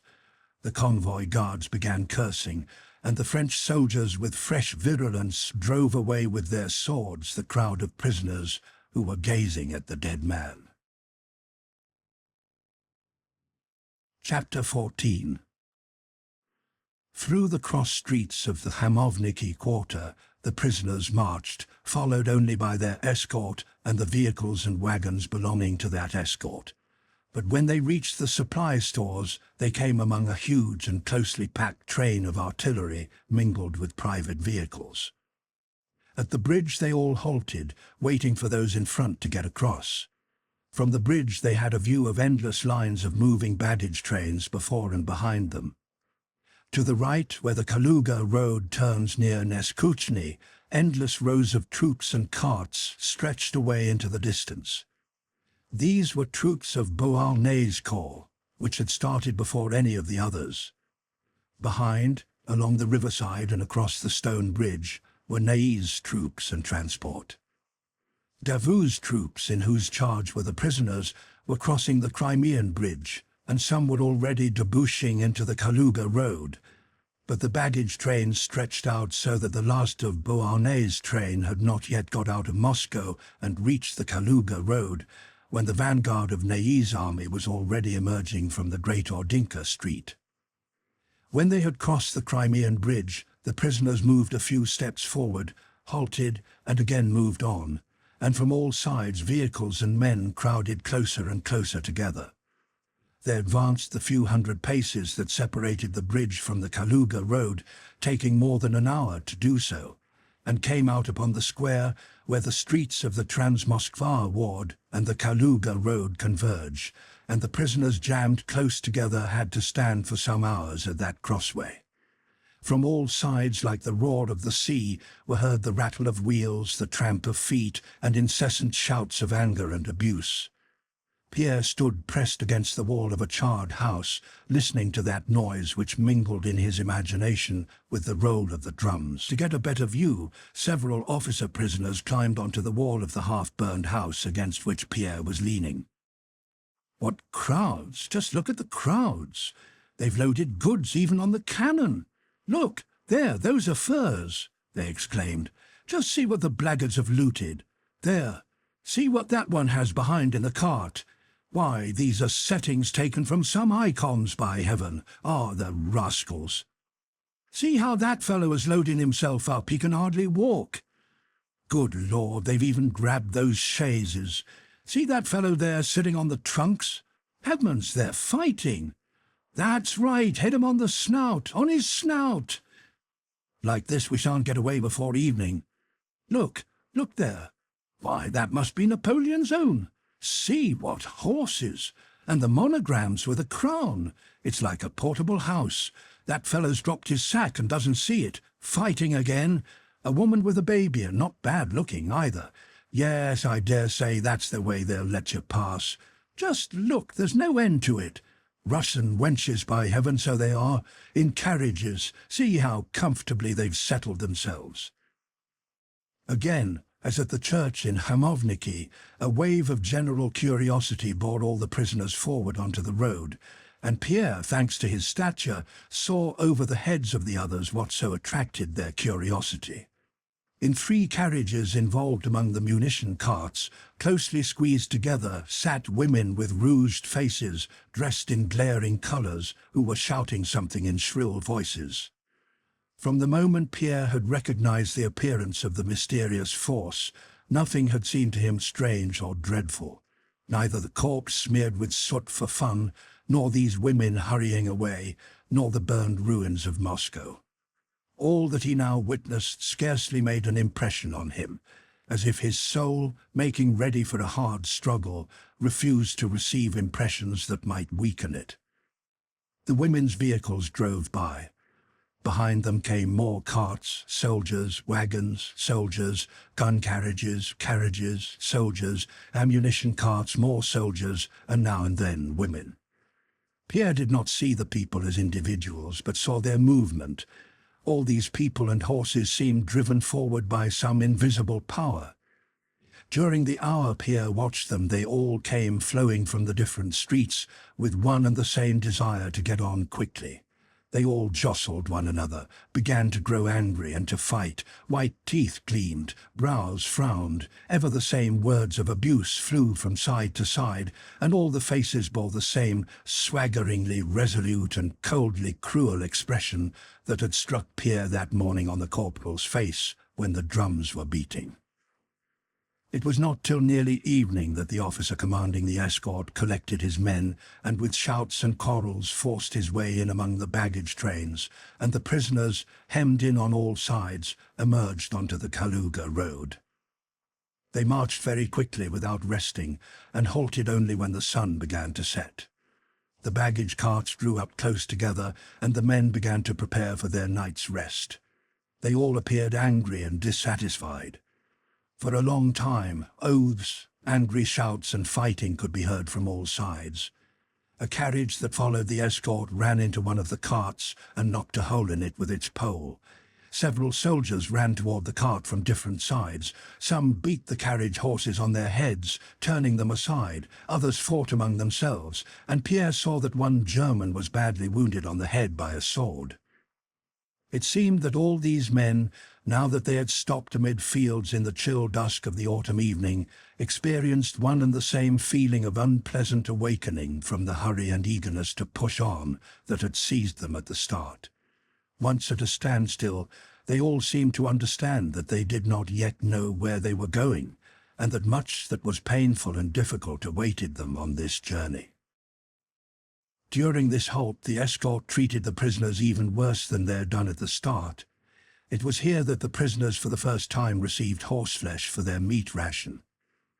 From the officer down to the lowest soldier, they showed what seemed like personal spite against each of the prisoners, in unexpected contrast to their former friendly relations. This spite increased still more when, on calling over the roll of prisoners, it was found that in the bustle of leaving Moscow, one Russian soldier, who had pretended to suffer from colic, had escaped. Pierre saw a Frenchman beat a Russian soldier cruelly for straying too far from the road, and heard his friend the captain reprimand and threaten to court-martial a non-commissioned officer on account of the escape of the Russian. To the non-commissioned officer's excuse that the prisoner was ill and could not walk, the officer replied that the order was to shoot those who lagged behind. Pierre felt that that fatal force, which had crushed him during the executions, but which he had not felt during his imprisonment, now again controlled his existence. It was terrible, but he felt that in proportion to the efforts of that fatal force to crush him, there grew and strengthened in his soul a power of life independent of it. He ate his supper of buckwheat soup with horseflesh and chatted with his comrades. Neither Pierre nor any of the others spoke of what they had seen in Moscow, or of the roughness of their treatment by the French, or of the order to shoot them which had been announced to them. As if in reaction against the worsening of their position, they were all particularly animated and gay. They spoke of personal reminiscences, of amusing scenes they had witnessed during the campaign, and avoided all talk of their present situation. The sun had set long since. Bright stars shone out here and there in the sky. A red glow as of a conflagration spread above the horizon from the rising full moon, and that vast red ball swayed strangely in the grey haze. It grew light. The evening was ending, but the night had not yet come. Pierre got up and left his new companions, crossing between the campfires to the other side of the road, where he had been told the common soldier prisoners were stationed. He wanted to talk to them. On the road he was stopped by a French sentinel who ordered him back. Pierre turned back, not to his companions by the campfire, but to an unharnessed cart where there was nobody. Tucking his legs under him and dropping his head, he sat down on the cold ground by the wheel of the cart and remained motionless a long while, sunk in thought. Suddenly he burst out into a fit of his broad, good-natured laughter, so loud that men from various sides turned with surprise to see what this strange and evidently solitary laughter could mean. Laughed Pierre, and he said aloud to himself, "The soldier did not let me pass. They took me and shut me up. They hold me captive. What? Me? Me? My immortal soul?"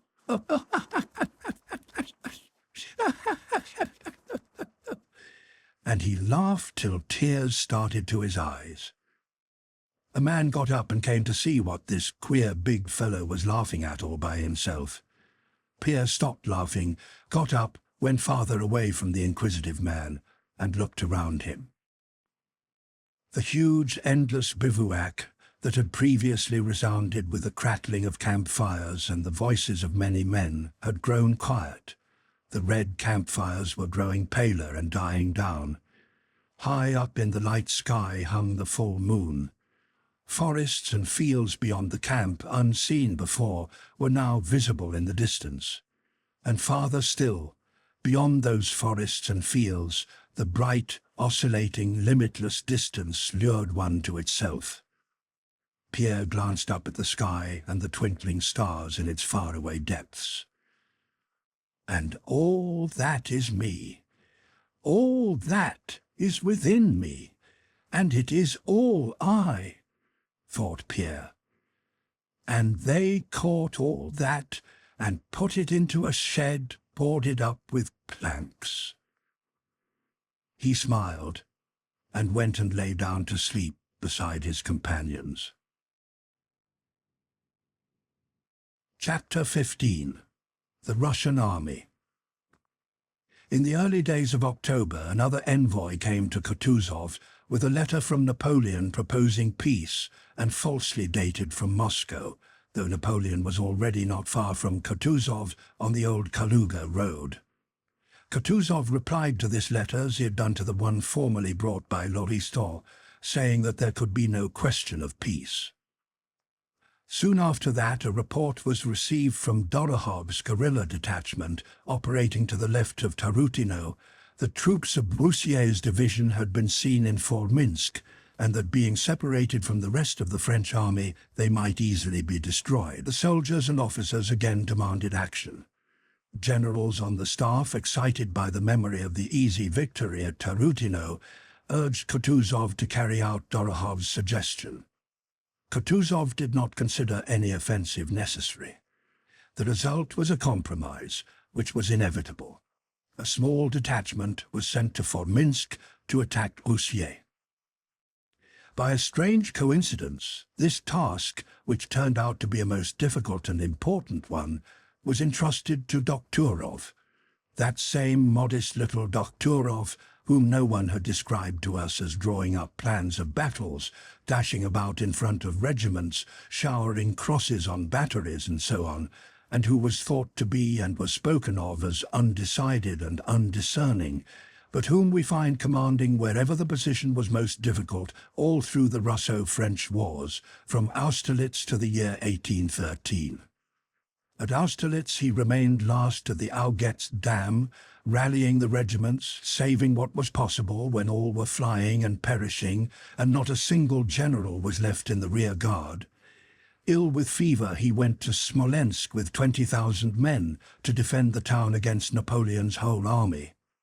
In Smolensk, at the Malakhov Gate, he had hardly dozed off in a paroxysm of fever before he was awakened by the bombardment of the town, and Smolensk held out all day long. At the Battle of Borodino, when Bagration was killed and 9/10 of the men of our left flank had fallen and the full force of the French artillery fire was directed against it, the man sent there was this same irresolute and undiscerning Dokhturov. Kutuzov hastening to rectify a mistake he had made by sending someone else there first. And the quiet little Dokhturov rode thither, and Borodino became the greatest glory of the Russian army. Many heroes have been described to us in verse and prose, but of Dokhturov scarcely a word has been said. It was Dokhturov again whom they sent to Forminsk, and from there to Malo-Yaroslavets, the place where the last battle with the French was fought, and where the obvious disintegration of the French army began. And we are told of many geniuses and heroes of that period of the campaign. But of Dokhturov, nothing or very little is said, and that dubiously. And this silence about Dokhturov is the clearest testimony to his merit. It is natural for a man who does not understand the workings of a machine to imagine that a shaving that has fallen into it by chance and is interfering with its action and tossing about in it is its most important part. The man who does not understand the construction of the machine cannot conceive that the small connecting cogwheel, which revolves quietly, is one of the most essential parts of the machine, and not the shaving which merely harms and hinders the working. On the 10th of October, when Dokhturov had gone halfway to Forminsk and stopped at the village of Aristovo, preparing faithfully to execute the orders he had received, the whole French army having, in its convulsive movement, reached Murat's position apparently in order to give battle, suddenly, without any reason, turned off to the left onto the new Kaluga road and began to enter Forminsk, where only Broussier had been till then. At that time, Dokhturov had under his command, beside Dorokov's detachment, the two small guerrilla detachments of Figner and Seslavin. On the evening of October the 11th, Seslavin came to the Aristovo headquarters with a French guardsman he had captured. The prisoner said that the troops that had entered Forminsk that day were the vanguard of the whole army, that Napoleon was there, and the whole army had left Moscow 4 days previously. That same evening, a house serf who had come from Borovsk said he had seen an immense army entering the town. Some Cossacks of Dokhturov's detachment reported having sighted the French guards marching along the road to Borovsk. From all these reports it was evident that where they had expected to meet a single division, there was now the whole French army marching from Moscow in an unexpected direction, along the Kaluga road. Dokhturov was unwilling to undertake any action, as it was not clear to him now what he ought to do. He had been ordered to attack Forminsk, but only Broussier had been there at that time, and now the whole French army was there. Ermolov wished to act on his own judgment, but Dokhturov insisted that he must have Kutuzov's instructions. So it was decided to send a dispatch to the staff. For this purpose, a capable officer, Bolkhovitinov, was chosen, who was to explain the whole affair by word of mouth, besides delivering a written report. Toward midnight, Bolkhovitinov, having received the dispatch and verbal instructions, galloped off to the general staff, accompanied by a Cossack with spare horses. Chapter 16. It was a warm, dark autumn night. It had been raining for 4 days. Having changed horses twice and galloped 20 miles in an hour and a half over a sticky, muddy road, Bolkhovitinov reached Litashovka after 1 o'clock at night.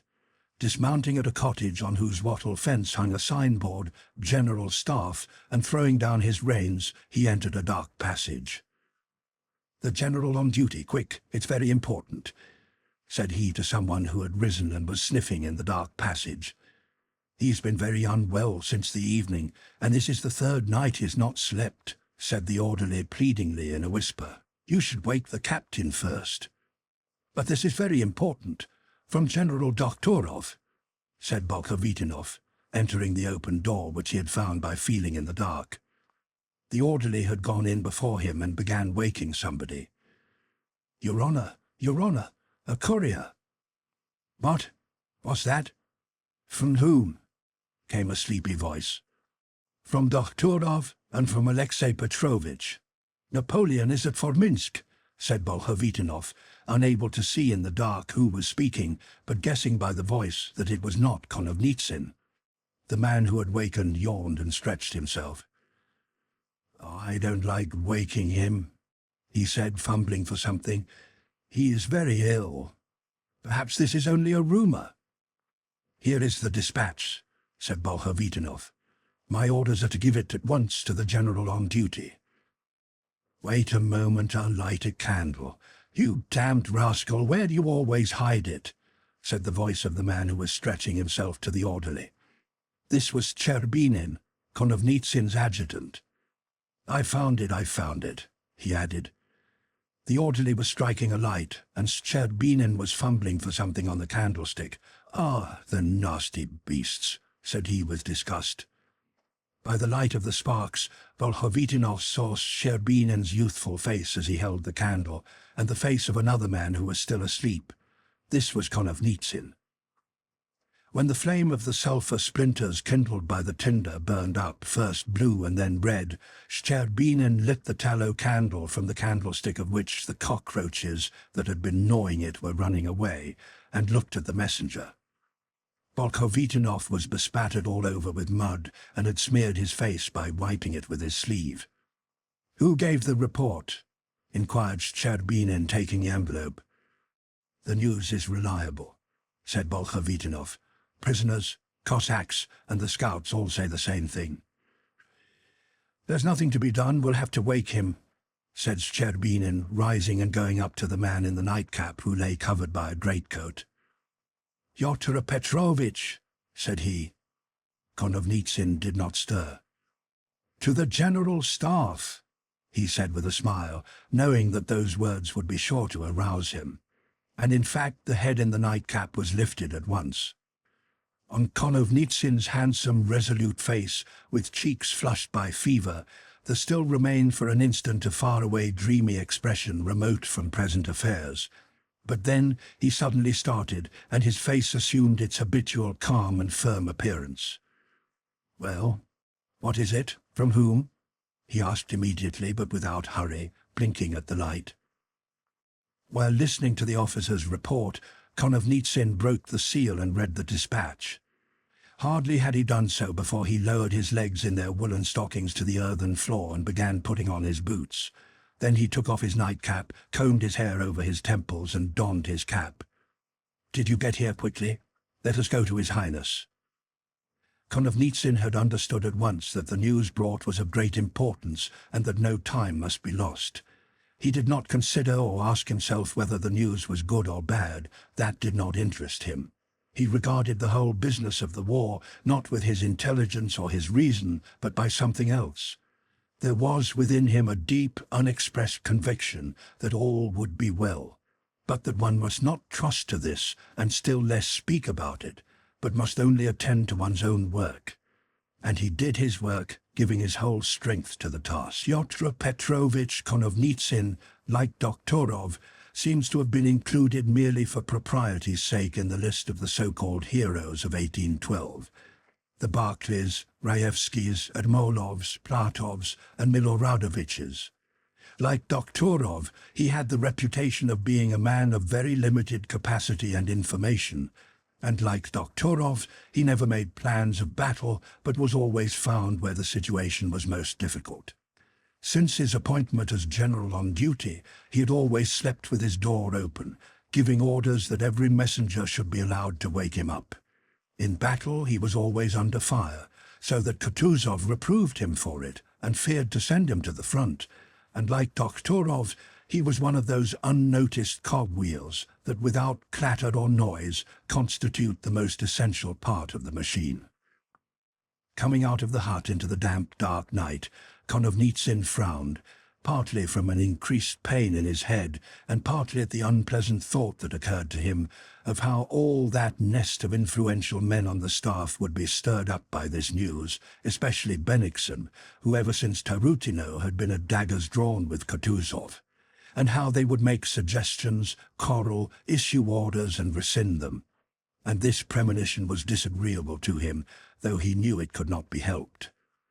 And in fact Toll, to whom he went to communicate the news, immediately began to expound his plans to a general sharing his quarters, until Konovnitsin, who listened in weary silence, reminded him that they must go to see His Highness. Chapter 17. News of the French having left Moscow reaches Kutuzov. Kutuzov, like all old people, did not sleep much at night. He often fell asleep unexpectedly in the daytime, but at night, lying on his bed without undressing, he generally remained awake, thinking. So he lay now on his bed, supporting his large, heavy, scarred head on his plump hand, with his one eye open, meditating and peering into the darkness. Since Bennigsen, who corresponded with the Emperor and had more influence than anyone else on the staff, had begun to avoid him, Kutuzov was more at ease as to the possibility of himself and his troops being obliged to take part in useless, aggressive movements. The lesson of the Tarutino battle and of the day before it, which Kutuzov remembered with pain, must, he thought, have some effect on others too. They must understand that we can only lose by taking the offensive. Patience and time are my warriors, my champions, thought Kutuzov. He knew that an apple should not be plucked while it is green. It will fall of itself when ripe. But if picked unripe, the apple is spoiled, the tree is harmed, and your teeth are set on edge. Like an experienced sportsman, he knew that the beast was wounded, and wounded as only the whole strength of Russia could have wounded it. But whether it was mortally wounded or not was still an undecided question. Now, by the fact of Lohistorm and Bartelmy having been sent, and by the reports of the guerrillas, Kutuzov was almost sure that the wound was mortal. But he needed further proofs, and it was necessary to wait. They want to run to see how they've wounded it. Wait, and we shall see. Continual maneuvers, continual advances, thought he. What for? Only to distinguish themselves, as if fighting were fun. They're like children from whom one can't get any sensible account of what has happened, because they all want to show how well they can fight. But that's not what is needed now. And what ingenious maneuvers they all propose to me. It seems to them that when they've thought of 2 or 3 contingencies, he remembered the general plan sent him from Petersburg, they have foreseen everything. But the contingencies are endless. The undecided question as to whether the wound inflicted at Borodino was mortal or not had hung over Kutuzov's head for a whole month. On the one hand, the French had occupied Moscow. On the other, Kutuzov felt assured with all his being that the terrible blow into which he and all the Russians had put their whole strength must have been mortal. But in any case, proofs were needed. He had waited a whole month for them, and grew more impatient the longer he waited. Lying on his bed during those sleepless nights, he did just what he reproached those younger generals for doing. He imagined all sorts of possible contingencies, just like the younger men, but with this difference, that he saw thousands of contingencies instead of 2 or 3, and based nothing on them. The longer he thought, the more contingencies presented themselves. He imagined all sorts of movements of the Napoleonic army as a whole, or in sections, against Petersburg or against him, or to outflank him. He thought too of the possibility, which he feared most of all, that Napoleon might fight him with his own weapon and remain in Moscow awaiting him. Kutuzov even imagined that Napoleon's army might turn back through Maydin and Yukhnov. But the one thing he could not foresee was what happened. the insane, convulsive stampede of Napoleon's army during his first 11 days after leaving Moscow. A stampede which made possible what Kutuzov had not yet even dared to think of, the complete extermination of the French. Dorokhov's report about Poussier's division, the guerrillas' reports of distress in Napoleon's army, rumors of preparations for leaving Moscow, all confirmed the supposition that the French army was beaten and preparing for flight. But these were only suppositions, which seemed important to the younger men, but not to Kutuzov. With his 60 years' experience, he knew what value to attach to rumors, knew how apt people who desire anything are to group all news so that it appears to confirm what they desire, and he knew how readily in such cases they omit all that makes for the contrary. And the more he desired it, the less he allowed himself to believe it. This question absorbed all his mental powers. All else was to him only life's customary routine.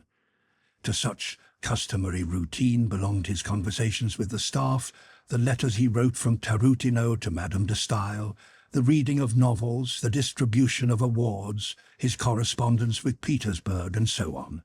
But the destruction of the French, which he alone foresaw, was his heart's one desire. On the night of the 11th of October, he lay leaning on his arm, thinking of that. There was a stir in the next room, and he heard the steps of Tol, Konovnitsin, and Bolkhovitinov. "Eh? Who's there? Come in, come in. What news?" the field marshal called out to them. While a footman was lighting a candle, Tol communicated the substance of the news. "Who brought it?" asked Kutuzov with a look which, when the candle was lit, struck Tol by its cold severity. "There can be no doubt about it, Your Highness." "Call him in. Call him here."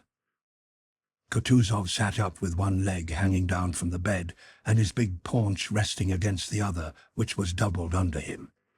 He screwed up his seeing eye to scrutinize the messenger more carefully, as if wishing to read in his face what preoccupied his own mind. Tell me, friend," said he to Bolkhovitinov in his low, aged voice, as he pulled together the shirt which gaped open on his chest. "Come nearer, nearer. What news have you brought me? Hey? That Napoleon has left Moscow? Are you sure? Hey?" Bolkhovitinov gave a detailed account from the beginning of all he had been told to report. "Speak quicker, quicker, don't torture me," Kutuzov interrupted him. Bolkhovitinov told him everything and was then silent, awaiting instructions. Tol was beginning to say something, but Kutuzov checked him. He tried to say something, but his face suddenly puckered and wrinkled. He waved his arm at Tol and turned to the opposite side of the room, to the corner darkened by the icons that hung there. "O Lord, my Creator, Thou hast heard our prayer," said he in a tremulous voice with folded hands. "Russia is saved. I thank Thee, O Lord." And he wept. Chapter 18. From the time he received this news to the end of the campaign, all Kutuzov's activity was directed toward restraining his troops, by authority, by guile, and by entreaty, from useless attacks, maneuvers, or encounters with the perishing enemy. Dokhturov went to Malo-Yaroslavets, but Kutuzov lingered with the main army and gave orders for the evacuation of Kaluga, a retreat beyond which town seemed to him quite possible. Everywhere Kutuzov retreated, but the enemy, without waiting for his retreat, fled in the opposite direction. Napoleon's historians describe to us his skilled maneuvers at Tarutino and Malo-Yaroslavets, and make conjectures as to what would have happened had Napoleon been in time to penetrate into the rich southern provinces. But not to speak of the fact that nothing prevented him from advancing into those southern provinces, for the Russian army did not bar his way, the historians forget that nothing could have saved his army, for then already it bore within itself the germs of inevitable ruin. How could that army, which had found abundant supplies in Moscow and had trampled them underfoot instead of keeping them, and on arriving at Smolensk had looted provisions instead of storing them, how could that army recuperate in Kaluga province, which was inhabited by Russians such as those who lived in Moscow, and where fire had the same property of consuming what was set ablaze? That army could not recover anywhere. Since the Battle of Borodino and the pillage of Moscow, it had borne within itself, as it were, the chemical elements of dissolution. The members of what had once been an army, Napoleon himself and all his soldiers, fled, without knowing whither, each concerned only to make his escape as quickly as possible from this position of the hopelessness of which they were all more or less vaguely conscious. So it came about that at the council at Malo-Yaroslavets, when the generals pretending to confer together expressed various opinions, all mouths were closed by the opinion uttered by the simple-minded soldier Mouton, who, speaking last, said what they all felt, that the one thing needful was to get away as quickly as possible, and no one, not even Napoleon, could say anything against that truth which they all recognized. But though they all realized that it was necessary to get away, there still remained a feeling of shame at admitting that they must flee. An external shock was needed to overcome that shame, and this shock came in due time. It was what the French called le hurrah de l'empereur. The day after the council at Malo-Yaroslavets, Napoleon rode out early in the morning amid the lines of his army with his suite of marshals and an escort, on the pretext of inspecting the army and the scene of the previous and of the impending battle. Some Cossacks on the prowl for booty fell in with the emperor and very nearly captured him. If the Cossacks did not capture Napoleon then, what saved him was the very thing that was destroying the French army, the booty on which the Cossacks fell. Here, as at Tarutino, they went after plunder, leaving the men. Disregarding Napoleon, they rushed after the plunder, and Napoleon managed to escape. When les enfants du Don might so easily have taken the emperor himself in the midst of his army, it was clear that there was nothing for it but to fly as fast as possible along the nearest, familiar road. Napoleon, with his 40-year-old stomach, understood that hint, not feeling his former agility and boldness, and under the influence of the fright the Cossacks had given him, he at once agreed with Mouton and issued orders, as the historians tell us, to retreat by the Smolensk road. That Napoleon agreed with Mouton, and that the army retreated, does not prove that Napoleon caused it to retreat, but that the forces which influenced the whole army and directed it along the Mozhaysk, that is, the Smolensk road, acted simultaneously on him also. Chapter 19. A man in motion always devises an aim for that motion. To be able to go 1,000 miles, he must imagine that something good awaits him at the end of those 1,000 miles. One must have the prospect of a promised land to have the strength to move. The promised land for the French during their advance had been Moscow. During their retreat it was their native land, but that native land was too far off, and for a man going 1,000 miles it is absolutely necessary to set aside his final goal and to say to himself, "Today I shall get to a place 25 miles off, where I shall rest and spend the night." And during the first day's journey, that resting place eclipses his ultimate goal and attracts all his hopes and desires. And the impulses felt by a single person are always magnified in a crowd.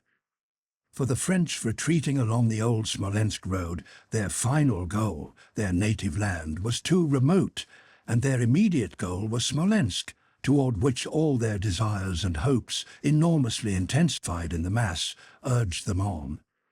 It was not that they knew that much food and fresh troops awaited them in Smolensk, nor that they were told so. On the contrary, their superior officers and Napoleon himself knew that provisions were scarce there. But because this alone could give them the strength to move on and endure their present privations. So both those who knew and those who did not know deceived themselves and pushed on to Smolensk as to a promised land. Coming out onto the high road, the French fled with surprising energy and unheard-of rapidity toward the goal they had fixed on. Besides the common impulse which bound the whole crowd of French into one mass and supplied them with a certain energy, there was another cause binding them together: their great numbers. As with the physical law of gravity, their enormous mass drew the individual human atoms to itself. In their hundreds of thousands, they moved like a whole nation. Each of them desired nothing more than to give himself up as a prisoner to escape from all this horror and misery. But on the one hand, the force of this common attraction to Smolensk, their goal, drew each of them in the same direction. On the other hand, an army corps could not surrender to a company, and though the French availed themselves of every convenient opportunity to detach themselves and to surrender on the slightest decent pretext, such pretexts did not always occur. Their very numbers and their crowded and swift movement deprived them of that possibility and rendered it not only difficult but impossible for the Russians to stop this movement, to which the French were directing all their energies. Beyond a certain limit, no mechanical disruption of the body could hasten the process of decomposition. A lump of snow cannot be melted instantaneously. There is a certain limit of time in less than which no amount of heat can melt the snow. On the contrary, the greater the heat, the more solidified the remaining snow becomes. Of the Russian commanders, Kutuzov alone understood this. When the flight of the French army along the Smolensk road became well defined, what Konovnitsin had foreseen on the night of the 11th of October began to occur. The superior officers all wanted to distinguish themselves, to cut off, to seize, to capture, and to overthrow the French, and all clamored for action. Kutuzov alone used all his power, and such power is very limited in the case of any commander-in-chief, to prevent an attack. He could not tell them what we say now. Why fight? Why block the road, losing our own men and inhumanly slaughtering unfortunate wretches? What is the use of that, when a third of their army has melted away on the road from Moscow to Vyazma without any battle? But drawing from his aged wisdom what they could understand, he told them of the Golden Bridge, and they laughed at and slandered him, flinging themselves on, rending and exulting over the dying beast. Ermolov, Miloradovich, Platov, and others in proximity to the French near Vyazma could not resist their desire to cut off and break up two French corps, and by way of reporting their intention to Kutuzov, they sent him a blank sheet of paper in an envelope. And try as Kutuzov might to restrain the troops, our men attacked, trying to bar the road. Infantry regiments, we are told, advanced to the attack with music and with drums beating, and killed and lost thousands of men. But they did not cut off or overthrow anybody, and the French army, closing up more firmly at the danger, continued, while steadily melting away, to pursue its fatal path to Smolensk. Book 14, 1812. Chapter 1. The National Character of the War. The Battle of Borodino, with the occupation of Moscow that followed it, and the flight of the French without further conflicts, is one of the most instructive phenomena in history.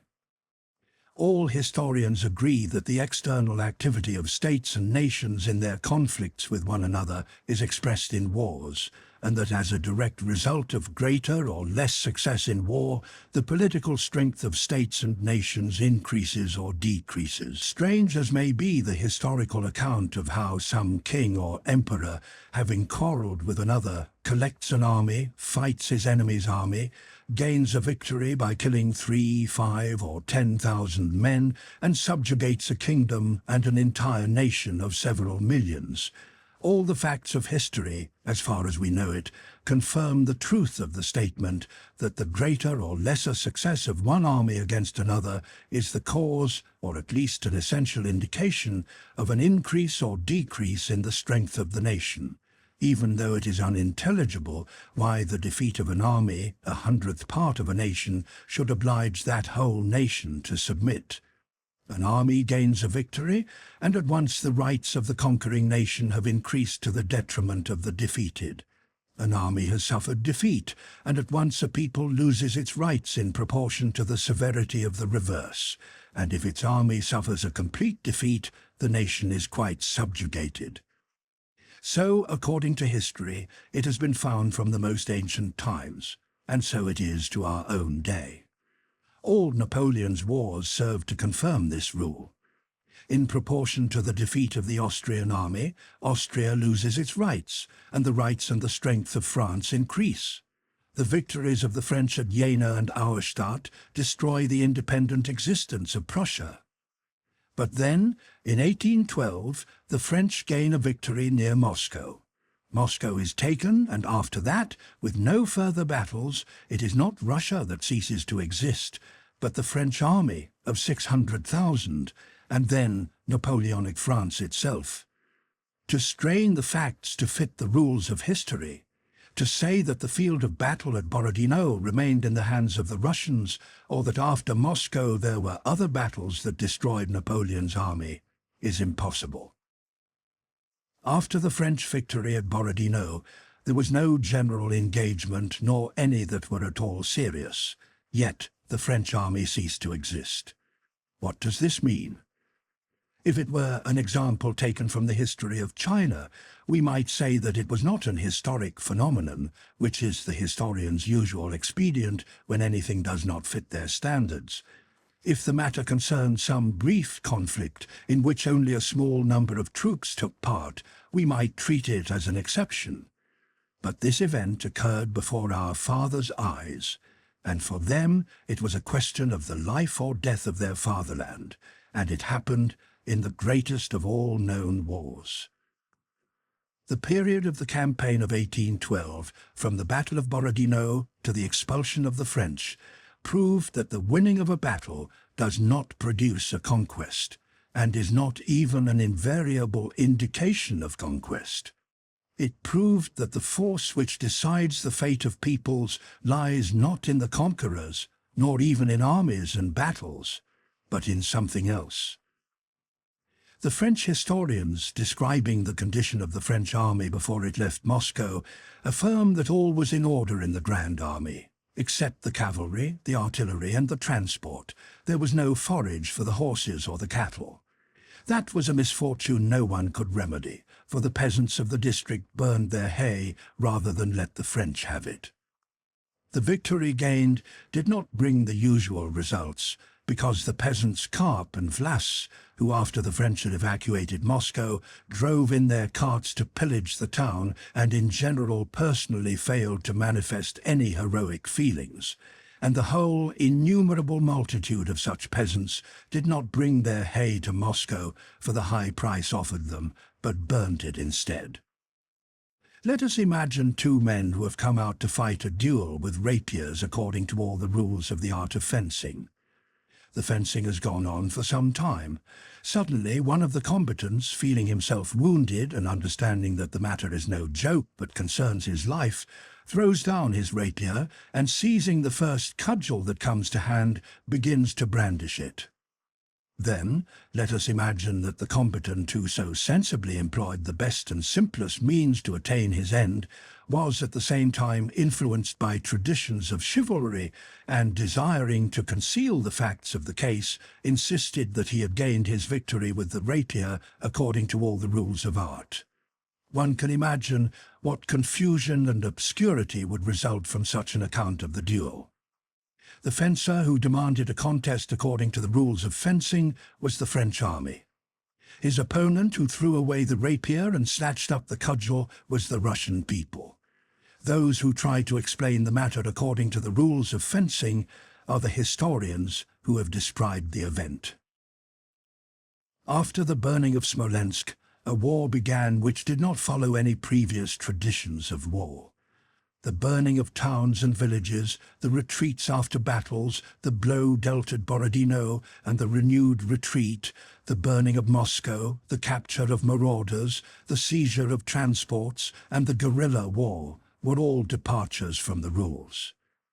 Napoleon felt this, and from the time he took up the correct fencing attitude in Moscow, and instead of his opponent's rapier saw a cudgel raised above his head, he did not cease to complain to Kutuzov and to the Emperor Alexander that the war was being carried on contrary to all the rules, as if there were any rules for killing people.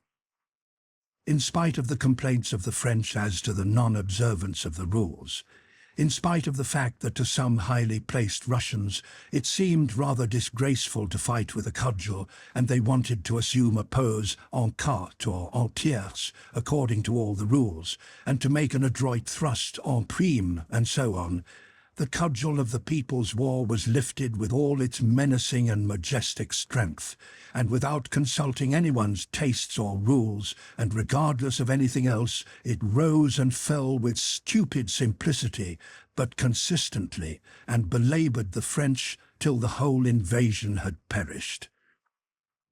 And it is well for a people who do not, as the French did in 1813, salute according to all the rules of art, and presenting the hilt of their rapier gracefully and politely, hand it to their magnanimous conqueror, but at the moment of trial, without asking what rules others have adopted in similar cases, simply and easily pick up the first cudgel that comes to hand, and strike with it till the feeling of resentment and revenge in their soul yields to a feeling of contempt and compassion. Chapter 2. One of the most obvious and advantageous departures from the so-called laws of war is the action of scattered groups against men pressed together in a mass. Such action always occurs in wars that take on a national character. In such actions, instead of two crowds opposing each other, the men disperse, attack singly, run away when attacked by stronger forces, but again attack when opportunity offers. This was done by the guerrillas in Spain, by the mountain tribes in the Caucasus, and by the Russians in 1812. People have called this kind of war guerrilla warfare, and assume that by so calling it they have explained its meaning. But such a war does not fit in under any rule, and is directly opposed to a well-known rule of tactics, which is accepted as infallible. That rule says that an attacker should concentrate his forces in order to be stronger than his opponent at the moment of conflict. Guerrilla war, always successful as history shows, directly infringes that rule.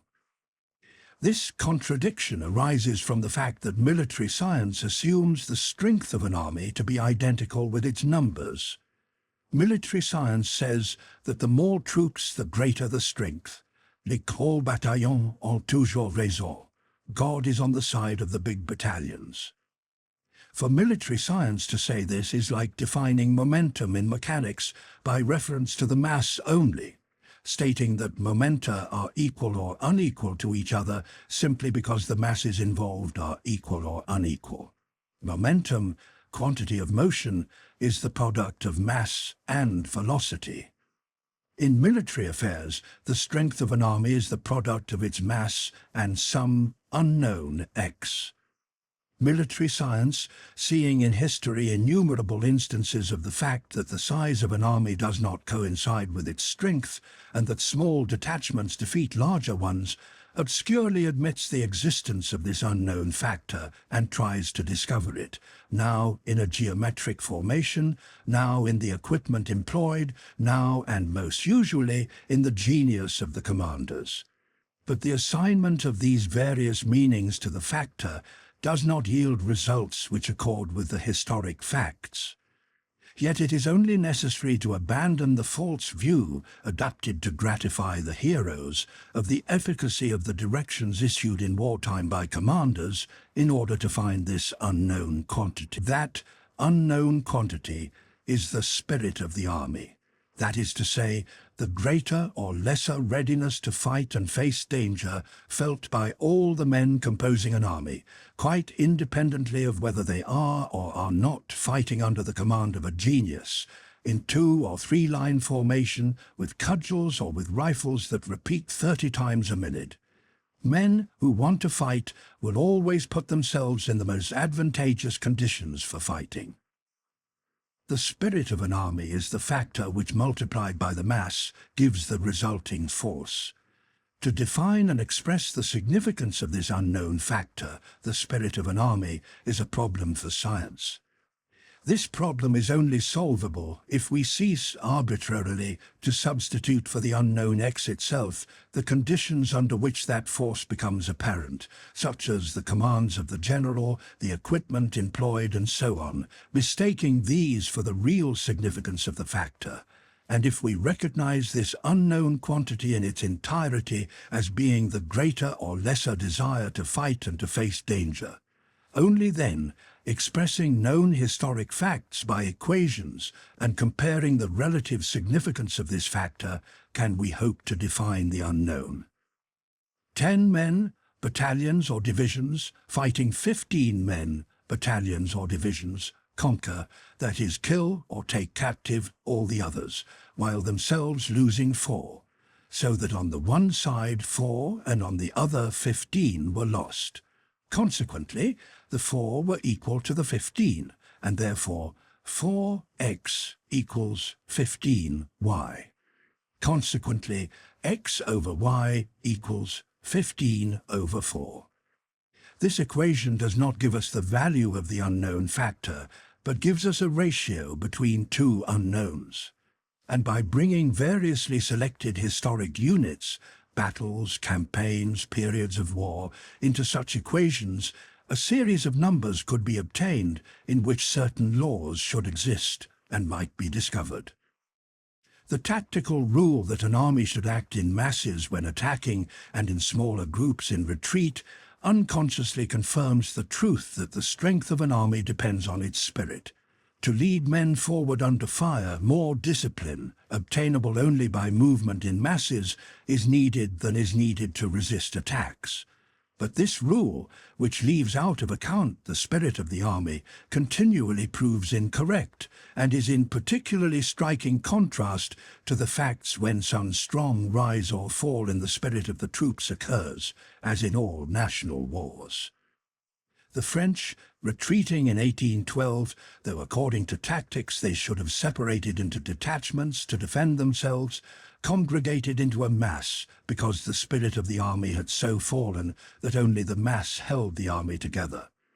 The Russians, on the contrary, ought according to tactics to have attacked in mass, but in fact they split up into small units because their spirit had so risen that separate individuals without orders dealt blows at the French without needing any compulsion to induce them to expose themselves to hardships and dangers.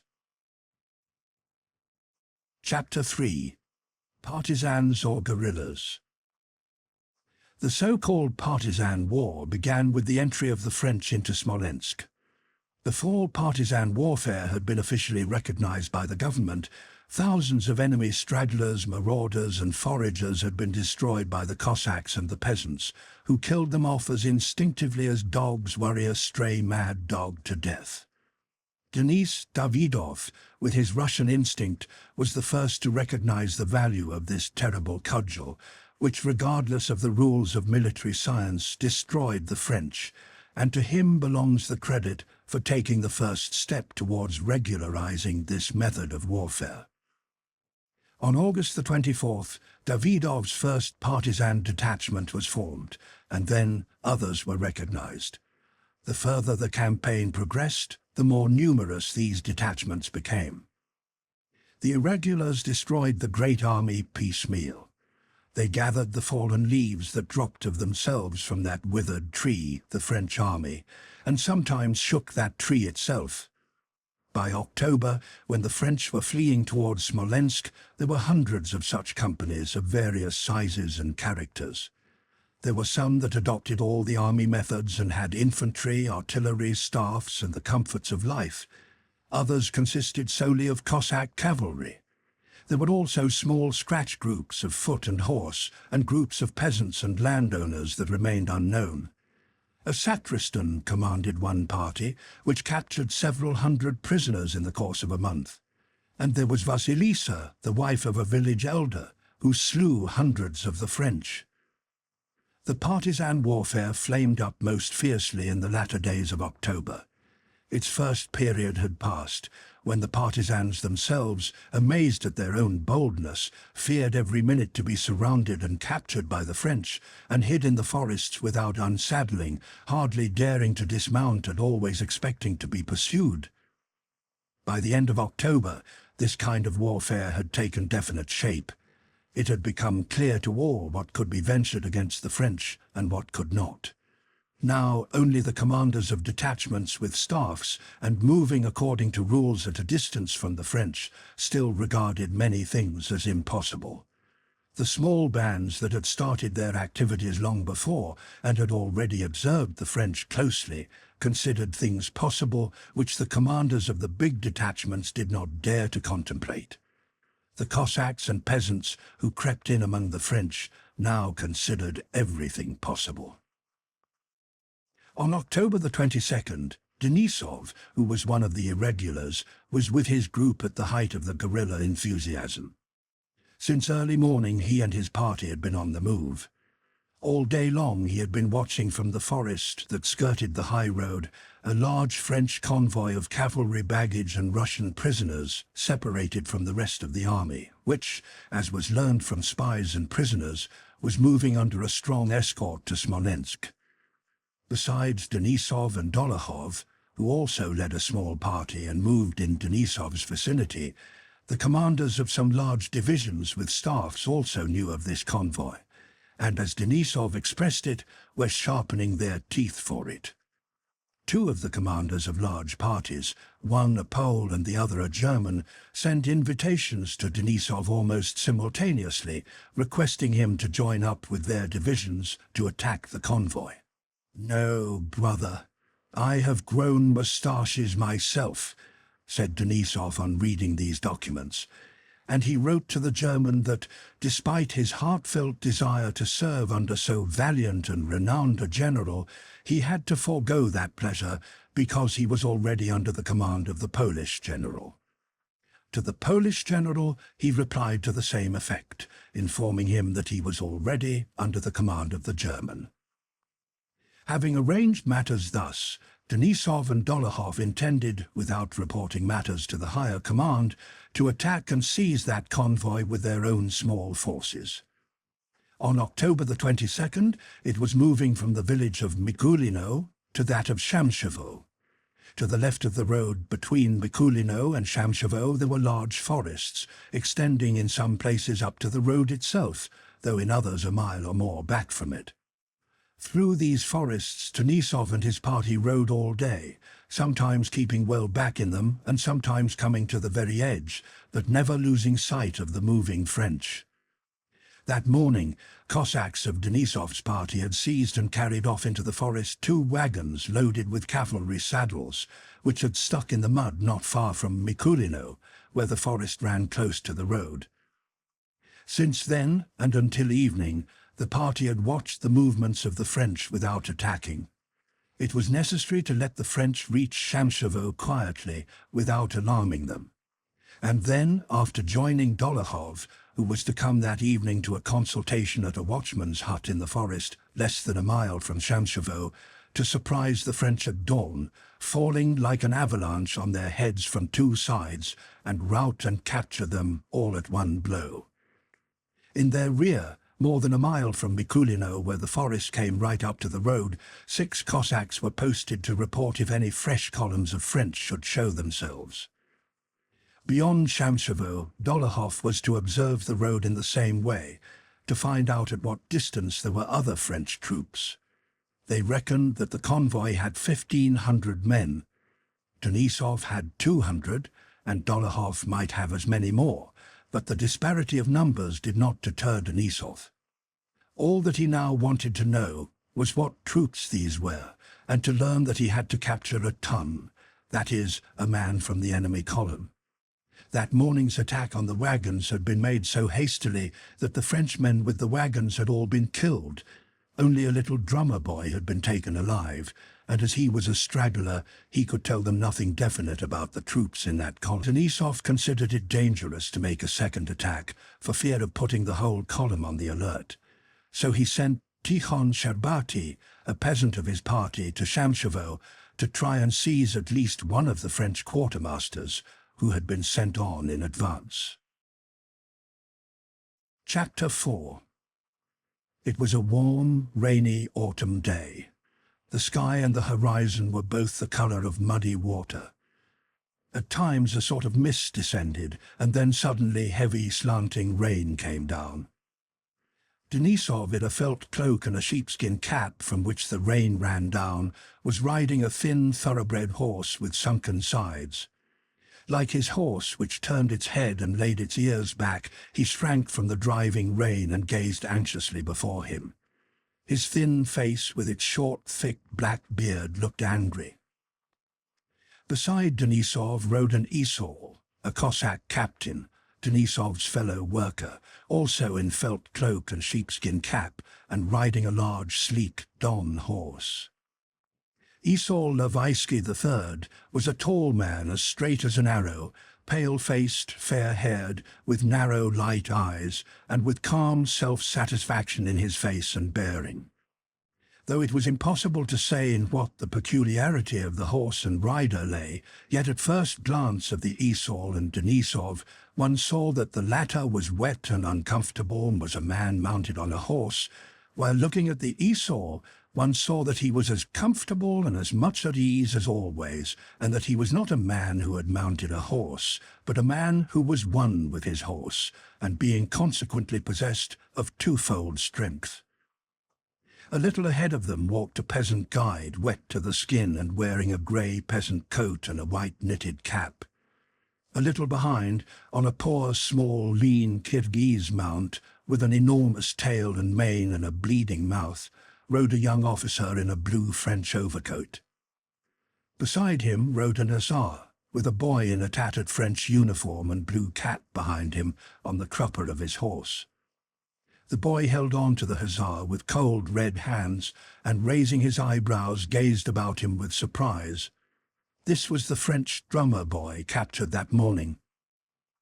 Behind them, along the narrow, sodden, cut-up forest road, came hussars in threes and fours, and then Cossacks, some in felt cloaks, some in French greatcoats, and some with horsecloths over their heads. The horses, being drenched by the rain, all looked black, whether chestnut or bay. Their necks, with their wet, close-clinging manes, looked strangely thin. Steam rose from them. Clothes, saddles, reins were all wet, slippery and sodden, like the ground and the fallen leaves that strewed the road. The men sat huddled up, trying not to stir, so as to warm the water that had trickled to their bodies and not admit the fresh, cold water that was leaking in under their seats, their knees and at the back of their necks. In the midst of the outspread line of Cossacks, 2 wagons drawn by French horses and by saddled Cossack horses that had been hitched on in front, rumbled over the tree stumps and branches and splashed through the water that lay in the ruts. Denisov's horse swerved aside to avoid a pool in the track and bumped his rider's knee against a tree. "Oh, the devil!" exclaimed Denisov angrily, and showing his teeth, he struck his horse 3 times with his whip, splashing himself and his comrades with mud. Denisov was out of sorts, both because of the rain and also from hunger. None of them had eaten anything since morning, and yet more because he still had no news from Dolokhov, and the man sent to capture a ton had not returned. "There'll hardly be another such chance to fall on a transport as today. It's too risky to attack them by oneself, and if we put it off till another day, one of the big guerrilla attachments will snatch the prey from under our noses," thought Denisov, continually peering forward, hoping to see a messenger from Dolokhov. On coming to a path in the forest along which he could see far to the right, Denisov stopped. "There's someone coming," said he. The Esau looked in the direction Denisov indicated. There are two, an officer and a Cossack, but it is not presupposable that it is the lieutenant colonel himself, said the Esau, who was fond of using words the Cossacks did not know. The approaching riders, having descended a decline, were no longer visible, but they reappeared a few minutes later. In front, at a weary gallop, and using his leather whip, rode an officer, dishevelled and drenched, whose trousers had worked up to above his knees. Behind him, standing in the stirrups, trotted a Cossack.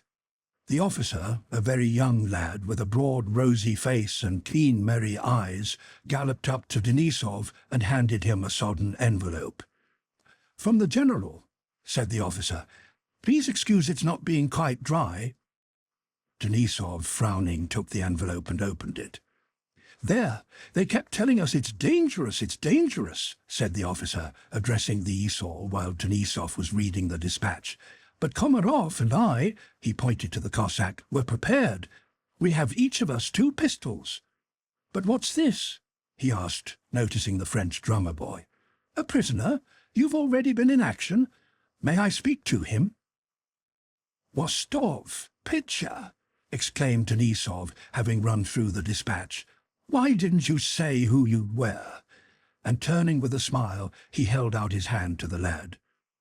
The officer was Pierre Rostov.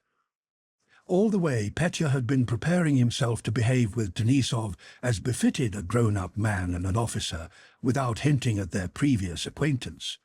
But as soon as Denisov smiled at him, Petya brightened up, blushed with pleasure, forgot the official manner he had been rehearsing, and began telling him how he had already been in a battle near Vyazma, and how a certain hussar had distinguished himself there.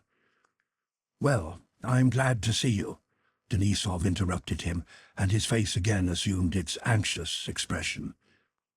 "Mikhail Feoklitych," said he to the Esau, "this is again from that German, you know. He indicated Petya, is serving under him." And Denisov told the Esau that the dispatch just delivered was a repetition of the German general's demand that he should join forces with him for an attack on the transport. "If we don't take it tomorrow, he'll snatch it from under our noses," he added. While Denisov was talking to the Esau, Petya, abashed by Denisov's cold tone, and supposing that it was due to the condition of his trousers, furtively tried to pull them down under his greatcoat so that no one should notice it, while maintaining as martial an air as possible. "Will there be any orders, Your Honour?" he asked Denisov, holding his hand at the salute, and resuming the game of adjutant and general for which he had prepared himself. "Or shall I remain with Your Honour?" "Orders?" Denisov repeated thoughtfully. "But can you stay till tomorrow?" "Oh, please, may I stay with you?" cried Petya. "But just what did the general tell you? To return at once?" asked Denisov. Petya blushed. "He gave me no instructions. I think I could," he returned inquiringly. "Well, all right," said Denisov. And turning to his men, he directed a party to go to the halting place arranged near the watchman's hut in the forest, and told the officer on the Kirghiz horse, who performed the duties of an adjutant, to go and find out where Dolohov was and whether he would come that evening.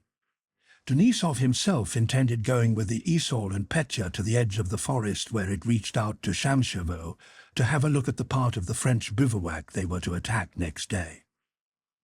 "Well, old fellow," said he to the peasant guide, "lead us to Shamshevo." Denisov, Petya, and the Esau, accompanied by some Cossacks and the hussar who had the prisoner, rode to the left across a ravine to the edge of the forest. Chapter 5. The rain had stopped, and only the mist was falling, and drops from the trees. Denisov, the Esau, and Petya rode silently, following the peasant in the knitted cap, who, stepping lightly with out-turned toes and moving noiselessly in his bast shoes over the roots and wet leaves, silently led them to the edge of the forest. He ascended an incline, stopped, looked about him, and advanced to where the screen of trees was less dense. On reaching a large oak tree that had not yet shed its leaves, he stopped and beckoned mysteriously to them with his hand. Denisov and Petya rode up to him. From the spot where the peasant was standing they could see the French. Immediately beyond the forest, on a downward slope, lay a field of spring rye. To the right, beyond a steep ravine, was a small village and a landowner's house with a broken roof. In the village, in the house, in the garden, by the well, by the pond, over all the rising ground and all along the road uphill from the bridge leading to the village, not more than 500 yards away, crowds of men could be seen through the shimmering mist. Their un-Russian shouting at their horses, which were straining uphill with the carts, and their calls to one another could clearly be heard.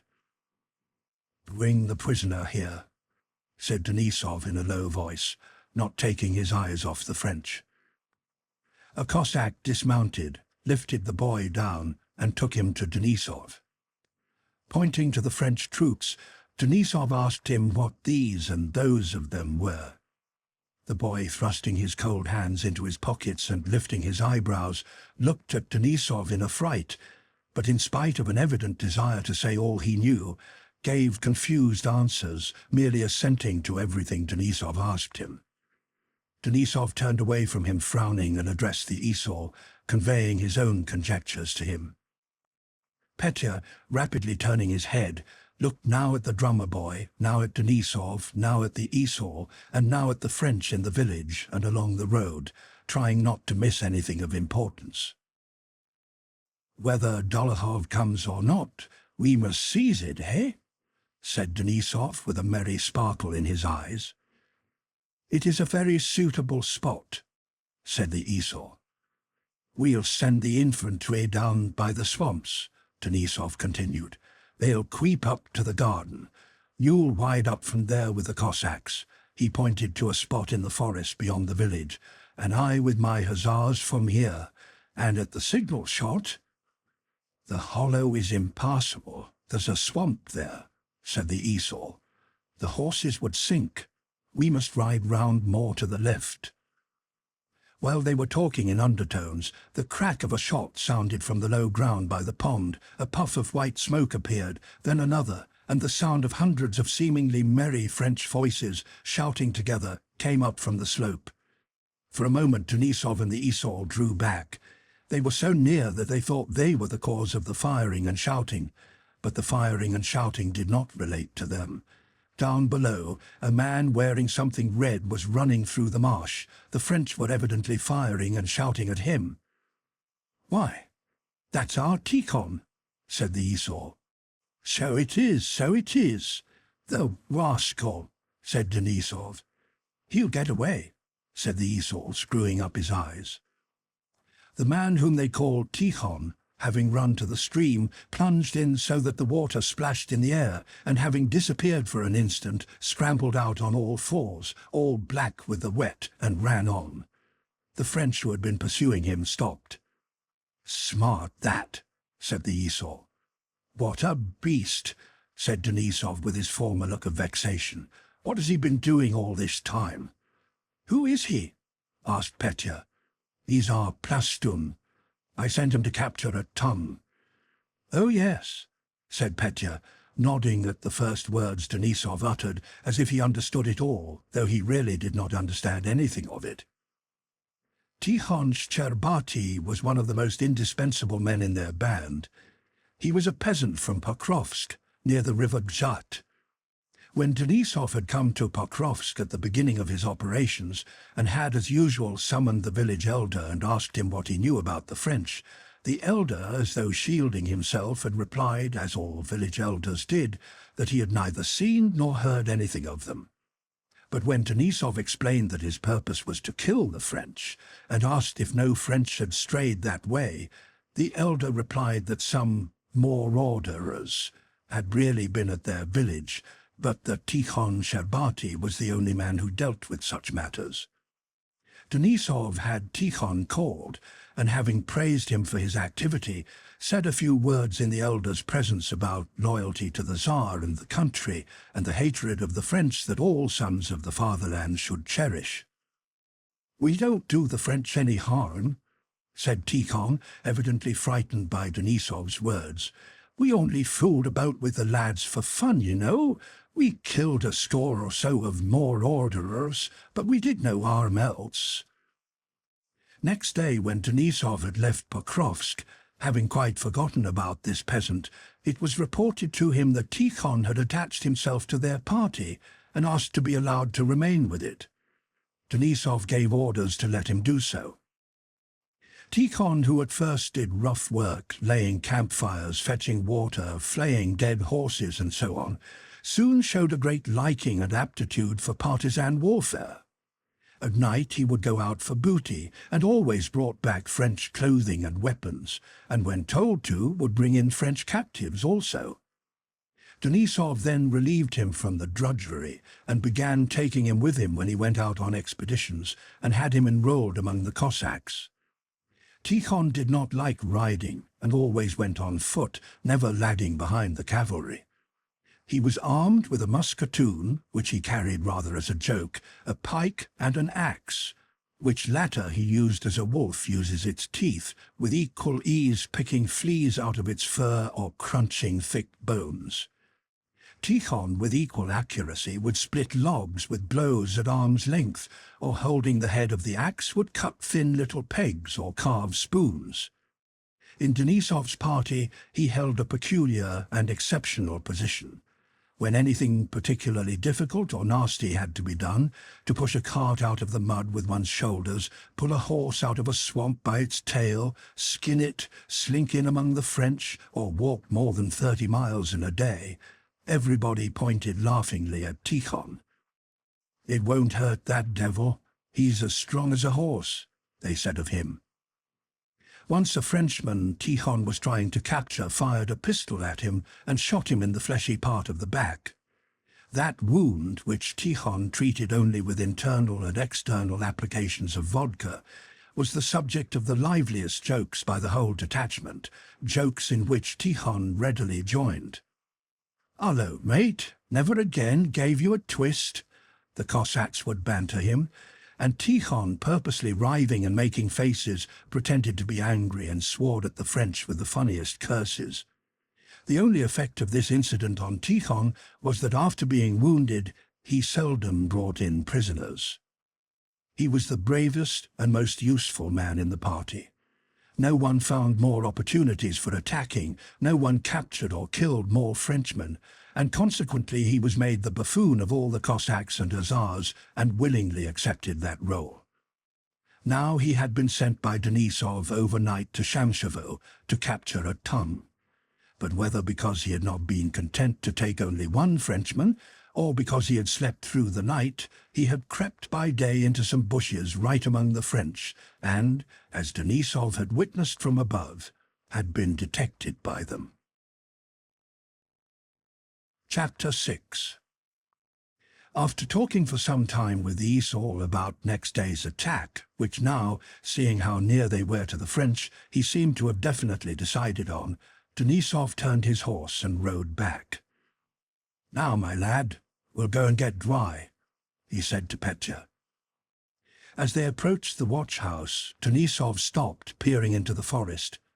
Among the trees a man with long legs and long swinging arms, wearing a short jacket, bast shoes and a Kazan hat, was approaching with long, light steps.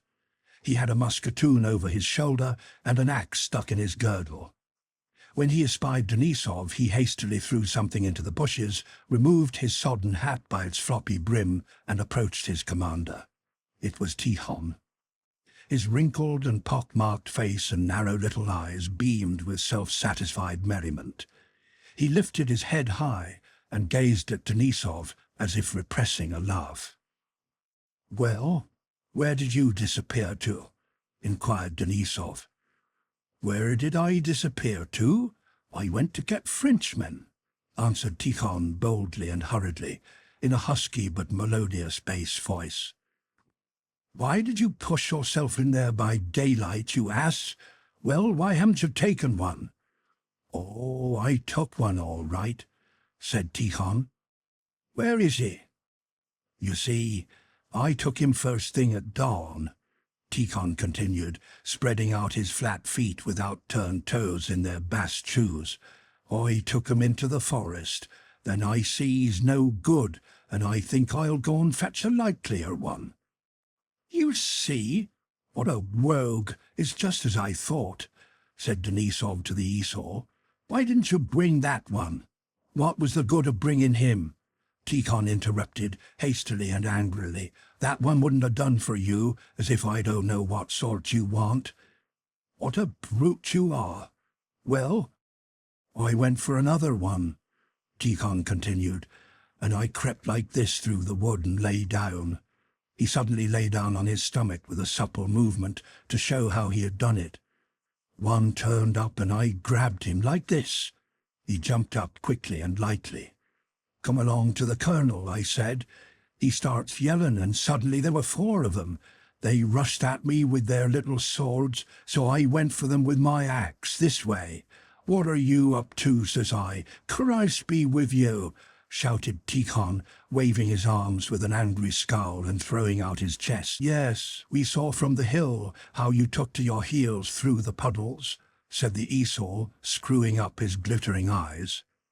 Petya badly wanted to laugh, but noticing that they all refrained from laughing, he turned his eyes rapidly from Tikhon's face to the Esau's and Denisov's, unable to make out what it all meant.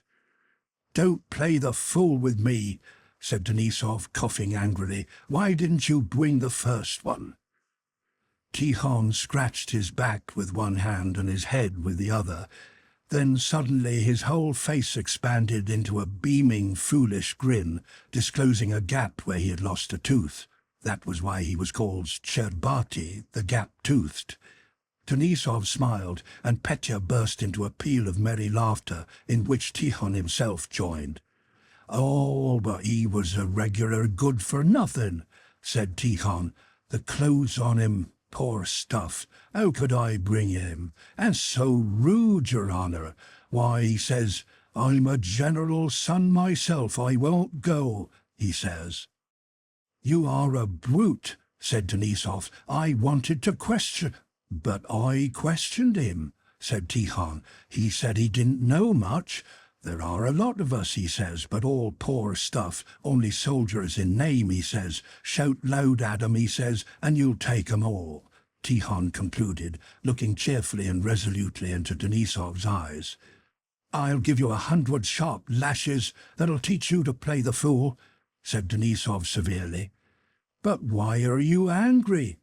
Remonstrated Tikhon, just as if I'd never seen your Frenchmen. Only wait till it gets dark, and I'll fetch you any of 'em you want, 3 if you like. Well, let's go, said Denisov, and rode all the way to the watch-house in silence and frowning angrily.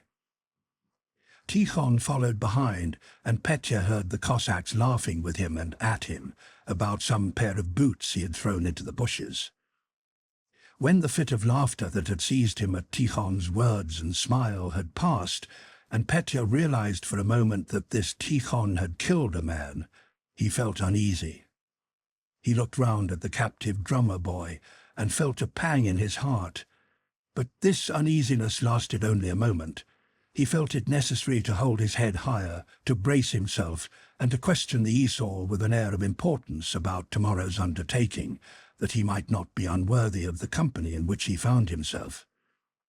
The officer who had been sent to inquire met Denisov on the way with the news that Dolokhov was soon coming and that all was well with him. Denisov at once cheered up, and calling Petya to him, said, Well, tell me about yourself. Chapter 7. The French Drummer Boy. Petya, having left his people after their departure from Moscow, joined his regiment and was soon taken as orderly by a general commanding a large guerrilla detachment. From the time he received his commission, and especially since he had joined the active army and taken part in the Battle of Vyazma, Petya had been in a constant state of blissful excitement at being grown up and in a perpetual ecstatic hurry not to miss any chance to do something really heroic. He was highly delighted with what he saw and experienced in the army, But at the same time it always seemed to him that the really heroic exploits were being performed just where he did not happen to be, and he was always in a hurry to get where he was not.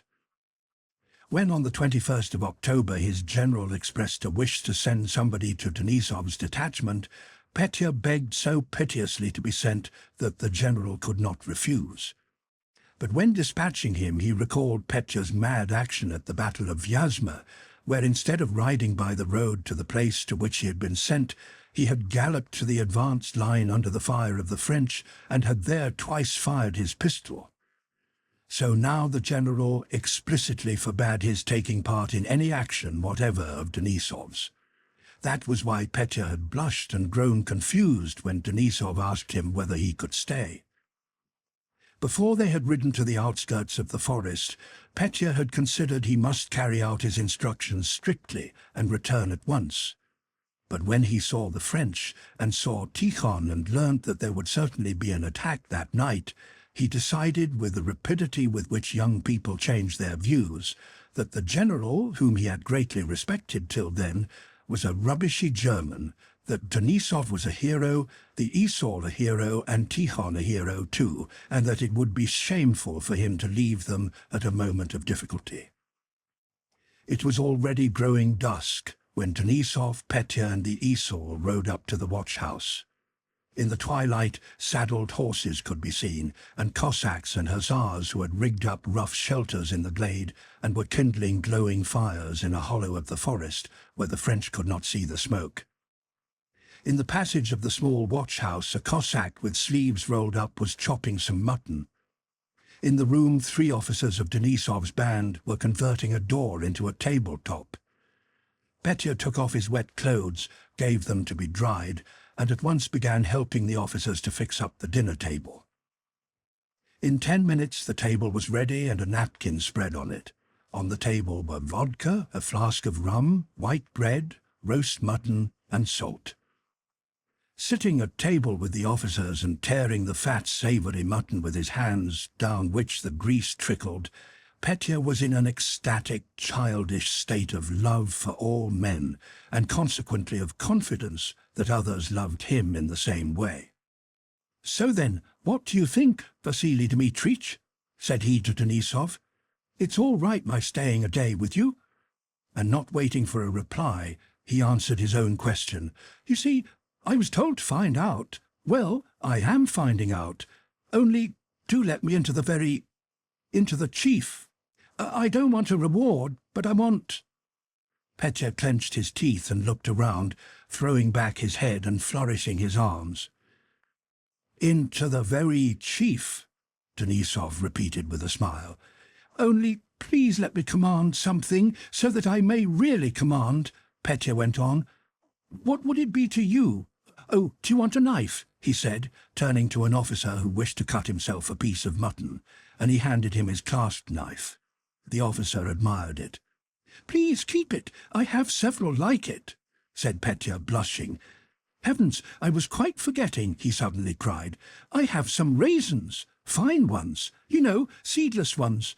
We have a new sutler, and he had such capital things. I bought 10 pounds. I'm used to something sweet. Would you like some?" And Petya ran out into the passage to his Cossack and brought back some bags which contained about 5 pounds of raisins. "Have some, gentlemen, have some." "You want a coffee pot, don't you?" he asked the Esau. "I bought a capital one from our sutler. He has splendid things, and he's very honest, that's the chief thing. I'll be sure to send it to you. Or perhaps your flints are giving out, or are worn out. That happens sometimes, you know. I've brought some with me. Here they are." And he showed a bag. 100 flints. I bought them very cheap. Please take as many as you want, or all if you like." Then, suddenly dismayed lest he had said too much, Petya stopped and blushed. He tried to remember whether he had not done anything else that was foolish, and running over the events of the day, he remembered the French drummer boy. "It's capital for us here. But what of him? Where have they put him? Have they fed him? Haven't they hurt his feelings?" he thought. But having caught himself saying too much about the flints, he was now afraid to speak out. "I might ask," he thought, But they'll say he's a boy himself, and so he pities the boy. I'll show them tomorrow whether I'm a boy. Will it seem odd if I ask? Petya thought. Well, never mind. And immediately, blushing and looking anxiously at the officers to see if they appeared ironical, he said, May I call in that boy who was taken prisoner and give him something to eat, perhaps? Yes, he's a poor little fellow, said Denisov, who evidently saw nothing shameful in this reminder. Call him in. His name is Vincent Boss. Have him fetched.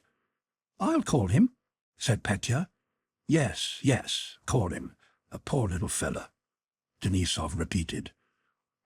Petya was standing at the door when Denisov said this. He slipped in between the officers, came close to Denisov and said, Let me kiss you, dear old fellow. Oh, how fine, how splendid. And having kissed Denisov, he ran out of the hut. Boss, Vincent, Petya cried, stopping outside the door. Who do you want, sir? Asked a voice in the darkness. Petya replied that he wanted the French lad who had been captured that day. Ah, Vaseny, said a Cossack. Vincent, the boy's name, had already been changed by the Cossacks into Vaseny, vernal, and into Vasenya by the peasants and soldiers.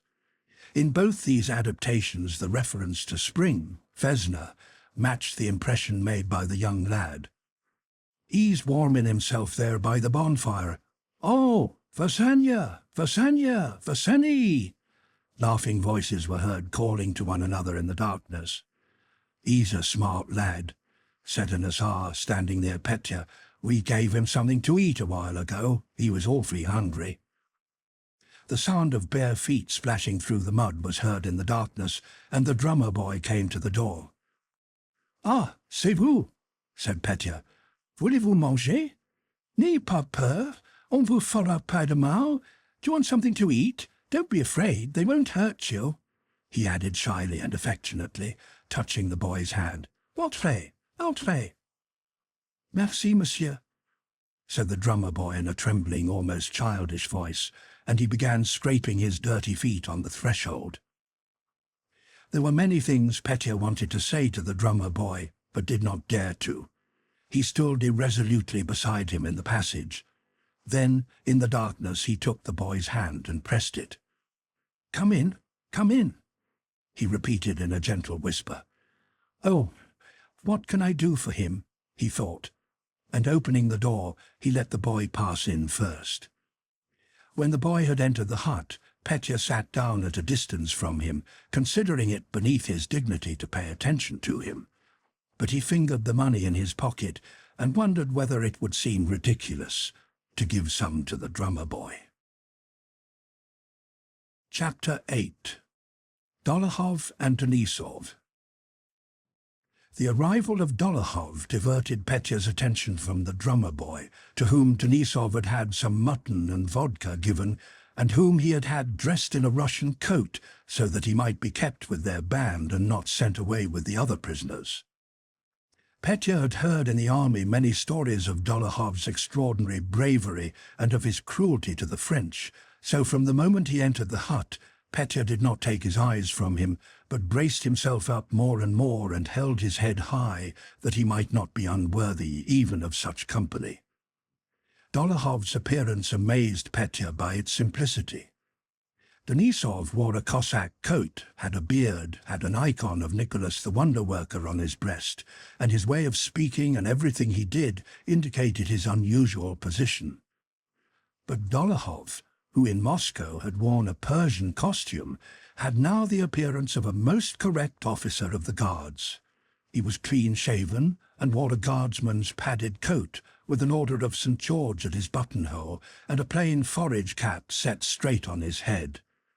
He took off his wet felt cloak in a corner of the room, and without greeting anyone went up to Denisov and began questioning him about the matter in hand. Denisov told him of the designs the large detachments had on the transport, of the message Petya had brought, and his own replies to both generals. Then he told him all he knew of the French detachment. "That's so, but we must know what troops they are and their numbers," said Dolokhov, It will be necessary to go there. We can't start the affair without knowing for certain how many there are. I like to work accurately. Here now, wouldn't one of these gentlemen like to ride over to the French camp with me? I brought a spare uniform." I'll go with you," cried Petya. "There's no need for you to go at all," said Denisov, addressing Dolokhov. "And as for him, I won't let him go on any account."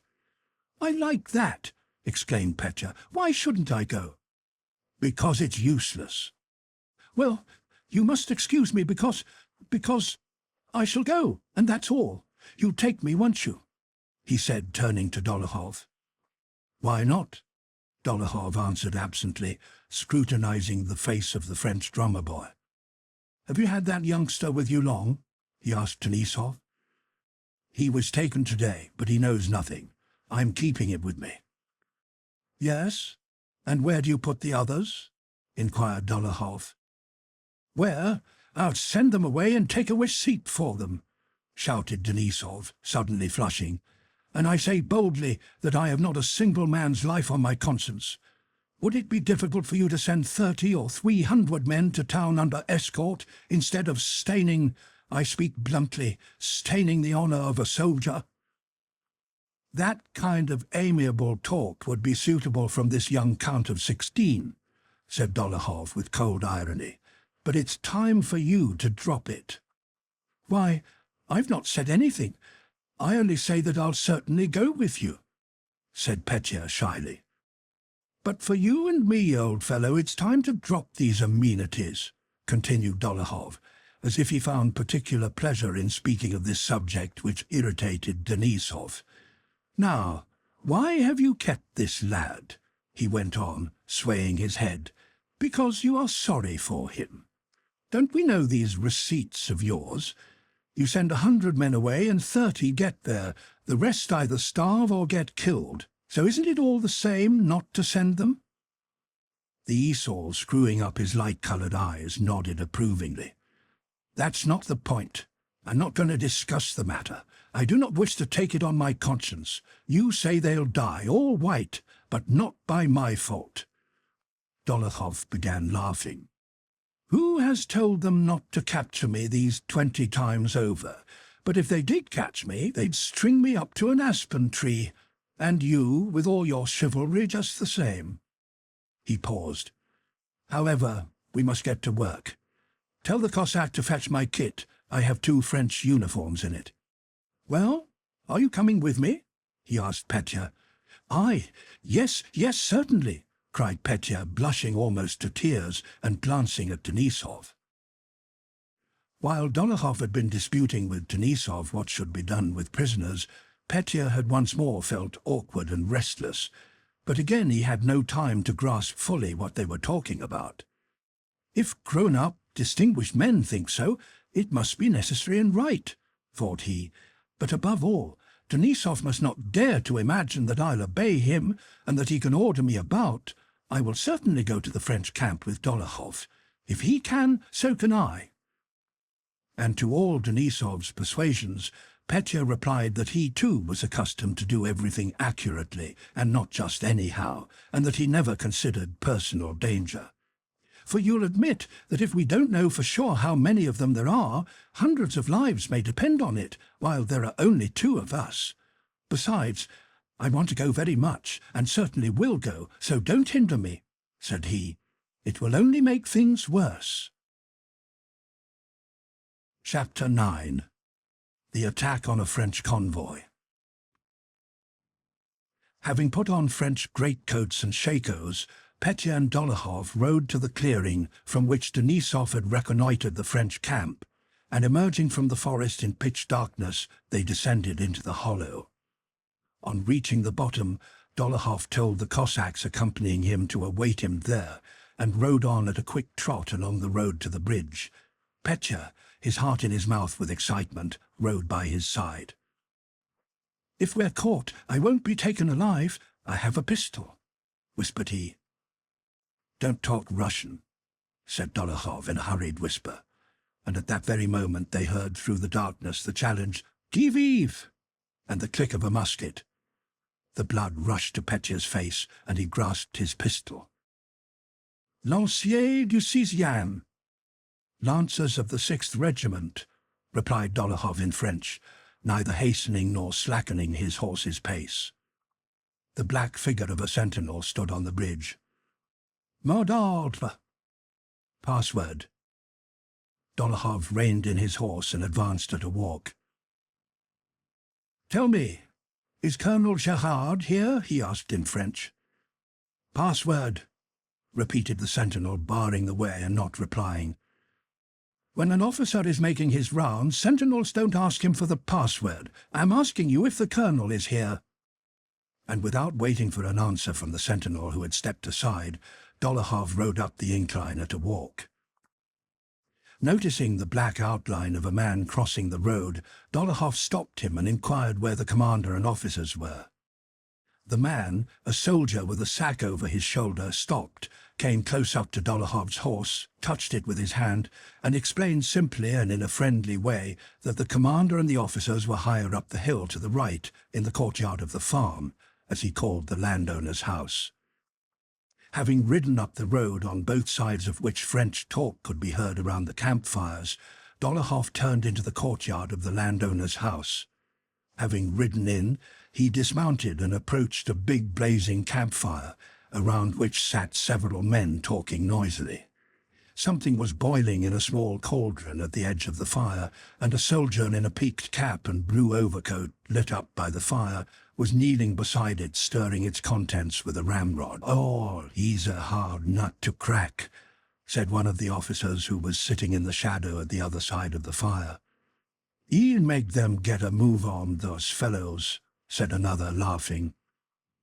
Both fell silent, peering out through the darkness at the sound of Dolokhov's and Petya's steps as they advanced to the fire, leading their horses. "Bonjour, messieurs," said Dolokhov loudly and clearly. There was a stir among the officers in the shadow beyond the fire, and one tall, long-necked officer walking round the fire came up to Dolokhov. "Is that you, Clement?" he asked. "Where's the devil?" But noticing his mistake, he broke off short, and with a frown greeted Dolokhov as a stranger, asking what he could do for him. Dolokhov said that he and his companion were trying to overtake their regiment, and addressing the company in general, asked whether they knew anything of the 6th Regiment. None of them knew anything, and Petya thought the officers were beginning to look at him and Dolokhov with hostility and suspicion. For some seconds all were silent.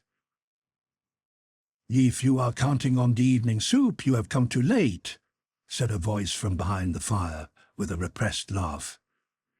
Dolokhov replied that they were not hungry and must push on farther that night. He handed the horses over to the soldier who was stirring the pot and squatted down on his heels by the fire, beside the officer with the long neck. That officer did not take his eyes from Dolokhov and again asked to what regiment he belonged. Dolokhov, as if he had not heard the question, did not reply, but lighting a short French pipe which he took from his pocket, began asking the officer in how far the road before them was safe from Cossacks. "Those brigands are everywhere," replied an officer from behind the fire. Dolokhov remarked that the Cossacks were a danger only to stragglers such as his companion and himself, but probably they would not dare to attack large detachments, he added inquiringly. No one replied. "Well, now he'll come away," Petya thought every moment as he stood by the campfire listening to the talk. But Dolokhov restarted the conversation, which had dropped, and began putting direct questions as to how many men there were in the battalion, how many battalions, and how many prisoners. Asking about the Russian prisoners with that detachment, Dolokhov said, "A horrid business, dragging these corpses about with one. It would be better to shoot such rabble," and burst into loud laughter, so strange that Petya thought the French would immediately detect their disguise, and involuntarily took a step back from the campfire. No one replied a word to Dolokhov's laughter, and a French officer whom they could not see, he lay wrapped in a greatcoat, rose and whispered something to a companion. Dolokhov got up and called to the soldier who was holding their horses. Will they bring our horses or not? Thought Petya, instinctively drawing nearer to Dolokhov. The horses were brought. "Good evening, gentlemen," said Dolokhov. Petya wished to say good night, but could not utter a word. The officers were whispering together. Dolokhov was a long time mounting his horse, which would not stand still. Then he rode out of the yard at a foot pace. Petya rode beside him, longing to look round to see whether or no the French were running after them, but not daring to. Coming out onto the road, Dolokhov did not ride back across the open country, but through the village. At one spot he stopped and listened. "Do you hear?" he asked. Petya recognized the sound of Russian voices and saw the dark figures of Russian prisoners round their campfires. When they had descended to the bridge, Petya and Dolokhov rode past the sentinel, who, without saying a word, paced morosely up and down it. Then they descended into the hollow where the Cossacks awaited them. "Well now, goodbye. Tell Denisov at the first shot at daybreak," said Dolokhov, and was about to ride away. But Petya seized hold of him. "Really," he cried, "you are such a hero! Oh, how fine, how splendid! Oh, I love you!" All right," said Dolokhov. But Petya did not let go of him, and Dolokhov saw through the gloom that Petya was bending toward him and wanted to kiss him. Dolokhov kissed him, laughed, turned his horse, and vanished into the darkness. Chapter 10. Having returned to the watchman's hut, Petya found Denisov in the passage. He was awaiting Petya's return in a state of agitation, anxiety, and self-reproach for having let him go. "Thank God!" he exclaimed. "Yes, thank God!" he repeated, listening to Petya's rapturous account. "But devil take you, I haven't slept because of you. Well, thank God. Now lie down. We can still get a nap before morning." "But no," said Petya. "I don't want to sleep yet. Besides, I know myself. If I fall asleep, it's finished. And then I'm used to not sleeping before a battle." He sat a while in the hut, joyfully recalling the details of his expedition and vividly picturing to himself what would happen next day. Then, noticing that Denisov was asleep, he rose and went out of doors. It was still quite dark outside. The rain was over, but drops were still falling from the trees. Near the watchman's hut, the black shapes of the Cossacks' shanties and of horses tethered together could be seen. Beside the hut, the dark shapes of the two wagons with their horses beside them were discernible, and in the hollow the dying campfire gleamed red. Not all the Cossacks and Hussars were asleep. Here and there, amid the sounds of falling drops and the munching of the horses nearby, could be heard low voices which seemed to be whispering. Petya came out, peered into the darkness, and went up to the wagons. Someone was snoring under them, and around them stood saddled horses munching their oats. In the dark, Petya recognized his own horse, which he called Karabakh, though it was of Ukrainian breed, and went up to it. "Well, Karabakh, we'll do some service tomorrow," said he, sniffing its nostrils and kissing it. "Why aren't you asleep, sir?" said a Cossack who was sitting under a wagon. "No, Lekachov, isn't that your name? Do you know, I've only just come back. We've been into the French camp." And Petya gave the Cossack a detailed account, not only of his ride, but also of his object, and why he considered it better to risk his life than to act just anyhow. "Well, you should get some sleep now," said the Cossack. "No, I'm used to this," said Petya. "I say, aren't the flints in your pistols worn out? I brought some with me. Don't you want any? You can have some." The Cossack bent forward from under the wagon to get a closer look at Petya. "Because I'm accustomed to doing everything accurately," said Petya. "Some fellows do things just anyhow, without preparation, and then they're sorry for it afterwards. I don't like that." "Just so," said the Cossack. "Oh, yes, another thing. Please, my dear fellow, will you sharpen my sabre for me? It's got Petya feared to tell a lie, and the sabre never had been sharpened. "Can you do it?" "Of course I can." Likhachov got up, rummaged in his pack, and soon Petya heard the warlike sound of steel on whetstone. He climbed onto the wagon and sat on its edge. The Cossack was sharpening the sabre under the wagon. "I say, are the lads asleep?" asked Petya. "Some are, and some aren't, like us." "Well, and that boy?" "The Senny. Oh, he's thrown himself down there in the passage. Fast asleep after his fright. He was that glad." After that, Petya remained silent for a long time, listening to the sounds. He heard footsteps in the darkness, and a black figure appeared. "What are you sharpening?" asked a man coming up to the wagon. "Why, this gentleman's sabre." "That's right," said the man, whom Petya took to be an hussar. "Was a cup left here?" "There, by the wheel." The hussar took the cup. "It must be daylight soon," said he, yawning, and went away. Petya ought to have known that he was in a forest with Denisov's guerrilla band, less than a mile from the road, sitting on a wagon captured from the French, beside which horses were tethered, that under it Likhachov was sitting sharpening a sabre for him, that the big dark blotch to the right was the watchman's hut, and the red blotch below to the left was the dying embers of a campfire, that the man who had come for the cup was an hussar who wanted a drink. But he neither knew nor waited to know anything of this. He was in a fairy kingdom where nothing resembled reality. The big dark blotch might really be the watchman's hut, or it might be a cavern leading to the very depths of the earth. Perhaps the red spot was a fire, or it might be the eye of an enormous monster.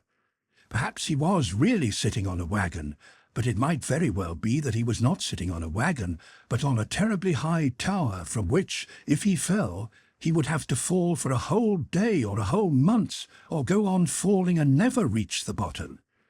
Perhaps it was just the Cossack, Likhachov, who was sitting under the wagon, but it might be the kindest, bravest, most wonderful, most splendid man in the world, whom no one knew of. It might really have been that the hussar came for water and went back into the hollow, but perhaps he had simply vanished, disappeared altogether, and dissolved into nothingness. Nothing Petya could have seen now would have surprised him. He was in a fairy kingdom where everything was possible. He looked up at the sky, and the sky was a fairy realm like the earth. It was clearing, and over the tops of the trees clouds were swiftly sailing, as if unveiling the stars. Sometimes it looked as if the clouds were passing, and a clear black sky appeared. Sometimes it seemed as if the black spaces were clouds. Sometimes the sky seemed to be rising high, high overhead, and then it seemed to sink so low that one could touch it with one's hand.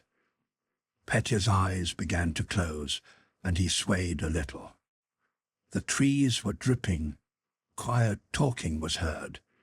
The horses neighed and jostled one another. Someone snored. "Ozheg, shake, ozheg, shake," hissed the sabre against the whetstone, and suddenly Petya heard an harmonious orchestra playing some unknown, sweetly solemn hymn. Petya was as musical as Natasha, and more so than Nikolai, but had never learned music or thought about it, and so the melody that unexpectedly came to his mind seemed to him particularly fresh and attractive. The music became more and more audible.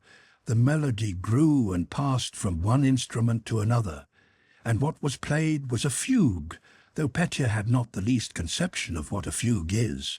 Each instrument, now resembling a violin and now a horn, but better and clearer than violin or horn, played its own part, and before it had finished, the melody merged with another instrument that began almost the same air, and then with a third and a fourth, and they all blended into one, and again became separate, and again blended, now into solemn church music, now into something dazzlingly brilliant and triumphant.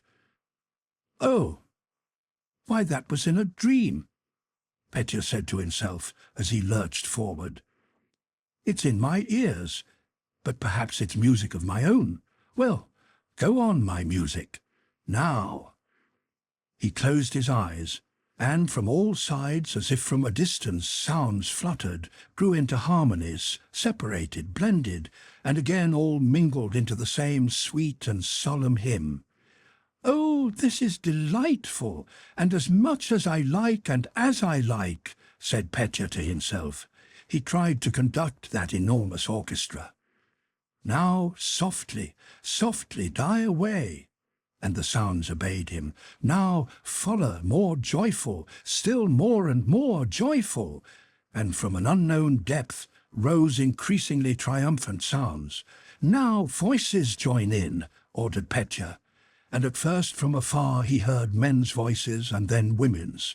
The voices grew in harmonious, triumphant strength, and Petya listened to their surpassing beauty in awe and joy. With a solemn, triumphal march there mingled a song, the drip from the trees and the hissing of the sabre. "Ozheg, zheg, zheg," and again the horses jostled one another and neighed, not disturbing the choir, but joining in it. Petya did not know how long this lasted. He enjoyed himself all the time, wondered at his enjoyment, and regretted that there was no one to share it. He was awakened by Likhachov's kindly voice. "It's ready, Your Honor. You can split a Frenchman in half with it." Petya woke up. "It's getting light. It's really getting light," he exclaimed. The horses that had previously been invisible could now be seen to their very tails, and a watery light showed itself through the bare branches. Petya shook himself, jumped up, took a rouble from his pocket and gave it to Likhachov. Then he flourished the sabre, tested it, and sheathed it. The Cossacks were untying their horses and tightening their saddle girths. "And here is the commander," said Likhachov. Denisov came out of the watchman's hut, and having called Petya, gave orders to get ready. Chapter 11. Petya. The men rapidly picked out their horses in the semi-darkness, tightened their saddle girths, and formed companies. Denisov stood by the watchman's hut giving final orders. The infantry of the detachment passed along the road and quickly disappeared amid the trees in the mist of early dawn, hundreds of feet splashing through the mud. The Esau gave some orders to his men. Petya held his horse by the bridle, impatiently awaiting the order to mount. His face, having been bathed in cold water, was all aglow, and his eyes were particularly brilliant. Cold shivers ran down his spine, and his whole body pulsed rhythmically. "Well, is everything ready?" asked Denisov. "Bring the horses." The horses were brought. Denisov was angry with the Cossack because the saddle girths were too slack, reproved him, and mounted. Petya put his foot in the stirrup. His horse, by habit, made as if to nip his leg, but Petya leapt quickly into the saddle, unconscious of his own weight, and turning to look at the hussars starting in the darkness behind him, rode up to Denisov. "Vasily Dmitritch, entrust me with some commission, please, for God's sake," said he. Denisov seemed to have forgotten Petya's very existence. He turned to glance at him. "I ask one thing of you," he said sternly, "to obey me and not to shove yourself forward anywhere." He did not say another word to Petya, but rode in silence all the way.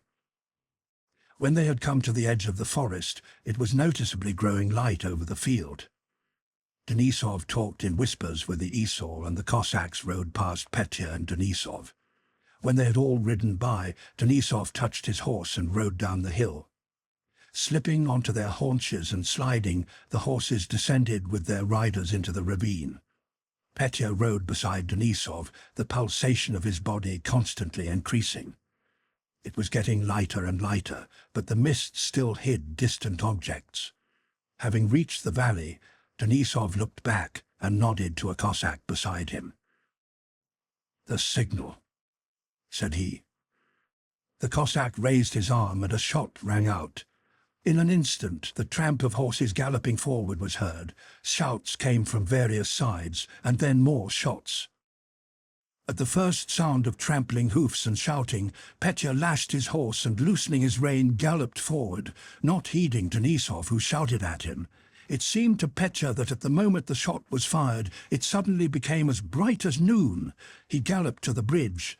Cossacks were galloping along the road in front of him. On the bridge he collided with a Cossack who had fallen behind, but he galloped on.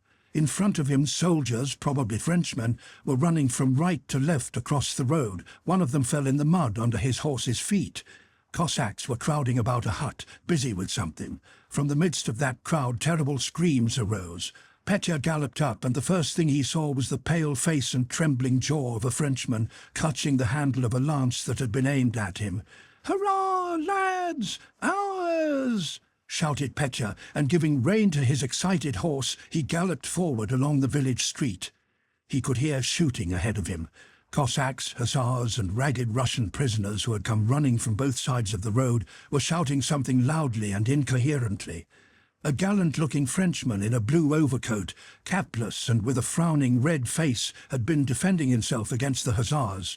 When Petya galloped up, the Frenchman had already fallen. "Too late again," flashed through Petya's mind, and he galloped on to the place from which the rapid firing could be heard. The shots came from the yard of the landowner's house he had visited the night before with Dolokhov. The French were making a stand there, behind a wattle fence in a garden thickly overgrown with bushes, and were firing at the Cossacks who crowded at the gateway. Through the smoke, as he approached the gate, Petya saw Dolokhov, whose face was of a palish green tint, shouting to his men, "Go round! Wait for the infantry!" he exclaimed as Petya rode up to him. "Wait! Hurrah!" shouted Petya, and without pausing a moment, galloped to the place whence came the sounds of firing and where the smoke was thickest. A volley was heard, and some bullets whistled past, while others plashed against something. The Cossacks and Dolokhov galloped after Petya into the gateway of the courtyard. In the dense, wavering smoke, some of the French threw down their arms and ran out of the bushes to meet the Cossacks, while others ran down the hill toward the pond. Petya was galloping along the courtyard, but instead of holding the reins, he waved both his arms about rapidly and strangely, slipping farther and farther to one side in his saddle. His horse, having galloped up to a campfire that was smouldering in the morning light, stopped suddenly, and Petya fell heavily onto the wet ground. The Cossacks saw that his arms and legs jerked rapidly, though his head was quite motionless. A bullet had pierced his skull. After speaking to the senior French officer who came out of the house with a white handkerchief tied to his sword and announced that they'd surrendered, Dolokhov dismounted and went up to Petya, who lay motionless with outstretched arms. "Done for," he said with a frown, and went to the gate to meet Denisov, who was riding toward him. "Killed?" cried Denisov, recognizing from a distance the unmistakably lifeless attitude very familiar to him in which Petya's body was lying. "Done for," repeated Dolokhov, as if the utterance of these words afforded him pleasure, and he went quickly up to the prisoners, who were surrounded by Cossacks who had hurried up. "We won't take them," he called out to Denisov. Denisov did not reply. He rode up to Petya, dismounted, and with trembling hands turned toward himself the blood-stained, mud-bespattered face, which had already gone white. "I am used to something sweet.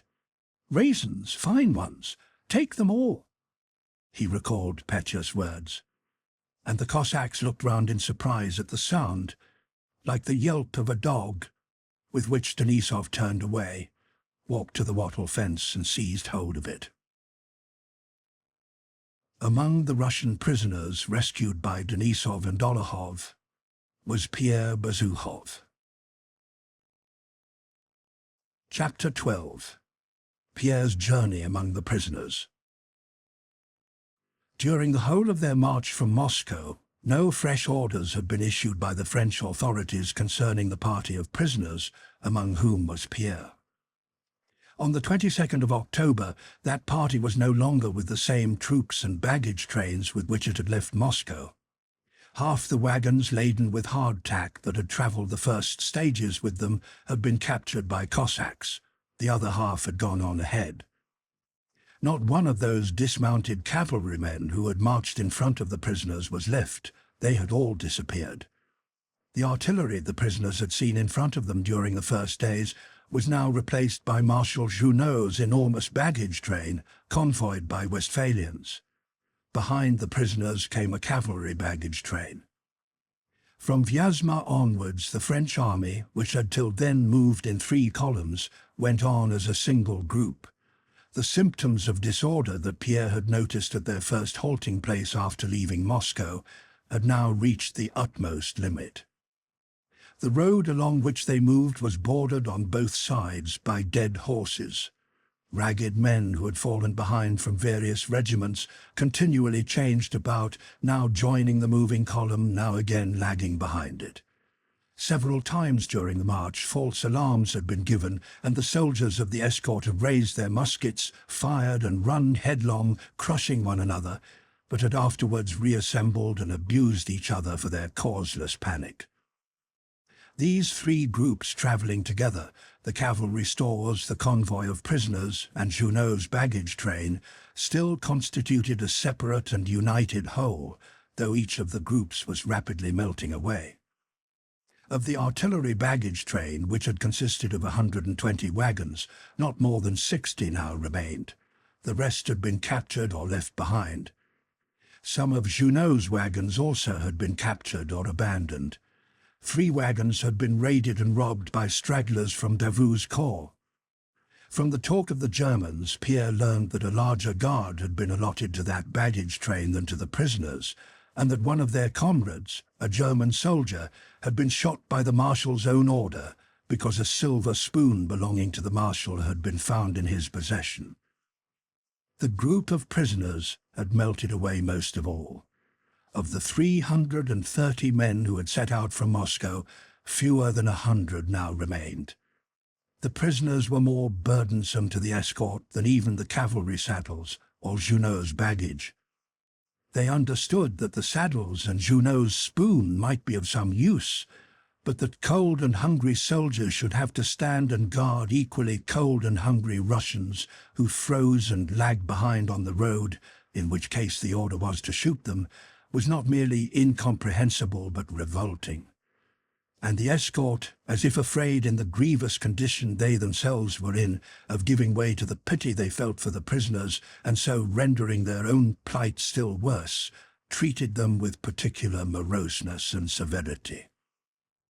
At Dorogobuzh, while the soldiers of the convoy, after locking the prisoners in a stable, had gone off to pillage their own stores, several of the soldier prisoners tunneled under the wall and ran away, but were recaptured by the French and shot. The arrangement adopted when they started, that the officer prisoners should be kept separate from the rest, had long since been abandoned. All who could walk went together, and after the 3rd stage, Pierre had rejoined Karatayev and the grey-blue bandy-legged dog that had chosen Karatayev for its master. On the 3rd day after leaving Moscow, Karatayev again fell ill with the fever he had suffered from in the hospital in Moscow, and as he grew gradually weaker, Pierre kept away from him. Pierre did not know why, but since Karatayev had begun to grow weaker, it had cost him an effort to go near him. When he did so, and heard the subdued moaning with which Karatayev generally lay down at the halting places, and when he smelled the odour emanating from him, which was now stronger than before, Pierre moved farther away and did not think about him. While imprisoned in the shed, Pierre had learned not with his intellect but with his whole being, by life itself, that man is created for happiness, that happiness is within him, in the satisfaction of simple human needs, and that all unhappiness arises not from privation, but from superfluity. And now, during these last 3 weeks of the march, he had learnt still another new, consolatory truth, that nothing in this world is terrible. He learned that suffering and freedom have their limits, and that those limits are very near together.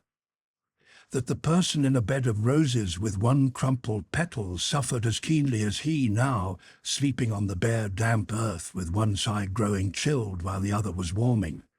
And that when he had put on tight dancing shoes, he had suffered just as he did now when he walked with bare feet that were covered with sores, his footgear having long since fallen to pieces. He discovered that when he had married his wife, of his own free will as it had seemed to him, he had been no more free than now when they locked him up at night in a stable. Of all that he himself subsequently termed his sufferings, but which at the time he scarcely felt, the worst was the state of his bare, raw, and scab-covered feet. The horseflesh was appetizing and nourishing. The saltpetre flavour of the gunpowder they used instead of salt was even pleasant. There was no great cold. It was always warm walking in the daytime, and at night there were the campfires. The lice that devoured him warmed his body. The one thing that was at first hard to bear was his feet. After the second day's march, Pierre, having examined his feet by the campfire, thought it would be impossible to walk on them. But when everybody got up, he went along, limping, and when he had warmed up, walked without feeling the pain, though at night his feet were more terrible to look at than before. However, he did not look at them now, but thought of other things. Only now did Pierre realize the full strength of life in man, and the saving power he has of transferring his action from one thing to another, which is like the safety valve of a boiler that allows superfluous steam to blow off when the pressure exceeds a certain limit. He did not see and did not hear how they shot the prisoners who lagged behind, though more than 100 perished in that way. He did not think of Karatayev, who grew weaker every day, and evidently would soon have to share that fate. Still less did Pierre think about himself. The harder his position became and the more terrible the future, the more independent of that position in which he found himself, were the joyful and comforting thoughts, memories, and imaginings that came to him. Chapter 13. Kartayev's Story. At midday on the 22nd of October, Pierre was going uphill along the muddy, slippery road, looking at his feet and at the roughness of the way. Occasionally he glanced at the familiar crowd around him and then again at his feet. The former and the latter were alike familiar, and his own. The blue-grey bandy-legged dog ran merrily along the side of the road, sometimes in proof of its agility and self-satisfaction, lifting one hind leg and hopping along on 3, and then again going on all 4 and rushing to bark at the crows that sat on the carrion. The dog was merrier and sleeker than it had been in Moscow. All around lay the flesh of different animals, from men to horses, in various stages of decomposition, and as the wolves were kept off by the passing men, the dog could eat all it wanted. It had been raining since morning and had seemed as if at any moment it might cease and the sky clear, but after a short break it began raining harder than before. The saturated road no longer absorbed the water which ran along the ruts in streams. Pierre walked along, looking from side to side, counting his steps in 3s and reckoning them off on his fingers. Mentally addressing the rain, he repeated, now then, go on, pelt harder." It seemed to him that he was thinking of nothing, but far down and deep within him his soul was occupied with something important and comforting. This something was a most subtle spiritual deduction from a conversation with Karatayev the day before. At their yesterday's halting place, feeling chilly by a dying campfire, Pierre had got up and gone to the next one, which was burning better. There, Platon Karatayev was sitting covered up, head and all, with his greatcoat as if it were a vestment, telling the soldiers in his effective and pleasant, though now feeble, voice a story Pierre knew. It was already past midnight, the hour when Karatayev was usually free of his fever and particularly lively. When Pierre reached the fire and heard Platon's voice enfeebled by illness and saw his pathetic face brightly lit up by the blaze, he felt a painful prick at his heart. His feeling of pity for this man frightened him, and he wished to go away, but there was no other fire, and Pierre sat down, trying not to look at Platon. "Well, how are you?" he asked.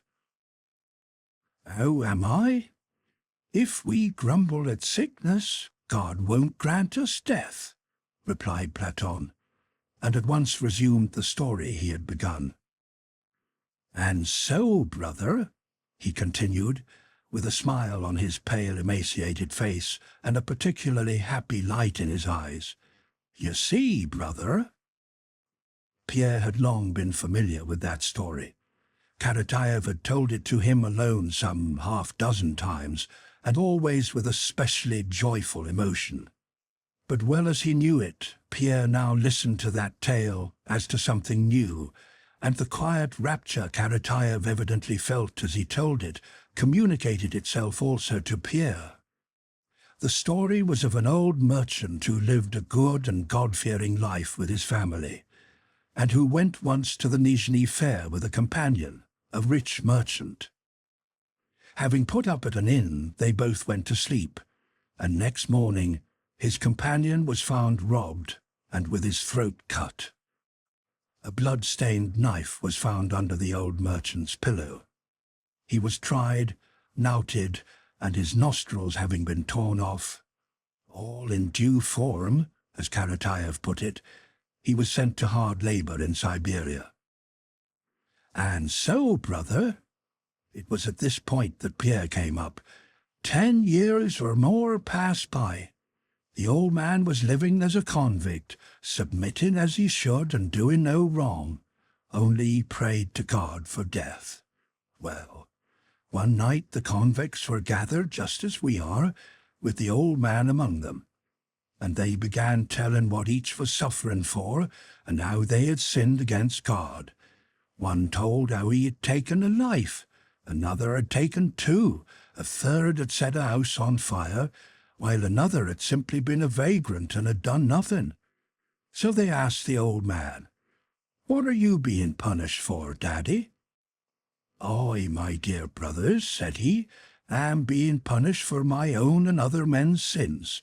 But I have not killed anyone or taken anything that was not mine, but have only helped my poorer brothers. I was a merchant, my dear brothers, and had much property." And he went on to tell them all about it in due order. "I don't grieve for myself," he says. "God, it seems, has chastened me. Only I am sorry for my old wife and the children." And the old man began to weep. Now, it happened that in the group was the very man who had killed the other merchant. "Where did it happen, Daddy?" he said. "When and in what month?" He asked all about it, and his heart began to ache. So he comes up to the old man like this and falls down at his feet. "You are perishing because of me, Daddy," he says. "It's quite true, lads, that this man," he says, "is being tortured innocently and for nothing. I," he says, "did that deed, and I put the knife under your head while you were asleep. Forgive me, Daddy," he says, "for Christ's sake." Karatayev paused, smiling joyously as he gazed into the fire, and he drew the logs together. And the old man said, "God will forgive you. We are all sinners in his sight. I suffer for my own sins." And he wept bitter tears. Well, and what do you think, dear friends? Karatayev continued, his face brightening more and more with a rapturous smile, as if what he now had to tell contained the chief charm and the whole meaning of his story. "What do you think, dear fellows? That murderer confessed to the authorities. I have taken 6 lives, he says. He was a great sinner. But what I am most sorry for is this old man. Don't let him suffer because of me." So he confessed, and it was all written down and the paper sent off in due form. The place was a long way off, and while they were judging what with one thing and another, filling in the papers all in due form, the authorities I mean, time passed. The affair reached the Tsar. After a while, the Tsar's decree came to set the merchant free and give him a compensation that had been awarded. The paper arrived, and they began to look for the old man. "Where is the old man who has been suffering innocently and in vain? A paper has come from the Tsar." So they began looking for him. Here Karatayev's lower jaw trembled. But God had already forgiven him. He was dead. "That's how it was, dear fellows," Karatayev concluded, and sat for a long time silent, gazing before him with a smile. And Pierre's soul was dimly but joyfully filled, not by the story itself, but by its mysterious significance, by the rapturous joy that lit up Karatayev's face as he told it, and the mystic significance of that joy. Chapter 14. "A vol plus!"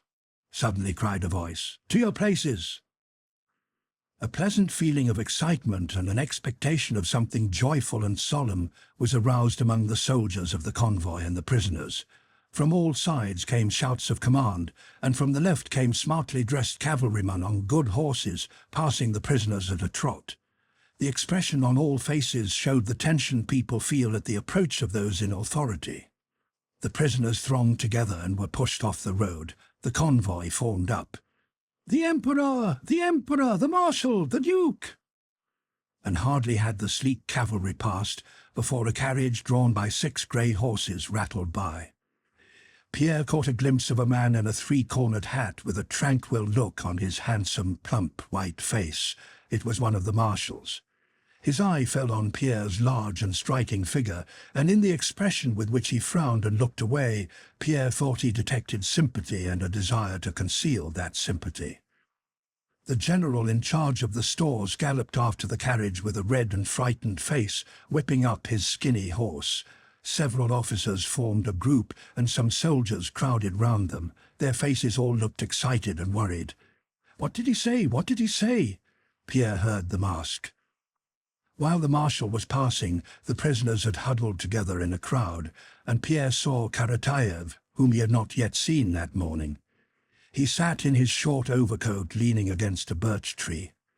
On his face, besides the look of joyful emotion it had worn yesterday while telling the tale of the merchant who suffered innocently, there was now an expression of quiet solemnity. Karatayev looked at Pierre with his kindly round eyes now filled with tears, evidently wishing him to come near that he might say something to him. But Pierre was not sufficiently sure of himself. He made as if he did not notice that look, and moved hastily away. When the prisoners again went forward, Pierre looked round. Karatayev was still sitting at the side of the road under the birch tree, and 2 Frenchmen were talking over his head. Pierre did not look round again, but went limping up the hill. From behind, where Karatayev had been sitting, came the sound of a shot. Pierre heard it plainly, but at that moment he remembered that he had not yet finished reckoning up how many stages still remained to Smolensk, a calculation he had begun before the marshal went by, and he again started reckoning. 2 French soldiers ran past Pierre, one of whom carried a lowered and smoking gun. They both looked pale, and in the expression on their faces, one of them glanced timidly at Pierre. There was something resembling what he had seen on the face of the young soldier at the execution. Pierre looked at the soldier and remembered that, 2 days before, that man had burned his shirt while drying it at the fire, and how they had laughed at him. Behind him, where Karatayev had been sitting, the dog began to howl. "What a stupid beast! Why is it howling?" thought Pierre. His comrades, the prisoner soldiers walking beside him, avoided looking back at the place where the shot had been fired and the dog was howling, just as Pierre did. But there was a set look on all their faces. Chapter 15. The stores, the prisoners of the marshal's baggage train stopped at the village of Shamshevo. The men crowded together round the campfires. Pierre went up to the fire, ate some roast horseflesh, lay down with his back to the fire, and immediately fell asleep. He again slept as he had done at Mozhaysk after the Battle of Borodino. Again real events mingling with dreams, and again someone, he or another, gave expression to his thoughts, and even to the same thoughts that had been expressed in his dream at Mozhaysk. Life is everything. Life is God. Everything changes and moves. That movement is God. And while there is life, there is joy in consciousness of the divine. To love life is to love God. Harder and more blessed than all else is to love this life in one's sufferings, in innocent sufferings. Paratayev came to Pierre's mind. And suddenly he saw vividly before him a long-forgotten, kindly old man who had given him geography lessons in Switzerland. "Wait a bit," said the old man, and showed Pierre a globe. This globe was alive, a vibrating ball without fixed dimensions. Its whole surface consisted of drops closely pressed together, and all these drops moved and changed places, sometimes several of them merging into one, sometimes one dividing into many. Each drop tried to spread out and occupy as much space as possible, but others striving to do the same compressed it, sometimes destroyed it, and sometimes merged with it. "That is life," said the old teacher. "How simple and clear it is," thought Pierre. "How is it I did not know it before? God is in the midst, and each drop tries to expand so as to reflect him to the greatest extent, and it grows, merges, disappears from the surface, sinks to the depths, and again emerges. There now, Karatayev has spread out and disappeared. Do you understand, my child?" said the teacher. "Do you understand, damn you?" shouted a voice, and Pierre woke up. He lifted himself and sat up. A Frenchman who had just pushed a Russian soldier away was squatting by the fire, engaged in roasting a piece of meat stuck on a ramrod. His sleeves were rolled up, and his sinewy, hairy, red hands with their short fingers deftly turned the ramrod. His brown, morose face, with frowning brows, was clearly visible by the glow of the charcoal. "He told the same to him," he muttered, turning quickly to a soldier who stood behind him. "Brigand, get away!" And twisting the ramrod, he looked gloomily at Pierre, who turned away and gazed into the darkness. A prisoner, the Russian soldier the Frenchman had pushed away, was sitting near the fire, patting something with his hand. Looking more closely, Pierre recognized the blue-grey dog sitting beside the soldier, wagging its tail. "Ah, he's come," said Pierre, "and He began, but did not finish. Suddenly and simultaneously, a crowd of memories awoke in his fancy. Of the look Platon had given him as he sat under the tree, of the shot heard from that spot, of the dog's howl, of the guilty faces of the two Frenchmen as they ran past him, of the lowered and smoking gun, and of Karatayev's absence at this halt. And he was on the point of realizing that Karatayev had been killed, but just at that instant, he knew not why, the recollection came to his mind of a summer evening he had spent with a beautiful Polish lady on the veranda of his house in Kiev, and without linking up the events of the day or drawing a conclusion from them, Pierre closed his eyes, seeing a vision of the country in summertime mingled with memories of bathing and of the liquid, vibrating globe, and he sank into water so that it closed over his head. Before sunrise he was awakened by shouts and loud and rapid firing. French soldiers were running past him.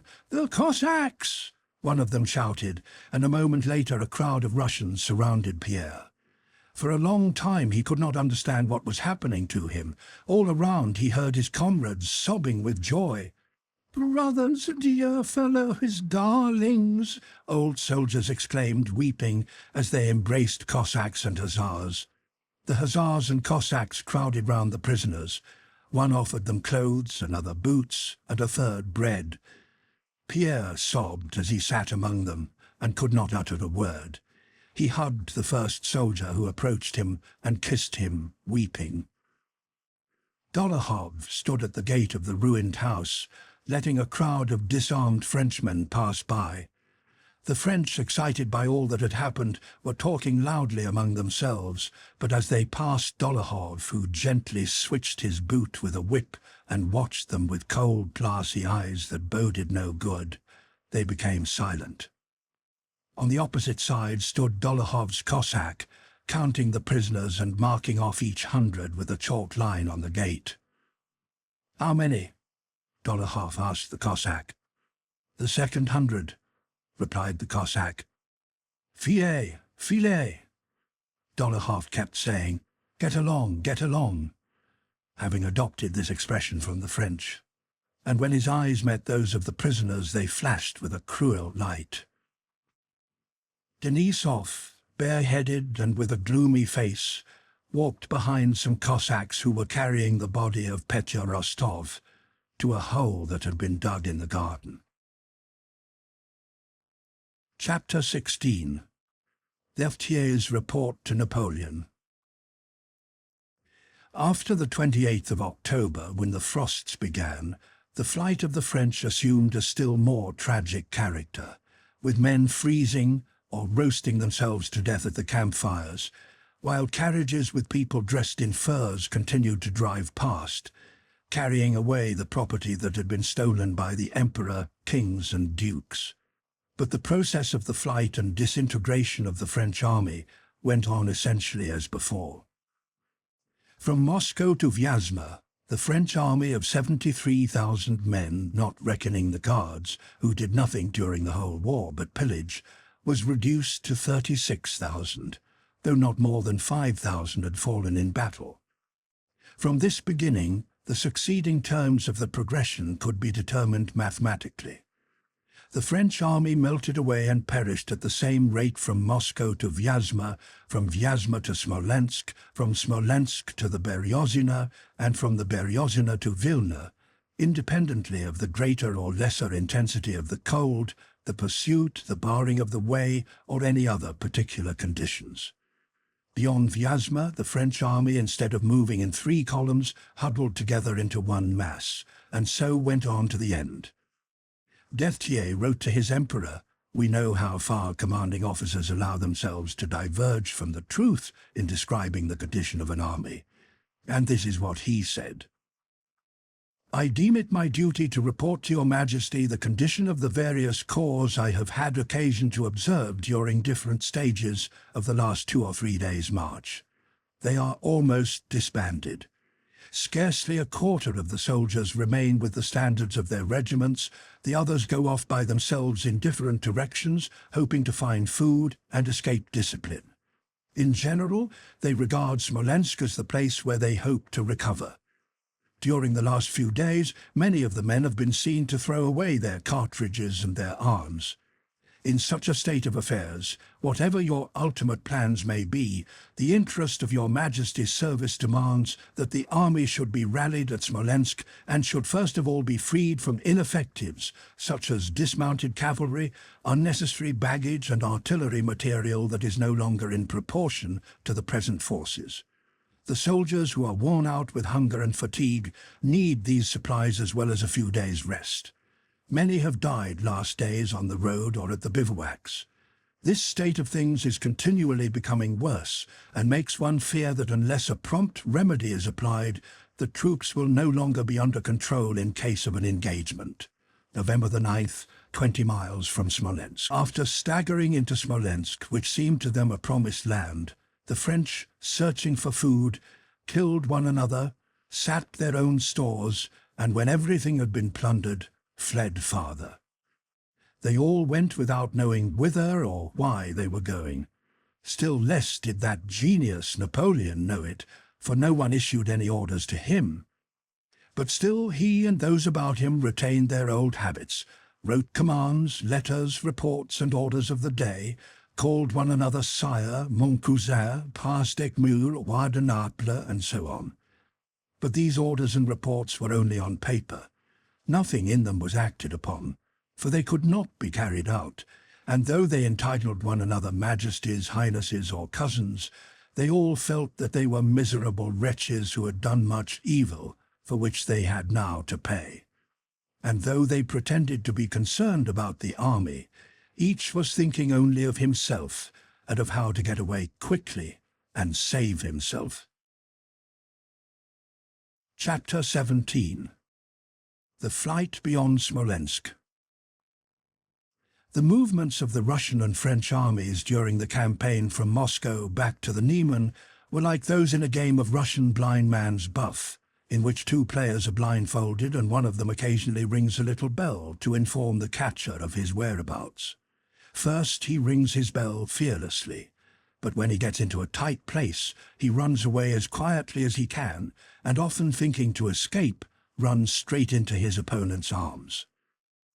At first, while they were still moving along the Kaluga road, Napoleon's armies made their presence known, but later, when they reached the Smolensk road, they ran holding the clapper of their bell tight, and often thinking they were escaping, ran right into the Russians.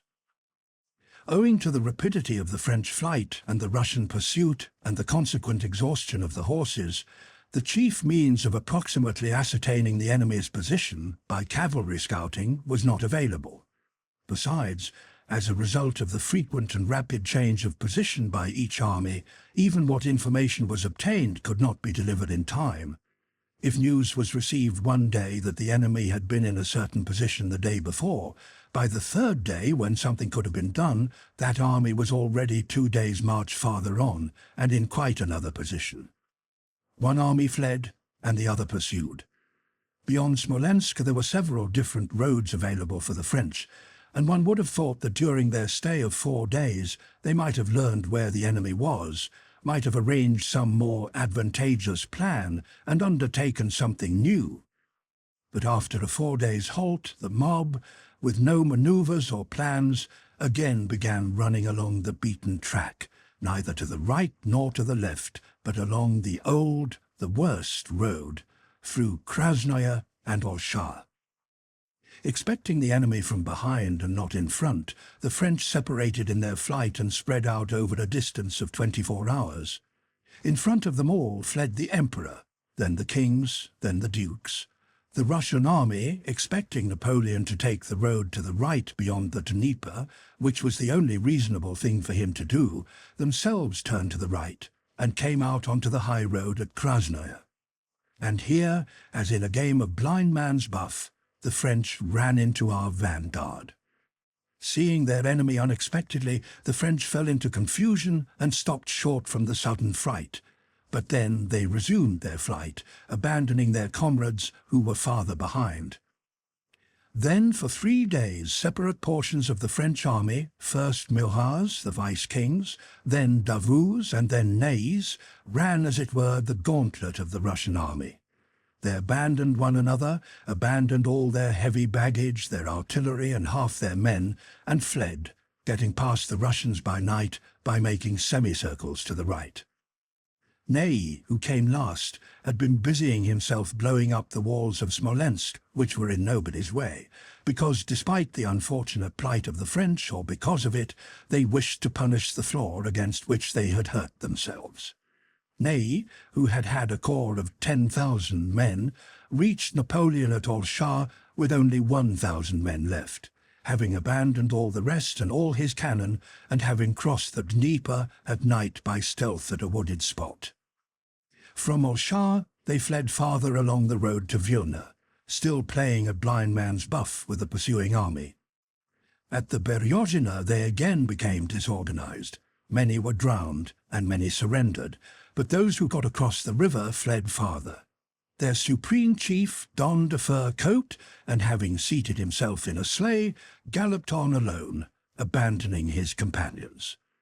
The others who could do so drove away too, leaving those who could not to surrender or die.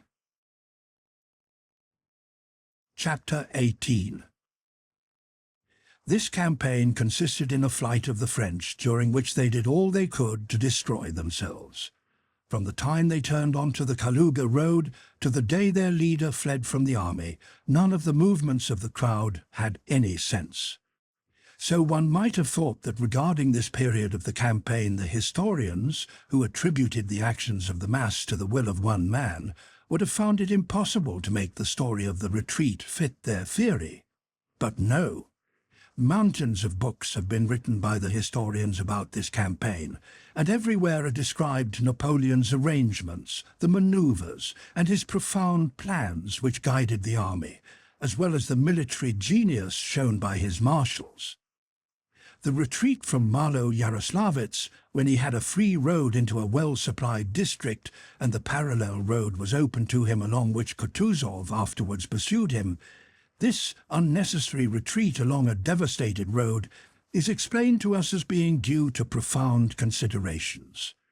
Similar profound considerations are given for his retreat from Smolensk to Orsha. Then his heroism at Krasnoye is described, where he is reported to have been prepared to accept battle and take personal command, and to have walked about with a birch stick and said, "J'ai assez fait l'empereur, il est temps de faire le général." I have acted the emperor long enough, it is time to act the general. But nevertheless immediately ran away again, abandoning to its fate the scattered fragments of the army he left behind. Then we are told of the greatness of soul of the marshals, especially of Ney, a greatness of soul consisting in this, that he made his way by night around through the forest and across the Dnieper and escaped to Orsha, abandoning standards, artillery, and 9/10 of his men. And lastly, the final departure of the great emperor from his heroic army is presented to us by the historians as something great and characteristic of genius. Even that final running away, described in ordinary language as the lowest depth of baseness which every child is taught to be ashamed of, even that finds justification in the historian's language. When it is impossible to stretch the very elastic threads of historical ratiocination any farther, when actions are clearly contrary to all that humanity calls right or even just, the historians produce a saving conception of greatness. Greatness, it seems, excludes the standards of right and wrong. For the great man, nothing is wrong. There is no atrocity for which a great man can be blamed. C'est grand, say the historians, it's great, and there no longer exists either good or evil, but only grand and not grand. Grand is good, not grand is bad. Grand is the characteristic in their conception of some special animals called heroes. And Napoleon, escaping home in a warm fur coat and leaving to perish those who were not merely his comrades, but were, in his opinion, men he had brought there, feels que c'est grand, and his soul is tranquil. Du sublime. He saw something sublime in himself. Au ridicule, il n'y a qu'un pas, said he. From the sublime to the ridiculous is but one step. And the whole world for 50 years has been repeating, Sublime, grand, Napoléon le Grand, du sublime au ridicule, il n'y a qu'un pas. And it occurs to no one that to admit a greatness not commensurable with the standard of right and wrong is merely to admit one's own nothingness and immeasurable meanness. For us, with the standard of good and evil given us by Christ, no human actions are incommensurable, and there is no greatness where simplicity, goodness, and truth are absent. Chapter 19.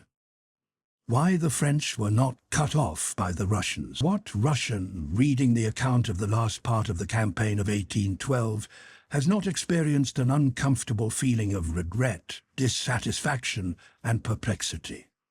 Who has not asked himself how it is that the French were not all captured or destroyed when our three armies surrounded them in superior numbers, when the disordered French, hungry and freezing, surrendered in crowds, and when, as the historians relate, the aim of the Russians was to stop the French, to cut them off, and capture them all? How was it that the Russian army, which, when numerically weaker than the French had given battle at Borodino, did not achieve its purpose when it had surrounded the French on three sides and when its aim was to capture them? Can the French be so enormously superior to us that when we had surrounded them with superior forces we could not beat them?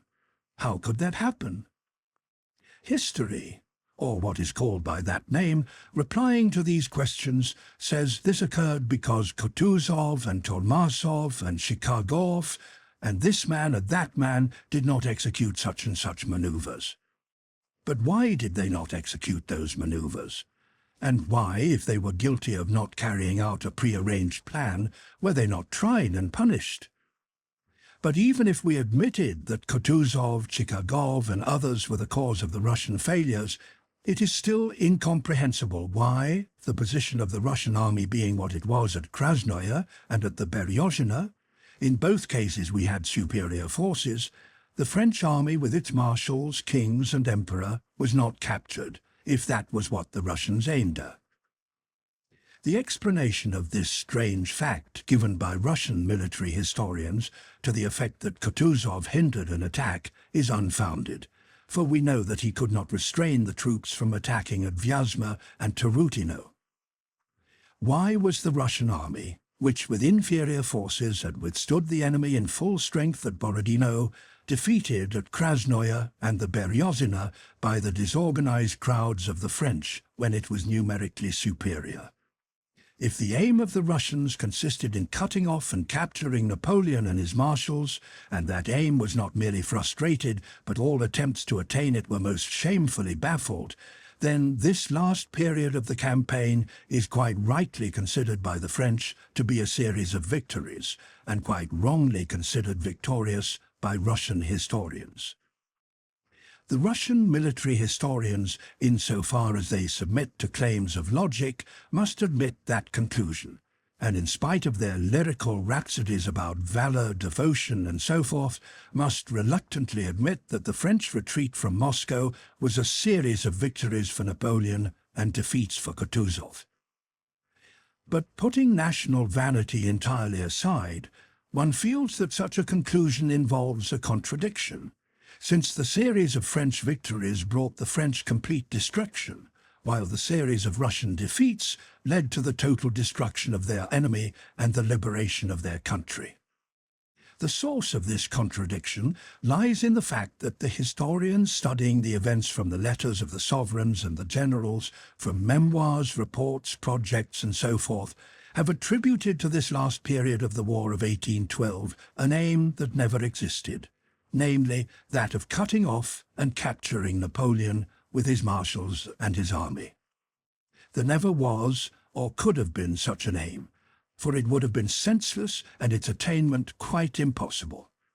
It would have been senseless, first because Napoleon's disorganized army was flying from Russia with all possible speed, that is to say, was doing just what every Russian desired.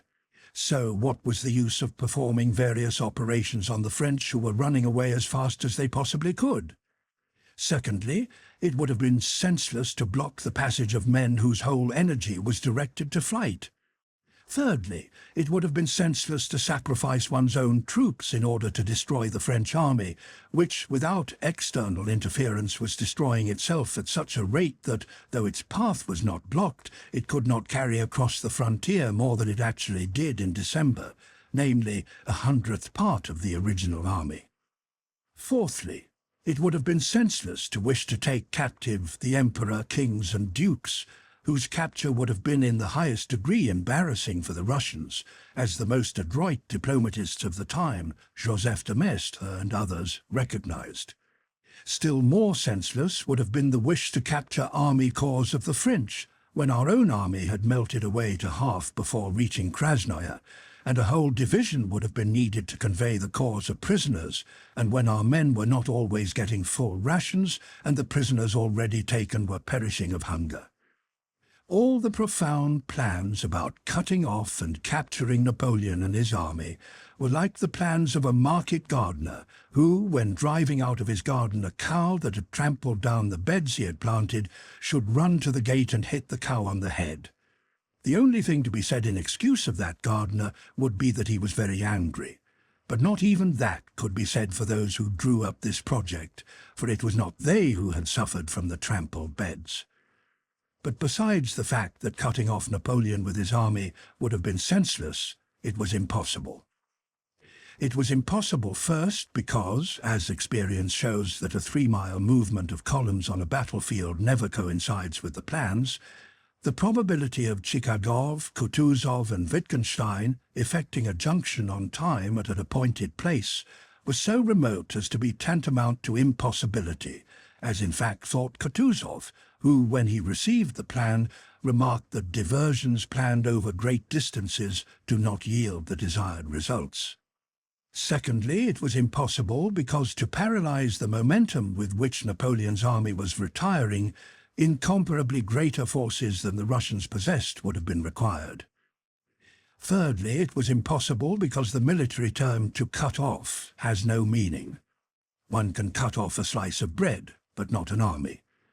To cut off an army, to bar its road, is quite impossible, for there is always plenty of room to avoid capture, and there is the night when nothing can be seen, as the military scientists might convince themselves by the example of Krasnoye and of the Berezina. It is only possible to capture prisoners if they agree to be captured, just as it is only possible to catch a swallow if it settles on one's hand. Men can only be taken prisoners if they surrender according to the rules of strategy and tactics, as the Germans did.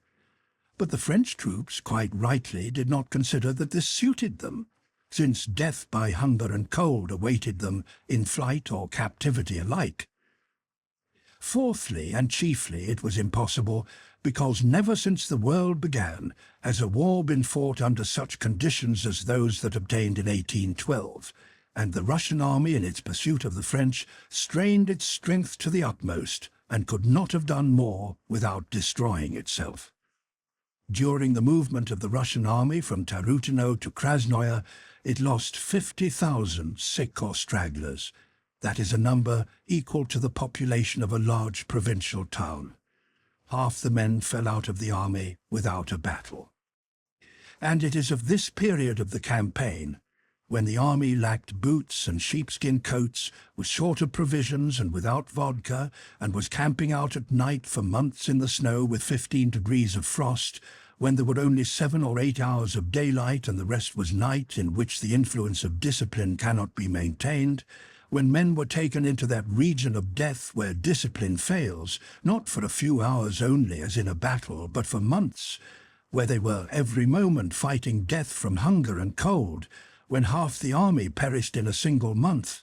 It is of this period of the campaign that the historians tell us how Miloradovich should have made a flank march to such and such a place, Tormazov to another place, and Chikagov should have crossed, more than knee-deep in snow, to somewhere else, and how so-and-so routed and cut off the French, and so on and so on.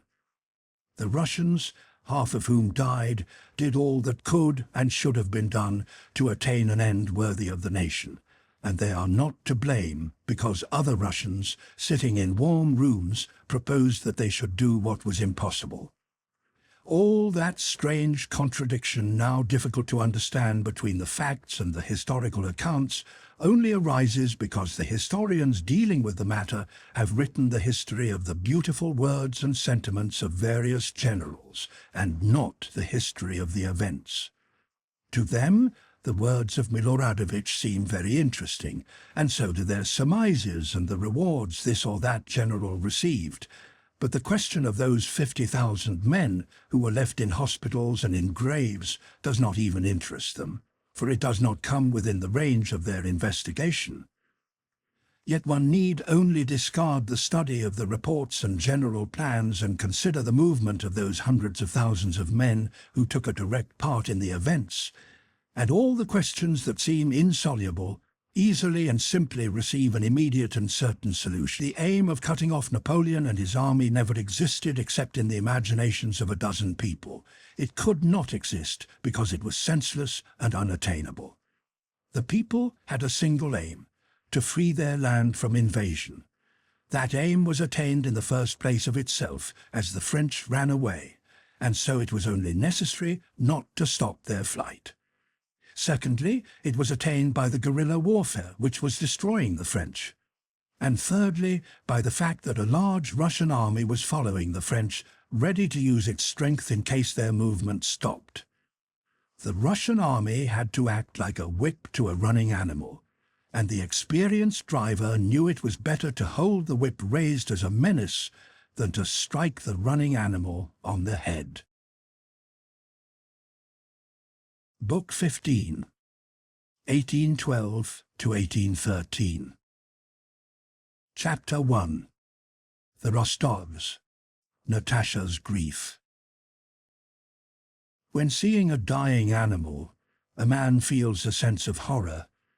Substance similar to his own is perishing before his eyes. But when it is a beloved and intimate human being that is dying, besides this horror at the extinction of life, there is a severance, a spiritual wound, which, like a physical wound, is sometimes fatal and sometimes heals, but always aches and shrinks at any external irritating touch. After Prince Andrei's death, Natasha and Princess Maria alike felt this. Drooping in spirit and closing their eyes before the menacing cloud of death that overhung them, they dared not look life in the face. They carefully guarded their open wounds from any rough and painful contact.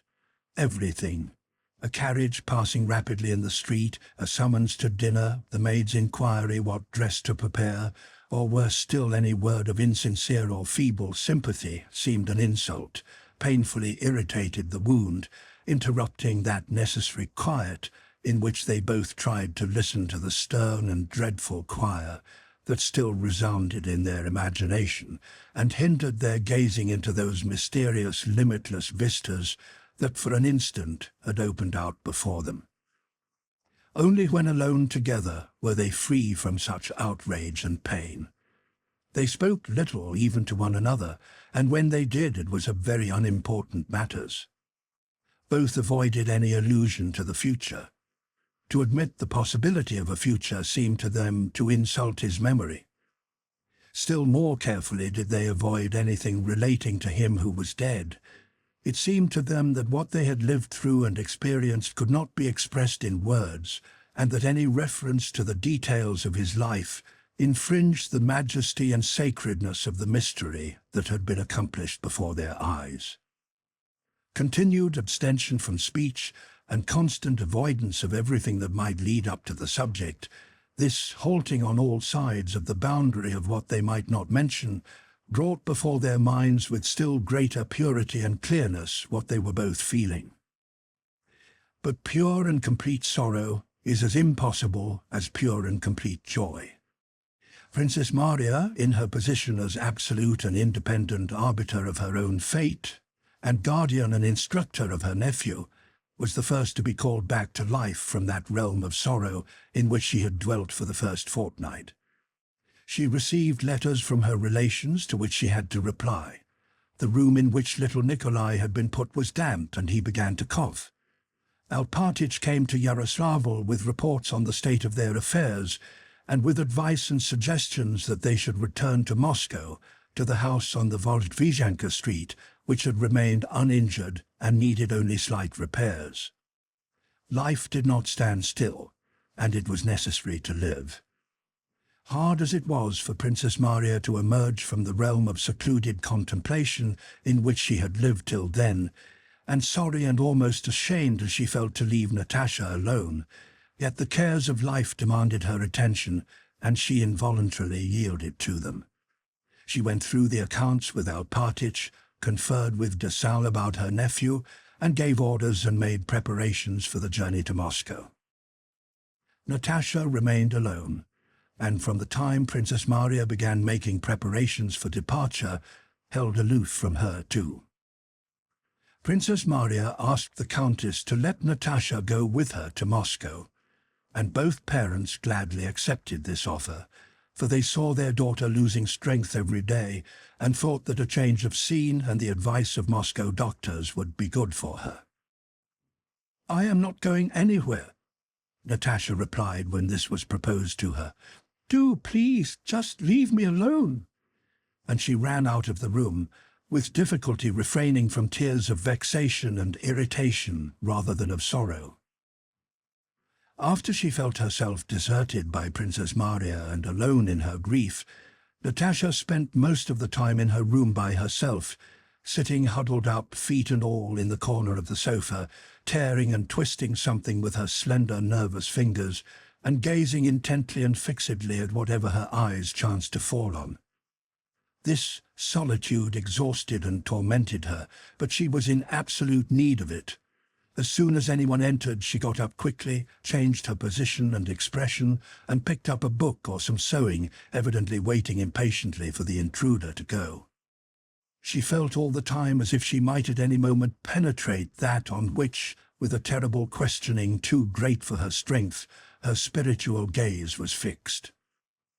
One day, toward the end of December, Natasha, pale and thin, dressed in a black woolen gown, her plaited hair negligently twisted into a knot, was crouched, feet and all, in the corner of her sofa, nervously crumpling and smoothing out the end of her sash, while she looked at a corner of the door. She was gazing in the direction in which he had gone, to the other side of life. And that other side of life, of which she had never before thought, and which had formerly seemed to her so far away and improbable, was now nearer and more akin and more comprehensible than this side of life, where everything was either emptiness and desolation, or suffering and indignity. She was gazing where she knew him to be, but she could not imagine him otherwise than as he had been here. She now saw him again, as he had been at Mytishchi, at Troitsa, and at Yaroslavl. She saw his face, heard his voice, repeated his words and her own, and sometimes devised other words they might have spoken. There he is lying back in an armchair in his velvet cloak, leaning his head on his thin, pale hand. His chest is dreadfully hollow and his shoulders raised. His lips are firmly closed, his eyes glitter, and a wrinkle comes and goes on his pale forehead. One of his legs twitches just perceptibly but rapidly. Natasha knows that he is struggling with terrible pain. What is that pain like? Why does he have that pain? What does he feel? How does it hurt him? Thought Natasha. He noticed her watching him, raised his eyes and began to speak seriously. "One thing would be terrible," said he, "to bind oneself forever to a suffering man. It would be continual torture." And he looked searchingly at her. Natasha, as usual, answered before she had time to think what she would say. She said, "This can't go on. It won't. You will get well, quite well." She now saw him from the commencement of that scene and relived what she had then felt. She recalled his long, sad and severe look at those words, and understood the meaning of the rebuke and despair in that protracted gaze. "I agreed," Natasha now said to herself, "that it would be dreadful if he always continued to suffer. I said it then only because it would have been dreadful for him, but he understood it differently. He thought it would be dreadful for me. He then still wished to live and feared death, and I said it so awkwardly and stupidly. I did not say what I meant. I thought it quite differently. Had I said what I thought, I should have said, even if he had to go on dying, to die continually before my eyes, I should have been happy compared with what I am now. Now there is nothing, nobody. Did he know that? No, he did not, and never will know it. And now it will never, never be possible to put it right.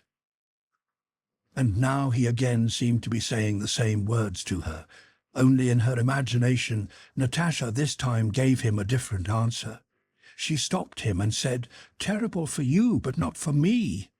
You know that for me there is nothing in life but you, and to suffer with you is the greatest happiness for me." And he took her hand and pressed it as he had pressed it that terrible evening 4 days before his death. And in her imagination she said other tender and loving words which she might have said then, but only spoke now. "I love thee, I love," she said, convulsively pressing her hands and setting her teeth with a desperate effort. She was overcome by sweet sorrow, and tears were already rising in her eyes. Then she suddenly asked herself to whom she was saying this. Again everything was shrouded in dry, hard perplexity, and again with a strained frown she peered toward the world where he was. And now it seemed to her she was penetrating the mystery. But at the instant when it seemed that the incomprehensible was revealing itself to her, a loud rattle of the door handle struck painfully on her ears. Dunyasha, her maid, entered the room quickly and abruptly, with a frightened look on her face, and showing no concern for her mistress. "Come to your papa at once, please," said she with a strange, excited look. "A misfortune about Pyotr Ilyinich. A letter," she finished with a sob. Chapter 2. Natasha comforts her mother. Besides a feeling of aloofness from everybody, Natasha was feeling a special estrangement from the members of her own family. All of them, her father, mother, and Sonia, were so near to her, so familiar, so commonplace, that all their words and feelings seemed an insult to the world in which she had been living of late, and she felt not merely indifferent to them, but regarded them with hostility. She heard Dunyasha's words about Pyotr Ilyinich and a misfortune, but did not grasp them. What misfortune? What misfortune can have happened to them? They just live their own old, quiet and commonplace life, thought Natasha. As she entered the ballroom, her father was hurriedly coming out of her mother's room. His face was puckered up and wet with tears. He had evidently run out of that room to give vent to the sobs that were choking him. When he saw Natasha, he waved his arms despairingly and burst into convulsively painful sobs that distorted his soft, round face. Petya, go, she is caught." And weeping like a child, and quickly shuffling on his feeble legs to a chair, he almost fell into it, covering his face with his hands.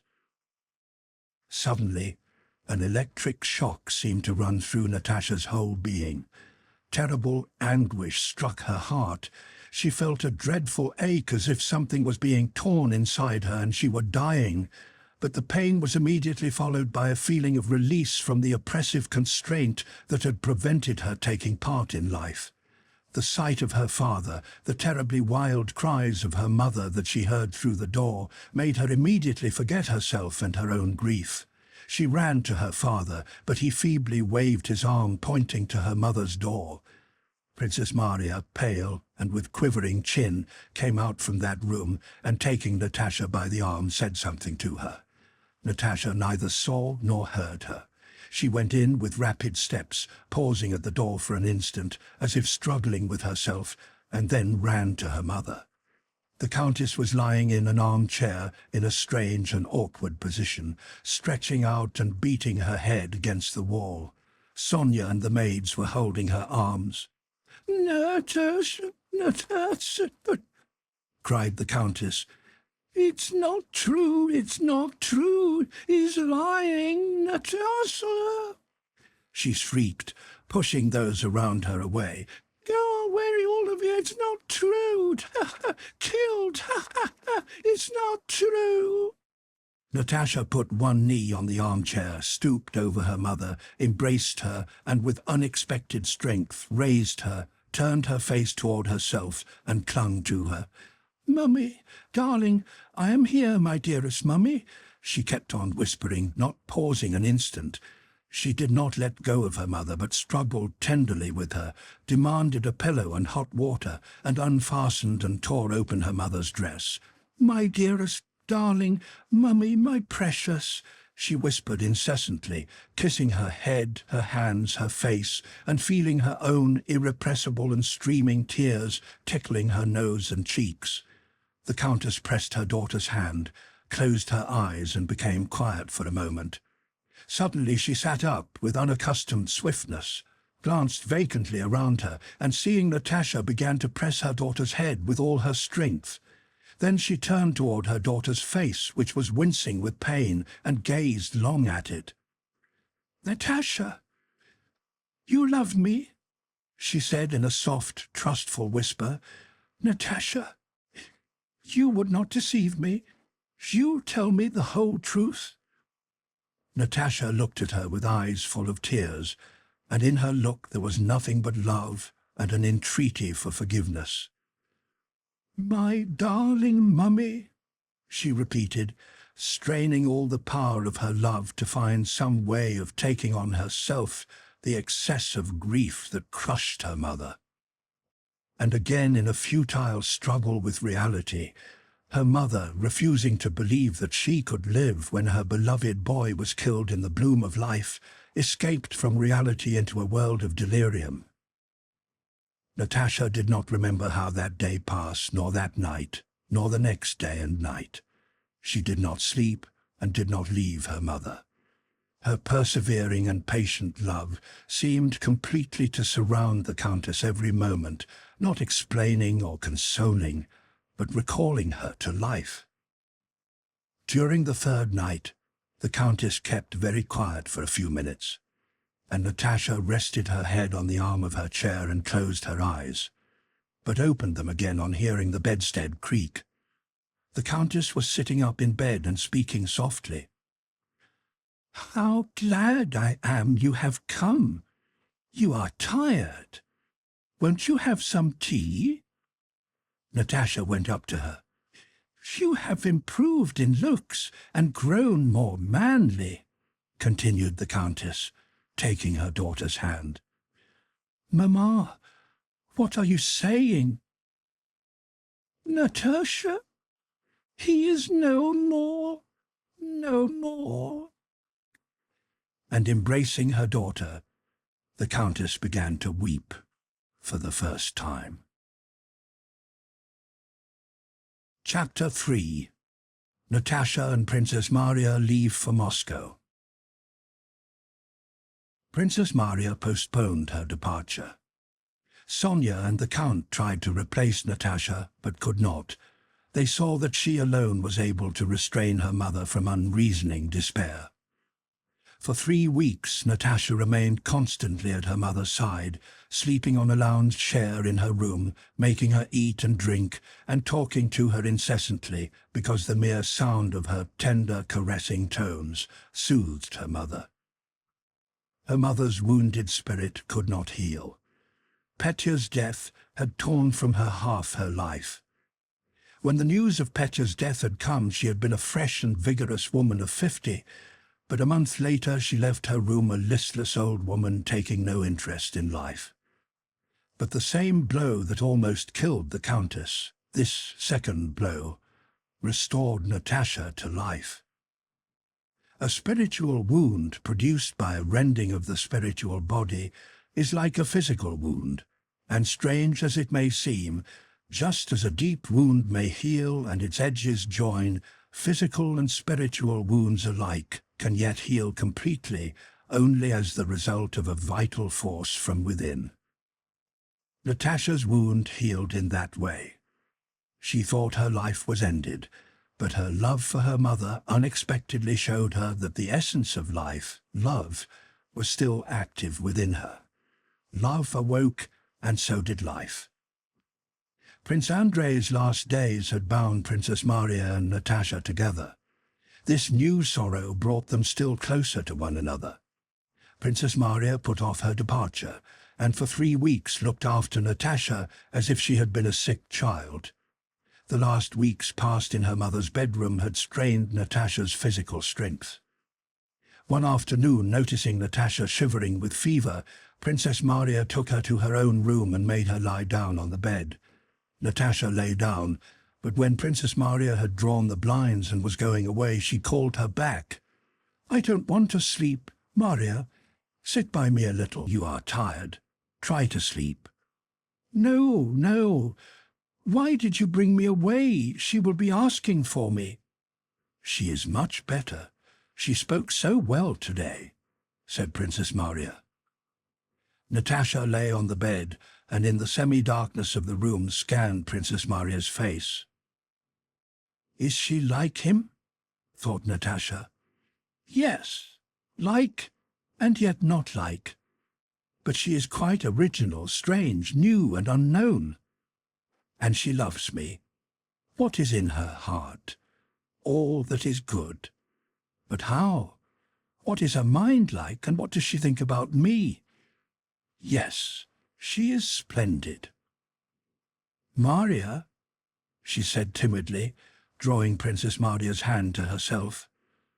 "Maria, you mustn't think me wicked, no? Maria, darling, how I love you. Let us be quite friends." And Natasha, embracing her, began kissing her face and hands, making Princess Maria feel shy but happy by this demonstration of her feelings. From that day, a tender and passionate friendship, such as exists only between women, was established between Princess Maria and Natasha. They were continually kissing and saying tender things to one another, and spent most of their time together. When one went out, the other became restless and hastened to rejoin her. Together they felt more in harmony with one another than either of them felt with herself when alone. A feeling stronger than friendship sprang up between them, an exclusive feeling of life being possible only in each other's presence. Sometimes they were silent for hours. Sometimes after they were already in bed they would begin talking and go on till morning. They spoke most of what was long past. Princess Maria spoke of her childhood, of her mother, her father, and her daydreams. And Natasha, who, with a passive lack of understanding, had formerly turned away from that life of devotion, submission, and the poetry of Christian self-sacrifice, now feeling herself bound to Princess Maria by affection, learned to love her past too, and to understand a side of life previously incomprehensible to her. She did not think of applying submission and self-abnegation to her own life, for she was accustomed to seek other joys, but she understood and loved in another those previously incomprehensible virtues. For Princess Maria, listening to Natasha's tales of childhood and early youth, there also opened out a new and hitherto uncomprehended side of life, belief in life and its enjoyment. Just as before, they never mentioned him so as not to lower, as they thought, their exalted feelings by words, but this silence about him had the effect of making them gradually begin to forget him without being conscious of it. Natasha had grown thin and pale and physically so weak that they all talked about her health, and this pleased her. But sometimes she was suddenly overcome by fear, not only of death, but of sickness, weakness, and loss of good looks, and involuntarily she examined her bare arm carefully, surprised at its thinness, and in the morning noticed her drawn and, as it seemed to her, piteous face in her glass. It seemed to her that things must be so, and yet it was dreadfully sad. One day she went quickly upstairs and found herself out of breath. Unconsciously, she immediately invented a reason for going down, and then, testing her strength, ran upstairs again, observing the result. Another time, when she called Dunyasha, her voice trembled, so she called again, though she could hear Dunyasha coming, called her in the deep chest tones in which she had been wont to sing. and listened attentively to herself. She did not know and would not have believed it, but beneath the layer of slime that covered her soul and seemed to her impenetrable, delicate young shoots of grass were already sprouting, which, taking root, would so cover with their living verdure the grief that weighed her down that it would soon no longer be seen or noticed. The wound had begun to heal from within. At the end of January, Princess Maria left for Moscow, and the Count insisted on Natasha's going with her to consult the doctors. Chapter 4. Analysis of Kutuzov's movements. After the encounter at Vyazma, where Kutuzov had been unable to hold back his troops in their anxiety to overwhelm and cut off the enemy and so on, the farther movement of the fleeing French and of the Russians who pursued them continued as far as Krasnoye without a battle. The flight was so rapid that the Russian army pursuing the French could not keep up with them. Cavalry and artillery horses broke down, and the information received of the movements of the French was never reliable. The men in the Russian army were so worn out by this continuous marching at the rate of 27 miles a day that they could not go any faster. To realize the degree of exhaustion of the Russian army, it is only necessary to grasp clearly the meaning of the fact that, while not losing more than 5,000 killed and wounded after Tarutino and less than 100 prisoners, the Russian army, which left that place 100,000 strong, reached Krasnoye with only 50,000. The rapidity of the Russian pursuit was just as destructive to our army as the flight of the French was to theirs. The only difference was that the Russian army moved voluntarily, with no such threat of destruction as hung over the French, and that the sick Frenchmen were left behind in enemy hands, while the sick Russians left behind were among their own people. The chief cause of the wastage of Napoleon's army was the rapidity of its movement, and a convincing proof of this is the corresponding decrease of the Russian army. Kutuzov, as far as was in his power, instead of trying to check the movement of the French as was desired in Petersburg and by the Russian army generals, directed his whole activity here, as he had done at Tarutino and Vyazma, to hastening it on while easing the movement of our army. But besides this, since the exhaustion and enormous diminution of the army caused by the rapidity of the advance had become evident, another reason for slackening the pace and delaying presented itself to Kutuzov. The aim of the Russian army was to pursue the French. The road the French would take was unknown, and so the closer our troops trod on their heels, the greater distance they had to cover. Only by following at some distance could one cut across the zigzag path of the French. All the artful maneuvers suggested by our generals meant fresh movements of the army and a lengthening of its marches, whereas the only reasonable aim was to shorten those marches. To that end, Kutuzov's activity was directed during the whole campaign from Moscow to Vilna, not casually or intermittently, but so consistently that he never once deviated from it. Kutuzov felt and knew, not by reasoning or science, but with the whole of his Russian being, what every Russian soldier felt, that the French were beaten, that the enemy was flying and must be driven out. But at the same time, he, like the soldiers, realized all the hardship of this march, the rapidity of which was unparalleled for such a time of the year. But to the generals, especially the foreign ones in the Russian army, who wished to distinguish themselves, to astonish somebody, and for some reason to capture a king or a duke, it seemed that now, when any battle must be horrible and senseless, was the very time to fight and conquer somebody.